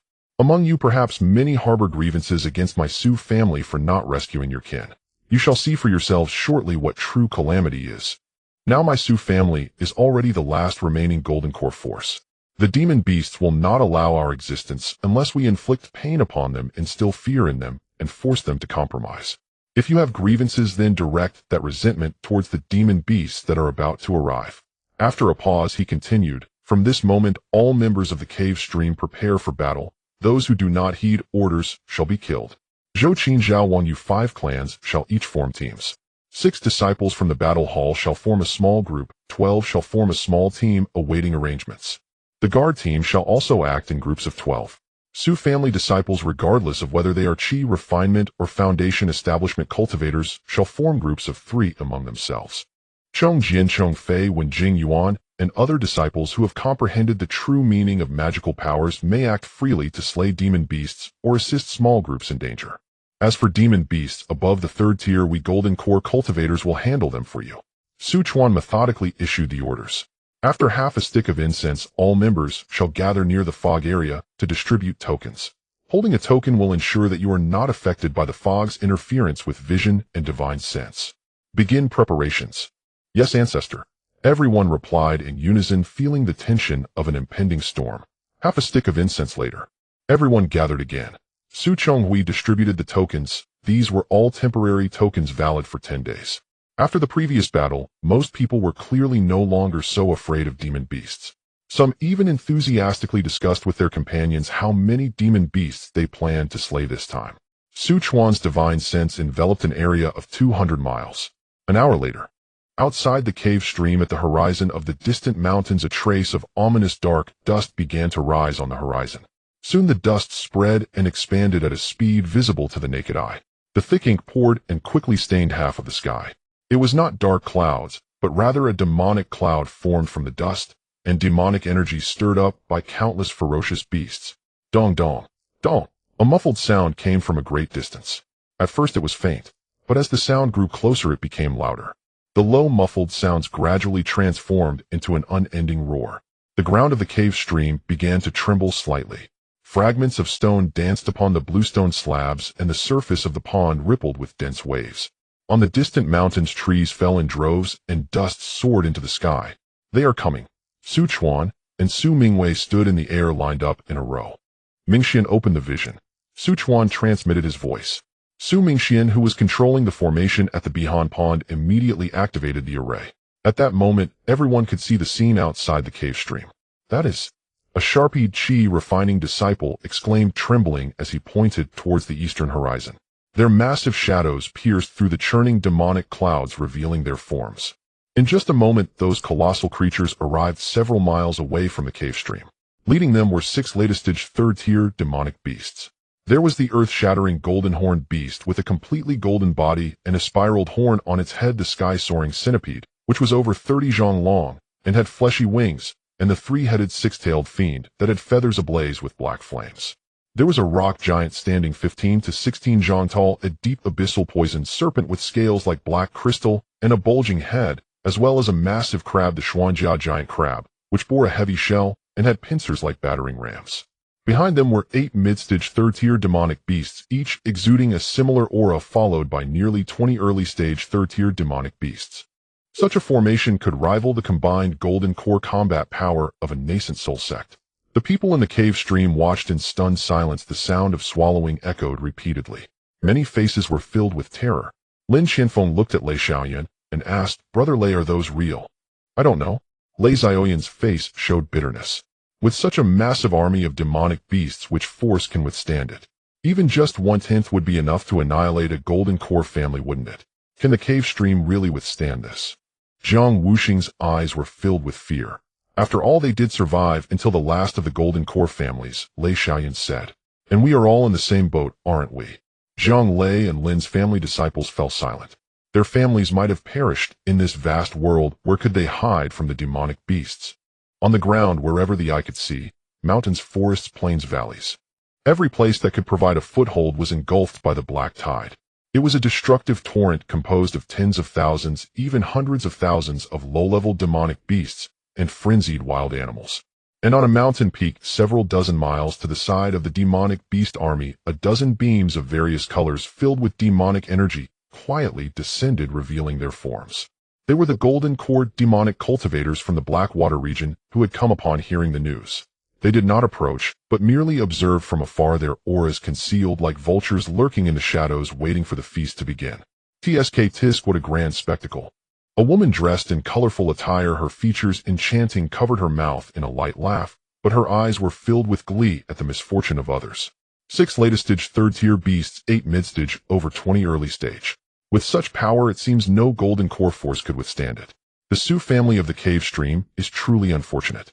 However, if someone from Tiannan arrives and abandons this branch's foundation, perhaps a few golden cores might survive. After all, I have heard that Lord Kirahan is quite formidable. The number 1 below the nascent soul in a territory. A nearby elder resembling a dwarf cackled, "Quite unfortunate indeed. Oh, I hope to find something useful in this Su family. Let it not be like before, filled with junk." A tall man carrying a bronze coffin, his complexion pale, like a corpse, grunted coldly, his voice hoarse. "I would rather that Lord Kirahan dies in battle. Then I would have another precious corpse in my collection." The green-robed young man who had previously appeared outside the cave stream said, "Friends, do not underestimate the Su family of the cave stream. In my opinion, victory or defeat is hard to predict." "Daoist Tao, you might be overthinking it," the colorful woman scoffed. "Whether you are overthinking it or not, we will find out as we watch." The others quietly watched, saying little. There were no fewer than 4 demon cultivators present whose strength was comparable to that of the green-robed young man. The rest all had their own means and were quite formidable. Upon seeing the external formation, many tightened their grip on their magical artifacts, their hands slightly trembling. However, in the high sky, Su Chuan's figure remained as upright as a pine. He gazed at the dark tide of demonic beasts outside the light curtain, his expression still unperturbed, as if all of this was of no significance. As for those golden core demonic cultivators from the Blackwater region, they were also under his divine senses watch. So that Su family of the cave stream is right here. It seems there is nothing at all. The sky-soaring centipede scuttled around and spoke. "I can only say that the Su family indeed has some tricks up their sleeves." The earth-shattering golden-horned beast stomped heavily with its 2 front hooves. Instantly, the entire space let out a thud. Waves of spatial ripples spread out, and as they rippled above the cave stream, unusual auras indeed appeared. A scene shrouded in mist flashed by. There really is something. The deep abyssal poison serpent's dark green, slitted pupils flashed with a hint of ferocity and cunning. The formation here is quite advanced. The earth-shattering golden-horned beast buzzed. With just 1 stomp from me, this reaction suggests it has reached the upper tier of the 3rd tier in human terms. It is likely that only if all of us attack together can we break it within a few hours. If a nascent soul strike could break it. The combined power of these 3rd-tier demonic beasts is naturally not to be underestimated, but they are scattered, so even if they can breach it, it won't be quick. Then why waste time talking? Let's start the attack quickly, the Black Flame Fiend urged. Just then Su Chuan stepped out from the formation. "You 10,000 mountains really won't give us the Songlong Manor any face. We don't recognize any Songlong Manor," the Xuanjia giant crab screeched. "We only heed the command of the demonic lord." "If that's the case, then come and test it," Su Chuan said without further ado, turning back to leave. If you wish to annihilate my Sioux family of the cave stream, be prepared to die here. And for the friends from the distant Blackwater region, if you have any ideas, feel free to come and try. The battle is a paid event. For those who wish to watch, you are welcome to invade my cave stream, but the price will be your lives. The green-robed young man was taken aback upon hearing this. What powerful divine sense! What a brazen statement! What a formidable Lord Kirahan! Many of them felt anger at this, yet none dared to truly charge into the cave stream. Indeed, it was like this last time. The Sioux family of the cave stream swallowed 5 demonic beasts, including 2 late-stage 30-year, 3 mid-stage 30-year, and that group of low-level demonic beasts. They are indeed careful. The tall man with the bronze coffin murmured, not letting others see their foundation will make people wary. Only those foolish beasts would recklessly charge in. However, if the Sioux family can truly wipe them out this time, their foundation would be quite terrifying. Perhaps most of the golden core power from their main lineage in Tian Nan is concentrated in this cave stream. The crowd nodded slightly upon hearing this, feeling it made sense. As for the earth-shattering golden horned beast and the others, they naturally would not be frightened by Su Chuan's mere words. Charge! Roar! Roar! Roar! A series of earth-shaking roars erupted. Over 30 third-tier demonic beasts charged into the illusionary sky array first. Then hundreds of thousands of low-level demonic beasts surged in. But the next moment, the following low-level demonic beasts crashed into a layer of light barrier. They can't get in. The demonic beasts looked bewildered. Not only them, but even the golden core demonic cultivators from the Blackwater region in the distance were also quite curious. An elder in a black robe who understood formation said, "This grand array is quite profound, yet can trap and defend, and must have some kind of evasion effect. It seems there is at least a mid-tier, third-tier formation master controlling it within the cave stream. Otherwise it would not be so smoothly controlled." "Does the Sioux family intend to separate the battlefield?" the colorful woman said. "Because tens of thousands of demonic beasts surged in at once, the scale is too large, so they are letting them in batches. The battlefield for third-tier demonic beasts is naturally separated from that of low-tier demonic beasts. Otherwise, it would easily result in the deaths of Qi refining and foundation establishment disciples." After the third-tier demonic beasts entered the foggy area, Su Chuan and his group surrounded them. In the Su family side, there were 11 golden core cultivators, 2 early-stage third-tier demonic beasts, the four-winged bright phoenix, and the black cloud spirit leopard, and a mid-stage third-tier purple-blue thunder eagle. Although the four-winged bright phoenix was only early-stage third-tier, its bloodline was powerful, making it an ancient monster pretending to be weak. It was more than enough to deal with mid-stage third-tier beasts. Upon seeing the Su family's formation, the third-tier demonic beasts were all taken aback. But they quickly regained their composure. 11 human golden cores plus 3 spirit beasts. The abyssal poison serpent's vertical pupils swept over, its voice rumbling like rolling thunder. "With just this little strength, you think you can contend with us?" Su Chuan merely smiled slightly at these words. He took a step forward, his sleeves lightly waving. Buzz! In an instant, 9 dark red figures like congealed blood shot out from his sleeve. Each figure stood over a zhang tall, their muscles coiled like iron, skin covered with dark red scales, and cold scarlet flames burning in their eye sockets. They were precisely 9 peak, third-tier, Xianyin blood corpses. The rich blood and slaughter aura surged into the sky, dyeing half of the mist dark red. But that was not the end. Following closely, 5 ethereal, yet exuding a bone-chilling coldness, ghostly figures quietly appeared. They were all early-stage third-tier spirits. The eerie, ghostly energy intertwined with their piercing wails, forming a horrifying domain that sent shivers through the soul. If it weren't for the Xianyin Corpse King and the Bloodslaughter Ghost King being in slumber to digest, just the 2 of them could handle 6 latest-stage third-tier demonic beasts. What? The earth-shattering golden horned beast's pupils constricted sharply. Peak third-tier blood corpses. 9 of them. And spirits. The deep abyssal poison serpent's sinister smile froze on its face. "We've been deceived. Retreat quickly." The rock giant let out a heavy roar. It sensed a deadly threat from those 9 blood corpses. All the demonic beasts changed color at that moment. This sudden appearance of terrifying power not only instantly erased the numerical disadvantage, but also achieved an overwhelming qualitative reversal. Each of the 9 peak third-tier blood corpses could contend with a latest-stage third-tier demonic beast. The 5 third-tier spirits specialized in attacking the soul.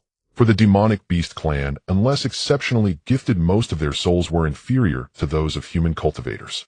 Soul attacks had a significant impact on them. This was no mere slaughter lamb waiting to be butchered. It was clearly a deadly trap, set long in advance. Kill. Su Chuan stood in the highest sky, his robes billowing, his voice calm, yet like the biting cold wind of winter sweeping through the hearts of every demonic beast. Leave not a single one. The slaughter erupted. Su Deliang let out a long howl, and crimson golden flames erupted around her. The massive phantom of the fire phoenix behind her spread its wings, emitting a clear phoenix cry, and the bloodline pressure from the ancient true spirit spread like a tangible force. Many demonic beasts present felt the suppression from the bloodline. This was undoubtedly adding insult to injury. Heavenly Sun Shield arise. Su Deliang did not hesitate to summon the high-grade defensive magical artifact, the Heavenly Sun Shield, which turned into a blazing golden light that surrounded her. Then, holding the fire phoenix feather, she was the first to charge into the demonic beast mob. Her frenzied attacks immediately scattered those third-tier demonic beasts. Many early-stage third-tier demonic beasts were thrown flying. As for the opponent she chose, it was the latest-stage fiend. Almost simultaneously, Su Mingwei moved. He did not rush forward, but stood in midair, drawing the precious serpent bow like a full moon. The bowstring resonated, and a golden arrow transformed into a streak of light that tore through the void, crossing hundreds of zhong in an instant. Puff! A latest-stage third-tier iron-armored violent bear suddenly stiffened its massive body. It looked down in disbelief at the large transparent hole in its chest, the residual sharp, golden energy raging within, shredding its internal organs. It let out a sound of unwilling rage and crashed to the ground, its breath rapidly extinguished. One arrow, and it killed an early-stage third-tier beast. Had it not been for the critical hit, that iron-armored violent bear could have endured 3 or 4 arrows before dying. Roar! Nearby, a mid-stage third-tier, two-headed griffin became enraged upon seeing this. Both heads spat wind blades and toxic fire, pouncing towards Su Mingwei, aiming to interrupt this terrifying long-range assault. However, elder brother, shoot without worry. I will protect you. Su Mingxuan's clear voice rang out. He held a dazzling 7 treasures glazed tower which was only a foot tall, yet suddenly expanded, hovering above Su Mingwei's head. The colorful radiance fell, forming an unbreakable glazed barrier that securely protected the two brothers. The 7 treasures glazed tower now had defenses comparable to high-grade magical artifacts. Even if all mid-stage third-tier demonic beasts present attacked together, it could withstand them for a time. Su Mingwei said nothing further, his gaze sharp as an eagle, and the precious serpent bow released a flurry of arrows. Whoosh! Whoosh! Whoosh! The second arrow, aimed to pierce the throat of an illusory fox demon, was dodged at the last moment, merely severing one of its legs. The third arrow struck its abdomen. The fourth arrow completely killed it. The fifth arrow pinned a devouring rock giant ant to the ground. The sixth arrow also claimed a life. Su Mingwei never missed a shot. Even if he could not kill with one arrow, he could still injure an early-stage third-tier demonic beast. And an injured demonic beast meant imminent death. Each blood corpse entangled a latest-stage third-tier demonic beast, preventing them from easily retaliating against others. Su Mingyuan, Su Mingqing, and Mei Yun each dealt with a third-tier early-stage demonic beast, using their magical artifacts, steadily gaining the upper hand. Su Diyue Yifan and Su Mingzhu faced off against a mid-stage third-tier demonic beast. The four-winged bright phoenix and the black cloud spirit leopard also chose comparable demonic beasts as their opponents. From the start, the battle presented a one-sided, crushing momentum. In the span of nearly half a teacup's time, 8 third-rank early-stage demonic beasts fell one after another beneath Su Mingwei's arrows. Su Mingwei's face had gone pale, drawing and loosing repeatedly against powerful foes drained him of considerable magical power. He did not hesitate to take out a pill the size of a longan milky and jade-like and swallow it. It was a superior Yushudan.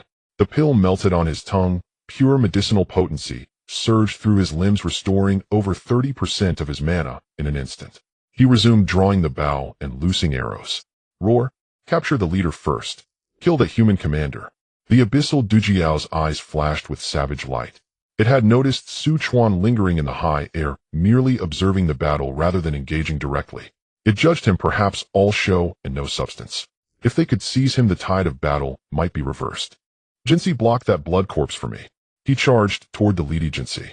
Lady Jinsi did not hesitate and immediately intercepted the blood corpse for him. With its thick hide and dense flesh, it could withstand the attacks of 2 blood corpses for a short time without. The colossal body of the Xinyuan Dujiao swayed, raising a choking cloud of toxic miasma. Its single horn glowed with a ghostly light and transformed into a black lightning bolt that streaked straight toward the high-floating Su Chuan. Su Delying and Su Mingwei remained unmoved. This was simply courting death. Su Chuan faced the charging Du Jiao with a calm, indifferent expression. He merely raised his eyes to those monstrous approaching Jiao pupils. A flash of silver glinted in his gaze. With a buzzing hum, an intangible, formless spiritual sense assault, like dozens of silver needles, drove into the Du Jiao's undefended sea of consciousness. The Du Jiao's forward momentum froze. It emitted an agonized, ear-splitting howl. Its skull throbbed with pain as if its spirit were being torn apart. Its demonic power went instantly haywire, and the surrounding poisonous mist scattered in chaotic bursts. In the fleeting instant when its soul was wounded, and its motion stalled, a black great seal quietly appeared above its head. Su Chuan pressed his fingers together and gave a point. Fall.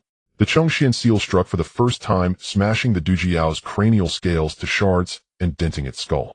The second strike crashed down on its back, fracturing the spinal bone and twisting its serpentine body. The third strike utterly shattered its life force. Only 3 seals. A fearsome latest-stage third-rank Xinyuan Du Jiao, unable to unleash its innate divine technique, was literally smashed to death where it stood. Its appearance was ghastly, clean, efficient, tyrannical. At that moment, every battling beast felt an icy dread seize its heart. They finally understood. This seemingly ordinary human was the most terrifying presence here. His restraint was not inability. It was disdain. He regarded these third-rank beasts as mere whetstones to hone the Su family's golden core practitioners. Roar, flee, scatter, and run. Lady Jinxi gave a despairing bellow. Its fighting spirit nearly collapsed. But within the Yuntian Huanjin, where could they flee? Half an instant later, as the last of the third-rank early-stage beasts fell to Su Mingwei's arrows, Huodo and a Feitian Wugong were cut down by Su Delying. They then turned to slaughter the remaining third-rank mid-stage and latest-stage beasts. Seeing this, Su Chuan withdrew 9 blood corpses and 5 third-rank ghostly creatures. Su Mingxian ceased operating defensive treasures and began to join the assault. The 4-winged Chongming bird struck from time to time, spouting a golden line of flame that scorched a beast with every breath. The Su family's foundation has grown so swiftly, perhaps my earlier choice was not mistaken. There may indeed be a chance in the future to help restore me to my apex. But first, this cursed world must be mended. The black cloud spirit leopard watched the Su kin and had already moved from stunned to resigned acceptance. Perhaps leopard will live a comfortable life from now on, it thought. It is odd that I have not seen Mou leave. Still, it's not entirely secure. If I could become the spirit beast attached to one of the Su family's golden core elders, that would be an iron rice bowl. Yes, beasts look out for themselves. Heaven and earth will punish otherwise. In that battle I Black Cloud fought and bled for the Zhao family. My duty is done.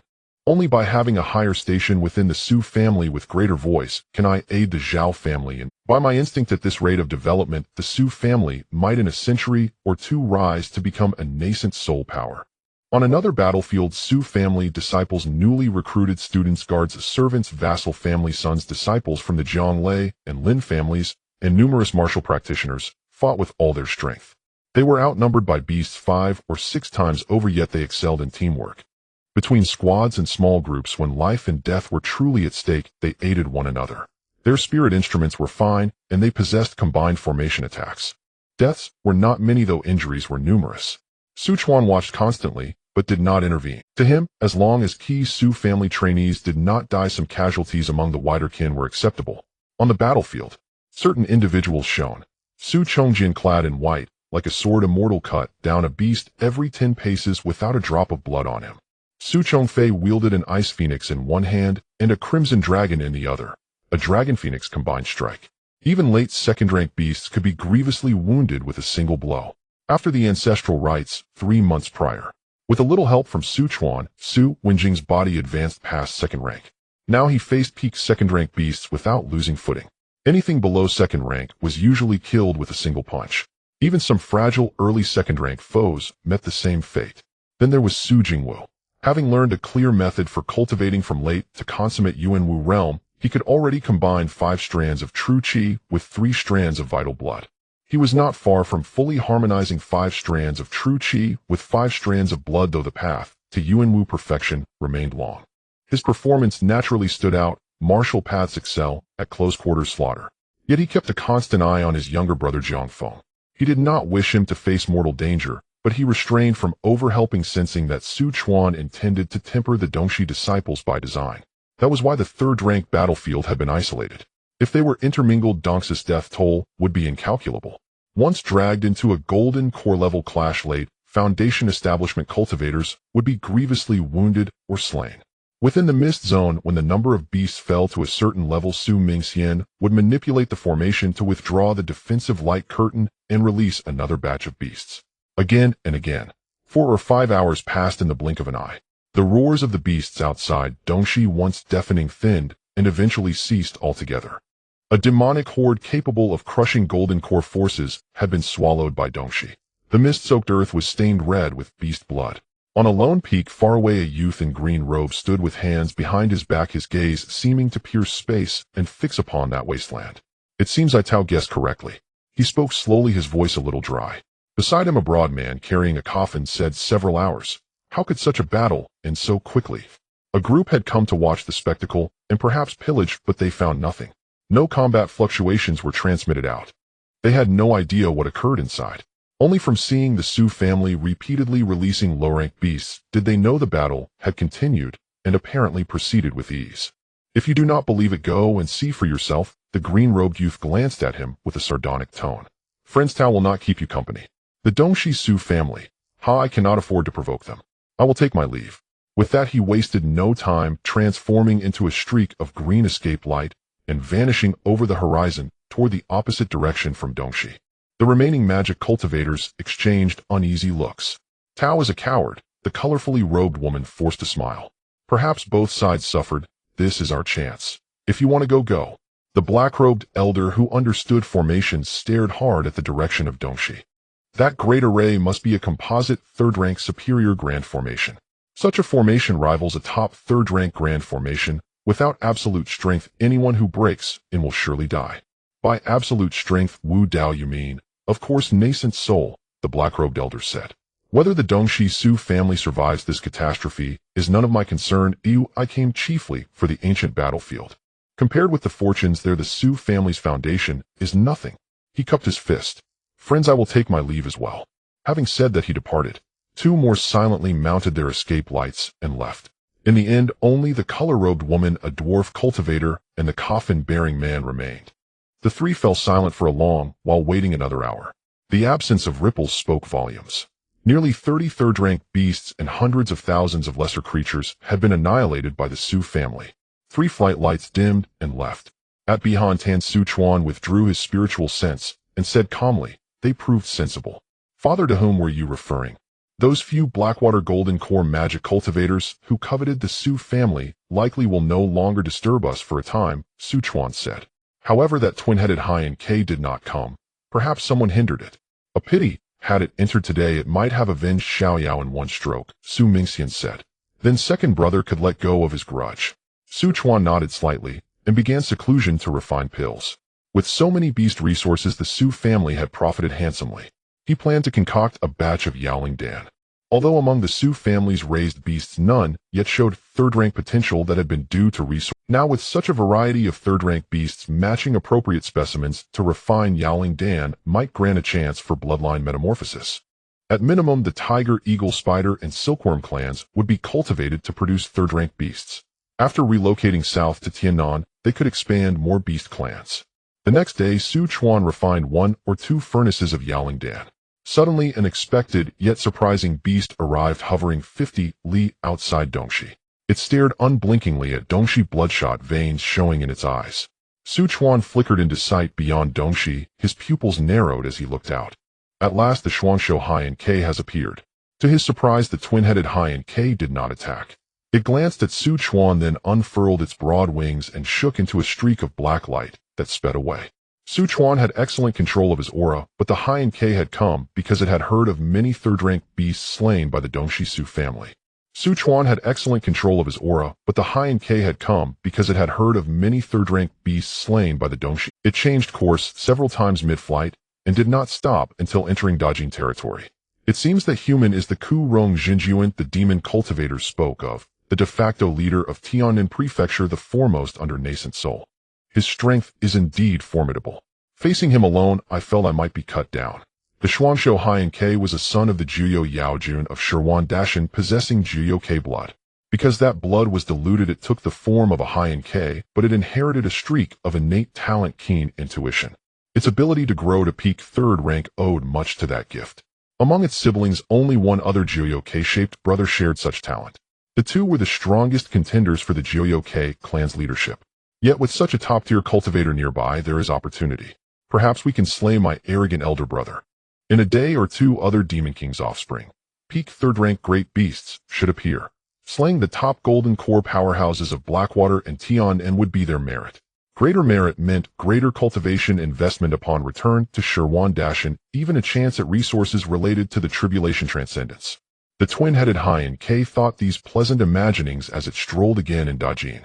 Chuan was somewhat surprised at its decisive retreat. You seem capable, but since you have appeared in that prison of a place, you cannot truly escape. From a single glance, Chuan roughly judged its strength roughly, even with Su Delying, when he used the Huofeng Huaxing Shu. He then turned back to Dongxi and continued refining pills. In that half-day within Dongxi, there was both joy and sorrow. Joy that they had survived so terrible a beast tied and annihilated it. Sorrow that over 100 martial practitioners and dozens of Kai-refining cultivators had fallen, and more than 1,000 were wounded and now convalescing. Many disciples, guards, and vassal family youths gathered to discuss the battle. Through the battlefield's mutual slaughter and aid, their relationships had clearly warmed considerably. No wonder the ancestor ordered the mountain sealed. In such a catastrophe, if the Su family had gone about rescuing others, even their Golden Core elders might have perished beyond the walls. Indeed, if Golden Core strength were insufficient, even protective clan formations might not hold against those beasts. One must admire the ancestor's foresight. Without the ancestor stratagem, we would likely not have survived this catastrophe. Wait, aren't you curious how many Golden Core elders the Dongxi Su family now truly has? Those were over 30 3rd-rank beasts.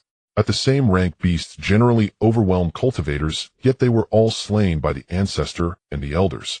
That is core secret of Dongxi. Do not pry. Knowing too much within Dongxi brings no benefit. Each mind its duty, united above and below. That is the secure path. 2 hours later, outside the Qinghai, Jisun, the sky hung heavy and leaden. The cloud layers pressed low, suffocating the air. The demonic cultivators in the Blackwater region have long taken up residence here. Dozens of nascent soul cultivators and a multitude of Golden Core demons sit or stand. Their expressions varied. Some are meditating, while others engage in quiet conversations. In the past few days, 4 great cultivators have descended upon the Blackwater region.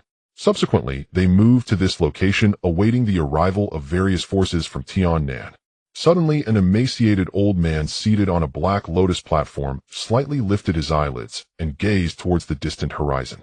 Just 2 words escaped his lips. Yet those 2 words invigorated all the demonic cultivators, who collectively raised their heads to look. At first, only a disturbance in the clouds could be seen at the edge of the sky. Then a deep rumbling sound akin to the simultaneous breathing of countless monstrous beasts surged like tidal waves from afar, rolling closer. It was not the sound of wind, but rather a tidal wave of spiritual pressure created by the friction between massive spiritual power and air. The clouds were pushed aside and torn apart by an invisible force. In the next moment, hundreds of black dots suddenly pierced through the clouds, rapidly enlarging. They were magic boats. Many of the magic boats were over 50 zhang long, with the smaller ones still measuring 20 or 30 zhang. Each of them shimmered with various colors of spiritual light and symbols, their shapes diverse, some majestic, some ethereal, some ancient, and some sharp. They did not fly in a chaotic manner. Instead, they subtly formed several arrays, maintaining a harmonious distance and formation, with a vast expanse of spiritual light connecting them. They illuminated half of the gloomy sky with radiant colors, creating a mist of spiritual haze. Among them, 5 ships were particularly eye-catching. They belonged to the 5 dominant forces of Tiannan. Each of their magic boats exceeded 100 zhang in length, standing out remarkably. Of course, it was not that other forces couldn't craft such vessels, but rather that they did not dare to compete with them. The magic boat of the Xianyu sect resembled a crescent moon, while the boat of the Qingsu sect was entwined with shadowy vines faintly surrounded by the phantom of a celestial crane that chirped harmoniously, as if in harmony with the Tao. The magic boat of the Qingyun sect was engraved with light azure cloud patterns, its overall shape resembling a gigantic azure sword. The Lei temple sailed in a dazzling golden boat that resembled a lotus platform radiating thousands of golden rays with countless disciples of the Buddhist sect chanting washing away the hearts of all.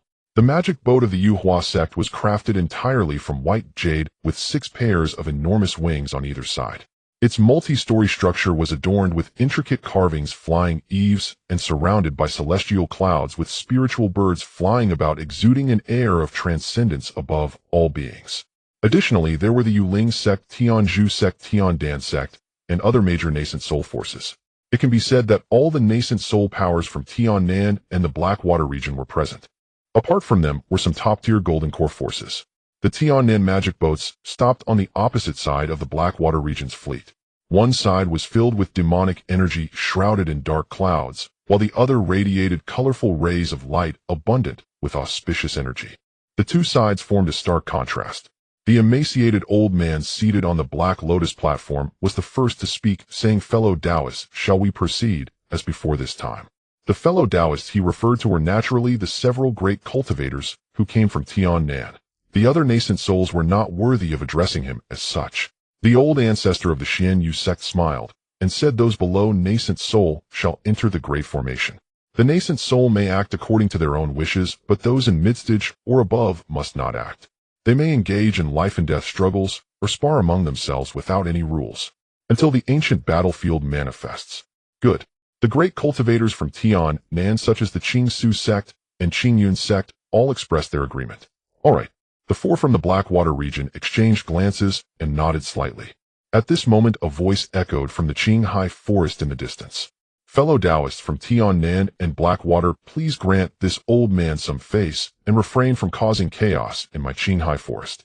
The old ancestor of the Xianyu sect said, "That is only reasonable." The others evidently had no objections. They all knew of the Tree King's identity. He was an ancient being who had lived for nearly 10,000 years, and even their sects might not have a legacy as old as he. "If there is nothing else, let us all enter," said a sturdy middle-aged man from the Blackwater region, whose aura was as solid as substance. "Enter, enter, enter, enter." As various forces spoke, the remaining golden cores, and some early-stage nascent souls from the Blackwater region, surged into the heavenly sealing great formation. On the Tiannan side, there were also a large number of Foundation Establishment cultivators. They were the main force battling with the Foundation Establishment demons and beasts of the Blackwater region. Among them were likely disciples from sects or families who, due to severe injuries, remained in the prison realm, similar to the last millennium catastrophe.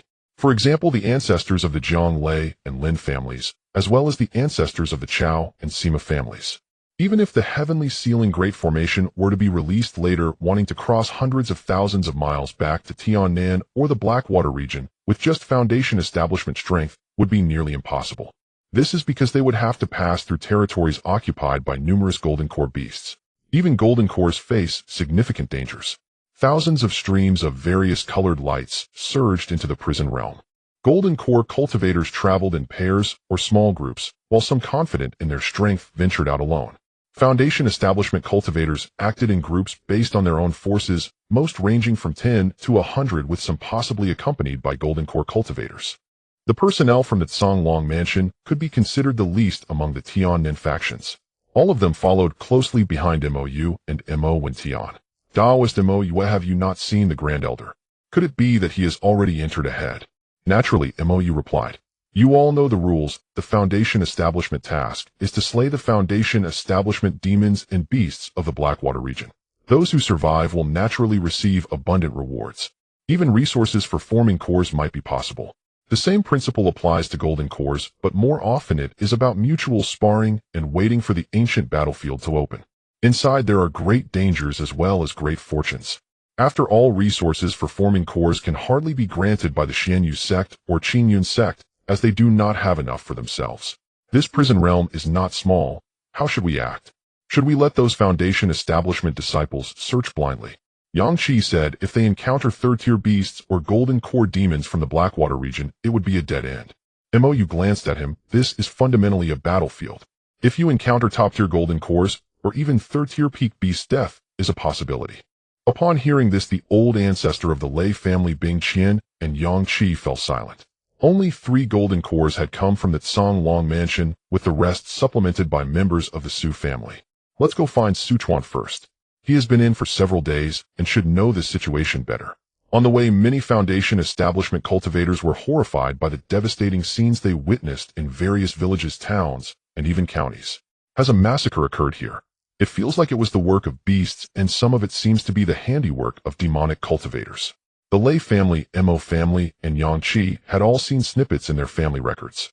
But seeing such scenes with their own eyes brought a completely different feeling. For us, this is merely a normal war between two regions, but for the beings here, it is a great calamity occurring once every 500 years. How tragic that is. Several hours later, Mo brought them to the outside of the Dongshi cave. This formation. Mo when Tian murmured softly, then looked towards Mou. Only he had noticed the signs of the Yun-Tian illusion array. The other golden cores, even Bing Qian, had not detected it. At this moment, Su Chuan, Su Mingxian, Su Deliang Yifan, and Su Dua walked out of the great formation. He and Mou had a mental connection, so he naturally knew of their arrival. Grand Elder Bing Qian, Elder Yang, and Taoist Lei Yu have come. Grand Elder Mo when Tian Bing Qian and Yang Qi all greeted him in turn. Taoist Ku Rong, the old ancestor of the Lei family, returned the greeting with a smile. Disciple pays respects to the Grand Elder. The group behind them were all disciples of the Zonglong Alliance. This is the ancestral land founded by my Su family.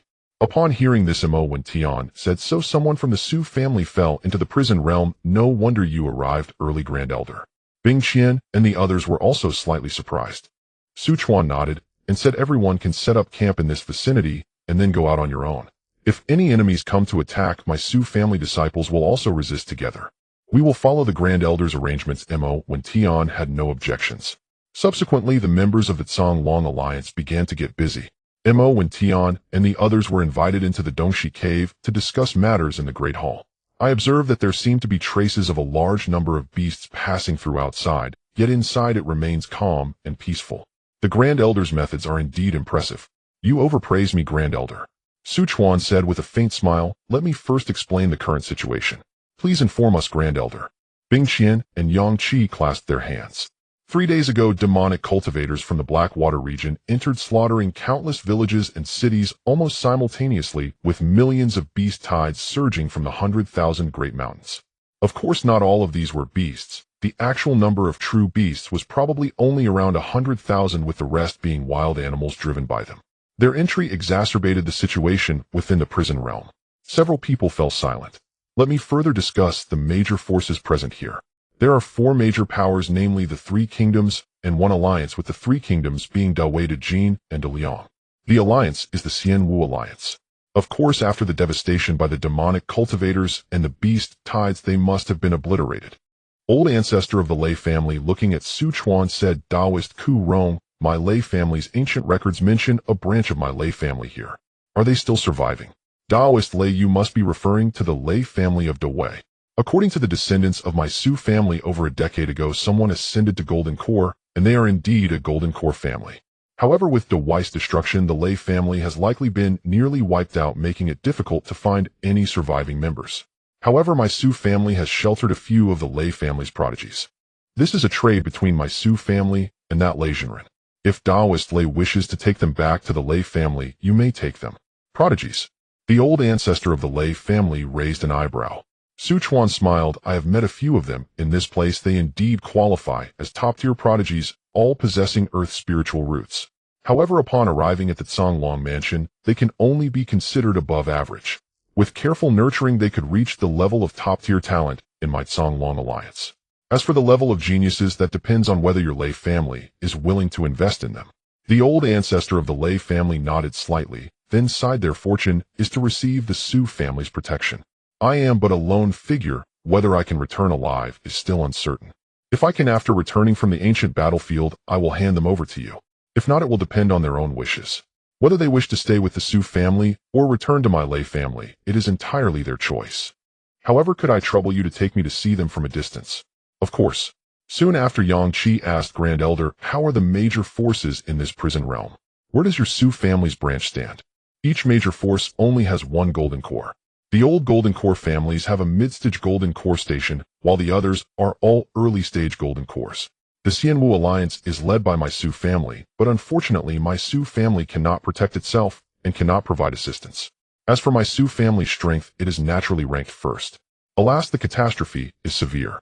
With so many golden core demons and third-tier beasts, it is already remarkable that the Grand Elder can protect the Su family. Yang Qi lamented. By the way, regarding the Xianwu Alliance, I heard from the descendants of my Su family that the Xianwu Alliance stands together, and someone has created a path of the second realm of martial arts.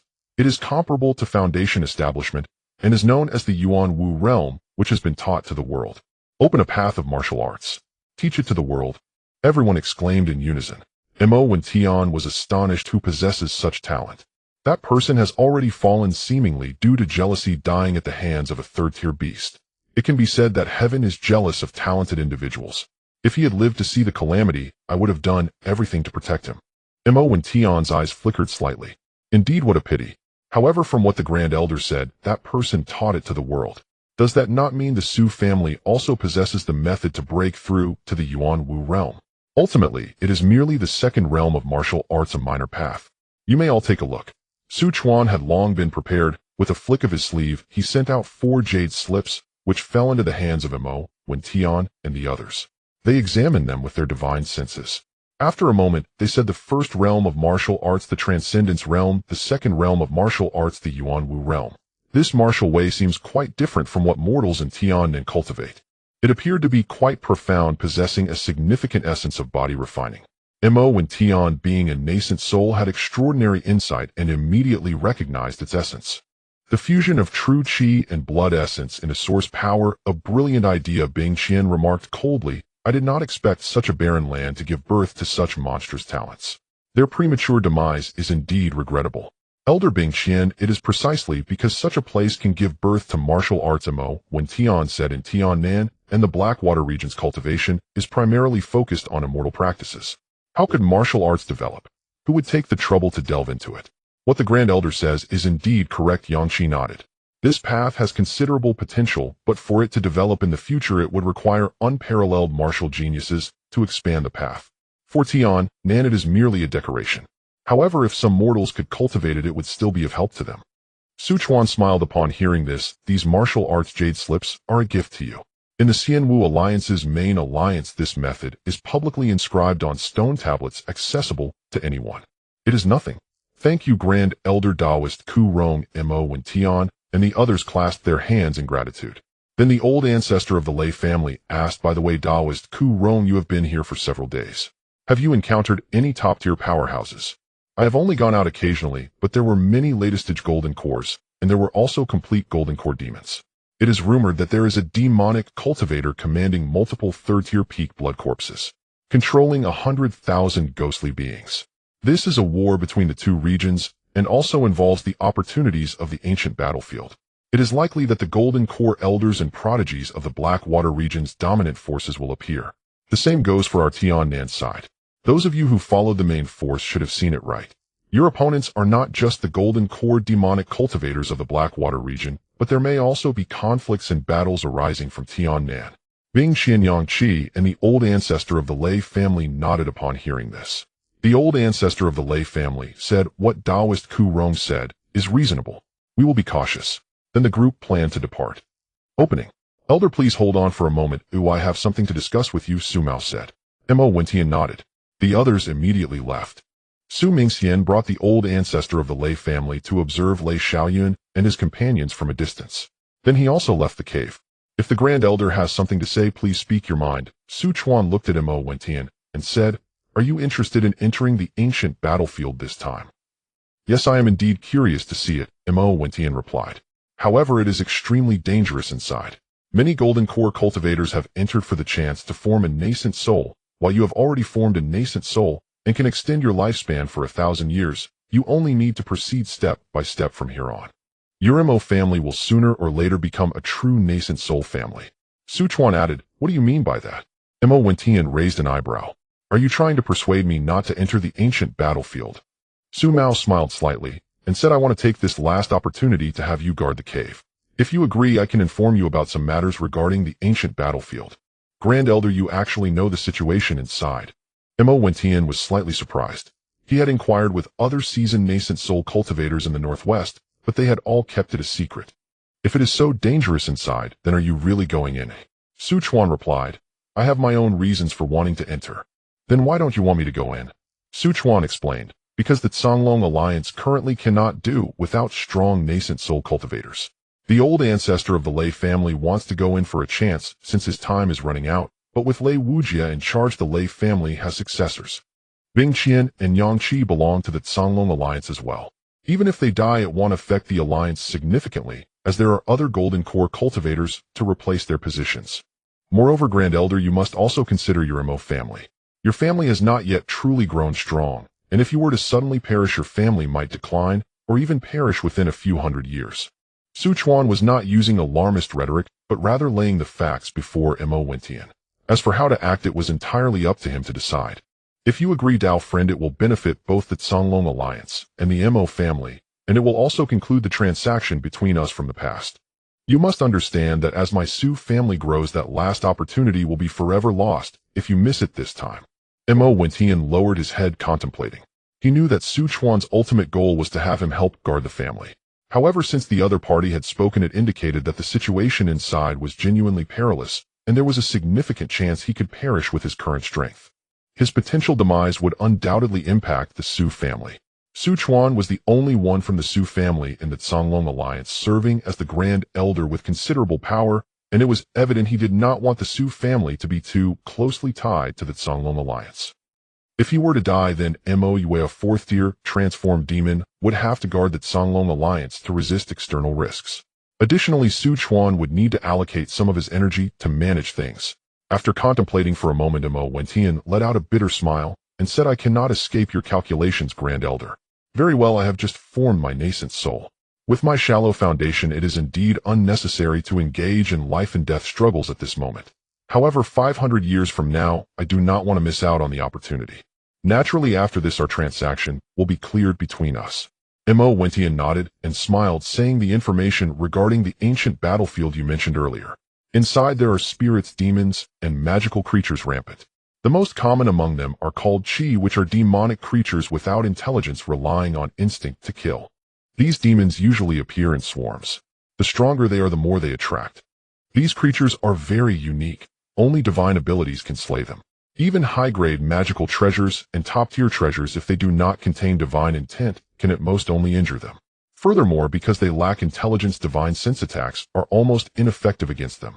Their physical bodies are also not weak, comparable to third-tier demon beasts. As for other spirits, demons, etc., they may appear at mid or late golden core stages, even at the peak level, potentially rivaling the early to mid stages of nascent soul. Hearing this, Mo Wentian's expression changed. If one does not possess strong divine attacks, isn't it a guaranteed death? If one is weak, the chances of survival inside are greater. However, if one is too weak, like in the Qi refinement stage, while they may not attract Qi, it would still be quite hard to survive in such a perilous environment. Foundation establishment is also fraught with difficulty, and very few can obtain opportunities. This is also why, despite knowing there are great fortunes inside, those great cultivators in the mid to late nascent soul do not enter. Even they would have the risk of perishing. If too many perish, it would disrupt the balance between the two realms, and a true war between the two realms may erupt in an instant. Then it would no longer be limited to small skirmishes in one place. Compared to other nascent souls, my divine abilities are indeed too shallow. Mo Wentian sighed slightly, and then cupped his fists, saying, Thank you very much, Grand Elder, for informing me. Once the ancient battlefield opens, I will certainly keep my promise to guard this place, and ensure the safety of the Su family lineage. Thank you. Mo Wentian then left the cave and settled outside. The next day, Bing Qian, the old ancestor of the Lei family, and Yang Qi left to travel around. Disciples of the Songlong Alliance also left one after another. Very few foundation establishment cultivators remained outside the cave. In Chuan's opinion, foundation establishment cultivators are merely sacrificial offerings. Only golden cores can truly walk freely. He called all the golden core cultivators, including Su Mingwei and Su Delying, to the Beyond Pond. The reason I called you all here today is to ask who among you wants to go out and travel. Although there is quite a risk, it is also a great opportunity. Then, Father, what about you? Chuan smiled faintly and said, I will assess the situation and usually stay in the clan. If any of you are in danger, you can send me a message, and with my perfected escape technique, I can reach any location within 15 minutes. Then I will go. Su Mingwei thought for a moment and said, I want to spar with those peak third-tier geniuses He Shui and Tianan. Su Chuan nodded at that time. Report under the name of the Su family from Yunxi. I understand, father. Grandfather, I will go too, Su Deling said. I will also go, Master Yifan said. The divine will technique is best comprehended in battle, and I have now reached a minor success in my battle intent. To achieve great success quickly, one must continuously battle strong opponents to hone oneself. I will go with my husband, Su Dua, said, holding Yifan's hand with a gentle smile. Sure, Su Chuan said, then looked at the others. Is there anyone else? Su Mingyuan thought for a moment. Although I would like to, what is more important for me at this moment is to comprehend the path of talismans. Master, I want to practice secret arts, so I won't be going out. Mei Yun chuckled. You are just plain lazy. Su Chuan joked. Father, I also want to travel, Su Mingzhu said. I plan to take Ah Ying with me. Even if we encounter danger with Ah Ying around, ordinary golden core cultivators won't be able to catch me. Then that settles it, Su Chuan said. By the way, there is one more thing. He Yun wants to join our Su family. Who among you is willing to take it as a spirit pet? Although its combat power is not strong, it is quite adept at concealing its presence and escaping. He Yun looked at everyone with an eager expression. They exchanged glances. After a moment, Su Mingxian said, then let it be my spirit pet. Does anyone have any objections? Su Mingwei smiled lightly, saying, Mingxuan's defense is top-notch, but he is not good at escaping, so He Yun is indeed suitable for him. Su Chuan then looked at Su Mingyuan and the others. They all had no objections. Then it shall be. Su Chuan looked at the He Yun spirit leopard and said, from now on you will follow Mingxian and protect him well. This mid-third tier spirit pill refined from the snow leopard will be rewarded to you. Thank you, ancestor. The He Yun spirit leopard opened its mouth and swallowed it, relishing the reward. Mou crossed his arms and smiled. You little leopard have good taste. This is a wise choice. Although your potential is limited and you may not reach my height following the Su family, you might still achieve peak third tier or even higher. Thank you, brother Mouf, for helping the little leopard. Alright, those who want to go out can leave now. The fighting and killing will last for 6 or 7 days. Yes. Su Mingwei and the others immediately cupped their hands and left. Mei Yun and Su Mingyuan both went into seclusion. In a flash, only Su Chuan Mouf and Su Mingxian remained at the Bihan Pond. Mou looked around and said, it's been a while since I came here. This place feels quite familiar. He took out a reclining chair, lay back on it, and relaxed. Then he looked at Su Mingxian and said, young man Mingxian, why don't you go out and take a walk? Your combat power is not weak either. My strength lies in the array, which excels at accumulating power. At this time, my battle array technique is at most comparable to the strength of a mid-golden core cultivator. But if I concentrate, I can form a third-tier battle array. Although it is inferior to a complete low-grade third-tier array, it is not easily destroyed by a single strike from a late golden core cultivator. At that time, formations such as trapping, illusion, confusion, and killing can be instantly formed. Even a fully realized golden core cultivator can be handled. This is indeed terrifying. How much longer will it take you? Give me another 20 years or so, and I should be able to succeed. What? Mou was taken aback and waved his hand. I thought it would be much sooner. Su Mingxian smiled and did not argue with him. 20 years is already quite fast. After all, it is a third-tier battle array, and the speed of its formation is terrifying to imagine. This was also because he had recently gained insights from the 9 mystical spirit bands that led to such a conclusion. Under normal circumstances, achieving this in 60 to 70 years would already be a remarkable feat. His current battle array progress had only reached the upper tier of the second stage. There were still top-tier second stages above it. If he were to reach the top tier of the second stage and achieve mastery in the essence of the array, its power could rival that of a third-tier battle array. Su Chuan continued to refine pills. After refining a few batches, he spent the remaining time comprehending divine abilities. Su Mingwei headed towards the Great Way. With Mou guarding the cave's safety was essentially guaranteed, allowing him to act freely. Along the way, the scenery was devastated. Villages had turned into ruins, towns were left with only remnants, blood soaked the ground, and corpses were everywhere, with even more frenzied beasts roaming about seeking to devour survivors. Su Mingwei was not a savior, and could not save everyone, but whenever he encountered large groups of beasts or sensed powerful beasts slaughtering survivors, he would stop. With every twang of the Baojiao Bao, it was accompanied by the burst of demonic blood. His archery had reached a transformative state, making ordinary beasts unworthy of using the 9 yuan heavenly star arrows.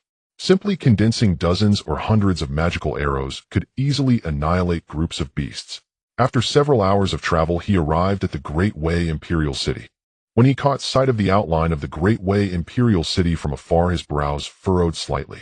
This once mighty city now had its protective array shattered, walls collapsed in many places, and flames engulfed the city, with thick smoke billowing, clearly having fallen for quite some time. There are actually third-tier beasts lingering here, Su Mingwei muttered. Throughout his journey, he had not encountered a single third-tier beast. With a thought, he immediately rushed towards the Daliang Imperial Palace. Along the way, he patted his high-grade storage bag at his waist, and a copper bell flew out, expanding in the wind and hovering above his head. Ding! A clear and melodious bell sound reverberated across the surroundings. Su Mingwei possessed the wind chaser talent, and although he was only at the early golden core stage, his speed was definitely not inferior to that of a perfected golden core cultivator. Now that his magical power had risen to the late golden core level, his speed had increased even further. In mere moments, he reached the outskirts of the palace. Whoosh! A blazing white arrow of metal tore through the air, accurately shooting into the head of a red flame flying lizard, penetrating its skull and exploding. The early stage third-tier beast fell on the spot. The other three third-tier beasts awoke simultaneously, their various colored pupils fiercely locking onto Su Mingwei as they roared in anger. The astonishing sound waves rippled out like ripples. The huge abdomen of the one-horned ghost-faced spider bulged, and a pitch-black poisonous net covering half an acre swept towards Su Mingwei, carrying a foul wind. The golden-eyed iron-backed monkey and purple-patterned lightning leopard attacked from both sides. Su Mingwei dodged the attacks from the one-horned ghost-faced spider and the golden-eyed iron-backed monkey, but was struck by the claws of the purple-patterned lightning leopard. Fortunately, he had already activated the defensive barrier of the Dingyuan bell. Otherwise, its claws would have been sufficient to rip off one of Su Mingwei's arms. What incredible speed! This purple-patterned lightning leopard is actually at the late third tier, coupled with its lightning talent. No wonder I almost fell for it. However, having prepared, it was no longer so easy for the purple-patterned lightning leopard to attack him. He kept dodging in midair, his light golden pupils always focused on the movements of the three beasts. Whenever there was an opportunity, he would directly draw his bow and shoot. Even while dodging, he could shoot steadily as if he and the bow had become one. Whoosh, whoosh, whoosh. 3 arrows in quick succession. The one-horned ghost-faced spider was directly wounded and lay on the ground on the verge of death. The golden-eyed iron-backed monkey roared, slamming its arms towards him. Su Mingwei flipped and easily dodged, then shot another arrow, finishing off the one-horned ghost-faced spider. After its death, the purple-patterned lightning leopard summoned many flying beast spirits to besiege Su Mingwei while it concealed its presence, planning to launch a sneak attack. However, the swarm attack had no effect on him. He had long comprehended the method of mass attack arrows, hundreds and thousands of arrows condensed, and after nearly 2 volleys, the densely packed bird-like beasts were nearly wiped out. After a stick of incense, Su Mingwei killed the golden-eyed iron-backed monkey and finally focused on dealing with the purple-patterned lightning leopard. The purple-patterned lightning leopard was not weak and was fast, but unfortunately Su Mingwei's speed was no slower than it, and his arrows flew even faster. In just a moment, its abdomen was pierced by a fire attribute arrow. The purple-patterned lightning leopard finally panicked and, disregarding its injuries, fled with all its might. After fleeing for several dozen miles, suddenly a clear sound like a dragon's roar echoed from the sky. In the next moment, a purple lightning sword light descended. The timing of its appearance was exquisite. The purple-patterned lightning leopard's mind was entangled by Su Mingwei, and it did not even notice the impending crisis from the sky. Puff! The purple-patterned lightning leopard was beheaded on the spot. The dark waters were already occupied by a group of demon cultivators. Several dozen nascent soul cultivators, along with a multitude of golden core demon cultivators, were either sitting or standing. Their expressions varied. Some closed their eyes to meditate, while others engaged in quiet conversations. In the past few days, 4 great cultivators had descended upon the dark waters. Afterward, they shifted their positions here, waiting for the arrival of various forces from Tiannan. They've arrived. Suddenly, a thin, elderly man seated on a black lotus platform slightly lifted his eyelids and gazed toward the distant horizon. Just 2 words. This caused all the demon cultivators to perk up simultaneously, lifting their heads to look. Initially, at the edge of the sky, there was only a disturbance in the flowing clouds. Shortly thereafter, a deep, resonant hum, as if countless giant beasts were breathing at once, rolled in like a tidal wave from afar. It was not the sound of wind, but rather the spiritual pressure tidal wave formed by the friction of immense spiritual energy with the air. The clouds were pushed and torn apart by an invisible force. In the next moment, hundreds of black dots suddenly pierced through the clouds, rapidly enlarging. Those were the magical vessels. Many of the magical vessels were over 50 zhang long, with the smaller ones measuring at least 20 to 30 zhang. They shimmered with various spiritual light symbols, each uniquely shaped, some majestic, some ethereal, some ancient, and some sharp. They were not flying haphazardly. Instead, they were vaguely divided into several formations, maintaining a tacit distance and arrangement from one another, their overwhelming spiritual light merging into a single entity. They illuminated half of the gloomy firmament with a radiant glow, suffusing the air with spiritual mist. Among them, 5 vessels were particularly eye-catching. They belonged to the 5 dominant forces of Tiannan. Each of their magical vessels exceeded 100 zhang, making them especially prominent. Of course, it was not that other forces could not create such vessels, but rather that they did not dare to contest with them. The magical vessel of Xianyu sect resembled a crescent moon, while the vessel of Qingsu sect was entwined with illusory vines with faint images of celestial cranes circling and chirping, as if embodying the laws of nature. The magical vessel of Qingyun sect was engraved with light cyan cloud patterns, and its overall shape resembled a giant blue sword. Leiyin Temple commanded a magical vessel that was entirely golden and resembled a lotus platform radiating thousands of golden rays with auspicious energy in abundance, while countless disciples of the Buddhist sect chanted mantras that stirred the hearts of all. The magical vessel of Yuhua sect was crafted entirely from white jade with 6 pairs of massive wings on either side. The ship was richly decorated with flying eaves and corbel brackets surrounded by celestial clouds and ethereal birds dancing, exuding a transcendent aura that rose above all beings. Additionally, there were other major nascent soul forces like Yuling sect, Tianzhu sect, and Tiandan sect. It could be said that all nascent soul forces from Tiannan and the Dark Waters were present. In addition, there were some top-tier Golden Core forces. The Tiannan magical vessels halted on the opposite side of the Dark Waters. One side was filled with dense demonic energy and shrouded in dark clouds, while the other was radiant with colorful light and auspicious energy. The two sides formed a stark contrast. The thin, elderly man seated on the Black Lotus platform was the first to speak. "Fellow Taoists, shall we proceed, as before this time?" The fellow Taoists he mentioned were of course the few great cultivators from Tiannan. The other nascent souls were not worthy to be addressed as such. Xian Yu's ancestor smiled and said, "Below nascent soul, all must enter the great formation. Nascent souls may act according to their own intentions, but those above the midstage must not intervene. They may fight to the death or engage in sparring without any rules, until the ancient battlefield manifests." Agreed. The great cultivators of Qingsu sect, Qingyun sect, and others from Tiannan spoke in unison. Fine. The 4 from the Dark Waters exchanged glances and subtly nodded. At this moment a voice echoed from afar in the forest of Qinghai. "Fellow Taoists from Tiannan and the Dark Waters, please grant this old man some face and refrain from causing chaos in my forest of Qinghai." Xian Yu's ancestor replied, "That is only right." The others evidently had no objections. They all knew the identity of the Tree King, an ancient being who had lived for nearly 10,000 years, even older than the lineages of their sects. "If there is nothing else, let us proceed."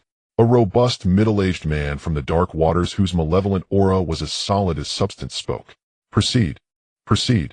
Proceed." As the major forces spoke, the remaining golden cores and some early-stage nascent souls from the Dark Waters rushed into the sealed heavenly formation. On the Tiannan side, there were also a large number of Foundation Establishment cultivators. They were the main force fighting against the Foundation Establishment demon cultivators and beasts in the Dark Waters.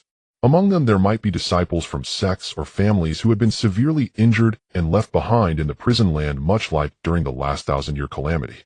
For instance, the ancestors of the Zhang Lei and Lin families, as well as the ancestors of the Chao and Sima families. Even after the sealed heavenly formation is unsealed, it would be nearly impossible for those with Foundation Establishment strength to cross hundreds of thousands of miles back to Tiannan or the Dark Waters. This is because they would have to pass through numerous territories occupied by Golden Core beasts. Even those at the Golden Core stage face significant dangers. Tens of thousands of streams of various colors surged into the prison land. Golden Core cultivators traveled in 2s and 3s, some pairing up, while others confident in their strength acted alone. Foundation Establishment cultivators moved in groups based on their own strength, most in numbers of 10 or 100, some possibly accompanied by Golden Core cultivators. The personnel from Songlong Mansion were the fewest among the Tiannan factions. All of them followed closely behind Mou and Mo Wentian. Daoist Mo Yue, I have not seen the Grand Elder since we arrived. Has he already entered ahead? Of course, Mo Yue replied. The rule is known to you all. The task for Foundation Establishment is to slay the Foundation Establishment demon cultivators and beasts of the dark waters, and those who leave alive will naturally receive abundant rewards. Resources for Golden Core cultivators are also possible. The same applies to the Golden Core stage, but more so for sparring and waiting for the ancient battlefield to open. There are great dangers within, but also great opportunities. After all, resources for forming a core are not something the major forces like Xian Yu sect and Qing Yun sect can easily bestow, as they themselves do not have enough. This prison land is not small. How should we act? Should we let those Foundation Establishment disciples search blindly? Yang Qi said. If they encounter third-tier beasts or Golden Core cultivators from the Dark Waters, wouldn't that be a dead end? This is a battlefield. If you encounter top-tier Golden Core experts or even peak third-tier beasts, you may very well die. Mou glanced at him. Hearing this, Lei family's ancestor Bing Qian and Yang Qi fell silent. Only 3 Golden Cores had come from Songlong Mansion, while the rest were supplemented by members of the Su family. Let's go find Su Chuan first. He has been here for several days and must be clearer about the situation on the way. Many Foundation Establishment cultivators were horrified at the sight of the devastation in some villages, counties, and even prefecture cities. Was there a massacre? It feels like the work of demon beasts, but some signs point to the handiwork of demon cultivators. Lei family, Mo family, and Yang Qi all had seen snippets in their family records. However, seeing such scenes with their own eyes evoked completely different emotions. This is merely an ordinary war between the two realms for us, but for the beings here it is a great calamity occurring once every 500 years. How tragic that is. Several hours later, Mo led them to the entrance of the cave creek. This formation, Mo Wentian murmured softly, then looked at Mo. He was the only one present who noticed the clues of the Yun Tian illusion formation. The other Golden Cores, including Bing Qian, did not perceive it. At this moment, Su Chuan, Su Mingxian, Su Delying Yifan, and Su Due emerged from the Great Formation. He had a mental connection with Mo Yue, so he naturally knew they had arrived. Grand Elder, Elder Bing Qian, Elder Yang, and Daoist Lei, you have come. Su Chuan clasped his fists in greeting. Grand Elder, Mo Wentian, Bing Qian, and Yang Qi all responded in kind. Daoist Ku Rong, Lei family's ancestor, smiled and returned the greeting. Disciples pay respects to the Grand Elder. The rest were all disciples of the Songlong Alliance. This place is the family estate established by my Su family. Upon hearing this, Mo Wentian said, so some members of the Su family fell into the prison land. No wonder the Grand Elder chose to arrive early. Bing Qian and the others were also slightly surprised. Su Chuan nodded, saying, you all may set up camp nearby with your disciples, and then you may go out on your own. If any enemies come, my Su family disciples will also resist together. We will follow the Grand Elder's arrangements. Mo Wentian had no objections. Then the members of the Songlong Alliance began to busy themselves. Mo Wentian and the others were invited into the cave creek and discussed matters in the Great Hall. I observed that there seemed to be traces of a large number of demon beasts passing through outside, but it remains peaceful and harmonious within. The Grand Elder's methods are truly impressive. You flatter me, Grand Elder, Su Chuan replied with a faint smile. Let me first explain the current situation. Please inform us, Grand Elder. Bing Qian and Yang Qi clasped their hands in acknowledgement. 3 days ago, demon cultivators from the Dark Waters entered countless villages and cities were slaughtered, and almost simultaneously countless demon tides surged from the 10,000 great mountains. Of course, not all of them were demon beasts. It is estimated that only around 1 million were actual beasts, while the rest were wild animals driven by them. Their entry only exacerbated the suffering in the prison land. A few of them remained silent. Let me now discuss the major forces here, which consist of 4 major powers, 3 kingdoms, and 1 alliance, with the 3 kingdoms being Dawei, Jin, and De Liang. The alliance is the Xian Wu Alliance. Of course, after being ravaged by demon cultivators and the demon tide, they should have been annihilated by now.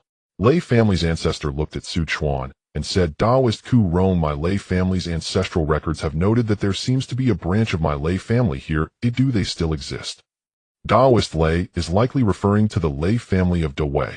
According to the descendants of my Su family, over a decade ago, someone from the Lei family advanced to Golden Core and has already established a Golden Core family. However, with the fall of Dawei, the Lei family has likely been nearly eradicated, making it very difficult to find any remaining members. However, my Su family has taken in a few Lei family's geniuses. This is a transaction between my Su family and that Lei genre. If Taoist Lei wishes to take them back to the Lei family, you may take them away. Geniuses, hey. The ancestor of the Lei family raised an eyebrow. Su Chuan smiled. I have seen a few individuals here. They can indeed be considered top-notch talents, all possessing Earth's spiritual roots. However, upon reaching Songlong Mansion, they can only be considered above average. With careful cultivation, they can reach the level of upper-tier talents of my Songlong Alliance. As for their status as prodigies, that depends on whether your Lei family is willing to invest in their cultivation. The ancestor of the Lei family slightly nodded and then sighed. It is a blessing for them to receive the Su family's protection. I am but a solitary figure, and whether I can survive to return is yet to be seen. If I can return after the ancient battlefield, I will hand them over to you. If not, it will depend on their own wishes. They may choose to remain in the Su family or return to my Lei family. It is entirely up to them. However, would it be possible to take me to see them later, just from a distance? Of course. Shortly after, Yang Qi asked, Grand Elder, what is the status of the major powers in this prison land? Where is your Su family branch positioned? The major powers each have only one golden core, and the established golden core families have mid-stage golden cores stationed, while the rest are early-stage golden cores. The Xianwu Alliance is primarily composed of my Su family, but unfortunately, my Su family cannot safeguard itself and is unable to provide assistance. As for my Su family's strength, it is naturally ranked at the top. Alas, the calamity is severe. With so many golden core demon cultivators and third-tier beasts, it is already remarkable that the Grand Elder can protect the Su family. Yang Qi lamented. By the way, regarding the Xianwu Alliance, I heard from the descendants of my Su family that there are individuals who have created a second realm of martial arts that can rival Foundation establishment named the Yuanwu realm, and it has been preached to the world. Establishing a martial path. Preaching to the world. Everyone exclaimed in unison. Mo was astonished. Who possesses such talent? That person has already perished, apparently due to jealousy, dying at the hands of a third-tier beast. It can be said that heaven is jealous of talented individuals. If he had survived until the calamity, I would have certainly protected him in some way. Mo Wenshin's eyes flickered slightly. It is indeed a pity, but if what the Grand Elder said is true, that person preached to the world, then the Su family must possess the method to break through the Yuan Wu realm. Ultimately, it is merely a second realm of martial arts, a minor path. You few may take a look. Su Chuan was already prepared, waving his sleeve to send out 4 jade slips, which fell into the hands of Mo Wentian and the others. They probed with their divine senses. After a moment they exclaimed, the first realm of martial arts, the Transcendence realm. The second realm, the Yuan Wu realm. The martial arts here seems somewhat different from what mortals in Tiannan cultivate. It appears to be quite profound and possesses the essence of body tempering. Mo Wentian, being a nascent soul cultivator, had an extraordinary perspective and immediately discerned its essence. The fusion of true energy and blood essence into primordial power is a brilliant idea, Bing Qian coldly praised. I never expected that such a barren land could give birth to such a monstrous talent. It is indeed a pity that he fell so hastily. Elder Bing Qian, it is precisely because such places can give rise to martial arts, Mo Wentian said. In Tiannan and the Dark Waters, everyone focuses on cultivation. How could it develop, and who would bother to delve into it? What the Grand Elder said is exactly right, Yang Qi nodded. This path has great potential, but for it to develop further it requires an extraordinary talent in martial arts to expand its pathways. For Tiannan, it is merely a decoration. However, if some mortals can cultivate even a little, it would still be beneficial to them. Hearing this, Su Chuan smiled and said, these martial arts jade slips are a gift for you. The methods of the Xianwu Alliance are publicly inscribed on stone tablets accessible for anyone to peruse. They are not of great significance. Thank you, Grand Elder Taoist Ku Rong. Mo Wentian and the others clasped their fists in gratitude. Then Lei family's ancestor asked, by the way, Taoist Ku Rong, you have been here for several days. Have you encountered any top-tier experts? I have only gone out occasionally, but there are quite a few latest-stage golden cores, and even complete golden core demon cultivators. It is rumored that there is a demon cultivator controlling multiple third-tier peak blood corpses. They are the ones who manipulate hundreds of thousands of ghostly entities. This is a war between the two realms, and it also involves the opportunities of the ancient battlefield. Well, I expect the golden core elders and prodigies of the Dark Waters' dominant forces will appear. The same goes for our side from Tiannan. Those of you who followed the main forces should have all seen them, right? Your opponents are not merely the golden core demon cultivators of the Dark Waters, conflicts and battles may arise even among us from Tiannan. Bing Qian Yang Qi and Lei family's ancestor nodded in agreement. Lei family's ancestor said, "What Taoist Ku Rong has said is reasonable. We will be cautious." Then the group planned to leave. Opening. "Elder, please stay for a moment. Oh, I have something to discuss with you," Su Mao said. Mo Wentian nodded. The others immediately left. Su Mingxian brought the elder of the Lei family to view Lei Xiaoyun and the others from a distance. Then he also left the cave. "If the great elder has something to say, please speak plainly," Su Chuan said, looking at Mo Wentian. "Is the elder interested in entering the ancient battlefield?" "Yes, I am curious to see what it's like inside," Su Chuan continued. "It is extremely dangerous inside. Many golden core experts enter in search of the chance to conceive a child, and since you have already succeeded in that, you should just proceed step by step from here on out. Your Mo family will eventually become a true nascent soul family." "What does the great elder mean by that?" Mo Wentian raised an eyebrow. "Are you trying to dissuade me from entering the ancient battlefield?" Su Chuan smiled lightly. "I wish to take this final opportunity to have you guard the cave. If you agree, I can inform you about some matters regarding the ancient battlefield. You actually know what's going on inside." Mo Wentian was slightly surprised. He had also inquired with other seasoned nascent soul cultivators in the northwest, but they were all tight-lipped about it. "Since it is so perilous inside, are you really planning to go in?" Su Chuan replied. "I have my reasons for wanting to enter." "Then why don't you want me to go?" "Because the Songlong Alliance currently cannot do without the presence of nascent soul experts. The elder of the Lei family is eager to enter because his time is running out, and with Lei Wuji overseeing things, they have successors. Bing Qian and Yang Qi are both part of the Songlong Alliance. If they die, it won't significantly impact the alliance, since there are other golden cores that can take their positions. Moreover, elder, you must also consider your Mo family. Your family has not yet truly grown strong, and if you were to suddenly perish, the Mo family could decline and even perish within a few hundred years." Su Chuan was not exaggerating. He laid the facts before Mo Wentian. As for how to proceed, it was entirely up to him. "If you agree, it would benefit both the Songlong Alliance and the Mo family, and it would also resolve the transactional ties between us from back then. You should know that as my Su family grows stronger, this last chance to act might never come around again." Mo Wentian lowered his head in contemplation. He understood that Su Chuan's ultimate purpose was to have him help guard the family. Yet since the other party had spoken, it indicated that the dangers within were indeed considerable, and there was a significant chance he could fall given his current strength. His downfall would undoubtedly affect the Su family. Currently, Su Chuan was the only one from the Su family in the Songlong Alliance, serving as the powerful Great Elder. He clearly did not want the Su family to be too closely tied to the Songlong Alliance. If he were to die, then Mo Yue, a fourth-tier transforming monster, would have to oversee the Songlong Alliance to fend off external risks. Furthermore, Su Chuan would also have to allocate some of his energy to manage things. After pondering for a moment, Mo Wentian bitterly smiled. "I can't escape your calculations, Great Elder. Fine, I have just succeeded in conceiving a child. With such shallow foundations, it is indeed unnecessary to risk my life right now. But 500 years from now, I do not want to miss out. That is only natural. After this, all debts between us will be cleared." Mo Wentian nodded and smiled. "What you just mentioned about the information regarding the ancient battlefield. Inside there are spirits, demons, and magical creatures rampaging, the most common of which are the demons known as Qi. They are in the early stages of golden core, devoid of intelligence, relying solely on instinct to kill. These demons typically appear in swarms. The stronger they are, the more of them are attracted. These demons are particularly unique. Only supernatural powers can slay them. Even high-grade magical artifacts and top-tier artifacts, if they do not contain the essence of supernatural powers, can at most only injure them. Moreover, because they lack intelligence, spiritual sense attacks are nearly ineffective against them.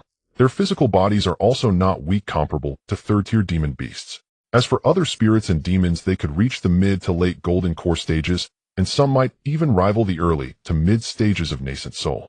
Mo Wentian's expression changed upon hearing this. If one does not possess a powerful supernatural attack, is it not a certain death? If someone is weak, their survival chances are greater inside. However, if one is too weak, like during the Qi refinement period, while they may not attract the Qi, it would be difficult to survive in such a perilous environment. Foundation establishment is also immensely challenging. Very few can obtain opportunities there. That is why, despite knowing that there are great fortunes within, those powerful nascent soul experts in the mid to late stages do not enter. Even they would face the risk of perishing. If too many perished disrupting the balance between the two realms, a true war between the two realms could erupt at any moment. That would no longer be limited to mere skirmishes in one location. Compared to other nascent souls, my supernatural powers are indeed too shallow. Mo went inside softly, then cupped his fists and said, "Thank you, Great Elder, for informing me. Once the ancient battlefield opens, I will definitely honor my promise to guard this place and ensure the Mo family's branch remains unscathed. I appreciate it." After that, Mo went and left the cave and settled outside. The next day, Bing Qian, the elder of the Lei family, and Yang Qi left to travel. Disciples of the Canglong Alliance also departed one after another. Very few Foundation Establishment cultivators remained outside the cave.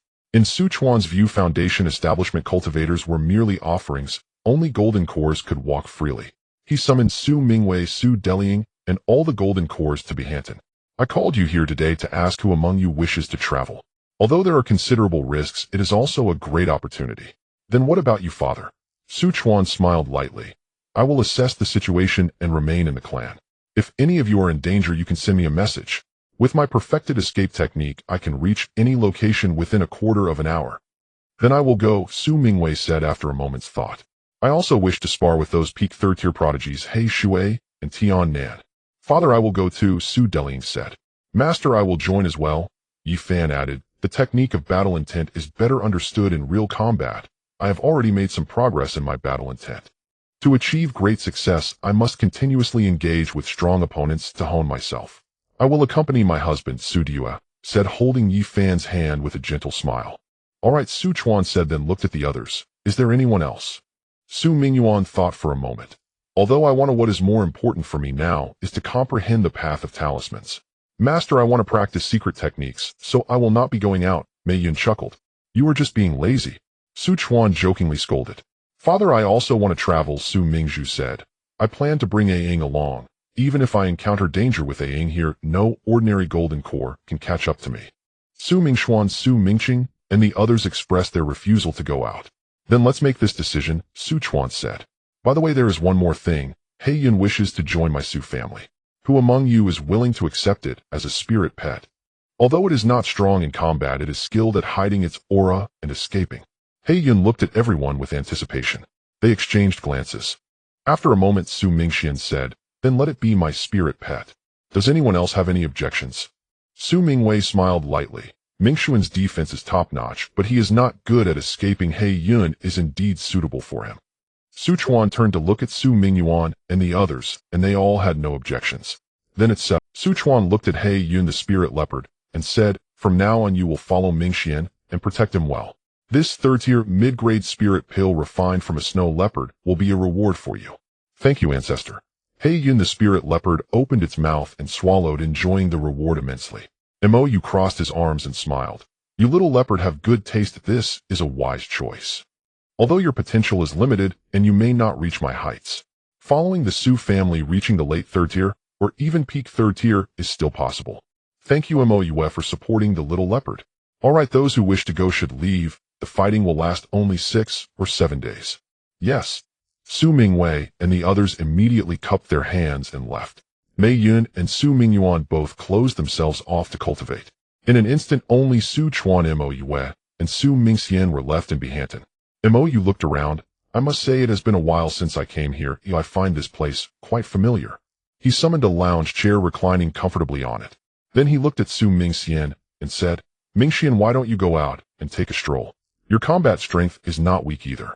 Su Mingxian replied, "The path of formations excels in accumulated experience. My current battle array technique is at most comparable to mid-golden core strength.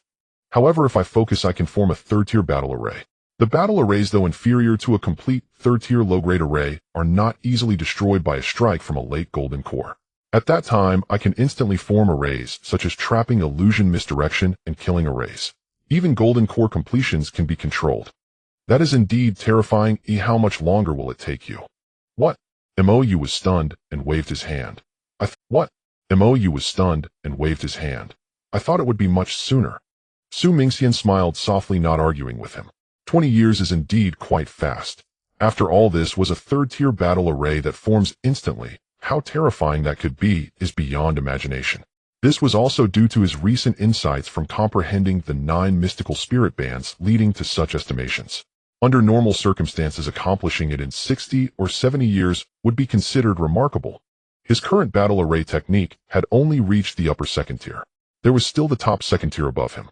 If he reached the top second tier, and the true meaning of array techniques reached great success, its power could rival a third-tier battle array. Chuan continued with alchemy. Every few batches he refined, he would use the remaining time to comprehend supernatural powers. Mingwei headed towards the Great Way. With Mou overseeing the cave's safety was essentially guaranteed, allowing him to act freely. Along the way, he witnessed a scene of devastation. Villages had turned to ruins, towns reduced to remnants, blood soaked the land, and corpses lay everywhere. More were the wild beasts roaming, hunting for survivors. Mingwei was not a savior. He could not save everyone. Whenever he encountered a large group of beasts or sensed powerful beasts slaughtering survivor gather spots, he would stop. With every thrum of the bao, blood from beasts burst forth. Having mastered his archery skills, he found ordinary beasts were not worth using the 9 yuan Sky Star arrow on. Simply condensing dozens to hundreds of magical arrows could easily annihilate groups of beasts. As he continued forward, several hours later he arrived at the imperial city of Great Way. When he caught sight of the outline of the Great Way imperial city from a distance, his brows furrowed slightly. This once majestic city now had its protective formation shattered, with many walls collapsed, fires raging within, thick smoke billowing, and the demonic aura soaring into the sky, indicating it had fallen long ago. "There are actually third-tier beasts lingering here," Mingwei murmured. During his entire journey, he had not encountered a single third-tier beast. With a thought, he immediately rushed towards the Great Liang Palace.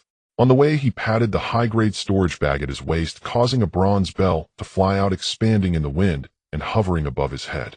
Ding! A clear and melodious bell chimed through the air. Mingwei possessed the swift wind-chasing lightning talent. Though only in the early Golden Core stage, his speed was not inferior to that of a complete Golden Core. With his magical power now at the late Golden Core level, his speed had increased further. In mere moments, he reached the outer palace. Whoosh! A blazing white arrow split the sky, precisely shooting into the head of a crimson flame, flying lizard, penetrating its skull and exploding. The early third-tier beast fell on the spot. The other 3 third-tier beasts awoke simultaneously, their colored pupils fixed on Mingwei, howling in anger. The terrifying howls rippled outwards. The giant abdomen of the one-horned ghost spider bulged, releasing a pitch-black poisonous net covering half an acre, accompanied by a foul wind directed at Mingwei. The golden-eyed iron-backed ape and purple-striped thunder leopard attacked from both sides. Mingwei dodged the attacks from the one-horned ghost spider and the golden-eyed iron-backed ape, but was hit by the claws of the purple-striped thunder leopard. Clang! Fortunately, he had already activated the defense barrier of the Dingyuan bell. Otherwise, those claws could have easily torn off an arm. What incredible speed! This purple-striped thunder leopard is actually at the late 30 or plus. With its lightning talent, no wonder it almost caught me off guard. However, Mingwei was now prepared, making it difficult for the purple-striped thunder leopard to hit him easily. He continuously dodged in midair, his pale golden eyes constantly tracking the movements of the 3 beasts. Whenever an opportunity arose, he would draw his bow and shoot. Even while dodging, he could shoot steadily. It was as if he and the bow were one. Whoosh, whoosh, whoosh. 3 consecutive arrows. The one-horned ghost spider was heavily injured and fell to the ground, barely hanging on. The golden-eyed iron-backed ape roared and swung its arms towards him. Mingwei performed a roll and easily evaded, then shot once more, finishing off the one-horned ghost. After its death, the purple-striped thunder leopard summoned numerous flying beasts to surround Mingwei while it concealed its aura, planning a sneak attack. However, the group attack proved ineffective against him. He had long comprehended the group attack technique of arrows, condensing hundreds and thousands of arrows. After just 2 rounds, those densely packed demonic birds were nearly all dead. After a stick of incense, Mingwei killed the golden-eyed iron-backed ape and could finally focus on the purple-striped thunder leopard. The purple-striped thunder leopard was not weak and its speed was fast, but unfortunately Mingwei's speed was equally quick and his arrows surpassed its pace. Mingwei chased closely, stopping his escape, his brow slightly furrowed. At this moment, a green figure descended like a feather beside the corpse of the purple-striped thunder leopard. The newcomer appeared to be in his late 20s, handsome, with eyes like cold stars. He stood tall like a pine tree, wearing a simple blue robe, a sword sheath on his back, and holding a flying sword about 3 feet long glowing with a purple sheen. The sword was as clear as a pool of autumn water with electric light flickering across its surface. The blue-clad sword cultivator flicked his wrist, then raised his eyes to Su Mingwei, a faint smile of arrogance and scrutiny playing at the corners of his mouth as he clasped his fists, and said, "My friend, I apologize. I killed this purple-striped thunder leopard, so its corpse belongs to me." His tone was calm as he assessed Su Mingwei. After a pause, he continued, "However, if you are unwilling, we can spar. If you can defeat me, I can certainly give you the corpse of this beast." Su Mingwei's gaze swept over the purple flying sword in the opponent's hand. Having encountered many mid-grade magical artifacts, he recognized at a glance that the flying sword was extraordinary, on par with the high-quality artifacts crafted by Su Delying. It must have been created by a renowned master. Observing his opponent's aura, although he was at the late golden core stage, there was a faint sword intent flowing around him, clearly indicating he was a sword cultivator. It is said that sword cultivators have unmatched attack power. Seeing the other party's intention to spar, Su Mingwei did not want to miss this opportunity. "Then please, my friend, enlighten me." Su Mingwei clasped his fists.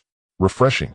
The blue-clad sword cultivator's eyes revealed a look of appreciation, and without further ado, he pointed his sword and said, "Please." The battle erupted in an instant. The blue-clad sword cultivator did not move his body, yet the purple electric sword transformed into a purple shooting star accompanied by a piercing thunder and a tearing sound in the air aimed directly at Su Mingwei's face. The speed of the sword was astonishing, not at all inferior to the previous attack. Su Mingwei hurriedly retreated, raising his bao. In an instant, the bowstring vibrating with the sound. An arrow wrapped in wind power shot out. Clang! The moment the purple light and the blue light collided, a deafening roar erupted. The surrounding trees were struck by the energy shock, turning to dust in an instant, with flying sand and stones scattering outward. Good archery. There are very few who practice archery in the cultivation world. The purple flying sword and blue arrow reversed back. "One must reciprocate," Su Mingwei exclaimed, rapidly firing arrows with the bao. 3 arrows formed a character pin to seal off the blue-clad sword cultivator's left and right sides, as well as above, while the 4th arrow concealed itself behind the first 3, silently aiming for the opponent's dantian. The blue-clad sword cultivator's expression tightened.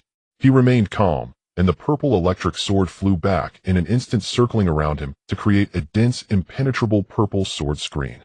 Clang, clang, clanged. For crisp sounds almost melded into one as the 3 sealing arrows were deflected by the sword screen. The hidden arrow was also precisely struck at the arrowhead, veering off course and shooting into a distant rock, exploding a large hole. In the exchange, both knew that they were seasoned fighters with solid foundations, making it difficult to gain victory through mere probing. The next moment, both simultaneously utilized their true powers. Purple sky thunder. The blue-clad sword cultivator let out a long howl, the sword intent soaring into the sky, causing ripples across the surrounding space. The electric light on the purple sword surged, and its power wildly increased. This was the blue-clad sword cultivator's perfected divine ability. Su Mingwei's expression grew serious as his internal energy surged, the bao glowing with 5-colored light, 5 elemental arrows knocking onto the bowstring. 5 elements exorcism go. The 5 arrows melded into one, transforming into a 7 or 8 zhong long 5-colored divine light, meeting the 12 zhong long purple sword's phantom. Numerous purple lightning arcs wrapped around the phantom, as if the purple sky divine thunder had descended to the world. Boom! The terrifying energy flattened and shattered everything within 100 zhong radius. The ground was blasted into a massive, deep pit. In the storm, both figures were sent flying simultaneously. Su Mingwei let out a muffled groan, blood seeping from the corner of his mouth, the light of the Dingyuan bell flickering violently, although it did not shatter, the rebound force injured his internal organs.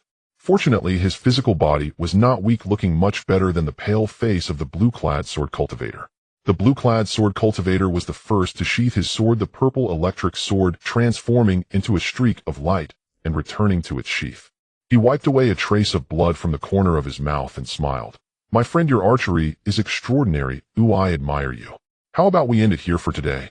Su Mingwei also put away the bao, suppressing his tumultuous internal energy, and cupped his hands, saying, "Your swordsmanship is divine. I will abide by your words. I am Shun Fei from the Qinyan sect. May I ask for your name?" Shun Fei introduced himself. "Su Mingwei from the Songlong Mansion." Su Mingwei replied candidly. "Songlong Mansion? A flash of surprise appeared in Shun Fei's eyes. The first prodigy of the last Tianjiao Grand Assembly, Su Deliang, do you know her? Su Mingwei did not expect the other party to mention his daughter, a proud smile appearing on his face. Indeed, that is my daughter. Shun Fei nodded. I indeed guessed correctly, that Songlong Mansion sharing your surname Su, and being so outstanding it can only be the Yunshi Su clan. The Yunshi Su clan indeed produces prodigies, their reputation is well-deserved. Shun Fei clasped his fists again, his smile warm and inviting. You flatter me, Shun. Even if I do not intervene, this purple-striped thunder leopard could hardly escape your hands, so I will return it to you. Shun Fei, being a talented elder of the Qingyun sect, naturally lacked for cultivation resources. Making friends with Su Mingwei was even more valuable than a Tier 3 latest-stage demon beast. Thank you, Elder Shin. I will accept it gratefully. Su Mingwei stored the corpse of the purple-striped thunder leopard into his storage bag, which was already filled to about 40 to 50% with the beast's remains. I was just about to explore. Would you like to join me, my friend? Su Mingwei thought for a moment and did not refuse. The two immediately set off together. Meanwhile, on the other side, Yi Fan and Su Diyue were also slaying demon beasts while heading towards the Dajin. They had only left Dongxi for half a day. In Longshan County, they encountered 5 demonic cultivators. They were all cloaked in black robes. The leading 3 were all at the late golden core stage. One held a white bone banner, one a chain, and the other a morning staff. The remaining 2 were at the mid-golden core stage. One carried a giant sword, his face brutish, while the other held a battle knife, his expression cold. 2 early golden core cultivators. You are quite lucky. The demonic cultivator with the white bone banner grinned. Seeing you young, you should be prodigies of some nascent soul force from Tiannan. Encountering us is truly your misfortune. Everyone kill them. The treasures in their storage bags will be divided among us. He naturally. As soon as the words fell, the mid-golden core demonic cultivator with the blood-red giant sword erupted. His temperament was the most violent. As the giant sword was drawn, it unleashed a raging blood wave, the sword aura transforming into a ferocious blood python, rushing towards Yi Fan. Yi Fan's eyes sparkled. He did not evade, but instead stepped forward, golden light erupting around him. Melt the heavens.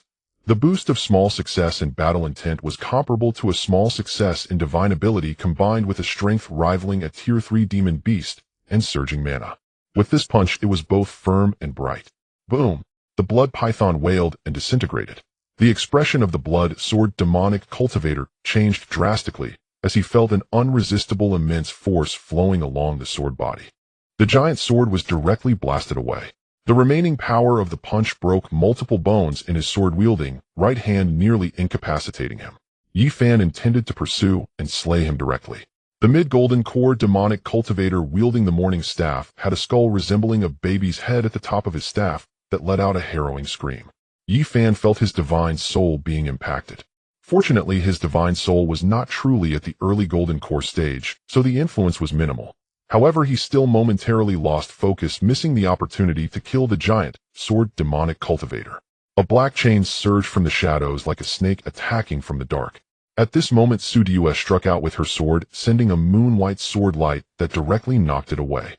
The demonic cultivator with the bone banner's pupils constricted. Be careful, these 2 are not ordinary early golden core cultivators. They are at least comparable to late golden core cultivators. They are definitely prodigies cultivated by top nascent soul forces. Yet this was also a reminder that killing Yi Fan and Su Diyue would yield substantial spoils. The remaining few no longer watched, but acted in unison. Yi Fan and Su Diyue summoned their defensive magical artifacts, defending while counterattacking. After a dozen exchanges, this man is actually a dual cultivator of law and body, his physical defense equal to that of a magical artifact. No wonder he is so formidable. The demonic cultivator with the bone banner cursed inwardly. His divine soul is also formidable. He is not afraid of the wailing scream of my morning staff.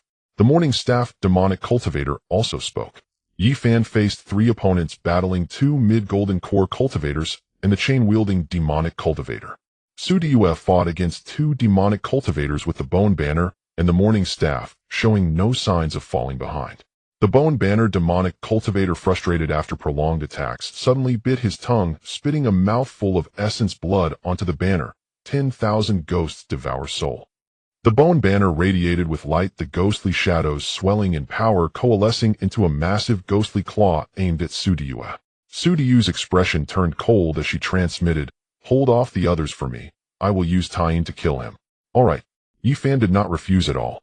Su Diyue put away her magical artifact, pointing into the void, a silver-white, flying sword bursting forth from her dantian, emitting a clear sword cry. The sword body was engraved with the two ancient characters Tying. As the moon descends into the 9 underworlds, freezing the vast world. The moment Su Diyue gripped the sword, the surrounding space suddenly cooled, and 6-pointed frost began to form in an instant.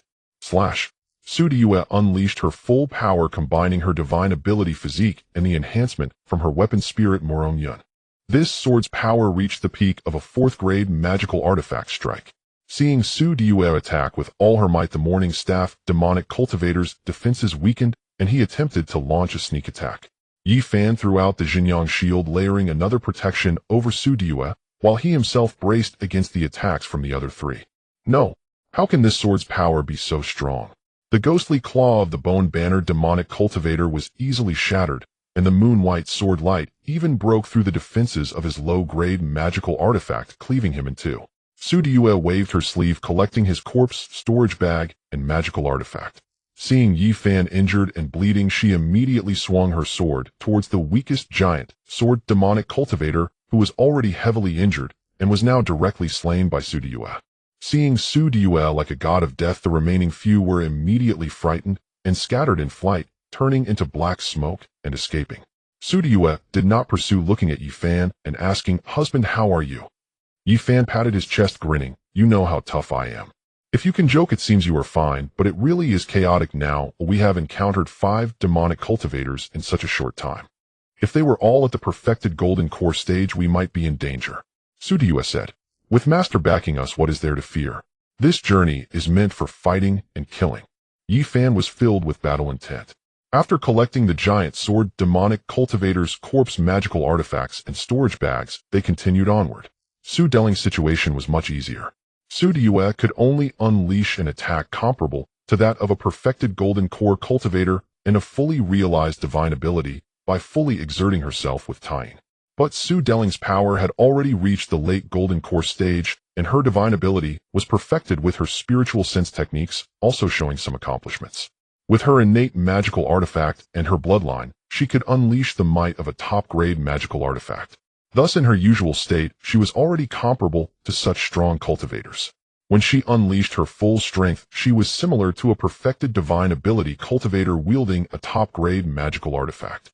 Using the secret technique Fire Phoenix Transformation, she could elevate her strength significantly, allowing her to briefly contend with a fully realized divine ability cultivator.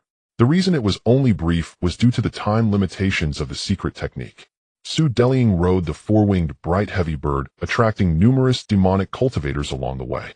She killed 3 at the late golden core stage, and 1 at the perfected golden core stage, while 1 escaped. She fought against a divine ability perfected individual from the Blackwater region, slightly gaining the upper hand due to her Fire Phoenix True Flame injuring him. Soon after, she sparred with a Tiannin golden core prodigy, both at the mid-golden core stage, but she easily suppressed him. A day and a half later, she encountered her old rival Lu Qingxue in Dalian. The latter had just personally slain a Tier 3 latest-stage demon beast. A Tier 3 latest-stage demon beast was far more difficult to kill than an ordinary late golden core cultivator. Long time no see, Lu Qingxue. Su Deling flew to over 30 zhang away and greeted her with a smile. "You really came." Lu Qingxue replied indifferently. "I did not see you among your Northwest team and was initially a bit disappointed, but then I thought you wouldn't miss this opportunity for the battle between the 2 realms." "What? Do you want to battle me?" "Mid-golden core, your speed of cultivation is truly impressive." "Likewise. You are not my opponent," Su Deling said flatly. "Only by comparing can we know." Lu Qingxue, dressed in white, stood tall like a pine tree in the snow, her beauty unparalleled, but exuding an icy aura that kept others at bay. A long sword shining a green luster like a pool of autumn water was gripped in her hand. Good sword. Su Deling, being a master of weapon refinement, recognized at a glance that the magical artifact in Lu Qingxue's hand was a top-grade artifact, likely of the 6-patterned level. "What is the name of this sword?" "Qinglang." "A good name."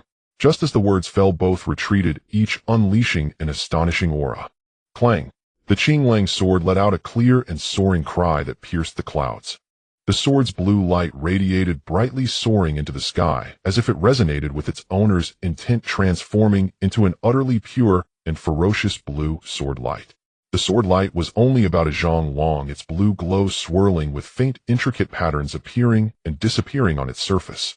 This sword could probably injure even an ordinary perfected golden core cultivator. Su Delying showed no signs of tension in her eyes, only a hint of admiration. She then transformed that into a sense of disdain. She took a step forward. Screech! A clear and proud phoenix cry suddenly erupted from Su Delying's body, reverberating in all directions. Crimson golden flames erupted violently, coalescing into a phoenix with a wingspan exceeding 10 zhang, vivid and lifelike, with each feather seemingly aflame. Her innate magical artifact, the Fire Phoenix feather, was integrated within, adding threefold pressure. It was as if this Fire Phoenix had truly come to life. Following that, bloodline resonance occurred. The Fire Phoenix charged towards the blue sword light. Boom! Crack! The blue sword light shattered inch by inch. Lu Qingsu's delicate body trembled violently, as if struck, letting out a muffled groan and a trace of crimson blood seeping from her mouth. She retreated several dozen zhang before finally stabilizing her form, while Su Delying remained completely unscathed. Have your divine ability reached consummation? Lu Qingxue wiped the blood from the corner of her mouth, her voice hoarse and dry. Though Su Delying possessed innate bloodline advantages, Lu Qingxue's constitution was equally extraordinary. She bore the primordial sword bone, amplifying her sword cultivation prowess by a full threefold. Moreover, she wielded a supreme-tier magical artifact. A golden core cultivator could never possess a top-tier artifact. Even if the sect held such treasures, it would never bestow one upon a disciple at this stage. For such an act would be sheer waste. A top-tier artifact far exceeded the capacity of any golden core cultivator to fully unleash its power. And as a sword cultivator, her offensive capability ought by all logic to surpass that of ordinary peers. Thus the sole disparity between them lay in their divine abilities. Yet this spanned barely 2 decades. Unlike Cultivation Realm's divine abilities could not be accelerated through pills or elixirs. They demanded personal insight and profound comprehension.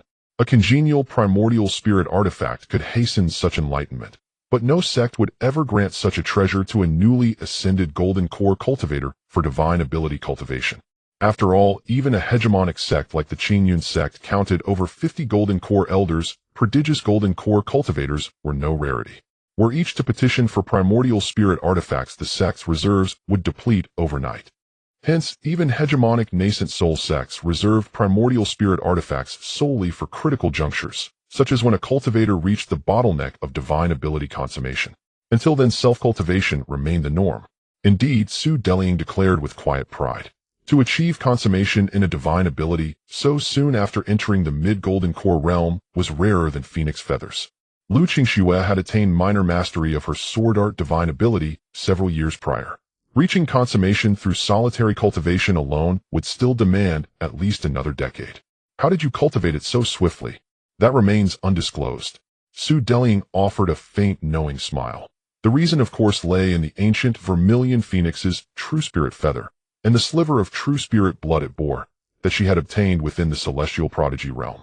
She sensed that upon ascending to the late golden core realm, her bloodline might evolve further, to the 6th tier, a refinement typically attainable only by nascent soul cultivators through arduous gradual metamorphosis. By the way, Lu Qingxue, shall we journey together? Su Delying proposed. This trial will likely draw golden core cultivators whose divine abilities have reached consummation, and perhaps even nascent soul elders. Such peril looms on every side. Nascent soul elders are unlikely to intervene directly. Doing so would ignite war among themselves. Most prefer to remain aloof spectators watching us fight for survival. But cultivators whose divine abilities have reached consummation, their intentions remain uncertain. Lu Qingxue fell silent for a moment, then lifted her gaze.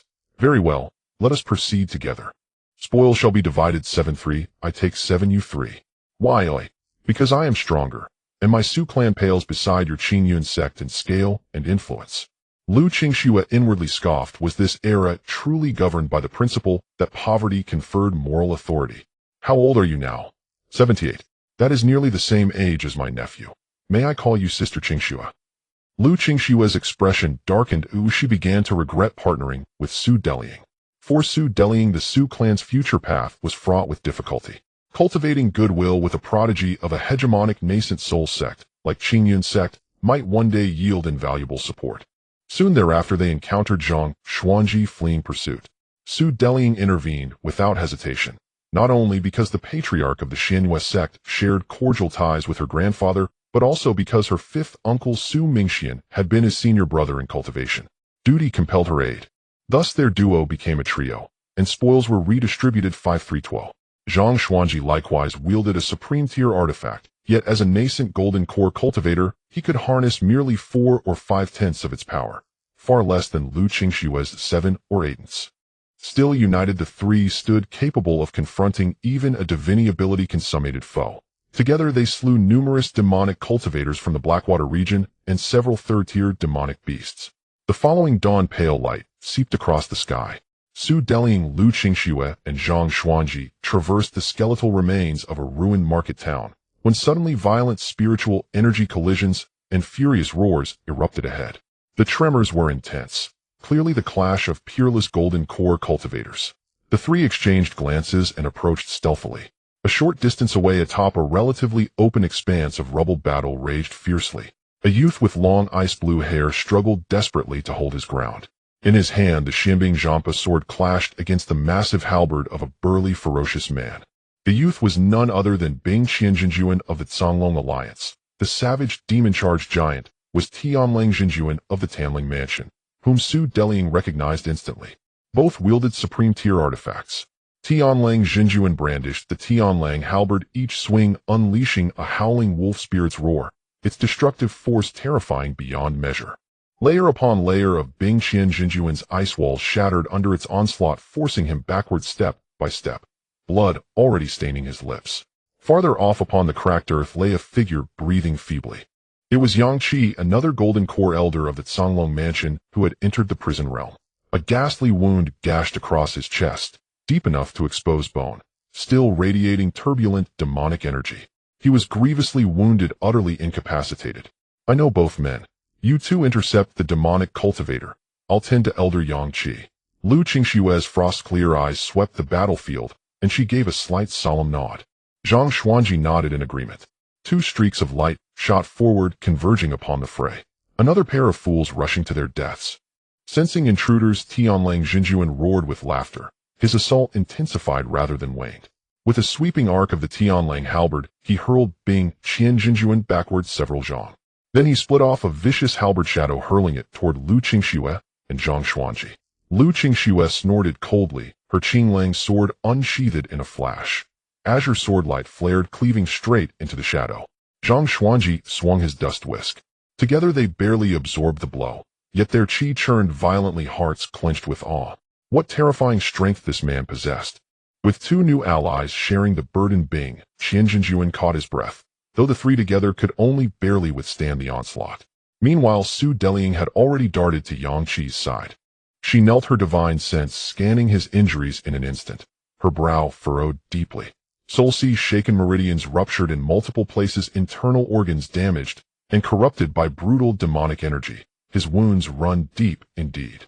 Without hesitation, she withdrew a pill the size of a longan fruit. Ninefold revival pill, a supreme-grade elixir, emerald green and pulsing with dense vitality. Alongside it, she produced a supreme-grade spirit-nourishing pill. Though merely a second-tier elixir, ineffective for enhancing a golden core cultivator's divine sense, it proved perfectly suited to stabilizing Yang Qi's disintegrating Soul-C. She administered the pills. Moments later, Yang Qi stirred awake. His gaze first blurred with confusion, then sharpened as he recognized her. Weakly he whispered, "Immortal Lady Fengling, what brings you here?" Suddenly recalling the peril, his expression turned urgent. He strained to rise. "Flee. Tianlang Jinjuan has achieved divine ability consummation. He can only be subdued by our great elder." "Elder Yang, compose yourself first." Su Delying gently pressed him back, down, her voice calm and steady. "I must lend assistance there." With those words she vanished, transforming into a streak of crimson gold light hurtling toward the battlefield a li away. Tianlang Jinjuan's eyes blazed with murderous fury upon seeing her approach. "Su Delying, so the Su clan has indeed entered the realm. Perfect. I'll kill you now, and let Ku Rong suffer heartbreak beyond endurance. You wish to kill me? Then try your best." Su Delying's gaze turned as frigid as Tentasandier ice. She transmitted a mental command to the others. "Elder Bing Qian's sister Qingxue Daoist Zhang, launch your utmost assaults. Defense is mine alone." Even as she spoke, her sleeve flicked outward. A shield of pure crimson gold spiraled forth, hovering above her head. A supreme-tier defensive artifact. Tianling Jinjuan's pupils contracted. Then he sneered. Had your grandfather not once possessed the Azure Dragon umbrella, he'd never have stood a chance against me. So, you dare not face my grandfather, yet prey upon those weaker than yourself. Su Delying retorted, unflinching. Sharp-tongued wench. Tianling Jinjuan roared in fury, black-red demonic light blazing from the Tianling halberd as he prepared to strike. But Su Delying struck first. Crimson gold flames erupted around her. Behind her, the colossal vermilion phoenix reappeared, its piercing cry echoing across the battlefield as it dove straight at Tianling Jinjuan. Simultaneously, Bing Qian Jinjuan drew a deep breath, suppressing his injuries, and sealed his hands into an incantation. Azure blue ice flame coalesced wildly, forming a frozen lotus that shot toward Tianling Jinjuan from the left. One ice, one fire, one from the left, one from the right. Both were full-power strikes of consummated divine abilities, cosmic in magnitude. Lu Qingxue and Zhang Xuanji wasted no time either. The Qinglang sword transformed into a razor-sharp azure sword beam piercing straight for Tianling Jinjuan's back heart, its speed rivaling thunderclap. Zhang Xuanji activated his dust twist. 3,000 silken filaments hardened into lethal spears, thrusting toward the demon's chest. Though this was their first joint engagement, their coordination was uncanny. Tianling Jinjuan possessed a defensive artifact, but merely of middle-tier quality. Under the quartet's combined assault, its luminous barrier groaned audibly, a brittle crack, and dimmed rapidly. Within a heartbeat, it shattered entirely. Get out of my way, he bellowed, abandoning restraint. His consummated divine abilities' terrifying demonic aura surged forth in full force. Black and crimson demonic energy coalesced into a colossal wolf spirit roaring defiantly toward the heavens. The Tianlang halberd whirled furiously, its shadowy strikes like mountains descending, meeting all four attacks heated. Boom, boom, boom. All four were violently repelled. Tianling Jinjuan swung the Tianlang halberd toward Zhang Xuanji, seeking to eliminate the weakest link first. Go! Su Delying anticipated the move, hurling her crimson gold shield forward. A radiant barrier intercepted the halberd's thrust. Tianling Jinjuan recoiled from the counterforce, then reversed his grip, sweeping sideways at Lu Qingxue. Lu Qingxue raised the Qinglang sword to block. Clang! The blade absorbed most of the halberd's force. Her chi barrier bore the remainder, leaving her injured, yet not critically harmed. Still, she was hurled backward, crashing hard onto the rubble. Su Delying and Bing Qian Jinjuan seized the opening, attacking again. The Vermilion Phoenix and Azure Swordlight converged from opposite flanks. Tianling Jinjuan hastily parried with the Tianlang halberd, but beneath the twin onslaughts of these astonishing divine abilities, the weapon deflected only part of the impact. The residual force slammed into his body, jolting him violently, sending him stumbling backward over a dozen steps, blood trickling from his lips. He bore a serious internal injury. This quartet, united, had proven capable of wounding him. You've earned my grudging respect. Tianling Jinjuan fixed Su Delying with a venomous glare. Do not let me find you alone. It is you who should tread carefully, Su Delying countered, unwavering. Should you pursue and harm another elder of the Canglong Alliance again, I shall transmit word to my grandfather, and he will hunt you down across 10,000 li. Let us see whether a divinity ability consummated Jinjuan proves harder to kill than a nascent soul cultivator. Tianling Jinjuan's face twisted. Then he snorted coldly, his demonic aura swirling into a pitch-black lightspeed escape, vanishing without a backward glance. With the formidable foe gone, all four exhaled in relief. Bing Qian Jinjuan hurried forward, bowing deeply to Su Delying. This gratitude cannot be overstated, Immortal Lady Fengling. Without your timely aid, Elder Yang Qi and I would surely have perished. Elder Bing Qian, you honor me too greatly. As fellow members of the Alliance, mutual aid is but natural. Su Delying returned the bow, then added, you should escort Elder Yang Qi back to your base camp without delay. My grandfather possesses means sufficient to restore Elder Yang Qi to full health within 1 or 2 days. Bing Qian Jinjuan nodded, accepting without hesitation. Then take care of yourselves. With that he departed with Yang Qi, vanishing into a streak of ice-blue light. Only Su Delying, Lu Qingxue, and Zhang Xuanji remained amid the ruins. Are you both unharmed? Su Delying asked. I'm fine, just drained of chi. Your timely deployment of that supreme-tier defensive artifact spared me from that halberd strike. Zhang Xuanji shook his head with a wry smile. Lu Qingshue's complexion remained slightly pale, but she retrieved a supreme-grade healing pill and swallowed it, her vitality visibly revived within moments. Let us meditate here briefly, Su Delying suggested. Lu Qingxue and Zhang Xuanji exchanged glances, and without protest each found a relatively clean spot to sit cross-legged and restore their qi. Moments later Lu Qingxue opened her eyes and looked towards Su Delying. A flicker of curiosity gleamed in her frost-clear gaze, hesitant yet earnest. By the way, Taoist Su, what precisely did you mean earlier? Did your grandfather truly slay a nascent soul cultivator? She found it impossible to believe. Su Delying opened her mouth to reply, when Zhang Xuanji interjected smoothly. Immortal Lady Lu, I know something of this matter. The Canglong Mansion was formerly the Tiansong Mansion subordinate to the Tiansong sect, whose supreme elder was nascent soul cultivator Shi Daoyan. Rumor holds that Lord Su, the Ku Rong Jinjuan, joined forces with a fourth-tier Azure Dragon Beast Demon to ambush and slay Shi Daoyan.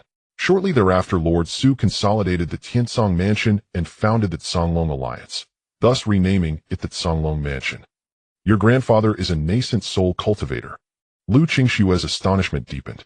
Su Delying started to correct him, only for Zhang Xuanji to continue.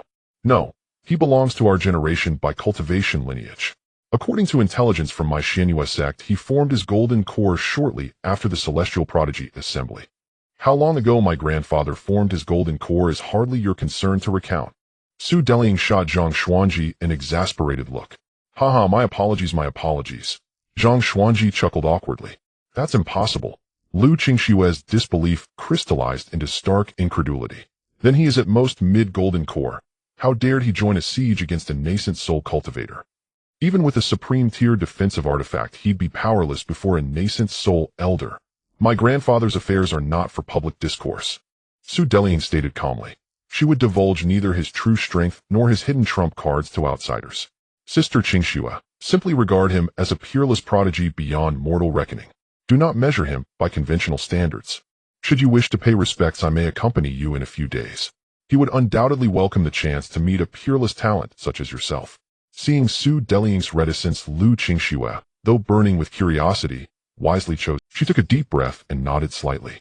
If the rumors are true, such a remarkable person is indeed worth paying a visit to. As for Su Mingshu, she also had her own fortunes. In the past 2 days she encountered several battles. Unfortunately, she only managed to kill a low-level third-tier beast. The rest she faced were either latest-stage third-tier or latest-stage golden core demonic cultivators. With suing the black dragon flag and the spirit insects, she could only manage to hold her ground. When she realized she couldn't take them down, she rode suing away.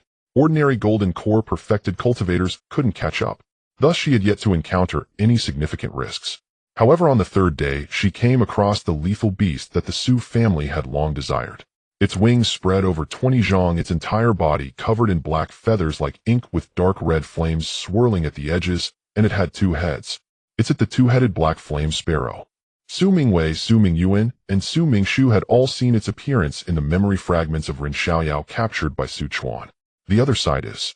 From dozens of miles away, Su Mingshu observed the person battling the two-headed black flame sparrow. He was a middle-aged man who appeared to be around 40 or 50 years old, with a thin face, 3 strands of long beard, and a bamboo crown on his head.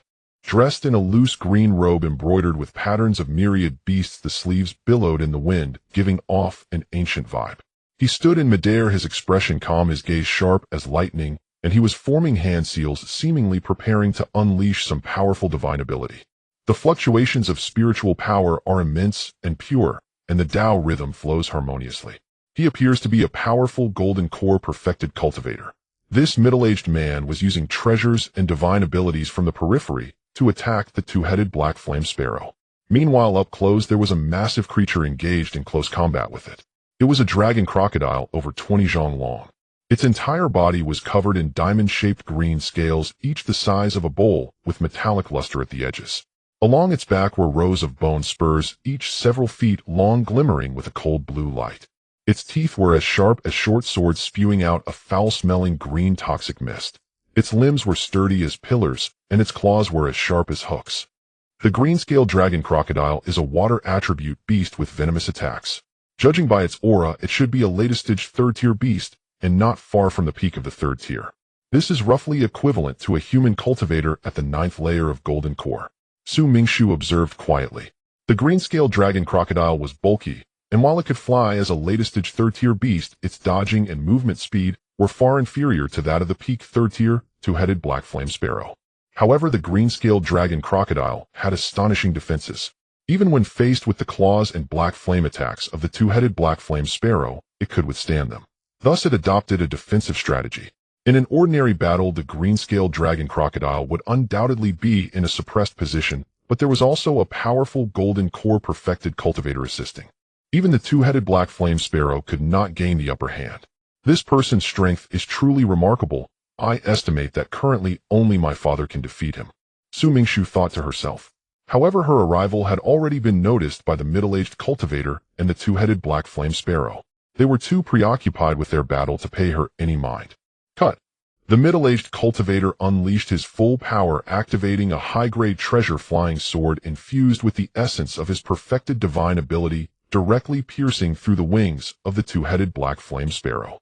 Caw! The two-headed black flame sparrow cried out in pain as countless feathers burning with black flame. The green-scaled dragon crocodile connected to the middle-aged cultivator's mind transformed into a streak of azure light in an instant and opened its mouth wide to bite down fiercely. If it were to bite, even the two-headed black flame sparrow would be heavily injured, perhaps even fall here. However, the two-headed black flame sparrow was slightly faster and dodged this attack. It immediately retreated several hundred miles, glaring fiercely at the middle-aged cultivator. You from the Yuling sect remember this. I will settle this score with you sooner or later.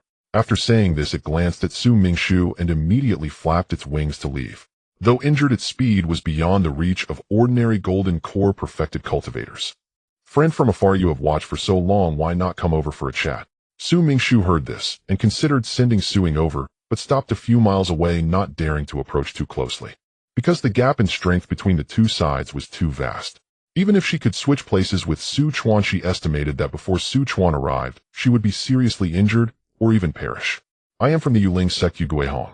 May I ask how to address the fairy? Shueji. So it is Fairy Shue. Seeing that the beast you control seems to have the bloodline of the Qinghua eagle and the Zidian Laying. Neither of them has third-tier potential, yet it can reach mid-third tier. It seems to be exceptionally gifted. Typically, the offspring of beasts mostly inherit the bloodline of one parent, and it is exceedingly rare for two bloodlines to merge perfectly, elevating their potential.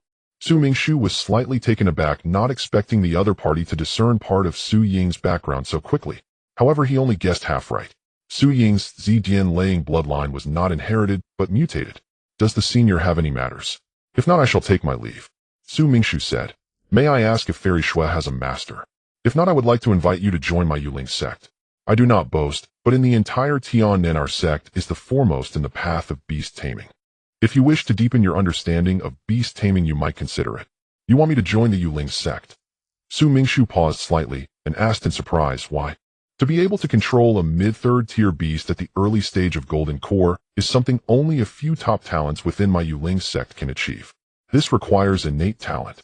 It is not merely about controlling a beast with a restriction. True mastery requires establishing a genuine connection.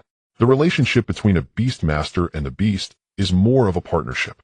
If one cannot win the beast's heart, it is difficult to unleash the beast's true power. Moreover, the path of beast taming is quite profound. Once a certain level of mental resonance is achieved, one can employ secret techniques to harness the power of spirit beasts. For example, like this.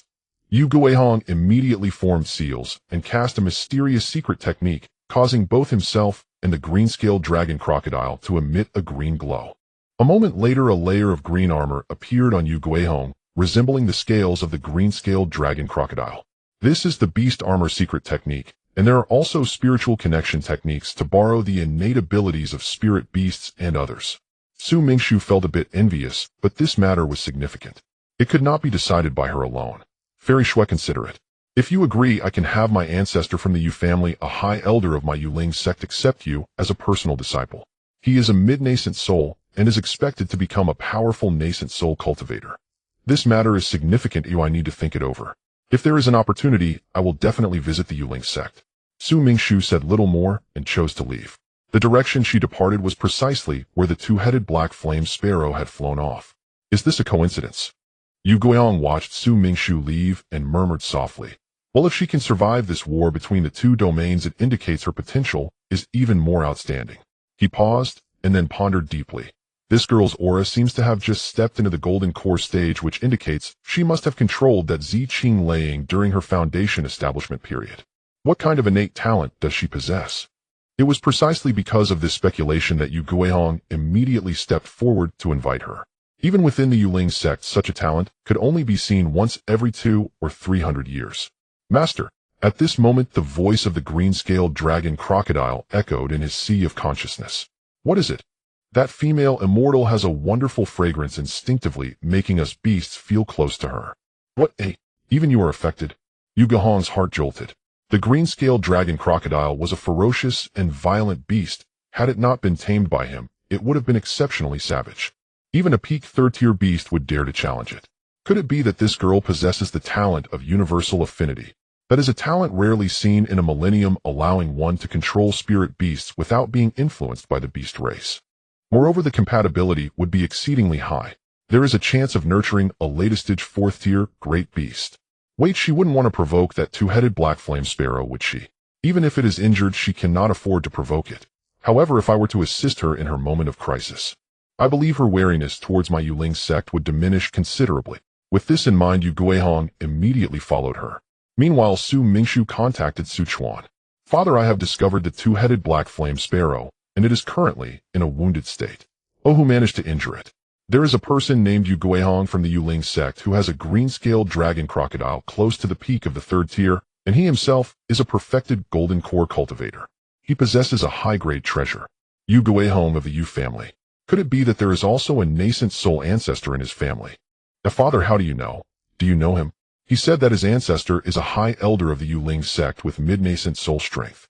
Su Chuan chuckled. Fate is indeed strange. I once had a brief encounter with that Yuqi. We aren't exactly enemies, but we can't be considered friends either.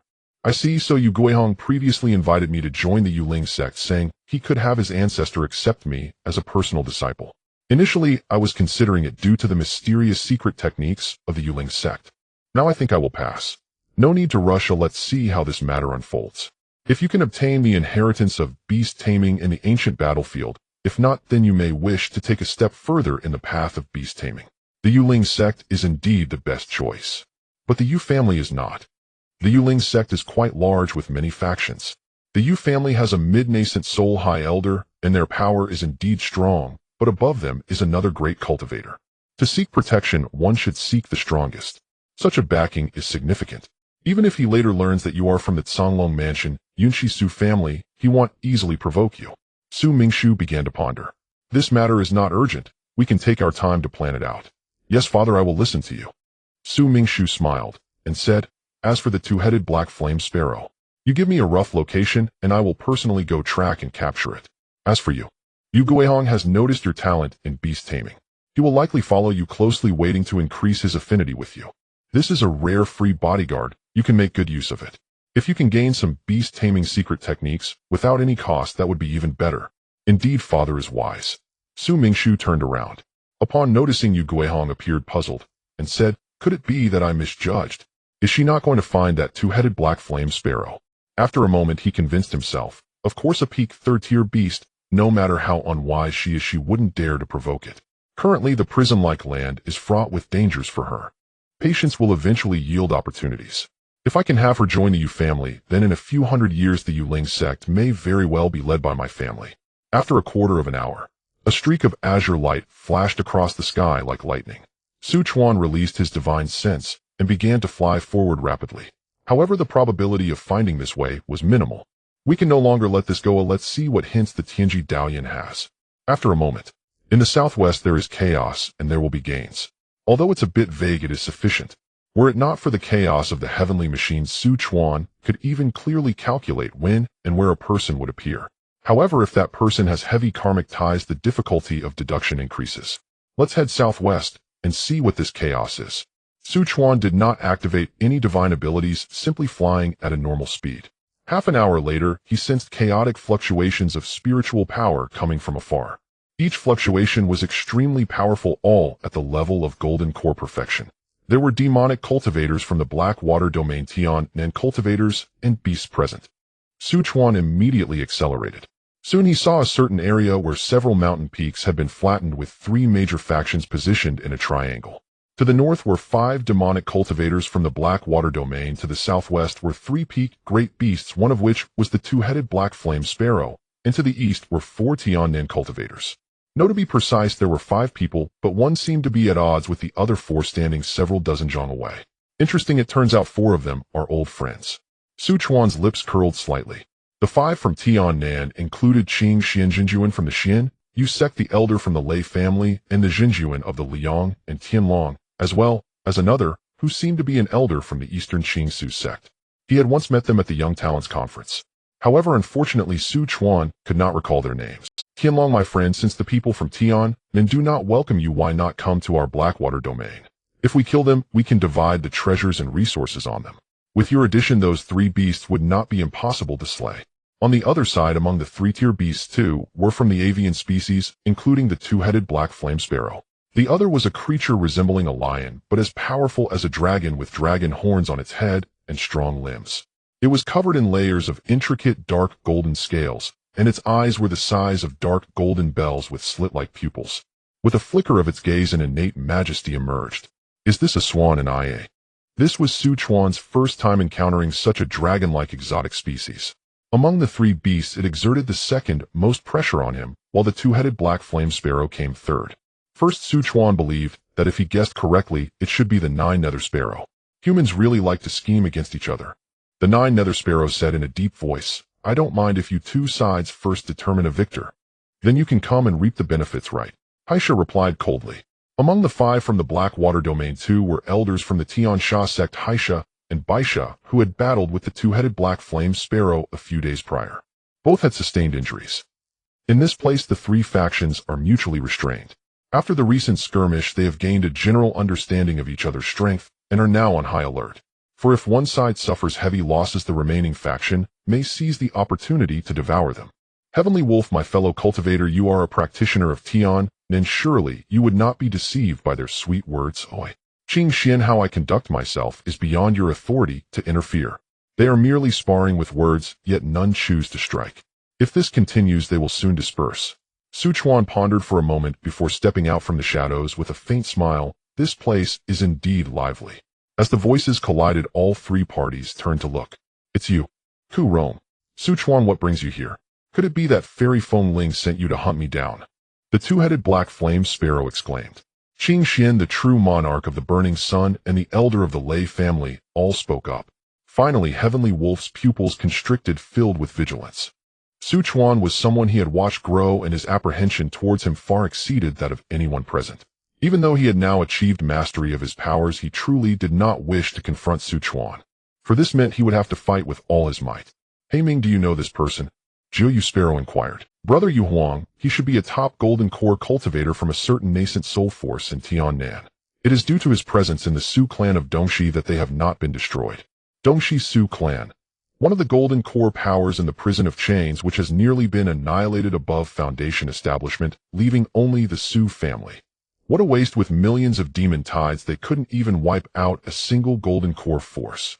The two-headed black flame sparrow accepted the insults without retorting, saying, Brother, as long as we kill him, I will immediately gather some beasts to trample down Dongxi. Upon hearing this, Jiu Yu Sparrow carefully scrutinized Su Chuan, his gray-green pupils flickering slightly. The demon tide's forces today are naturally not as strong as those of the last 3 days. In just these few days, over 70 third-tier demon beasts have perished at the hands of the Heishui region and Tiannan cultivators, with even more first- and second-tier beasts falling. For both the Heishui region and Tiannan cultivators show no mercy when it comes to slaying demon beasts. If it were the prodigy golden cores of both sides, they might need to consider the consequences. Of course, it was not just the demon beasts. Many golden core cultivators from both regions have also perished. Qing Xian, will you not introduce this person to me? Qing Xian chuckled. Ku Rong, this is the 5th elder from the Qing Su sect, Daoist Yuan Song. He then addressed Daoist Yuan Song. Ku Rong hails from my Zonglong mansion in the northwest. Su Chuan nodded in acknowledgement, and the other party did likewise. This marked the formal establishment of their acquaintance. Su Chuan then turned his gaze to Heavenly Wolf, smiling faintly. Heavenly Wolf, it has been many years. How have you been? Heavenly Wolf did not respond, but all attention was focused on him. Should he detect any movement from Chuan, he would flee immediately. I heard that not long ago Heavenly Wolf encountered De Ling and others, and even severely injured Elder Yang Qi of our Songlong Alliance. Heavenly Wolf's brows furrowed tightly. At this moment an elder from the Heishui region spoke up. Heavenly Wolf, your strength is among the top in the entire prison of chains, even beneath the nascent soul. Why fear a mere mid-golden core? Could it be that he has some great background? Heavenly Wolf looked at the speaker. Wu Shan, if several of you can join forces with me to take him down, I would not refuse the previous invitation. There is no need for us to join forces, UI will handle it. Before the words left his mouth, Bai Sha had already transformed into a streak of pale light accompanied by a bone-chilling cold and overwhelming killing intent charging directly at Chuan. Idiot! Heavenly Wolf cursed under his breath, too late to intervene. Qing Xian, the Burning Sun Monarch, and the others merely watched quietly, seemingly with leisure to comment. In the past I only heard of Ku Rong's fame, now I can finally witness his prowess. I presume that Ku Rong has made advancements in these years. The elder of the Lei family was also curious. Facing Bai Sha's fierce assault, Chuan's expression remained unchanged. He simply raised his eyes calmly, looking towards the approaching pale figure of death. Bai Sha and He Sha practiced the unique skills of the heavenly evil sect, known as the 9 Nether Mystic Evil Scriptures. They required joint cultivation, one practicing the 9 Nether Mystic Evil and the other the 9 Nether Mystic Light. With both the Mystic Evil and Mystic Light activated, their power is formidable. At their current level of mastery, even against someone with perfected divine abilities, they can slightly gain the upper hand. Bai Sha cultivates the 9 Nether Mystic Evil. This evil energy is not only bone-chilling, but also erodes the flesh and meridians, capable of diminishing a person's vitality. It is difficult for ordinary divine abilities to resist. At this moment he strikes in anger, unleashing his famed divine ability, the 9 Nether Mystic Evil Palm. Countless evil energies surge forth, transforming into a giant palm of mystic evil that spans 10 zhong, descending upon Chuan. Chuan took a glance, slowly raised his right hand, and in an instant formed a hand seal. A surge of vibrant green light quietly illuminated. Then a unique and profound aura began to spread. In the next moment, Chuan gently pushed forward. Rong Hua Seal. 3 words were softly spoken like spring rain. The moment the seal met the mystic evil palm, a sound reminiscent of boiling water splashing on snow erupted, sharp and eerie. The formidable mystic evil palm was thus effortlessly dispelled. What a... Bai Sha's grin instantly froze, replaced by disbelief and horror. Following this, the Rong Hua seal transformed under his command into a green light that directly broke through Bai Sha's protective barrier and imprinted on his chest. Puff! Bai Sha was like a lightning strike. His body flew backwards, and he violently spat out a mouthful of... What terrified him even more was that the source of the evil energy he had painstakingly condensed in his dantian had been reduced by a quarter due to an overwhelming vitality.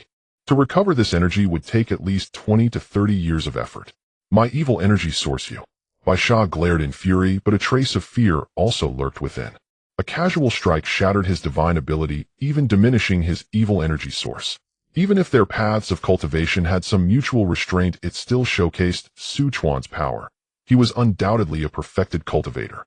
He Sha steadied Bai Sha and inquired, "Are you all right?" He practices the path of vitality, having reduced my evil energy source by a quarter. He Sha also changed color slightly. For those who cultivate evil energy demonic skills, most of their divine abilities rely on the condensed evil energy. The more refined and abundant the evil energy, the greater the power of their abilities. Its cultivation is relatively simple, allowing for quick accumulation through slaughter, tapping into the earth's evil veins, or channeling the 9 heavens' evil energy, but the downside is just like Bai Sha's situation. If the condensed evil energy source is damaged, the foundation of their cultivation will waver, and the power of their abilities will diminish significantly. The entire place fell silent. Qing Xian stroked his beard, secretly acknowledging, as expected, impressive. No wonder the elder holds him in high regard. In the blink of an eye, that little foundation establishment fellow has surpassed him. The elder of the Lei family also sighed inwardly. Songlong Mansion should belong to the Su family. Daoist Yuan Song is seeing Chuan for the first time, and witnessing him in action, his pupils constricting with shock. He is undoubtedly a perfected cultivator. He truly is not just a mid-golden core as he appears on. Chuan slowly withdrew his hand, his gaze calmly sweeping over Bai Sha and He Sha, then over the various expressions of the crowd, finally stating, "I genuinely dislike being interrupted while I speak. Heavenly Wolf, Why didn't you warn me beforehand? He Sha scolded. Is it his fault for being too foolish? Do you think this true monarch proposed we act together for no reason? If I could resolve this alone, would I need to waste my breath with him? Moreover, what you have witnessed is not even 50% of his strength. Heavenly Wolf replied. Ku Rong, do you think his title is given for nothing? He cultivates the ancient path of Ku Rong with decay and growth. The power of vitality is merely one aspect of his strength, while the force of decay is even more bizarre and tyrannical. So it is the path of Ku Rong. Taoist Yuan Song remarked. Our Qingsu sect once had a great cultivator who practiced the path of Ku Rong. In that era, he nearly overwhelmed all practitioners in Tiannan. Oh, does the Qingsu sect still have the inheritance of the Ku Rong path? Su Chuan inquired with interest. His understanding of the Ku Rong path was self-taught. It seemed to be a complete comprehension of the true meaning, but this path is profound and surely has further avenues. However, his current strength and foundation are still lacking, making it difficult to advance. If there is an inheritance, perhaps his path can progress further. It was left by a certain elder. Is a trade possible? Of course, while it is a profound inheritance, there are very few practitioners capable of cultivating it. It does not count as a core inheritance of our Qingsu sect. After a pause, Taoist Yuan Song continued, however, it cannot be exchanged for ordinary items. During this trip to the ancient battlefield, all major sects are seeking the ancient prodigy tokens to open the golden core prodigy battle platform for the next session. With your powerful strength, Ku Rong, the chances of finding an opportunity are substantial. You can use 2 tokens to exchange with our Qingsu sect. Su Chuan pondered. He had heard Mo mention this. 1 ancient prodigy token can be exchanged for a top-grade innate spirit item, and 3 tokens can be exchanged for a 4th-tier inferior spirit vein. That is the foundation of a nascent soul force. Taoist Yuan Song, this price seems a bit steep. 1 token is something I can consider. Su Chuan smiled lightly. I merely wish to reference the Ku Rong inheritance, but is not something I desperately seek. If your sect is sincere, then this deal can be arranged. If not, I will not force it. Taoist Yuan Song thought for a moment. This matter can wait until Ku Rong has an ancient prodigy token, then we can discuss it slowly. For now, let's handle the immediate situation. Su Chuan smiled as he glanced at the people from the Heishui region. Their expressions all turned serious. One of them shouted, Elder Yuan Song, you are quite shameless. Su Chuan replied, in truth, I did not come here for them. I will not interfere in your conflicts. Then what brings you here? Taoist Yuan Song curiously asked. Su Chuan's gaze fell upon the 2-headed black flame sparrow and its companions. Now I understand.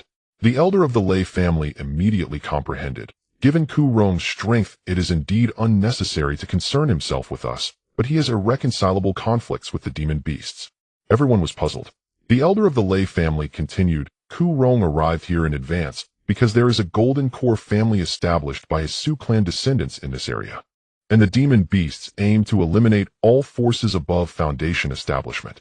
So that is it, the elder of the Heishui region said. Although we have received a similar command, it is optional. After all, our primary goal is still to wait for the ancient battlefield to manifest. Since it is a family established by Ku Rong's descendants, we will naturally not disturb them. If you need us to act, we can help deal with these 3 beasts. No need. Su Chuan shook his head. The people from the Heishui region immediately fell silent. Su Chuan would not trust their empty promises, intending to use this battle to intimidate them, making them think twice before acting rashly. Ku Rong, do you intend to challenge all 3 of us alone? Jiu Yu Sparrow's pupils constricted, looking down at him. Although he had witnessed Su Chuan's strength, he believed that even if he revealed all his power, it would only be slightly stronger than his own. To battle all 3 of them simultaneously was the height of folly. The Burning Sun Monarch and the others exchanged glances and retreated 3 or 4 li before stopping. The Heishui region's demonic cultivators followed suit, clearing the battlefield for Su Chuan and the 3-peak 3rd-tier demon beasts. I simply do not believe he can truly contend against 3-peak 3rd-tier demon beasts with powerful bloodlines. Baisha spat bitterly. He has already held back. If you provoke him further, you might just seek your own death. He Sha advised. If you die, the elder won't specially come to Tiannan's heartland to kill a golden core for you. Baisha immediately fell silent, quietly recovering his strength. After a moment, Su Chuan flipped his palm, and a blue umbrella appeared in his hand. Heavenly Wolf's pupils shrank again upon seeing this, as if recalling some bad memories. A parasol-type magical treasure. Taoist Yuan Song exclaimed in surprise, how unique. That is his renowned magical treasure. The Burning Sun Monarch smiled slightly. I must take a closer look. Open. Chuan did not hesitate, directly tossing the Tsunglong umbrella upwards. The umbrella spun in midair and suddenly opened wide. In an instant, a heavy, solid, and flowing curtain of light in blue and gold descended from the umbrella surface, enveloping Chuan within a radius of several zhang. On the surface of the light curtain, 28 star points flickered faintly. They interconnected, forming a mysterious formation that radiated an indomitable, majestic aura. Then, with a thought, he formed a sword seal. Clang, clang, clang, clang. A series of clear and resounding sword cries erupted from the umbrella ribs like the roar of a dragon soaring into the heavens. Suddenly, the ends of the 28 umbrella ribs burst open. 28 unmatched sword lights shot out like dragons escaping from their cages. Each flying sword is a low-grade magical treasure, connecting in spirit and forming a cohesive whole. The 28 flying swords rapidly darted and intertwined in the air. In an instant, they condensed into a sword dragon over 20 zhang in length, entirely formed of dazzling sword light. This dragon was vividly animated, its scales made of countless fine sword energies, with its eyes composed of 2 groups of condensed golden sword light. Its whiskers flowed like erratic sword chi. Its claws were 5 incredibly refined sword waves capable of piercing armor.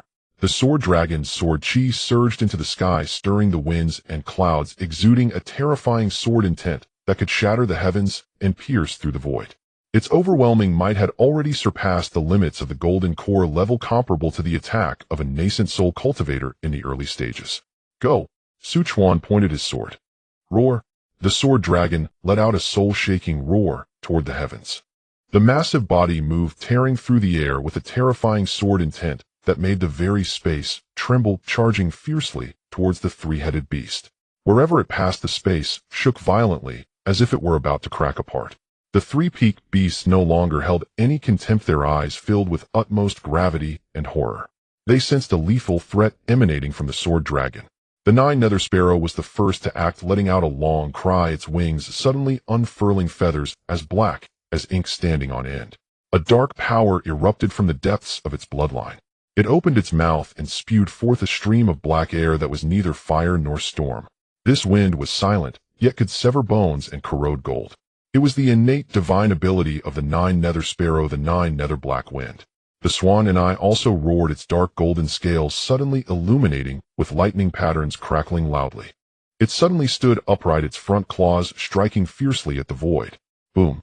A lightning column as thick as a water vat shot out from between its claws. This was also the innate thunder technique of the Swan and I clan. Its destructive power was even greater than a perfected divine ability. The 2-headed black flame sparrow also had the bloodline of the 9 nether sparrow, but its bloodline was impure, thus lacking the innate divine abilities of the 9 nether sparrow. However, its bloodline had mutated with that of the black flame sparrow, giving rise to a more domineering innate black flame than that of the black flame sparrow clan. Both of its heads let out sharp cries. A scorching and corrosive black flame column condensed before it. Its power was not inferior to the innate abilities of the 9 nether sparrow and Swan and I. 3 terrifying innate abilities clashed violently with the roaring sword dragon in midair. Boom! An indescribable loud sound echoed as if the heavens themselves were torn apart. A frenzied energy storm instantly swept across a radius of several miles. The cerulean sword light, the dark black wind, the dazzling golden thunder, and the black flame all intertwined, collided, and annihilated one another. The blinding light was impossible to look at directly. The destructive shockwave flattened the ground below by 3 feet, turning countless rocks into powder. Whether it was the Dark Water Domain's demon cultivators or the Qing Xian true monarch, all wore expressions of horror. The Tian Wolf true monarch gritted his teeth, filled with resentful thoughts. Damn it, this guy has indeed grown stronger. If we don't find a way to deal with him, the greedy wolf manor will surely be devoured one day. Seeing this, the Tian Wolf true monarch realized that victory would surely belong to Chuan. Thus, without much hesitation, he turned and vanished into a black light. The Liang true monarch and the others paid no mind to it. This treasure, this strength, how can it be so powerful? Daoist Yuan Song frowned. If the Golden Core battle platform opens at the next talented gathering, he will likely be the undisputed first genius of the Golden Core. This person possesses boundless potential and may become the next Xianyu ancestor. If there's no necessity, it's better for our Qing Su sect to maintain good relations. The hearts of the Dark Water Domain's demon cultivators were also tumultuous. Chuan truly had the ability to fight against all five of them. In a life-and-death struggle, it would surely be them who would perish. In their first clash, they were at a stalemate for about 3 breaths. Immediately after, the sword dragon's body shone with 28 points of starlight, and the sword energy surged explosively. Sizzle! The 9 nether black wind was forcibly torn apart and pierced by the unmatched sword energy. The dark golden thunder clashed against the sword dragon's claw, erupting with golden electric snakes, but it failed to completely shatter the claw, instead being overwhelmed by the subsequent torrent of sword energy. The domineering black flame also failed to achieve its goal, being torn into numerous small flames by the sword energy. The 3-headed beasts all groaned their forms, shaking violently, involuntarily sliding back several dozen yards, their eyes filled with greater horror. They combined their strength, yet were slightly weaker in their first clash. The innate abilities were the trump cards of these powerful bloodline beasts. Though strong, they consumed a tremendous amount of bloodline power, allowing them to use it only 3 or 4 times before exhausting themselves. Chuan, on the other hand, was merely consuming mana. In comparison, it was as if the beasts were using their trump cards, while Chuan was only using a skill that was a tier stronger than a basic attack. After all, with his current divine sense, controlling the sword dragon was extremely effortless. It was no different from the early stage of nascent soul. The only difference was the quality of the mana was a level lower. He hadn't even used any secret techniques to enhance his strength. Chuan stood beneath the cerulean light curtain, his aura as steady as ever. His deep mana was already far beyond that of an ordinary perfected golden core. Even though this sword formation consumed a considerable amount of mana, Chuan could sustain it for half an hour without issue. Come again. His voice was calm as he altered his sword technique. The sword dragon's form shifted, no longer dispersing its attacks, but rather transforming into a brilliant sword rainbow that crossed the heavens, first charging toward the relatively sinister 9 nether sparrow. With its mouth wide open, countless fine sword energies erupted like a torrential rain, while its tail swept horizontally, creating a gale that tore through space.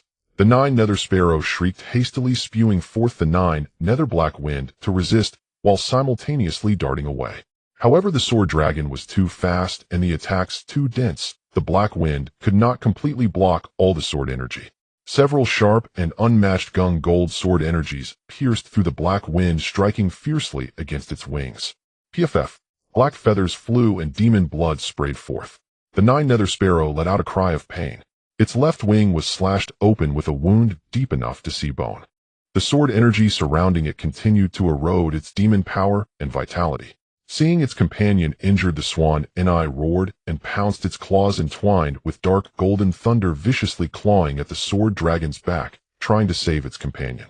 However, the sword dragon seemed to have eyes on its back, nimbly twisting its body, and a sword energy dragon claw countered, colliding hard with the swan's thunder claw. Bang! The golden light and yellow radiance exploded, causing the swan to stagger back. Although it was uninjured, the golden thunder on its claw was significantly diminished. Meanwhile, the other claw of the sword dragon tore open a long wound on the swan's arm, deep enough to see bone. Dark golden blood gushed out like a fountain, and its scales shattered. Roar! The swan howled in pain, fear evident in its eyes.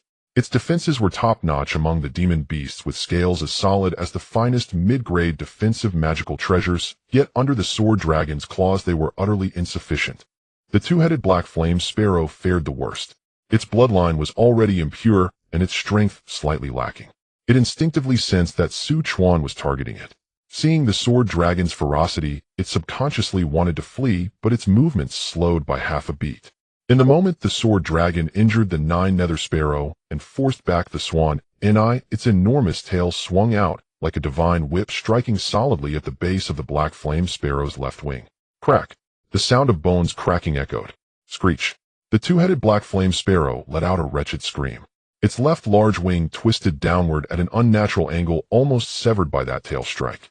Only a small amount of skin and muscle remained connected, and blood poured out like a waterfall. Its aura instantly plummeted, tumbling through the air at a crooked angle and crashing heavily to the ground, creating a deep pit. Dust swirled, leaving only painful convulsions and mournful cries behind. In just a few exchanges, 2 of the 3 peak demon beasts were injured, and 1 was on the brink of death. The sword dragon circled back, hovering above Chuan, its sword light still dazzling its dragon might overwhelming. It was as if that intense battle had consumed little energy. Chuan's gaze coldly swept over the injured 9 nether sparrow, and Chuan and I finally resting on the 2-headed black flame sparrow at the bottom of the pit, which was barely clinging to life. His voice was icy as he declared, "I will only kill it. If you too wish to protect it, do not blame me for turning my blade on you as well." With these words, a killing intent filled the air. The 9 nether sparrow glanced at the pitiful and desperate 2-headed black flame sparrow. The long, narrow phoenix eyes flashed with a fierce glimmer filled with struggle and caution, but ultimately transformed into a cold and ruthless glint. It is ambitious with an impure bloodline, yet covets the position of the 9 nether sparrow clan leader, repeatedly provoking me. Dying by human hands is fine. It will save me a lot of trouble. As you wish, the 9 nether sparrow coldly replied. At the bottom of the pit, the 2-headed black flame sparrow, upon hearing this, struggled to lift one head, its eyes filled with disbelief, despair, and resentment, shrieking, "No, brother, you can't abandon me. Aren't you afraid of father's reproach?" Reproach. The 9 nether sparrow sneered, its tone growing even colder. In the demon beast clan, the weak are prey to the strong, and the strong are revered. It's just that you are outmatched. With that, it no longer cast a glance at the 2-headed black flame sparrow. With a flap of its wings, it transformed into a somewhat disheveled black stream of light, swiftly darting toward the distant horizon, not looking back. The Chuan and I cast a deep look at Chuan, who stood with an umbrella sword energy soaring to the sky. It then glanced at the pitiful sparrow, its molten gold-like pupils flashing with complexity, but more so a clear understanding of the situation. The strength of the human before it was unfathomable, and its magical treasures and divine abilities were astonishing. They either needed to bring a few more of their kind peak demon beasts to surround him, or they would have to let a transformed great demon take action. However, the human race was powerful, and the demon lords would not easily take risks. After all, the body of a transformed great demon was coveted by countless nascent soul cultivators. It let out a low growl, and a flash of golden flame enveloped it, transforming into a golden stream of light that followed the direction of the 9 nether sparrow, disappearing in an instant. The 2 strongest demon beasts abandoned their companion directly under Chuan's deterrence and the harshness of reality. Chuan was not surprised by this. The world of demon beasts was far more direct and cruel than that of humans. "Several friends, the next matter is my private affair. Please feel free to do as you wish." He turned his gaze toward the distant observing Qing Xian, true monarch, Lai Yang, true monarch, and several demon cultivators from the dark water domain, speaking calmly. "Haha, Taoist Ku Rong's divine abilities are astonishing. Today has been an eye-opener. We are fated to meet again. Farewell." One of the demon cultivators from the dark water domain chuckled twice, cupping his hands first before flying off in a certain direction. The rest of the demon cultivators mostly went solo. Only Bai Sha and Hei Sha flew together. After Qing Xian, true monarch, and Lai Yang, true monarch, bid farewell to Chuan, they also left in succession. In the blink of an eye, only Chuan remained above the battlefield that had just undergone a fierce battle, along with the heavily injured and dying 2-headed black flame sparrow at the bottom of the pit. Chuan's gaze was cold, his killing intent palpable, firmly locking onto the black flame sparrow. However, he did not immediately strike, instead quickly forming hand seals. Mystical runes containing the powers of confinement and sealing flew from his fingertips. Like chains, they entered the black flame sparrow's body, precisely sealing its demon core's movement and spiritual fluctuations, rendering it completely unable to resist or self-destruct. He intended to capture this sparrow alive. As for who would kill it, he had long made a decision. However, just as the sealing was completed, Chuan's brows suddenly furrowed slightly. An extremely obscure yet vast wave of divine sense quietly swept over this area. Chuan's divine sense had already reached the nascent soul level, allowing him to detect someone secretly probing him. Indeed, it has drawn the attention of a nascent soul expert, Chuan thought to himself. He had long known that once he exerted his full strength, it would inevitably attract the attention of nascent soul cultivators entering this prison-like land. After all, such a grand battle could be noticed by nascent soul cultivators even from thousands of miles away. Chuan had anticipated this, and had contacted Mou through their mental connection, asking him to come over. In just a moment, roar! A thunderous dragon roar filled with a wild and violent aura rolled in from the distant sky. Following that, a violent and terrifying demonic power swept across the surroundings like a tsunami. Chuan looked up and saw a gigantic dark green figure breaking through the clouds, coiling through the sky, and arriving in an instant. It was a dragon over 100 yards long, with dragon horns on its head and 4 claws beneath its belly. Mou's massive form hovered in midair, its dark golden eyes first coldly scanning the sealed, two-headed black flame sparrow below. Then its divine sense spread out, clashing with the divine sense of the hidden nascent soul cultivator. The void seemed to resonate with thunderous sounds. Are you from the 10,000 Great Mountains? I am from Tian Nan, that Songlong Manor. Upon hearing Tian Nan, the obscure nascent soul divine sense fell silent for a moment before going silent altogether. Gon Mo, you said, lightly transforming into human form. Senior, save me. I am the son of a demon lord from the 10,000 Great Mountains. Save my life, and my father will surely reward you generously. Mo, you did not pay him any mind.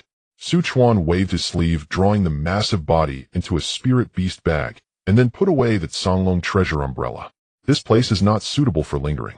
Although the one who was probing has retreated, we cannot be sure that others do not have ulterior motives. Mou nodded slightly.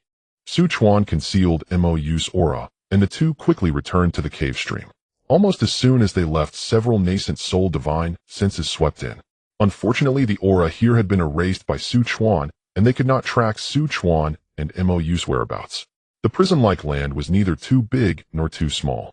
Even for nascent soul cultivators, finding someone is not easy. Several exchanged information. A transformed great demon has entered the prison-like land. Which fellow Taoist is willing to disclose which demon lord it is from the 10,000 Great Mountains? The aura has been erased. That person's methods are somewhat remarkable. It doesn't seem like a demon lord from the 10,000 Great Mountains. One could feel the aura of the dragon from the earlier explosion. I've heard that there seems to be a transformed great demon from Tian Nan coming in. Could it be that?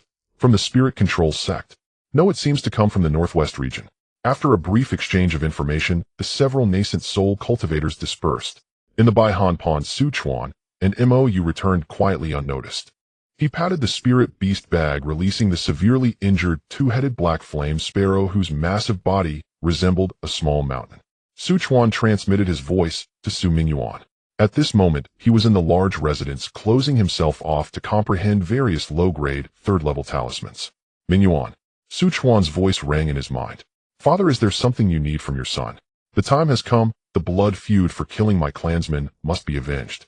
You go and bring Derong Chong Kai and Chong Jian to the Baihan Pond. Upon hearing this, Su Mingyuan trembled all over, falling silent before replying. He said, "Thank you, father." A quarter of an hour later, Su Mingyuan brought Su Derong, Su Chong Kai, and Su Chongjian to the Baihan pool. Su Chongjian and Su Chong Kai noticed that the spiritual energy here was even higher than that of the manor, and they were both slightly astonished. Su Mingyuan, however, immediately noticed the small black hill in front of the bamboo house not far away. His pupils constricted slightly, yet he did not erupt in anger on the spot. Instead, he led the group to Su Chuan. Father, grandfather, great-grandfather. The four of them bowed in respect. No need for excessive courtesy. Su Chongjian glanced at the two-headed black flame sparrow and asked in surprise, "Grandfather, this beast's aura is terrifying. What level of beast is it?" "It's at the peak of the 3rd rank." Su Chongjian and Su Chongkai both gasped. Only the core members of the Su family knew that the two-headed black flame sparrow was the killer of Ren Xiaoyao. Thus Su Derong showed no reaction upon seeing it, only astonished at the beast's power.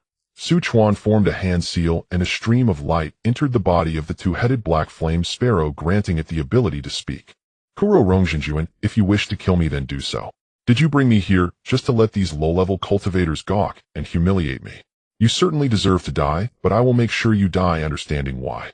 Haha, it's merely because you see me as the weakest with the shallowest foundation. This is a life-and-death struggle, yet you speak so righteously. Indeed, human cultivators are all hypocritical fellows. Over 20 years ago in the Qinghai forest, a human cultivator was forming his golden core here when he happened to cross paths with you." Upon hearing this, Su Derong trembled all over. She looked incredulously at the two-headed black flame sparrow, then at Su Mingyuan. Su Mingyuan slightly nodded. From that moment on, her gaze toward the two-headed black flame sparrow changed, now filled with hatred. That kind of hatred was bone deep. You initially wanted to devour that person, but he refused to let you succeed and ultimately chose self-detonation. How do you know about this?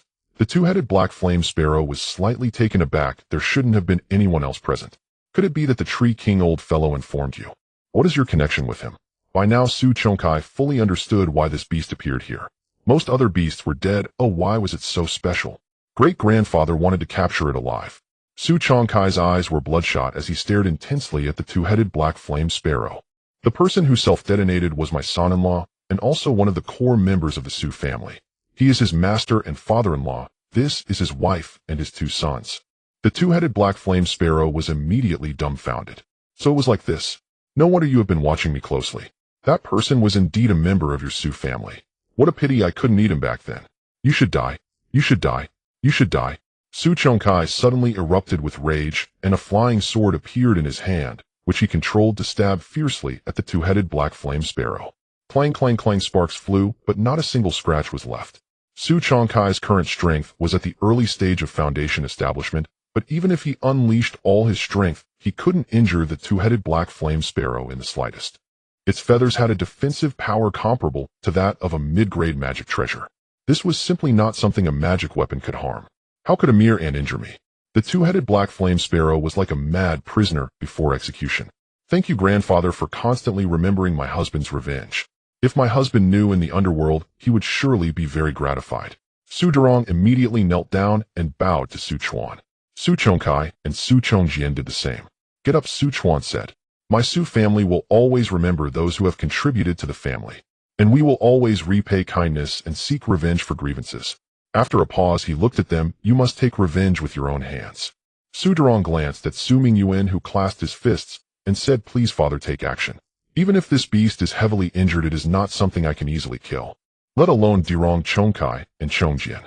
Please, grandfather, take action to avenge my husband and settle this blood feud.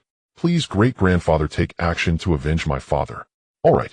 Su Chuan looked at the 2-headed black flame sparrow and said, Today, I shall use the 7 words to kill you. 7 words to kill me. The 2-headed black flame sparrow raised its left head abruptly, letting out a hoarse, piercing laugh, black flames dancing in its eye sockets. What a joke. Do you think yourself a nascent soul grandmaster? With a word you can kill a soul. A mere golden core dares to speak such arrogant words. Even if I am heavily injured and captured, you are not capable of humiliating me. If you have the ability, give me a quick death and stop pretending to be mysterious. Kill. Su Chuan uttered the first word. At the moment the syllables sounded, an invisible and intangible divine sense force seemed to transform into a blade, without a sharp edge, violently stabbing deep into the 2-headed black flame sparrow's sea of consciousness. Oh! Both heads of the 2-headed black flame sparrow suddenly jerked back, letting out a shrill scream that sounded less like a bird's cry and more like a tragic wail. Within that wail was filled with disbelief and heart-wrenching pain. The entire sea of consciousness was turned upside down. That pain far exceeded any physical injury, piercing directly to the essence of the soul. Dark red blood seeped from the eyes, ears, mouth, and nose of both heads. Without any pause, the second word followed closely behind. Kill. This time the divine sense force transformed into dozens of divine sense needles, crazily drilling, piercing, and stirring through the cracks created by the first attack in the sea of consciousness. Ow, ow, ow. The 2-headed black flame sparrow's cries suddenly rose in pitch, becoming twisted and desperate. Both heads collided and tore at each other in pain, as if trying to transfer that excruciating pain originating from the depths of its soul. The third word. The fourth word. Kill. Kill. Kill. The 2-headed black flame sparrow was no longer able to produce coherent sounds, only the faint wheezing of breaths and subtle twitches from its throat.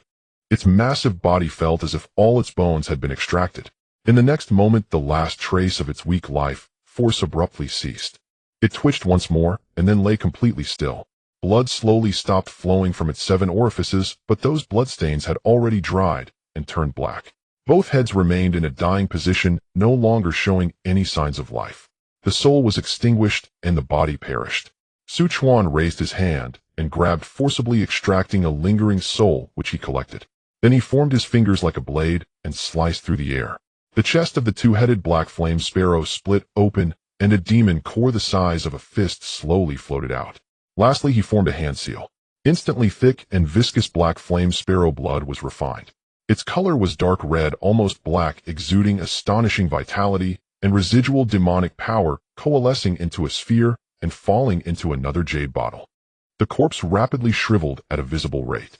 The Su family never wastes materials. Even after slaying the 2-headed black flame sparrow, its essence, demon core, and blood would all be used as materials for alchemy. The countless feathers, claws, and beak would also become materials for refining magic treasures. This was the corpse of a peak 3rd-rank beast, sufficient to forge high-grade magic treasures. The Su family also had the recently acquired Xian Yuming snake and the 9 nether earth python from the Heiyun mountain range, all preserved by Su Daling. Seeing the 2-headed black flame sparrow completely dead, Su Mingyuan and the others closed their eyes as if in mourning. Xiaoyao, you can rest in peace. Su Mingyuan silently thought. Thank you, grandfather. Since the killer is dead, we will take our leave now. Su Chuan nodded. Su Chongjin followed and left, taking a few steps before suddenly turning back and saying, Great-grandfather, I will become as strong as you in the future. I will slay peak 3rd-rank beasts. Protect my clan. Defend my Su family. Su Chuan smiled with satisfaction, then train hard. Your path and Changkai's path and the paths of all Su family disciples have just begun. Su Mingyuan also clasped his fists and said, Father, I will take my leave now. Go ahead. Since it has been settled, let it go completely. Yes. After they left, they went to the Su family's spirit garden to pay homage to Rin Xiaoyao together. Brother Yohuang, that place called Kuro Rome's sheltering cave of the Su family will be hard to eradicate unless my 100,000 mountains army assembles. Moreover, many 3rd-rank beasts have been killed by the golden core cultivators from the Heishui and Tianan regions in the past 2 days. The losses this time are likely far greater than last time. Indeed, it is quite significant. Swanee looked at the 9 nether sparrow and said, It is quite serious. If this continues, it may affect the entry into the ancient battlefield. The 9 nether sparrow paused and continued, then let all beasts gather. Compared to the Heishui and Tianan regions, it is unrealistic for just our 100,000 mountains to resist. Then we will go check that cave. We must call the monkey along. Its talent is better suited for combat, and its strength is above ours. If the 3 of us cannot handle it, then we will have to report to the demon lords. That is also fine. Within 2 days, the 3rd-rank beasts in the prison began to gather. As for those below the 3rd rank, the 9 nether sparrow and others did not pay much attention to them. Whether cultivators or beasts, the golden core level is a dividing line. In the impoverished lands of Songlong Prefecture, cultivators with mixed spirit roots can hope to reach the foundation establishment stage. Even those with pseudo-spirit roots may have the possibility with foundation establishment pills and spiritual veins. Moreover, most offspring of beasts are more outstanding than humans, thus 1st and 2nd-rank beasts continuously appear, and even within the 100,000 mountains competition is fierce. Strange, today I haven't seen many 3rd-rank beasts, they're all just minions. Killing them won't yield much in terms of resources or spirit stones. Many demonic cultivators from the Heishui region and the Tianan golden cores were puzzled. But there were also those who were aware, seeing a large number of 3rd-rank beasts gathering. This news quickly spread. Are they planning to counterattack us humans? That is rather overestimating themselves. The 100,000 mountains is also one of the dominant forces among beasts. There are 7 similar beast factions within the 2 regions. Their most powerful leaders are called demon sovereigns. However, like human cultivators, beasts also have conflicts among themselves. Unless it's an extermination disaster or enormous benefits, it is quite difficult to unite them. These 3rd-rank beasts seem to be gathering to launch an assault on the last golden core force in the prison. That seems a bit exaggerated. In such a small place, sending a few latest-stage 3rd-rank beasts could easily wipe out a golden core force. My friend, you are quite uninformed. A few days ago, several top experts from the Heishui region, Tianan, and 100,000 mountains met. One of them dominated the scene, while another faced off against 3 peak 3rd-rank beasts. Moreover, these 3 were said to possess the bloodline of a demon lord with powerful, innate divine abilities. Yet they still suffered defeat. Is there such a person? Is he not invincible beneath the nascent soul? It seems he is known as the strongest below the nascent soul in some prefecture in Tianan, and that golden core family is a branch of his bloodline. If that's the case, then it seems there will be a good show to watch. Many felt that the beasts would launch a large-scale attack on the cave, thus waiting around. Su Mingwei, Su Daling, Yifan, Su Diyue, and Su Mingshu all relayed the news back and inquired if they should return to help. However, Su Chuan told them to return in 2 days, which would not be late. With him, Moyue and Mo Wentian present, the cave was as stable as Mount Tai. Unless a nascent soul intervened, there wouldn't be an outbreak of nascent soul battles here. After all, those who came to these 2 regions were basically here for the ancient battlefield and would not rashly intervene for battles at the golden core stage. After all, who does not have their own background? If golden core cultivators die in a fight, then it is understandable. But if a nascent soul cultivator disregards their status and brutally kills golden core juniors, then they shouldn't be surprised when the elders step in. Thus, this could lead to major cultivators being forced to take action. That situation would become uncontrollable. Many super battles have been triggered by a mere foundation establishment cultivator. The overwhelming demonic clouds rolled in from the Great Beam. Their colors were mixed with black, gray, red, and gold, swirling together as if dragging the entire sky into a chaotic primordial age. In the clouds, indistinct shapes loomed, each one a massive and menacing silhouette. The deep, thunderous roars of beasts, the sharp and piercing cries of birds, and the countless sounds of claws grinding and scales clashing mixed together, forming a terrifying cacophony that shook the soul. Leading them were three-peak third-rank beasts whose auras were as heavy as mountains. In the center was a Zhu Yin that Chuan had never seen before. It resembled a giant ape, yet its entire body was covered with long red fur that looked like it was burning with flames. It had a white head and red feet with a fierce and brutal expression. Its copper bell-like eyes were blood red, and just standing there exuded a chilling, murderous aura. To its left was the Nine Nether Sparrow, and to its right was Swanee. Among the demonic clouds were 60 or 70 third-rank beasts of various shapes. All the beasts roared in unison. The terrifying pressure was like a mountain weighing millions of pounds heavily pressing down on the cave. Even with the high-grade cloud heaven illusion array shielding them, that sense of oppression still penetrated the formation, pervading every corner of the cave. Inside the cave, numerous cultivators and martial artists stepped out of their rooms or looked up. Their minds were seized by fear. So many third-rank beasts, at least double the last time. Can we hold them off this time? Anxious whispers spread among the crowd despite their confidence in their family array and ancestors. Yet the apocalyptic sight before them shattered the psychological defenses of many young disciples. At this moment, a figure in a blue robe walked out from the great array, moving unhurriedly. It was Chuan. He stood there alone outside the cave, a tiny figure contrasting starkly and strangely with the overwhelming demonic beast army. "You two, we meet again." Chuan raised his eyes, scanning the Nine Nether Sparrow and Swanee, and then looked at the fierce red-haired ape. It is said that the 10,000 Great Mountains are led by three major demon clans, the Jiuyou bird, the Swan Ni, and the Zhu Yin. You must belong to the Zhu Yin clan, correct? Correct, I have heard that you are quite strong. It turns out he is quite the warrior. Without waiting for Zhu Yan's response, he turned to Jiuyou bird and Swan Ni, saying, "You two, haven't you had enough of being beaten last time? Chuan had intended to let you off this time, but don't take it too far." He glanced at the demon beast army with indifference, as if he didn't regard them at all. "Are you preparing to use numbers to overwhelm me this time?" The Jiuyou bird's eyes flickered with a ghostly flame, suppressing its wariness towards Chuan. Its sharp voice pierced through the demon clouds. "Lord Ku Rong, this is not a personal grudge. We are here on the orders of the demon lord of the 10,000 Great Mountains to cleanse the prison lands, annihilating all human forces above the foundation establishment stage. This is the trend of the times, and you alone cannot resist it.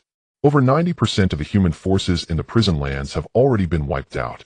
What more do you want?" Chuan scoffed. "I may not care about others, but if you insist on exterminating Dongxi and my bloodline descendants, then you are declaring war against me, the true lord." Pausing for a moment, the corner of his mouth raised slightly, seeming to smile. "The last wave of demon beasts has already turned into fertilizer, nourishing this land. You also wish to follow in their footsteps." Swan Ni's dark, golden vertical pupils were fixed on Chuan as it spoke with a voice like rolling thunder. "Lord Ku Rong, I admit your strength is extraordinary. Among all the golden core cultivators in the prison lands, you are indeed among the best. But today it is not an unknown battle. With your strength alone, how can you fight against the vast army of demon clans behind me? I advise you not to act recklessly." He was confident that no golden core power could withstand this force. Zhu Yin did not speak, but the fighting spirit in his eyes grew stronger, seemingly unable to hold back. "You are right," Chuan nodded. "This formation indeed I cannot withstand alone, but you can overwhelm me with numbers." "I don't mind." His voice suddenly turned cold, bullying the weak with numbers. The last four words crashed down like thunder. In an instant, a roar more violent than all previous demon beast roars combined suddenly erupted from deep within the Dongxi formation, soaring into the skies. The dragon's roar contained a trace of true dragon pressure, spreading like tangible ripples, causing the demon clouds in the sky to churn violently and disperse. Following this, under the astonished gazes of all demon beasts, a flood dragon over 100 feet long suddenly emerged from the Dongxi formation. Its massive body coiled above Chuan's head, casting a shadow that not only terrified the demon beasts present, but also caused the distant observers from Heishui and Tiannan to change color. A fourth tier, transformed great demon. Countless demon beasts and cultivators exclaimed. The terrifying demonic power of the fourth tier was released without concealment, mixed with a trace of pressure from the true dragon bloodline. cascading down like a waterfall from the heavens. Woo! Roar! In an instant the demon beast army fell into disarray.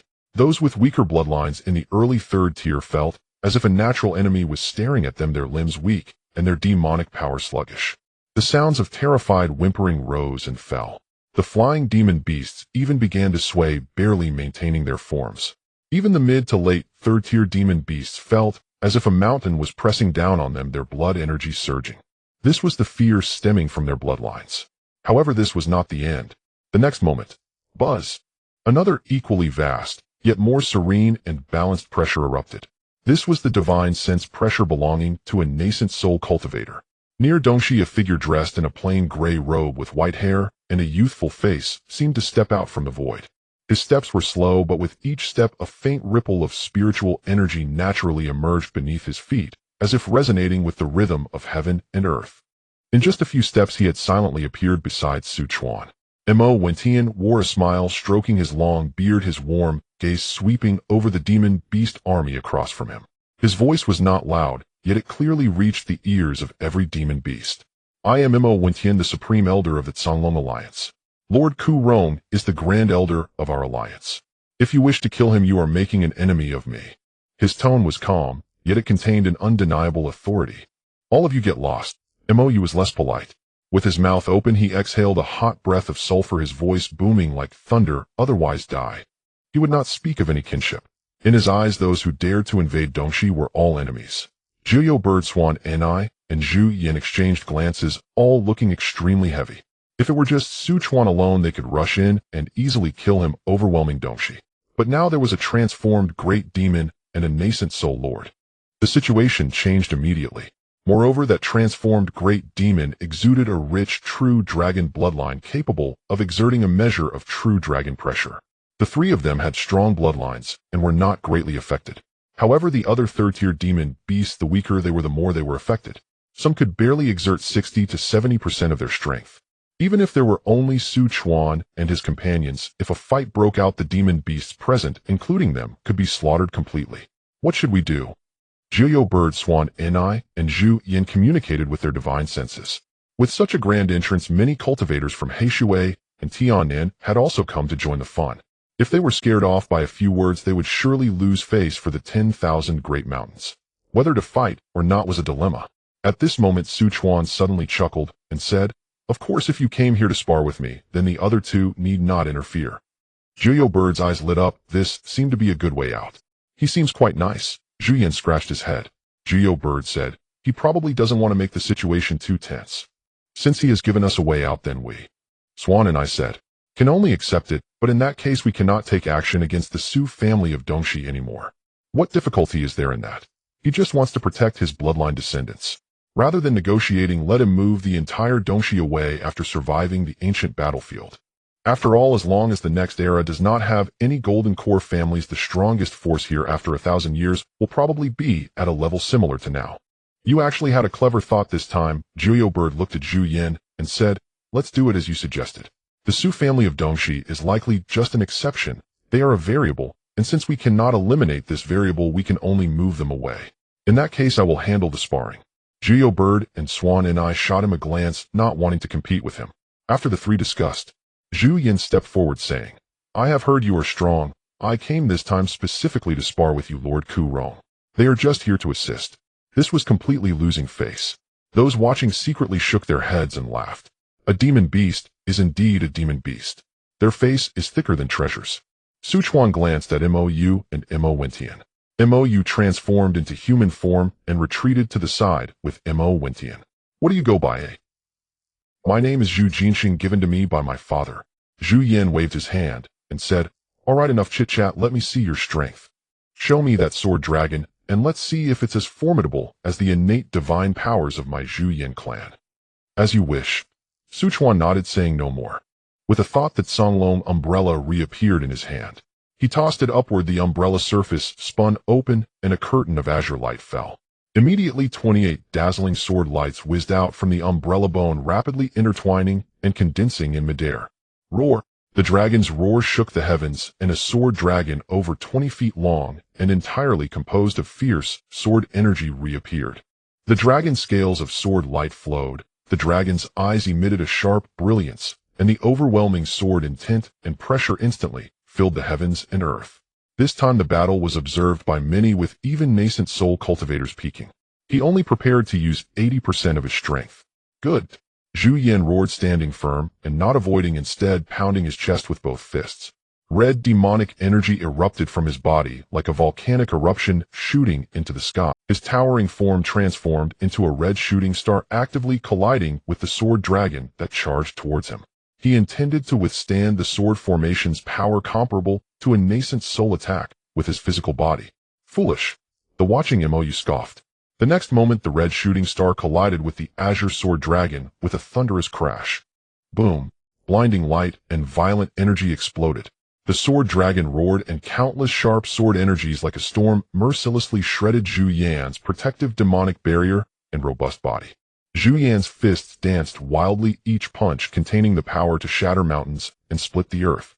The red demonic barrier solidified, engaging in a frenzied clash with the sword energy. However, the gap was still evident. The stalemate lasted only a moment. The sword dragon's claw struck down, and the fierce metal sword energy tore through the red demonic barrier, ruthlessly slicing into Zhu Yan's sturdy chest. Shoo! A sharp scraping sound rang out. Zhu Yan's flesh, as tough as fine iron, was sliced open with a gaping wound several feet long, deep enough to see bone, dark red blood spraying forth. Ow! Zhu Yan let out a painful howl, being struck by the immense force and sent flying hundreds of feet away. Yet the ferocity in his eyes did not diminish. Instead, it intensified, ignited by the pain and blood, becoming even more savage and fierce. Haha, refreshing. Now that feels right. Zhu Yan completely disregarded the blood gushing from his chest wound. He threw his head back and let out a deafening roar. As this long howl echoed, an abnormal change occurred. Suddenly, a large amount of light red mist resembling steam and blood fog erupted from the pores of his entire body. The red mist quickly enveloped his massive body. Within the mist, the terrifying sounds of bones violently cracking and muscles crazily expanding echoed, mixed with Zhu Yan's suppressed groans of pain and excitement. Innate divine power, 3 heads and 6 arms. The red mist suddenly shrank inward, completely vanishing into Zhu Yan's body. The next moment, what appeared before everyone was a towering figure 9 zhang tall, resembling a terrifying giant ape. His original 2 arms, each regenerated an equally sturdy arm covered in red fur. As he swung his 4 arms, a terrifying wind pressure arose, as if it could easily tear apart mountains. His head seemed to swell slightly, fangs protruding, and in his crimson eyes only the purest desire for slaughter and battle remained. His skin displayed a dark red, nearly black metallic sheen. The wound previously inflicted by the sword energy rapidly stopped bleeding and shrank under the effects of the red mist. This was the renowned innate divine power of the Zhu Yan clan, 3 heads and 6 arms. During the casting of this innate divine power, both physical strength and defense would surge, and 3 heads and 6 arms would emerge. Of course, this was only achievable by pure-blood Zhu Yan. The power of this innate divine ability is comparable to great divine powers. However, this Zhu Yan had limited bloodline concentration, unable to manifest 3 heads, and could only grow 4 arms. Even so, it was enough to significantly raise his combat power. The onlookers all wore grave expressions, seemingly contemplating if they would stand a chance against this fierce beast. Roar, come again. The 4-armed Zhu Yan spoke human words, his voice rolling like thunder. He tightened his 4 massive fists, pounding his chest akin to fine gold, producing loud thuds. Then he dashed again toward the swirling sword dragon. Bang, bang, bang, bang. 4 arms swung their shadows like mountains. Each punch contained a terrifying power to shatter the void, the red demonic barrier solidifying into tangible fist prints, clashing against the sword dragon's claws and tail in a frenzied onslaught. Sword energy and demonic barriers exploded continuously, emitting an unending series of explosive sounds. The sword dragon moved agilely, its sword energy ever-changing, sometimes transforming into a rain of swords, sometimes condensing into a giant sword strike, and at times wrapping around to bind. It was evident that Chuan's control over the Songlong sword formation had reached a perfect level. He no longer needed to be constrained by form. Meanwhile, the 4-armed Zhu Yan, relying on his surging strength and defense, as well as the increased attack density and angles brought by his 4 arms, was clashing fiercely with the sword energy. At times, he even seized opportunities to take a sword energy hit with 1 arm, while the other 3 arms struck fiercely against the sword dragon's body, causing the sword light to ripple and emit a mournful sword cry. The 2 battled from the air to the ground, then back up to the sky. Wherever they passed, mountains crumbled and forests were destroyed, with the violent energy waves completely altering the surrounding terrain. The once deserted Xinjiang city was utterly reduced to ruins amidst the great battle. A quarter of an hour felt extraordinarily long in such an intense clash. Finally, the boiling light red blood mist surrounding Zhu Yin began to noticeably dim and thin. His inflated Ninjong form slowly shrank back to its original size, with the extra 2 arms fading first before completely vanishing. The violent crimson hue in his eyes gradually faded, replaced by deep exhaustion and depletion. Roar! With a reluctant low roar, the 4 arms completely disappeared. Zhu Yin reverted to his original 2 arms, his aura plummeting. He was struck squarely in the chest by the sword dragon's tail. With a muffled groan, he fell from the air like a meteor, crashing into the ground and creating a massive pit with dust rising into the sky. Could it be the legendary 3 heads and 6 arms? Unfortunately, your bloodline concentration is insufficient, allowing only for the manifestation of 4 arms. If you could reach the 6-arm level, you might be able to truly compete with me. Of course, if you can extend the duration of your innate divine powers by another quarter of an hour, you might also be able to exhaust my magical energy. Zhu Yan's chest heaved violently, covered in dozens of deep and shallow sword wounds. Blood stained his crimson fur, darkening it further. Hearing this, he grinned, revealing his bloody fangs, saying, "A loss is a loss, why admit it? You, the true monarch of withering and flourishing, are indeed deserving of your name. You are much stronger than those so-called fully realized practitioners I faced a few days ago. With that said, I kindly ask you to take your supporting demon beasts and leave my Dongxi territory." Zhu Yin did not refuse. This was precisely what he had discussed with the Juyo Sparrow. After the battle, they would leave to avoid further embarrassing the 10,000 Great Mountains. After relaying a message to Su Chuan, Juyo Sparrow departed with Swan and I, and Zhu Yin taking the other 3rd-tier demon beasts with them. In the blink of an eye, Dongxi was once again empty. Su Chuan did not return to the array immediately, but instead stood with his hands behind his back in midair, slowly scanning the surrounding void, his voice resonating across 100 miles. Other friends, if you are interested, feel free to come to my Dongxi and spar with this true monarch. This true monarch is always available. You also let out a dragon's roar. Those old fellows hiding away, if you want to make a move, feel free to find me. Bullying the younger generation is simply too boring. The hidden nascent soul cultivators naturally had no desire to respond to MOU. Moreover, this battle made them realize that Su Chuan could barely contend with a nascent soul using his sword array, along with a physically formidable 4th-tier dragon and an initial nascent soul cultivator. With such a lineup, even a mid-nascent soul would have to think carefully before daring to act. At that moment, a crimson figure rushed in, arriving before several people in an instant. As the red light faded, it revealed the familiar figure to Su Chuan, Yin Longzi. Senior Yin Longzi. Su Chuan greeted with cupped hands and a smile. "I didn't expect you to arrive at the prison of illusions as well. Several juniors from my Tianzhu sect came in, so I had to keep an eye on them, as well as check on Ling. Friend Qi Longzi." Mo Wentian also saluted in return. "Friend Mo." Qi Longzi returned the gesture. "Senior Qi Longzi, please come in." Mo Wentian returned to his residence, but did not enter. It was evident that Qi Longzi came to catch up with Su Chuan, and since they were merely nodding acquaintances, the atmosphere was somewhat awkward. As Su Chuan pushed back the demon beasts, many within Dongxi cheered. They sang praises of Su Chuan's reputation. The tension that had weighed on their hearts was finally lifted. In the conference hall, Senior's sudden appearance must not be just for a casual reunion, right?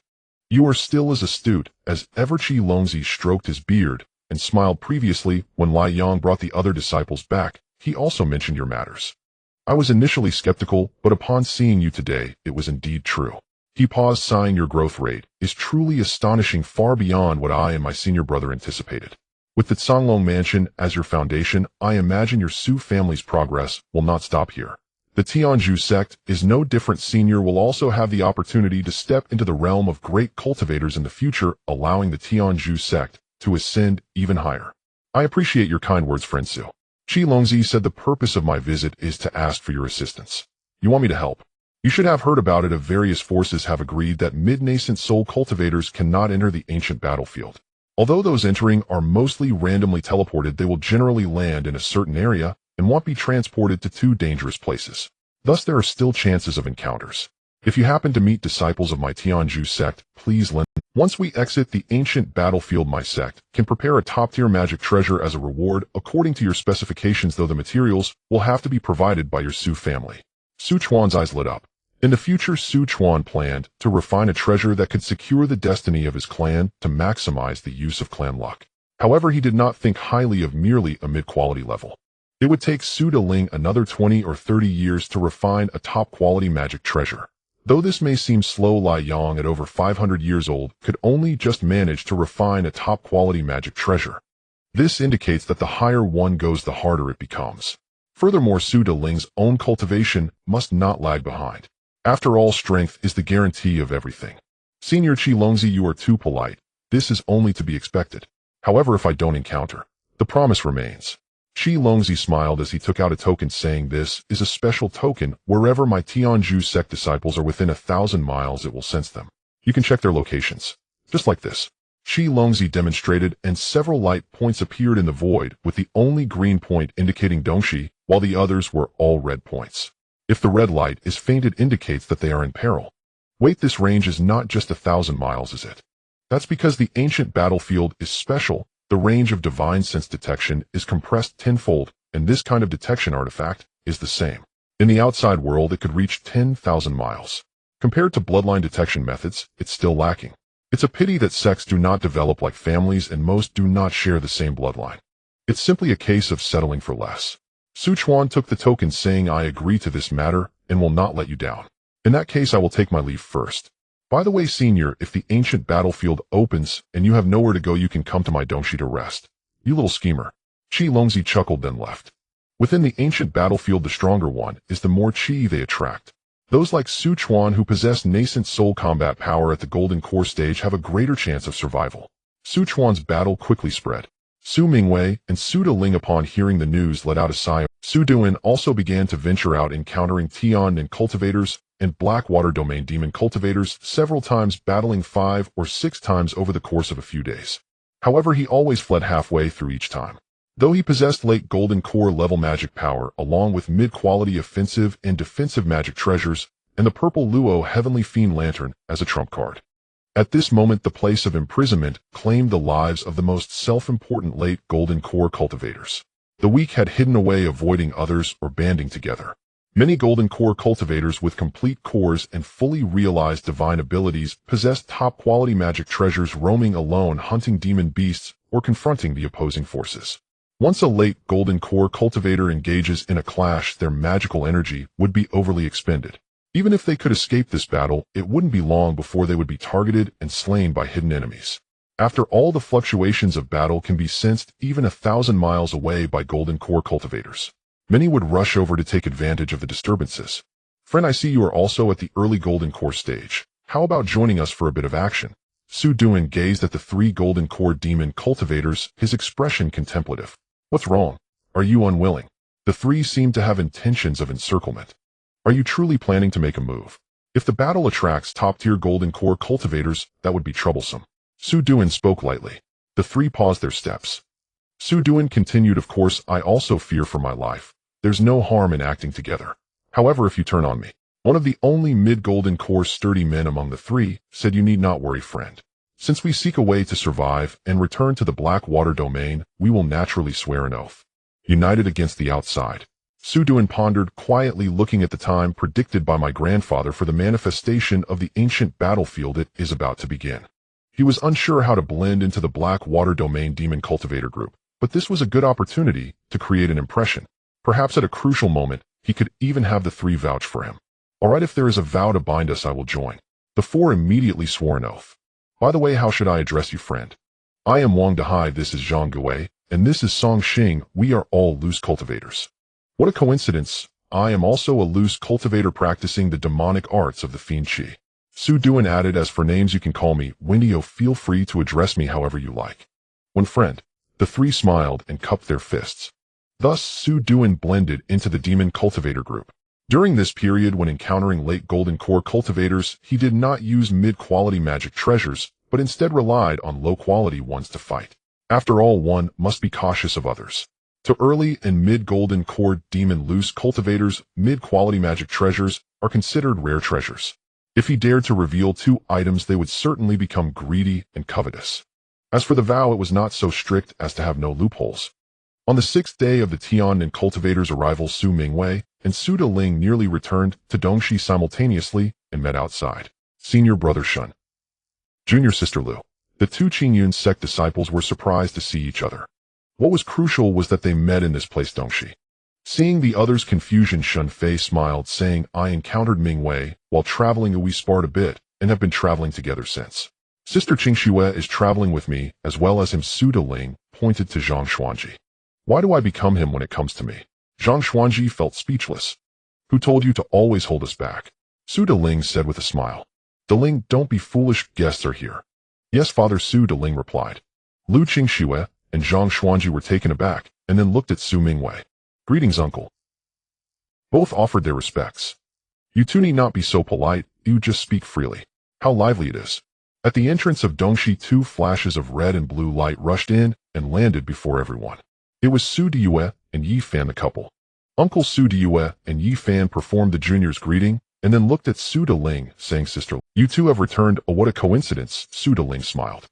Yi Fan and Su Diyue naturally recognized Lu Qingxue, and Zhang Xuanji immediately cupping their fists. Fairy Lu, friend Zhang. The 2 nodded slightly, and then returned the greeting, secretly astonished by the Su family's power. And this person? Yi Fan looked towards Shin Fei. In that case, Deling, you should arrange for them to temporarily stay at the foot of the mountain. There are many restrictions on the mountain, and wandering around can lead to misunderstandings, Su Mingwei instructed. Yes, father. The few of them came from a dominant class, nascent soul power, and the Su family would certainly develop vigorously in Tian and in befriending the talented disciples of their sect, which would only benefit the Su family.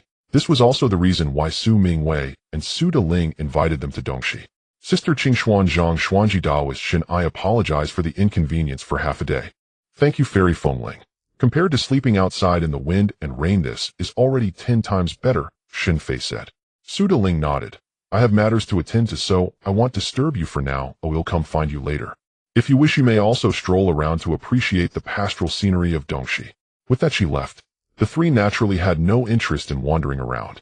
After all, with a sweep of divine sense apart from the Su family's stronghold on the mountain, there were no worries elsewhere.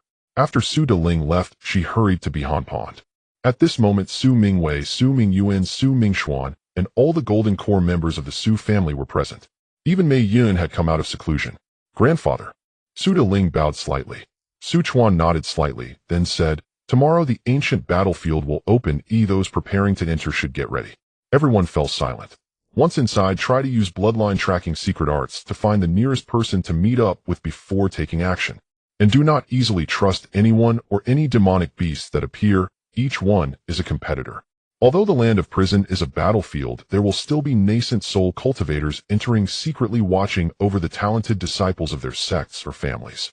But the ancient battlefield is different. Even nascent soul cultivators struggle to protect themselves and seek great fortune. Yes, father, grandfather. After a pause, Su Chuan looked at Su Mingwei. Mingwei, do you plan to enter? Su Mingwei lowered his head and pondered for a moment before ultimately shaking his head. Although father has left a backup plan, I have decided not to go in. Why not, big brother? Su Mingzhu asked, puzzled. We must leave someone capable to guard the clan. Oh, we can't rely entirely on outsiders. Su Chuan sighed lightly. Then do as you wish. Thank you, father. Su Mingwei clasped his fists and said, By the way, father, this is my harvest from going out. Su Mingwei's storage ring lit up, and a large number of beast corpses appeared on the ground, including first, second, and even third-tier beasts. Additionally, there were several corpses of golden core demon cultivators from the Blackwater region. Many storage bags, numerous magical artifacts, materials, and so on. I have some too, Su Deling followed suit. Master, I also have what I and Yuer found. Yi Fan and Su Diyu also took out their harvests. You all have quite a lot. It seems I'm the one with the least, Su Mingzhu said, waving her sleeve, and many items flew out of her storage bag. In summary, Su Mingwei had the most trophies, but Su Deling's quality was higher, followed by Yi Fan and Su Diyue, with Su Mingzhu having the least. Some first and second tier beasts that are edible can be processed and rewarded to the younger generation of the clan. Consuming them can slightly enhance their cultivation and strengthen their physique. All the beast materials will be collected with some sent to the artifact refining hall for the artifact refiners to practice with. The third tier and above will go to the treasury. Deling, take a look first. Those in need can pick some out. Useful magical artifacts will also be collected, some rewarded to the disciples who killed the most beasts in the first 2 times, and some taken out for them to exchange. During the last beast hunt, many disciples had contributed significantly. They were just waiting for the family to provide good items for them to exchange. The magical artifacts of the demon cultivators will be stored for now, and we will think of a way to deal with them later. When we reach the Songlong mansion, the materials will be treated the same way, with some taken out for exchange and some stored. Chuan made arrangements in just a few words. In the past few days I have refined a number of pills. Everyone entering the ancient battlefield will receive one. Chuan continued. 3 months outside correspond to 3 years inside. In those 3 years there could be considerable progress, but injuries may also occur frequently. Thus preparations must be ample. Thank you, Father Grandfather. Thank you, Master. Since Ming Wei and Mingqing are not entering, will the pills be fewer? Do you have any objections? No. Su Mingwei and Su Mingqing also accepted the porcelain bottles. Then let's leave it at that. Today, you should spend time with your family. Chuan looked at Yifan. Yifan, go inform the people of the Songlong Alliance outside, letting them know that the ancient battlefield will open tomorrow. Also let them prepare. Yes, Master. Yifan clasped his fists and left immediately. The others also gradually left behind pond. Before leaving, Chuan handed a pill to Su Mingzhu. This is a spirit pill refined from the essence demon pill of a 3rd-tier pinnacle dual-headed black flame sparrow, which may help Suing evolve. Due to the severe damage to the essence of the 9 nether sparrow, it can only be refined once. I, as your father, have infused all the essence and blood power from the demon pills to create this 9 nether sparrow spirit pill. If Suing can acquire the bloodline of the 9 nether sparrow, then there will be a considerable probability of advancing to the 4th tier in the future. I will thank Father on behalf of Aang. Su Ming's eyes brightened, and she then linked her arm with Chuan's. Father, during this period, I've killed so many 3rd-tier beasts. There are also quite a few late 3rd-tier ones. Are there any spirit pills suitable for Xiaobai and Xiaohe? Even if they are not as good as Ying's, it doesn't matter. This girl give you an inch, and you want a mile. Chuan said helplessly. All right, recently there are indeed a lot of spirit pills. Using them on them is not considered wasteful. Chuan was naturally well prepared. He specifically selected late 3rd-tier beasts for refining, ensuring they match the cultivation paths of Su Bai and Su He. As for the dual-headed black flame sparrow, he immediately thought of Suing. Su Bai's bloodline had awakened, granting him innate abilities. Suing and Su He had less potential and did not possess innate abilities. However, if Suing were to swallow the 9 nether sparrow spirit pill this time, undergo another mutation, and obtain the bloodline of the 9 nether sparrow, then, with 3 attributes combined, his potential could suddenly surpass Su Bai. In the demon beast world, he would also rank among the top talents, perhaps even surpassing the 9 nether sparrow Yu Huang. The yellow porcelain bottle contains spirit pills refined from 9 late 3rd-tier metal attribute beasts, while the black porcelain bottle contains spirit pills of the same quality from water attribute beasts. Because the bloodlines of the refined demon beasts were not that powerful, they won't have a significant effect on their bloodlines, but increasing demon power and improving cultivation is still no problem. Thank you, Father, you are the best, Su Mingzhu flattered, taking the porcelain bottles and leaving in high spirits. Then she found Su Mingxian and asked him to help teleport her to the Qinghai forest to deliver the pills to Su He and Su Bai. She returned only after a stick of incense. This time she was cautious and did not show herself. At the entrance of the Mirror Lake, she called Su He, handed the porcelain bottle to him, and asked him to give another bottle to Su Bai. The ancestors of the Lei family, the ice-dry true monarch, and Elder Yang Qi all returned. Especially Elder Yang Qi, who felt his strength was weak. After being heavily injured and sent back, he had not left since Chuan healed him. Thank you, City Lord Yi, we are aware, the ancestor of the Lei family thanked with clasped fists. If you want to thank someone, thank Master. This was his instruction, and I merely conveyed it. Understood. Please thank the Grand Elder on our behalf. Yifan nodded, and also returned to Dongxi. On this day the land of prison was very quiet. No further battles erupted. The Foundation establishment cultivators that entered this time had fallen by 70 to 80%. Some were killed by demon beasts, some in fights between the 2 regions, and others were killed by Golden Core cultivators in the early to mid stages. As for late Golden Core cultivators, or those at the peak of Golden Core, they hardly killed Foundation establishment cultivators. Perhaps they were too lazy to make a move. Shun Fei, Lu Qingyun, and the others were aware of the time the ancient battlefield would manifest. Naturally, other people had also been reminded by their sect elders. Knowing that the opening was imminent, they too needed to prepare in advance, adjusting their strength to the peak. The next day the sky above the land of prison was still firmly locked by heavy lead-gray clouds resembling a vast curtain soaked in despair and dust.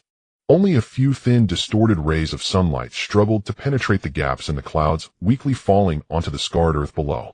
This made the world even more desolate and bleak. The wind was cold, carrying the scent of gunpowder and a faint lingering smell of blood. Whimpering sounds drifted through the ruins and wilderness. Outside the Qinghai forest, the nascent soul cultivators from the Blackwater and Tiannan regions faced each other.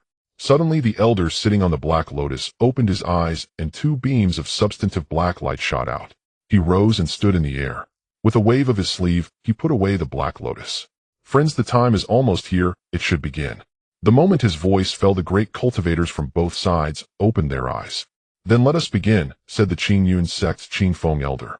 9 nascent soul great cultivators moved simultaneously. They transformed into beams of flowing light and rushed into the sky. The Black Lotus elder waved his hand, and a blood-colored array plate flew out, rapidly expanding to a size of 100 zhang. Everyone retreated to the edge of the array plate. Friends, inject your mana, the Black Lotus elder continued. The 9 of them pointed their fingers at the blood-colored array plate, pouring in their power, causing the surrounding space to tremble violently. The next moment, buzz! 108 light points lit up on the blood-colored array plate. At the same time, in a certain location of the Qinghai forest, the Tree King's avatar stood quietly atop an ancient tree. He looked up at the massive spatial fluctuations outside, murmuring in a hoarse voice, "It has begun again. I wonder if there will be any changes this time." The repeated openings of the ancient battlefield by both regions are not only to seize opportunities, but also to seek the ancestral veins of Tiannan and complete the unification of Tiannan. Whichever side can achieve this will unify the fortunes. The bottleneck of transformation will loosen, and those who dare not appear in the world will be able to walk among mortals. Moreover, the spiritual energy of this realm will rise once more. Boom, boom, boom, boom. 108 blood columns, each with a diameter exceeding 10 zhang and solid as substance, shot up from various places in the land of prison. They pierced through the heavy dark clouds, tearing apart the gray sky, shooting straight into the depths of the... Within each beam of blood light, one could faintly see countless distorted faces in agony, hearing the desperate wails and curses of billions of lives on the brink of death. These were the remnants of billions of lives that had perished in the mouths of demon beasts at the hands of demon cultivators, or in mutual slaughter over the past 10 days on this land. At this moment, they were forcibly extracted and condensed by the array, transformed into the keys and offerings to open the ancient battlefield. The crimson light instantly enveloped the sky above the entire land of prison, turning the originally dim world into a shocking blood-red scene. A terrifying omen enveloped the heavens and the earth. Dongshi. Countless disciples, warriors, and clansmen, regardless of what they were doing, felt an inexplicable palpitation and panic in their hearts at this moment. They rushed out of their houses, stopped their cultivation, or put down their tasks, looking up at the sky that had turned blood red and was incredibly eerie. Why has the sky turned red? What are those red lights? Such a terrifying aura. Looking at them, I feel an inexplicable heartache. Panic-stricken discussions erupted everywhere. The astonishing blood-red omen and the evil aura instilled fear and unease in the majority of people's hearts. Soon powerful auras rose from deep within Dongshi. Su Chuan Mous, Su Mingwei, Su Mingyuan, Su Deling, and other core members of the Su family rushed out of the Grand Formation. The 3 temporarily residing here, Lu Qingxue, Shenfei, and Zhang Xuanji, did the same. Outside the Grand Formation, they stood in the air, looking up at the heavens with solemn expressions. After a moment, Mo Winting, the ancestor of the Lei family, Ice Dry True Monarch, and Elder Yang Qi, also flew to this place. Elder Yang Qi gazed at the terrifying blood columns that pierced through the heavens and earth, feeling the boundless resentment and evil energy contained within his face, turned pale. He looked at the leading Su Chuan with a somewhat dry voice. "Grand Elder, is this about to open the ancient battlefield?" Su Chuan stood with his hands behind his back, his robe billowing. His gaze was profound, seemingly penetrating through the layers of blood light. Hearing Yang Qi's inquiry, he slowly nodded. Such a grand and complex formation must be, without a doubt, offering the lives of millions of beings as sacrifice. Yang Qi took a deep breath and sighed. It's truly too cruel to open a relic battlefield. Upon hearing these words, everyone around fell silent. Is it cruel? Of course it is cruel. Millions of beings, the vast majority, are innocent mortals, along with many low-tier cultivators whose lives seem to be mere expendable numbers in the eyes of higher existences. But this is the bloodiest reality of the cultivation world. The weak are prey to the strong, and everything can be sacrificed for the pursuit of the Tao. If we don't use the lives of these mortals and low-tier cultivators to fill the void, do we need to fill it with the lives of hundreds of thousands of Foundation establishment and hundreds of golden core cultivators painstakingly cultivated by various sects? Which power would be willing to do so? In the eyes of those lofty great cultivators, perhaps this is already the most cost-effective choice. In the silence, everyone felt complex emotions. At the same time, in the remaining corners of the land of prison, the cultivators who were either hiding, struggling, or had come to await this moment rushed into the sky. Many people revealed uncontrollable excitement and joy on their faces. It's opening. It's finally about to open. The ancient battlefield. I haven't wasted my time hiding in this godforsaken place. If I can gain some opportunities, I will have a chance to form my core in the future. There are countless opportunities inside. To survive in such a brutal slaughter means we must enter. Who knows, maybe we can form a core. Many Foundation establishment cultivators had eyes filled with ambition. Those who were unclear about the situation of the ancient battlefield would be so impatient. However, the elders of the top nascent soul powers and the talented disciples of the dominant forces, while having expectations, also wore grave expressions. Indeed, there are countless fortunes inside, but it is filled with great dangers. The ancient battlefield, this is probably the last time in my life I will enter. I hope to gain something. Time passed slowly. Time flowed. 2 hours later. The 108 terrifying blood pillars that pierced through heaven and earth seemed to have exhausted their last strength, gradually becoming dim and transparent. Ultimately, like melting ice and snow, they slowly dissipated into the air. The blood light in the sky faded away. Yet the sky did not return to its original dreariness. In its place was a soft and resplendent rainbow glow. Waves of color flowed and shimmered dreamlike and ethereal, rapidly spreading across the entire firmament. Within the glow, images began to twist and change, as if a gigantic crystal mirror was slowly revealing itself. First it was a vague outline, and then it quickly became clear. An ancient continent's phantom undulating, endlessly stretching to the horizon. A towering divine mountain piercing the clouds, emanating a wild aura. A vast ocean as dark as ink, silent and still. A vast forest towering with trees, yet presenting an eerie gray color. The earth appeared dark red, as if soaked in the blood of countless powerful beings. A grand, ancient, mysterious, and perilous world painting gradually unfolded within the rainbow glow, reflecting in the eyes of every onlooker in the realm of confinement. What was most astonishing was, this massive phantom of the continent was actually inverted. Mountains were below, oceans above, as if it were a completely upside-down world. It seemed to be separated by some invisible barrier, as if it was about to descend into the realm of confinement. But it seemed to be obstructed by something. Even though this world was merely a phantom, its desolation, antiquity, and weight still made one feel a pang in the heart. Foundation establishment cultivators found it even more difficult to breathe. After about half an hour, the rainbow glow stabilized, and the inverted continent's phantom solidified completely, no longer wavering. It was like a giant portal leading to another world, permanently branded in the sky. Silence lasted merely for a moment. Charge! Suddenly, from an unknown corner, a roar filled with ecstasy and urgency erupted. This cry ignited the fuse of a powder keg. Whoosh! Whoosh! Whoosh! Whoosh! Countless beams of escape light, which had long been suppressed, erupted from all corners of the realm of confinement, like a meteor shower charging towards the inverted rainbow glow and continent phantom in the sky. 99% of golden core cultivators, regardless of righteousness or evil, whether from sects, noble families, or solitary cultivators, nearly all who were alive and capable of flight, moved. More than 90% of the remaining Foundation establishment cultivators were also unwilling to fall behind. Whether alone or in pairs, they transformed into somewhat dimmer beams of light, closely following behind. Additionally, a large number of demonic beasts surged into the sky. Over 10,000 figures like moths to a flame transformed into tiny black dots, resolutely diving into the rainbow glow. In an instant they disappeared from sight. Outside the cave, Chuan retracted his gaze from the sky, scanning the people beside him. Everyone, let's set off. As his voice fell, Shunfei looked at Su Mingwei and said, "Brother Mingwei, will you join us?" Su Mingwei shook his head. "I have decided to stay and protect the family. In that case, I won't push you. Sister Lu, let's go." Lu Qingxue nodded, and she set off with Xin Fei. Next was Zhang Xuanji. Elder, I will not go, Yang Qi suddenly said. Jing Qianjinjuan looked at Yang Qi in surprise. Why? Perhaps I am afraid, or perhaps I have lost that ambition. I will wait here for the elder to return, Elder Jing Qian, and everyone else. He bowed respectfully. Su Chuan nodded slightly. Whether to enter is entirely a matter of personal intent. This is not an unwise choice. Thank you for your understanding, Elder. Let's go. Su Chuan, Su Mingyuan, Su Mingxuan, Su Mingshu, Su Mingxian along with Yifan Su Diyue, Su Delying, and Mei Yun, the 9 of them, led the charge towards the sky's reflection. Following them were the ancestors of the Lei family and Jing Qianjinjuan.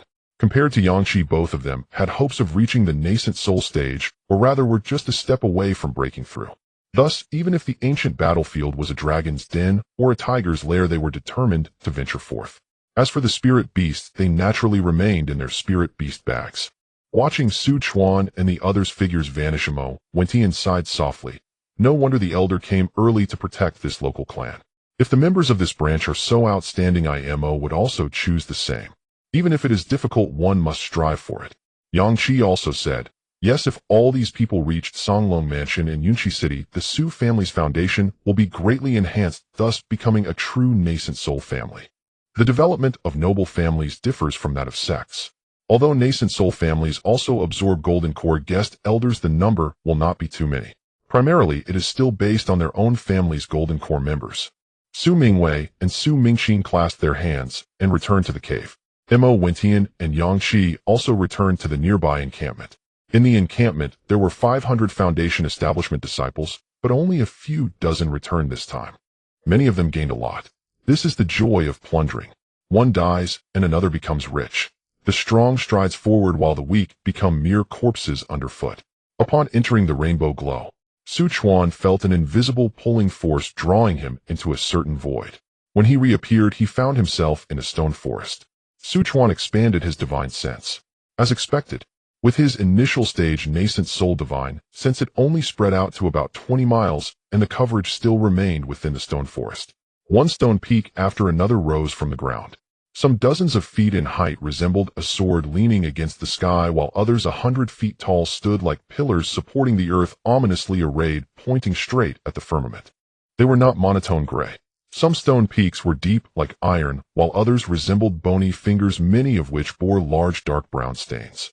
A thin mist enveloped the surroundings, intertwining in tendrils between the stone peaks.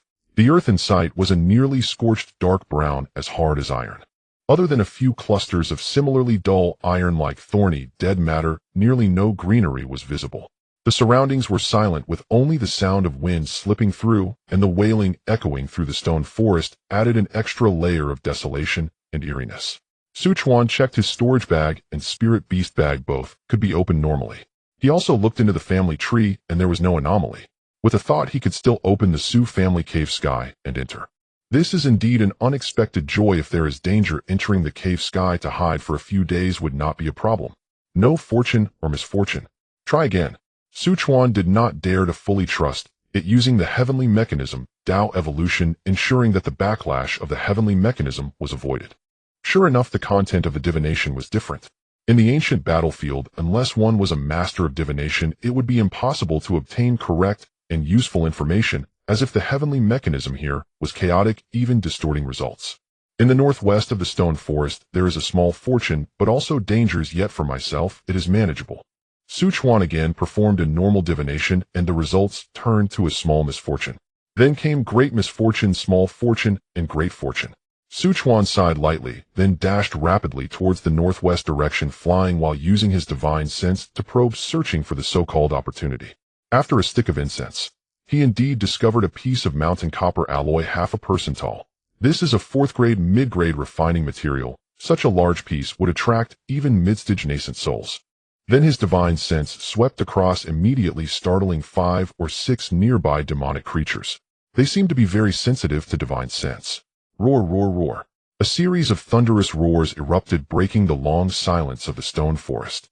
From the shadow beneath the stone forest, 5 or 6 black figures surged into the sky, sharp claws glistening, charging directly at Su Chuan in midair. Su Chuan's gaze sharpened, yet his reaction was as swift as lightning.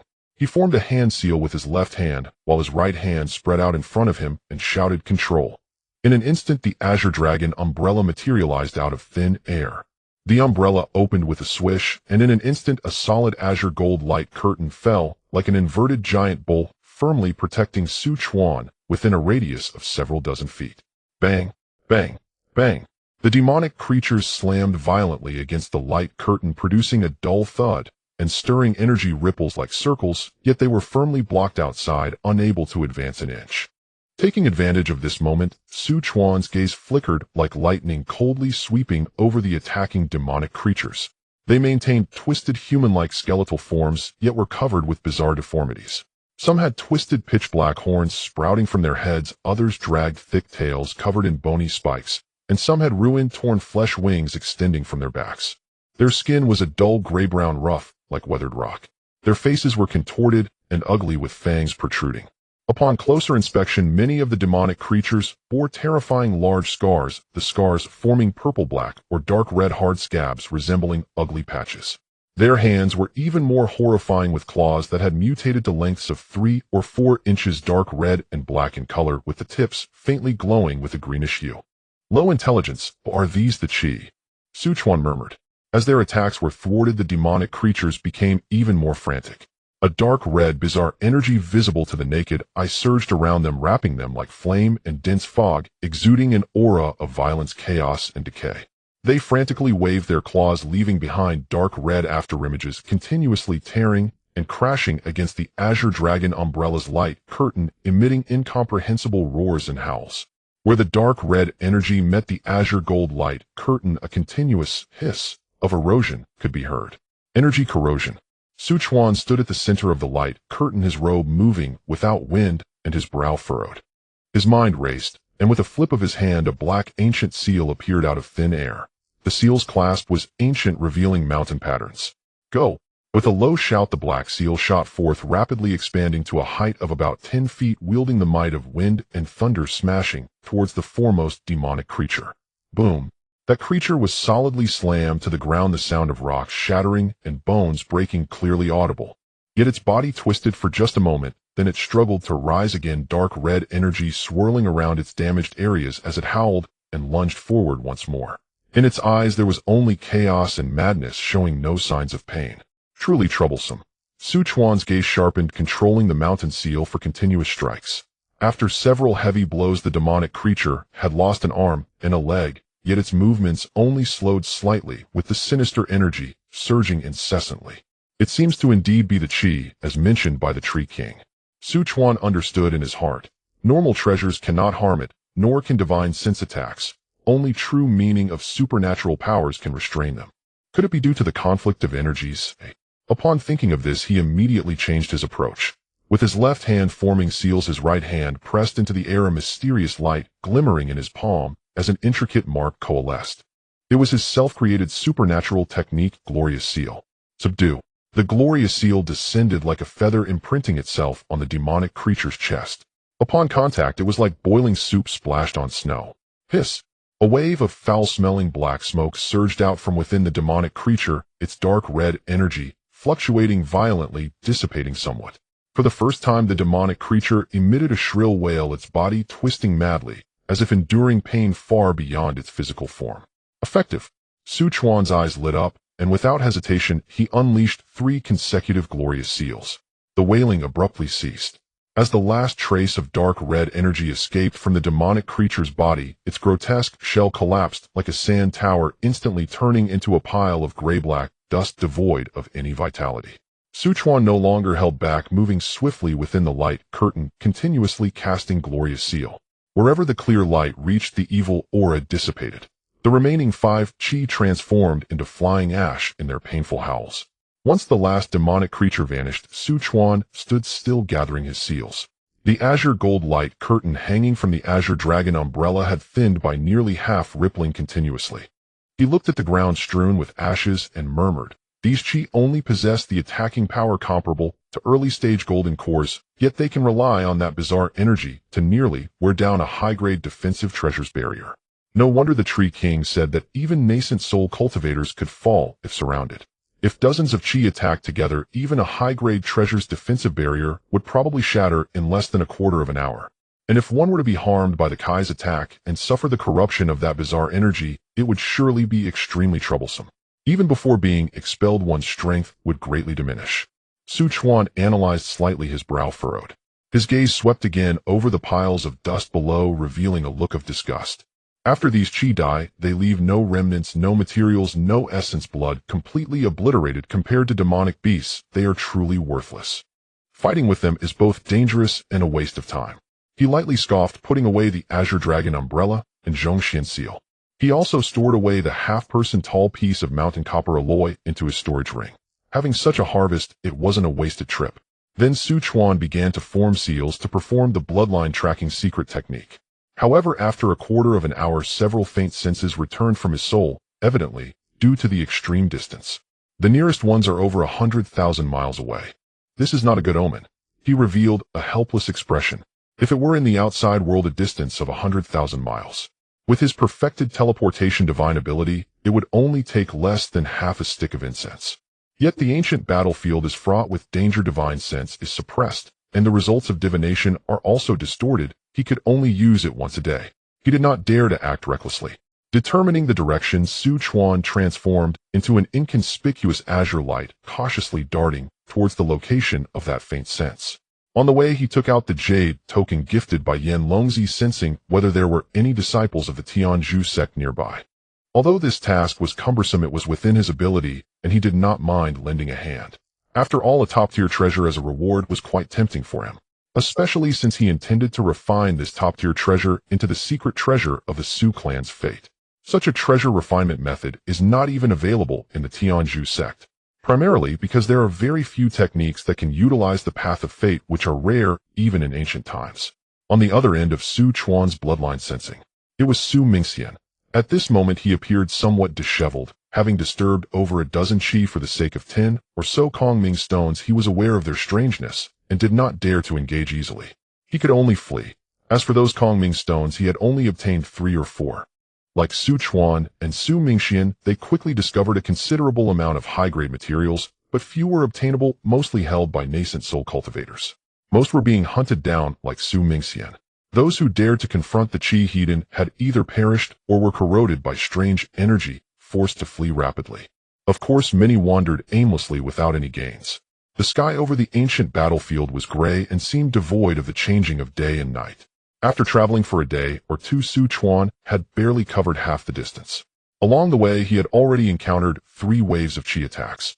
Fortunately, the Qi surrounding him numbered no more than 10, and Chuan managed to handle them. However, their lack of spoils left him quite frustrated. It was the first time he encountered such worthless beings that offered him nothing. Even in Qi refinement and foundation establishment, one could at least acquire some artifacts, materials, or spiritual herbs. First-tier demon beasts had flesh that could be consumed, and materials from their bodies could be refined into artifacts or even pills. Knowing that divine sense probing would attract Qi, Chuan grew cautious. Each day he relied on divination to predict nearby opportunities. As long as they weren't too far off, he would take a look at what they were. But invariably, these heavenly treasures were always near Qi, which inevitably led to conflicts with them. However, they were all within Chuan's manageable range. The perfected withering and flourishing seal possessed considerable power. Even the initially created 4-season seal had astonishing lethality. As for the seal of life and the seal of death, he had yet to use them even once. The origin seal of life and death, nurtured deep within his dantian, was also kept as a trump card against Qi to be used at critical moments. It was both a magical treasure and a divine ability, with each strike containing the profound truth of life and death. Even the Yedoba-mastered truth of life and death was already significantly stronger than the perfected withering truth. On the 4th day, Chuan discovered a corpse at the foot of a black mountain. It belonged to a Tiannan cultivator, and from the aura, it was evident he was a latest-stage golden core powerhouse. There were traces of battle nearby with strange energy from Qi, as well as the aura left by a demonic cultivator. Perhaps 2 had fought over treasure here, attracting Qi. This person had been severely injured by the demonic cultivator and then killed by Qi, but his storage bag and other belongings were missing, indicating they were taken by the demon. The remaining Qi were in pursuit of the demon cultivator. Chuan quickly deduced the situation. Let me see where he has escaped to. He immediately utilized the heavenly mechanism Tao transformation and discovered it was only 1,000 miles away, intending to head over. The corpse had been eroded by strange energy, seemingly undergoing a process of mutation, leading Chuan to think that perhaps this was the source of qi. After some thought, he flicked his finger, and a golden core true flame shot out, incinerating the corpse completely. Only then did he depart. The prediction suggests slight danger. Let me see what level of threat this poses to me. Previously, Chuan's predictions were all minor fortuitous events, yielding several mid to high-grade heavenly treasures with a number of qi always below 10. Based on this judgment, slight danger might mean encountering a dozen qi. Of course, a prediction is just a prediction. One must see the reality to know, thus allowing for better arrangements for future similar situations. After more than 2 hours, he exclaimed, "There are actually disciples from the heavenly casting sect." Upon approaching, Chuan saw not only the besieged demon cultivator, but also 2 tenant cultivators. One of them was a latest-stage golden core cultivator from the heavenly casting sect, though Chuan did not recognize him. The attacking qi numbered 17 or 18, with an average of 5 surrounding one person, while the fully realized demon cultivator was besieged by 8. They were all struggling to hold on. Chuan initially planned to hide and get closer, but unexpectedly was discovered by qi. He then boldly charged in. He immediately took out the heavy Xian seal and smashed it toward the demon cultivator. A top-grade artifact. The demon cultivator exclaimed in shock, having to defend with all his might, but the defensive artifacts were unable to activate their protective barriers under the onslaught of qi. He could only rely on the artifact itself for defense. Clang! The shield along with the demon cultivator was knocked to the ground, and many qi were also sent flying. Roar! Roar! Roar! Immediately 4 qi charged at Chuan while the rest continued to attack the demon cultivator. Chuan countered by using his divine abilities to repel qi while stealthily attacking the demon. The demon cultivator could only hold out for a few rounds before being killed by Chuan. Chuan seized the opportunity to snatch the corpse from qi. A fully realized demon cultivator was prime material for corpse refining and soul cultivation, not to be wasted. The remaining qi roared in unison. Chuan easily knocked them away, then helped the heavenly casting sect elder out of trouble and swiftly retreated. The remaining tenant cultivator shouted loudly, but Chuan pretended not to see him. The qi were not slow, at least comparable to mid to late golden core, but they were far behind Chuan. As long as he escaped several hundred miles, the qi would find it difficult to track him again. Thank you for your help, fellow Taoist. I am from the heavenly casting sect Chuan.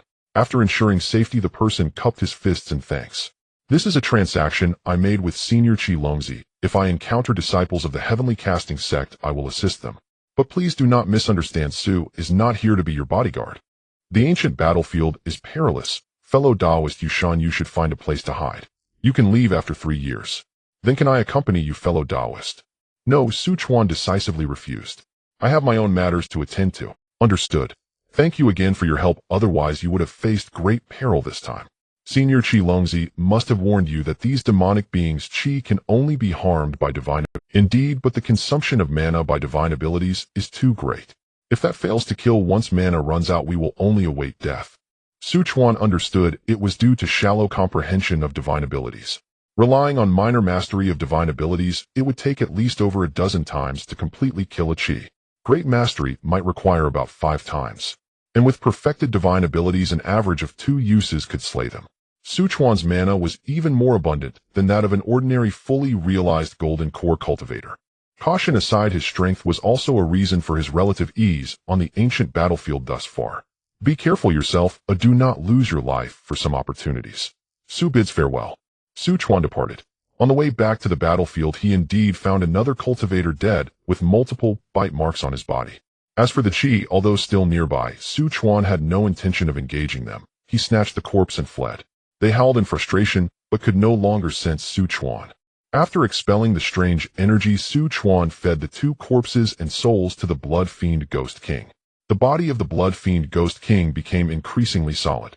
The Corpse King was still digesting the previous gains, and once he fully awakened, he would be a half-step 4th-tier Corpse King, at which point he could find a place to assist in his advancement.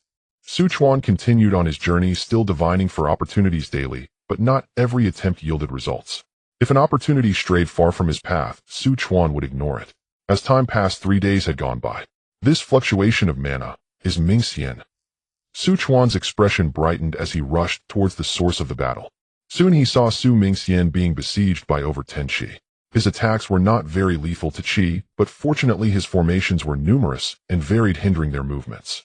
Additionally, he had plenty of pills to recover mana along with the innate talent of qi swallowing mountains and rivers to quickly restore his mana. Thus Su Mingxian was still holding on. However, with his speed completely shaking off this group of qi was no easy feat. Suddenly a green seal descended from the sky, sending all the attacking qi flying. What is this? Seeing the familiar seal, Su Mingxian looked up with a joyful expression. Father! He soared into the air, flying beside Su Chuan. Su Chuan opened the Azure Dragon treasure umbrella shielding Su Mingxian and smiled. These worthless beings are ones I usually wouldn't even bother with today. They'll help you take revenge. Thank you, Father, Su Mingxian replied with a smile. Spring, summer, autumn, and winter, all 4 seals unleashed. Su Chuan swiftly formed 4 seals, then easily directed them to smash into each qi. In less than half a tea time, all over 10 qi were turned to ashes. Father, there are also more than 10 void soul stones at a pile of boulders 1,000 miles in this direction. I was chased by these qi because of them. For you to escape this far is quite remarkable. I must find you a flying spirit beast in the future. The two chatted casually as they flew. By the way, Mingxian, didn't I give you some pills that included top-grade withering pills? Refining this pill could grant you the mana foundation of a latest-stage golden core while in the early stage. I have no time to spare, Su Mingxian replied with a wry smile. Then refine it now? Although your abilities are solely in formation's greater mana, means you can hold the formation longer. Yes, Father. 1 or 2 hours later, relying on the top-grade defensive artifact, Su Chuan forcibly snatched the void soul stones from the 10 or so qi nearby, and then left. Su Chuan then took Su Mingxian to meet the next person, but that individual was still tens of thousands of miles away. Su Chuan's divine sense entered the Su clan cave heaven to contact them. After confirming that most were unscathed, he finally breathed a sigh of relief. Su Mingxian expressed that perhaps he was just unlucky. Mingxian, if you have any intuitive feelings about opportunities on the way, please inform your father at any time. If it truly suits you, you cannot miss it. Understood, Father. A few days later, while passing through a mountain range, a sudden, astonishing fluctuation erupted from a certain location in the mountains. A battle at the nascent soul level. Su Chuan was slightly startled. Even Mo was awakened. A few dozen miles away, a middle-aged man was battling a 4th-tier early-stage ghost king, Brother Zhang. While Su Chuan was still guessing who the person was, Su Mingxian immediately spoke. Is this person the sect master of Xin, you sect Zhang Daoran?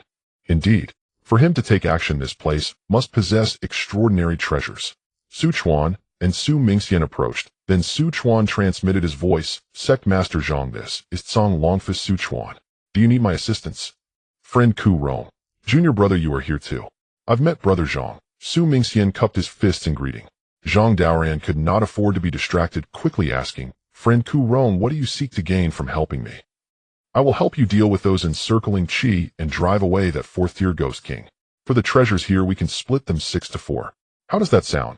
Zhang Daoran hesitated for a moment before agreeing. Once the dozens of qi surrounded him along with that 4th-tier ghost king, even he would have to abandon any hopes of leaving. Mou, it's time to move. Su Chuan lightly patted the spirit beast bag. Mou flew out from the storage bag murmuring, I knew you would use me. It then transformed into a 100-foot-long flood dragon and charged toward the nascent soul battlefield. Su Chuan and Su Mingxian handled those qi in pairs. Su Mingxian utilized formations to restrict 3 or 4 qi, while Su Chuan focused on extermination. They divided the battlefield and gradually eliminated them. After a quarter of an hour, all dozens of qi had been slain, and there should not be any more qi disturbing them for a while. Zhang Daoran was slightly surprised as he too understood the troubles posed by qi. He wouldn't engage them unless necessary. Sect Master Zhang, I am here to assist you. Su Chuan summoned the Azure Dragon treasure umbrella. 28 flying swords shot out from the umbrella ribs, instantly forming a 20-foot-long sword dragon. The aura emitted by the sword dragon also reached the nascent soul level. You are impressive. The 4th-tier ghost king frowned, then transformed into a cloud of black mist, swiftly escaping.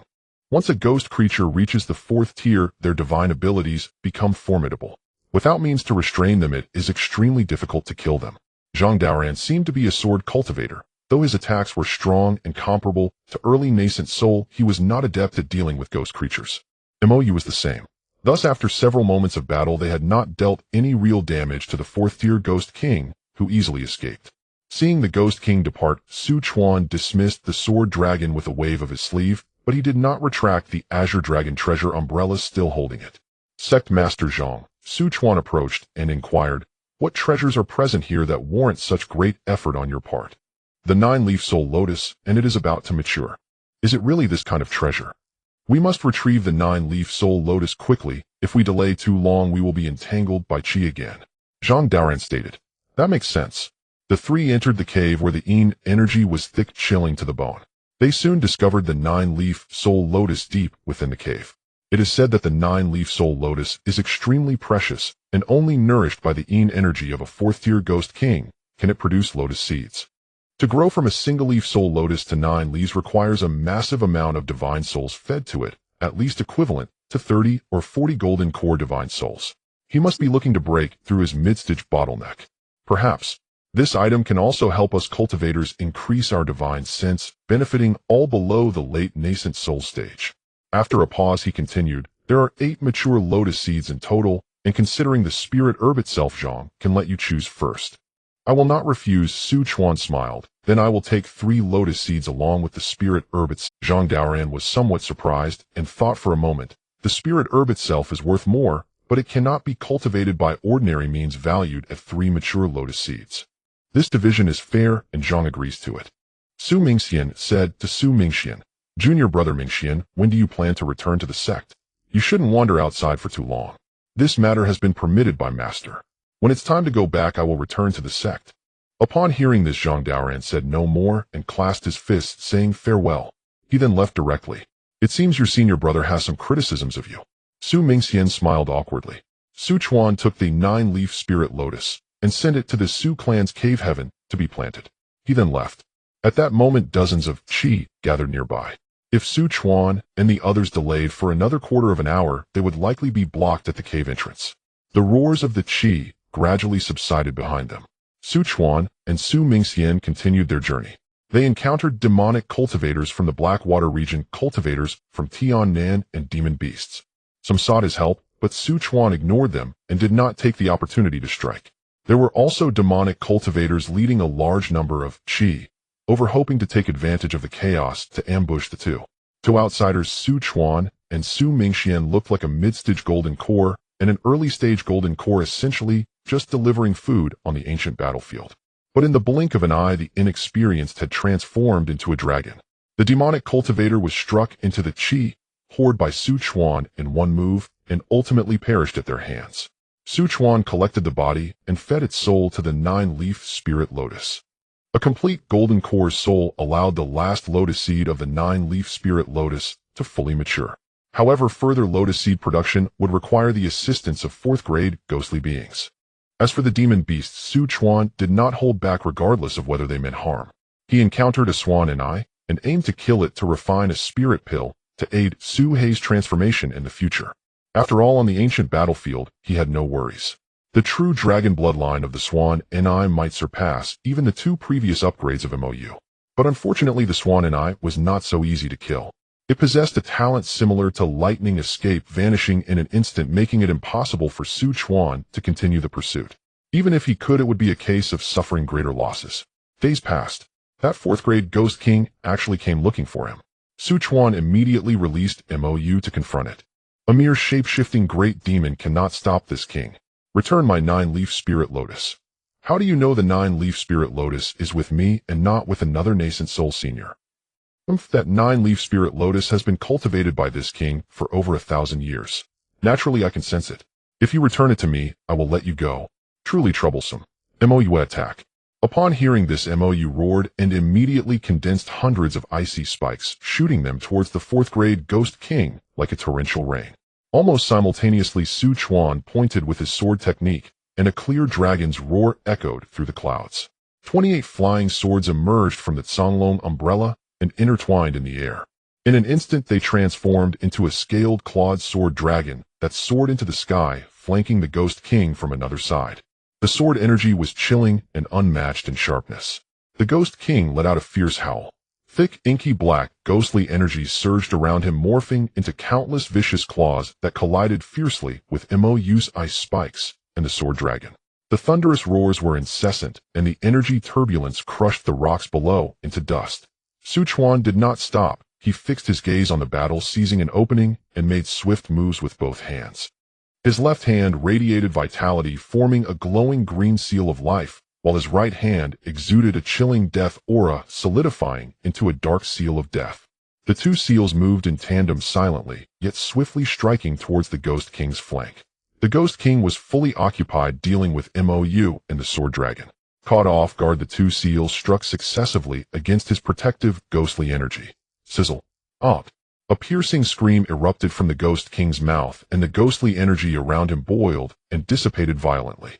How is this possible? Your divine ability can directly harm this king's soul origin. His voice was filled with unfathomable horror. What kind of divine ability is this, say? It really works. Chuan felt a surge of confidence, and a sharper light glimmered in his eyes. If that's the case, things will be easier. He pointed like a sword, summoning energy from his dantian. Before him, a mysterious ancient seal, half black and half white, slowly emerged from his dantian. It was the source seal of life and death. Since it reached completion, Chuan had never used this trump card, only because it wasn't necessary. Just the sword formation alone allowed him to dominate golden core cultivators, able to briefly contend with nascent soul cultivators. The emergence of this seal unleashed a vast aura of life and death. It was far more potent than the singular seal of life and seal of death. Suppress. Chuan whispered. The source seal of life and death expanded in the wind, transforming into a several-foot-wide entity that carried a miniature cycle of life and death, descending upon the Ghost King. Before the seal reached him, the special power targeting the soul origin had already instilled fear in the Ghost King, who dared not endure it. He hurriedly dodged. Mou, seeing this, roared and charged in recklessly. The chilling demonic energy wrapped around the Ghost King, creating an opportunity for Chuan. Get away. The Ghost King, filled with anger and fear, unleashed a tremendous ghostly aura, condensing into a massive Ghost King phantom that temporarily forced Mou back. Simultaneously, he swung a substantial ghostly hand, solid as reality, and struck fiercely at the side of the source seal of life and death. The seal was sent flying askew by the immense force. Taking advantage of this gap, the Ghost King's crimson ghostly eyes locked onto Chuan, and he said sternly, "Ant die. Let you experience this king's divine sense attack." A formless and intangible, yet terrifying wave of energy distorting the surrounding space transformed into a soul-piercing attack that shot towards Chuan's brow like lightning. Such a soul attack was incredibly powerful. Even a nascent soul cultivator of the same rank would suffer significant soul shock. He firmly believed that a golden core cultivator could not withstand it. However, a flicker of light appeared at Chuan's brow, and a surge of divine sense power, not much inferior to the Ghost King's, erupted forth. 40 silver needles of divine sense quickly coalesced into a Godslayer needle. The needle tip clashed with the soul-piercing attack. Buzz! A silent rumble rippled outwards. It was a clash of divine senses. The Ghost King groaned softly, his form swaying slightly, and his eyes, filled with shock, reached a peak. How is this possible? Your soul is not inferior to this king's by much, and your divine sense attack is even more exquisite than this king's. Chuan was also pushed back several steps by the impact. At the moment the Ghost King's mind was shaken, Mou's divine ability arrived. A terrifying deep blue chill swept in like a tide, freezing the air wherever it passed, instantly threatening to freeze the Ghost King's lower body. Break! The Ghost King, alarmed, did not hesitate to consume his origin to shatter the ice and escape, but his movements were already delayed. Chuan would not let this excellent opportunity pass. With a thought, the source seal of life and death, which had been blasted away, followed closely and smashed down once more. Bang! This time the Ghost King failed to dodge completely, and the edge of the seal struck his back. Puff! A mouthful of dark ink-like ghost blood containing rich soul power spewed out, and the Ghost King's aura immediately weakened significantly, clearly suffering serious injuries. He suddenly turned his head and glared fiercely at Chuan. That glare was filled with anger, fear, and a hint of incredulity. He knew that with such a mysterious divine ability and the shape-shifting great demon by his side, it would be difficult to gain any advantage, and he might even be heavily injured. "Could I have taken note of you?" After dropping a harsh remark, the Ghost King no longer dared to linger, transforming into a dark wisp of light, tearing through the sinister wind and fleeing into the distance. In the blink of an eye, he disappeared. Who? Chuan let out a long sigh, his face slightly pale, and immediately consumed a high-grade Yushu pill to replenish the rapidly depleting mana. Manipulating the sword dragon and the source seal of life and death consumed a tremendous amount of energy. Had it not been for this seal's ability to restrain the Ghost King today, he would have likely fallen into a grueling battle, even struggling to escape. Chuan, a large number of chi have been attracted by the fluctuations from the earlier battle less than several dozen miles away, and there are probably 70 or 80 of them. Mou immediately warned. Let's go. Chuan did not hesitate, waving to call back his treasures. Mou transformed into dark light and entered the spirit beast pouch. Then Chuan took Su Mingxian by the side and transformed into a streak of azure light, continuing on the predetermined path. After escaping danger, Su Mingxian spoke with lingering fear. I never expected the 4th grade Ghost King to come. If it weren't for my father's divine ability to restrain it, if we had delayed another quarter of an hour, we would have likely fallen into the ambush of the Qi. With that many, if we cannot escape quickly, even a nascent soul cultivator could be killed. Chuan nodded. We need to be more careful moving forward. However, being targeted by that 4th grade Ghost King is quite troublesome. We must find a way to eliminate it. Su Mingxian was shocked. Shouldn't they be avoiding it? Chuan thought to himself. I need to speed up the advancement of the Xian Yin Corpse King and Blood Slaughter Ghost King. 10 days later, Chuan and Su Mingxian met up with the second family member, Su Delying. Coincidentally, the Xian Yin Corpse King successfully advanced to a half-step 4th grade Corpse King. Chuan entered the Su clan's cave heaven to contact others and inquire about their circumstances. Seeing that they were not in too dire a situation, Chuan immediately found a nearby place to go into closed-door cultivation for a period. The 9-fold corpse dissolution technique must be maintained for 3 months without interruption. After Chuan informed them, the two immediately expressed they would protect Chuan. Mingxian, you will control this cloud heaven illusion formation's flags. Try to trap them with the misty array, then let Delying swiftly kill them with his perfected divine ability. Do not let too many chi accumulate. Yes, father, Su Mingxian replied, cupping his hands. I will ensure that those chi do not disturb grandfather, Su Delying added. After that, Chuan entered closed-door cultivation. First, he had the Blood Slaughter Ghost King devour the origins of all the souls in the 100 Ghost banner. This moment greatly enhanced its soul origin. Afterward, it fell into a deep sleep to slowly digest this foreign soul origin and assimilate it. However, Chuan could not guarantee whether it would successfully advance to 4th grade. Because advancing is too difficult. Whether cultivators, demon beasts, or corpse puppets and ghosts, 4th grade is a beginning of a transformation. Especially for corpse puppets and ghosts, entering 4th grade means they can embark on the cultivation path like cultivators and demon beasts. Chuan learned from the records in the books of the Tiangui sect after killing the elder Rong Yang. Even in a ghostly dominant force like the Tiangui sect, not every nascent soul elder has a 4th grade Ghost King as the soul banner's main soul. The Tiangui sect has only 4 or 5 4th grade Ghost Kings, several of which are the main souls of the previous or the generation before that nascent soul grand cultivators.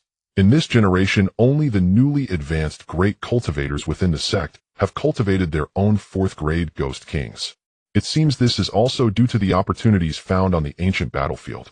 The ancient battlefield not only has many Ghost Kings above 4th grade, but also a large number of peak 3rd grade ghostly beings. If they could capture a few and allow them to devour each other, it might also be possible to cultivate a 4th grade Ghost King. This method is quite similar to what Chuan is currently using. After the Blood Slaughter Ghost King began to sleep, Chuan started to implement the 9-fold corpse dissolution technique secret method. The half-step 4th grade Xian Yin Corpse King was positioned in the center of the formation, while the remaining 9 peak 3rd grade blood corpses were distributed in 9 special positions. At the peak 3rd grade, they naturally possessed considerable intelligence. Thus, they would resist, requiring Chuan to exert his full strength to suppress them. Fortunately, Chuan is now a nascent soul with divine sense, and with the corpse control restrictions, he can manage these peak 3rd grade blood corpses. Their origins were extracted by the formation, refined through the secret method, and transformed into strands of pure blood corpse origin sent into the half-step 4th grade Xian Yin Corpse King's body. This origin is the fastest and most effective way to aid its growth. Days passed. A month and a half went by in the blink of an eye. The Qi wandering nearby were attracted by the fluctuations of the formation and headed towards the cloud heaven illusion formation. Fortunately, the misty array was effective against them and could trap them. Otherwise, facing these Qi, Su Mingxian and Su Delying would truly not know what to do. After all, they did not possess Su Chuan's strength to easily kill Qi. Su Delying took down one after another, but the Qi seemed endless, coming in waves, and even Su Delying could not kill them all. Gradually, dozens of Qi were wandering in the misty area. The dark red, eerie energy constantly affected the stability of the formation, and Su Mingxian felt that the misty array was gradually unable to contain them. There were even one or two Qi suddenly breaking through the mist and charging towards Su Mingxian. Su Delying could only withdraw from the misty area to take down the intruding Qi. Fifth uncle, this won't do. As more and more Qi gather here, there will come a moment when we won't be able to hold up. Su Mingxian frowned. Suddenly a spark of inspiration hit him, and he transmitted to Su Delying. Among the pills your father gave you, there is one called Withering and Flourishing Pill. Have you taken it? I think I have one, but I haven't taken it. What's wrong with that pill? Su Mingxian's face lit up with joy, and he hurriedly said, this pill is an ancient rare pill. A golden core cultivator can only take it once in a lifetime, and what father prepared for us must be a high-grade pill.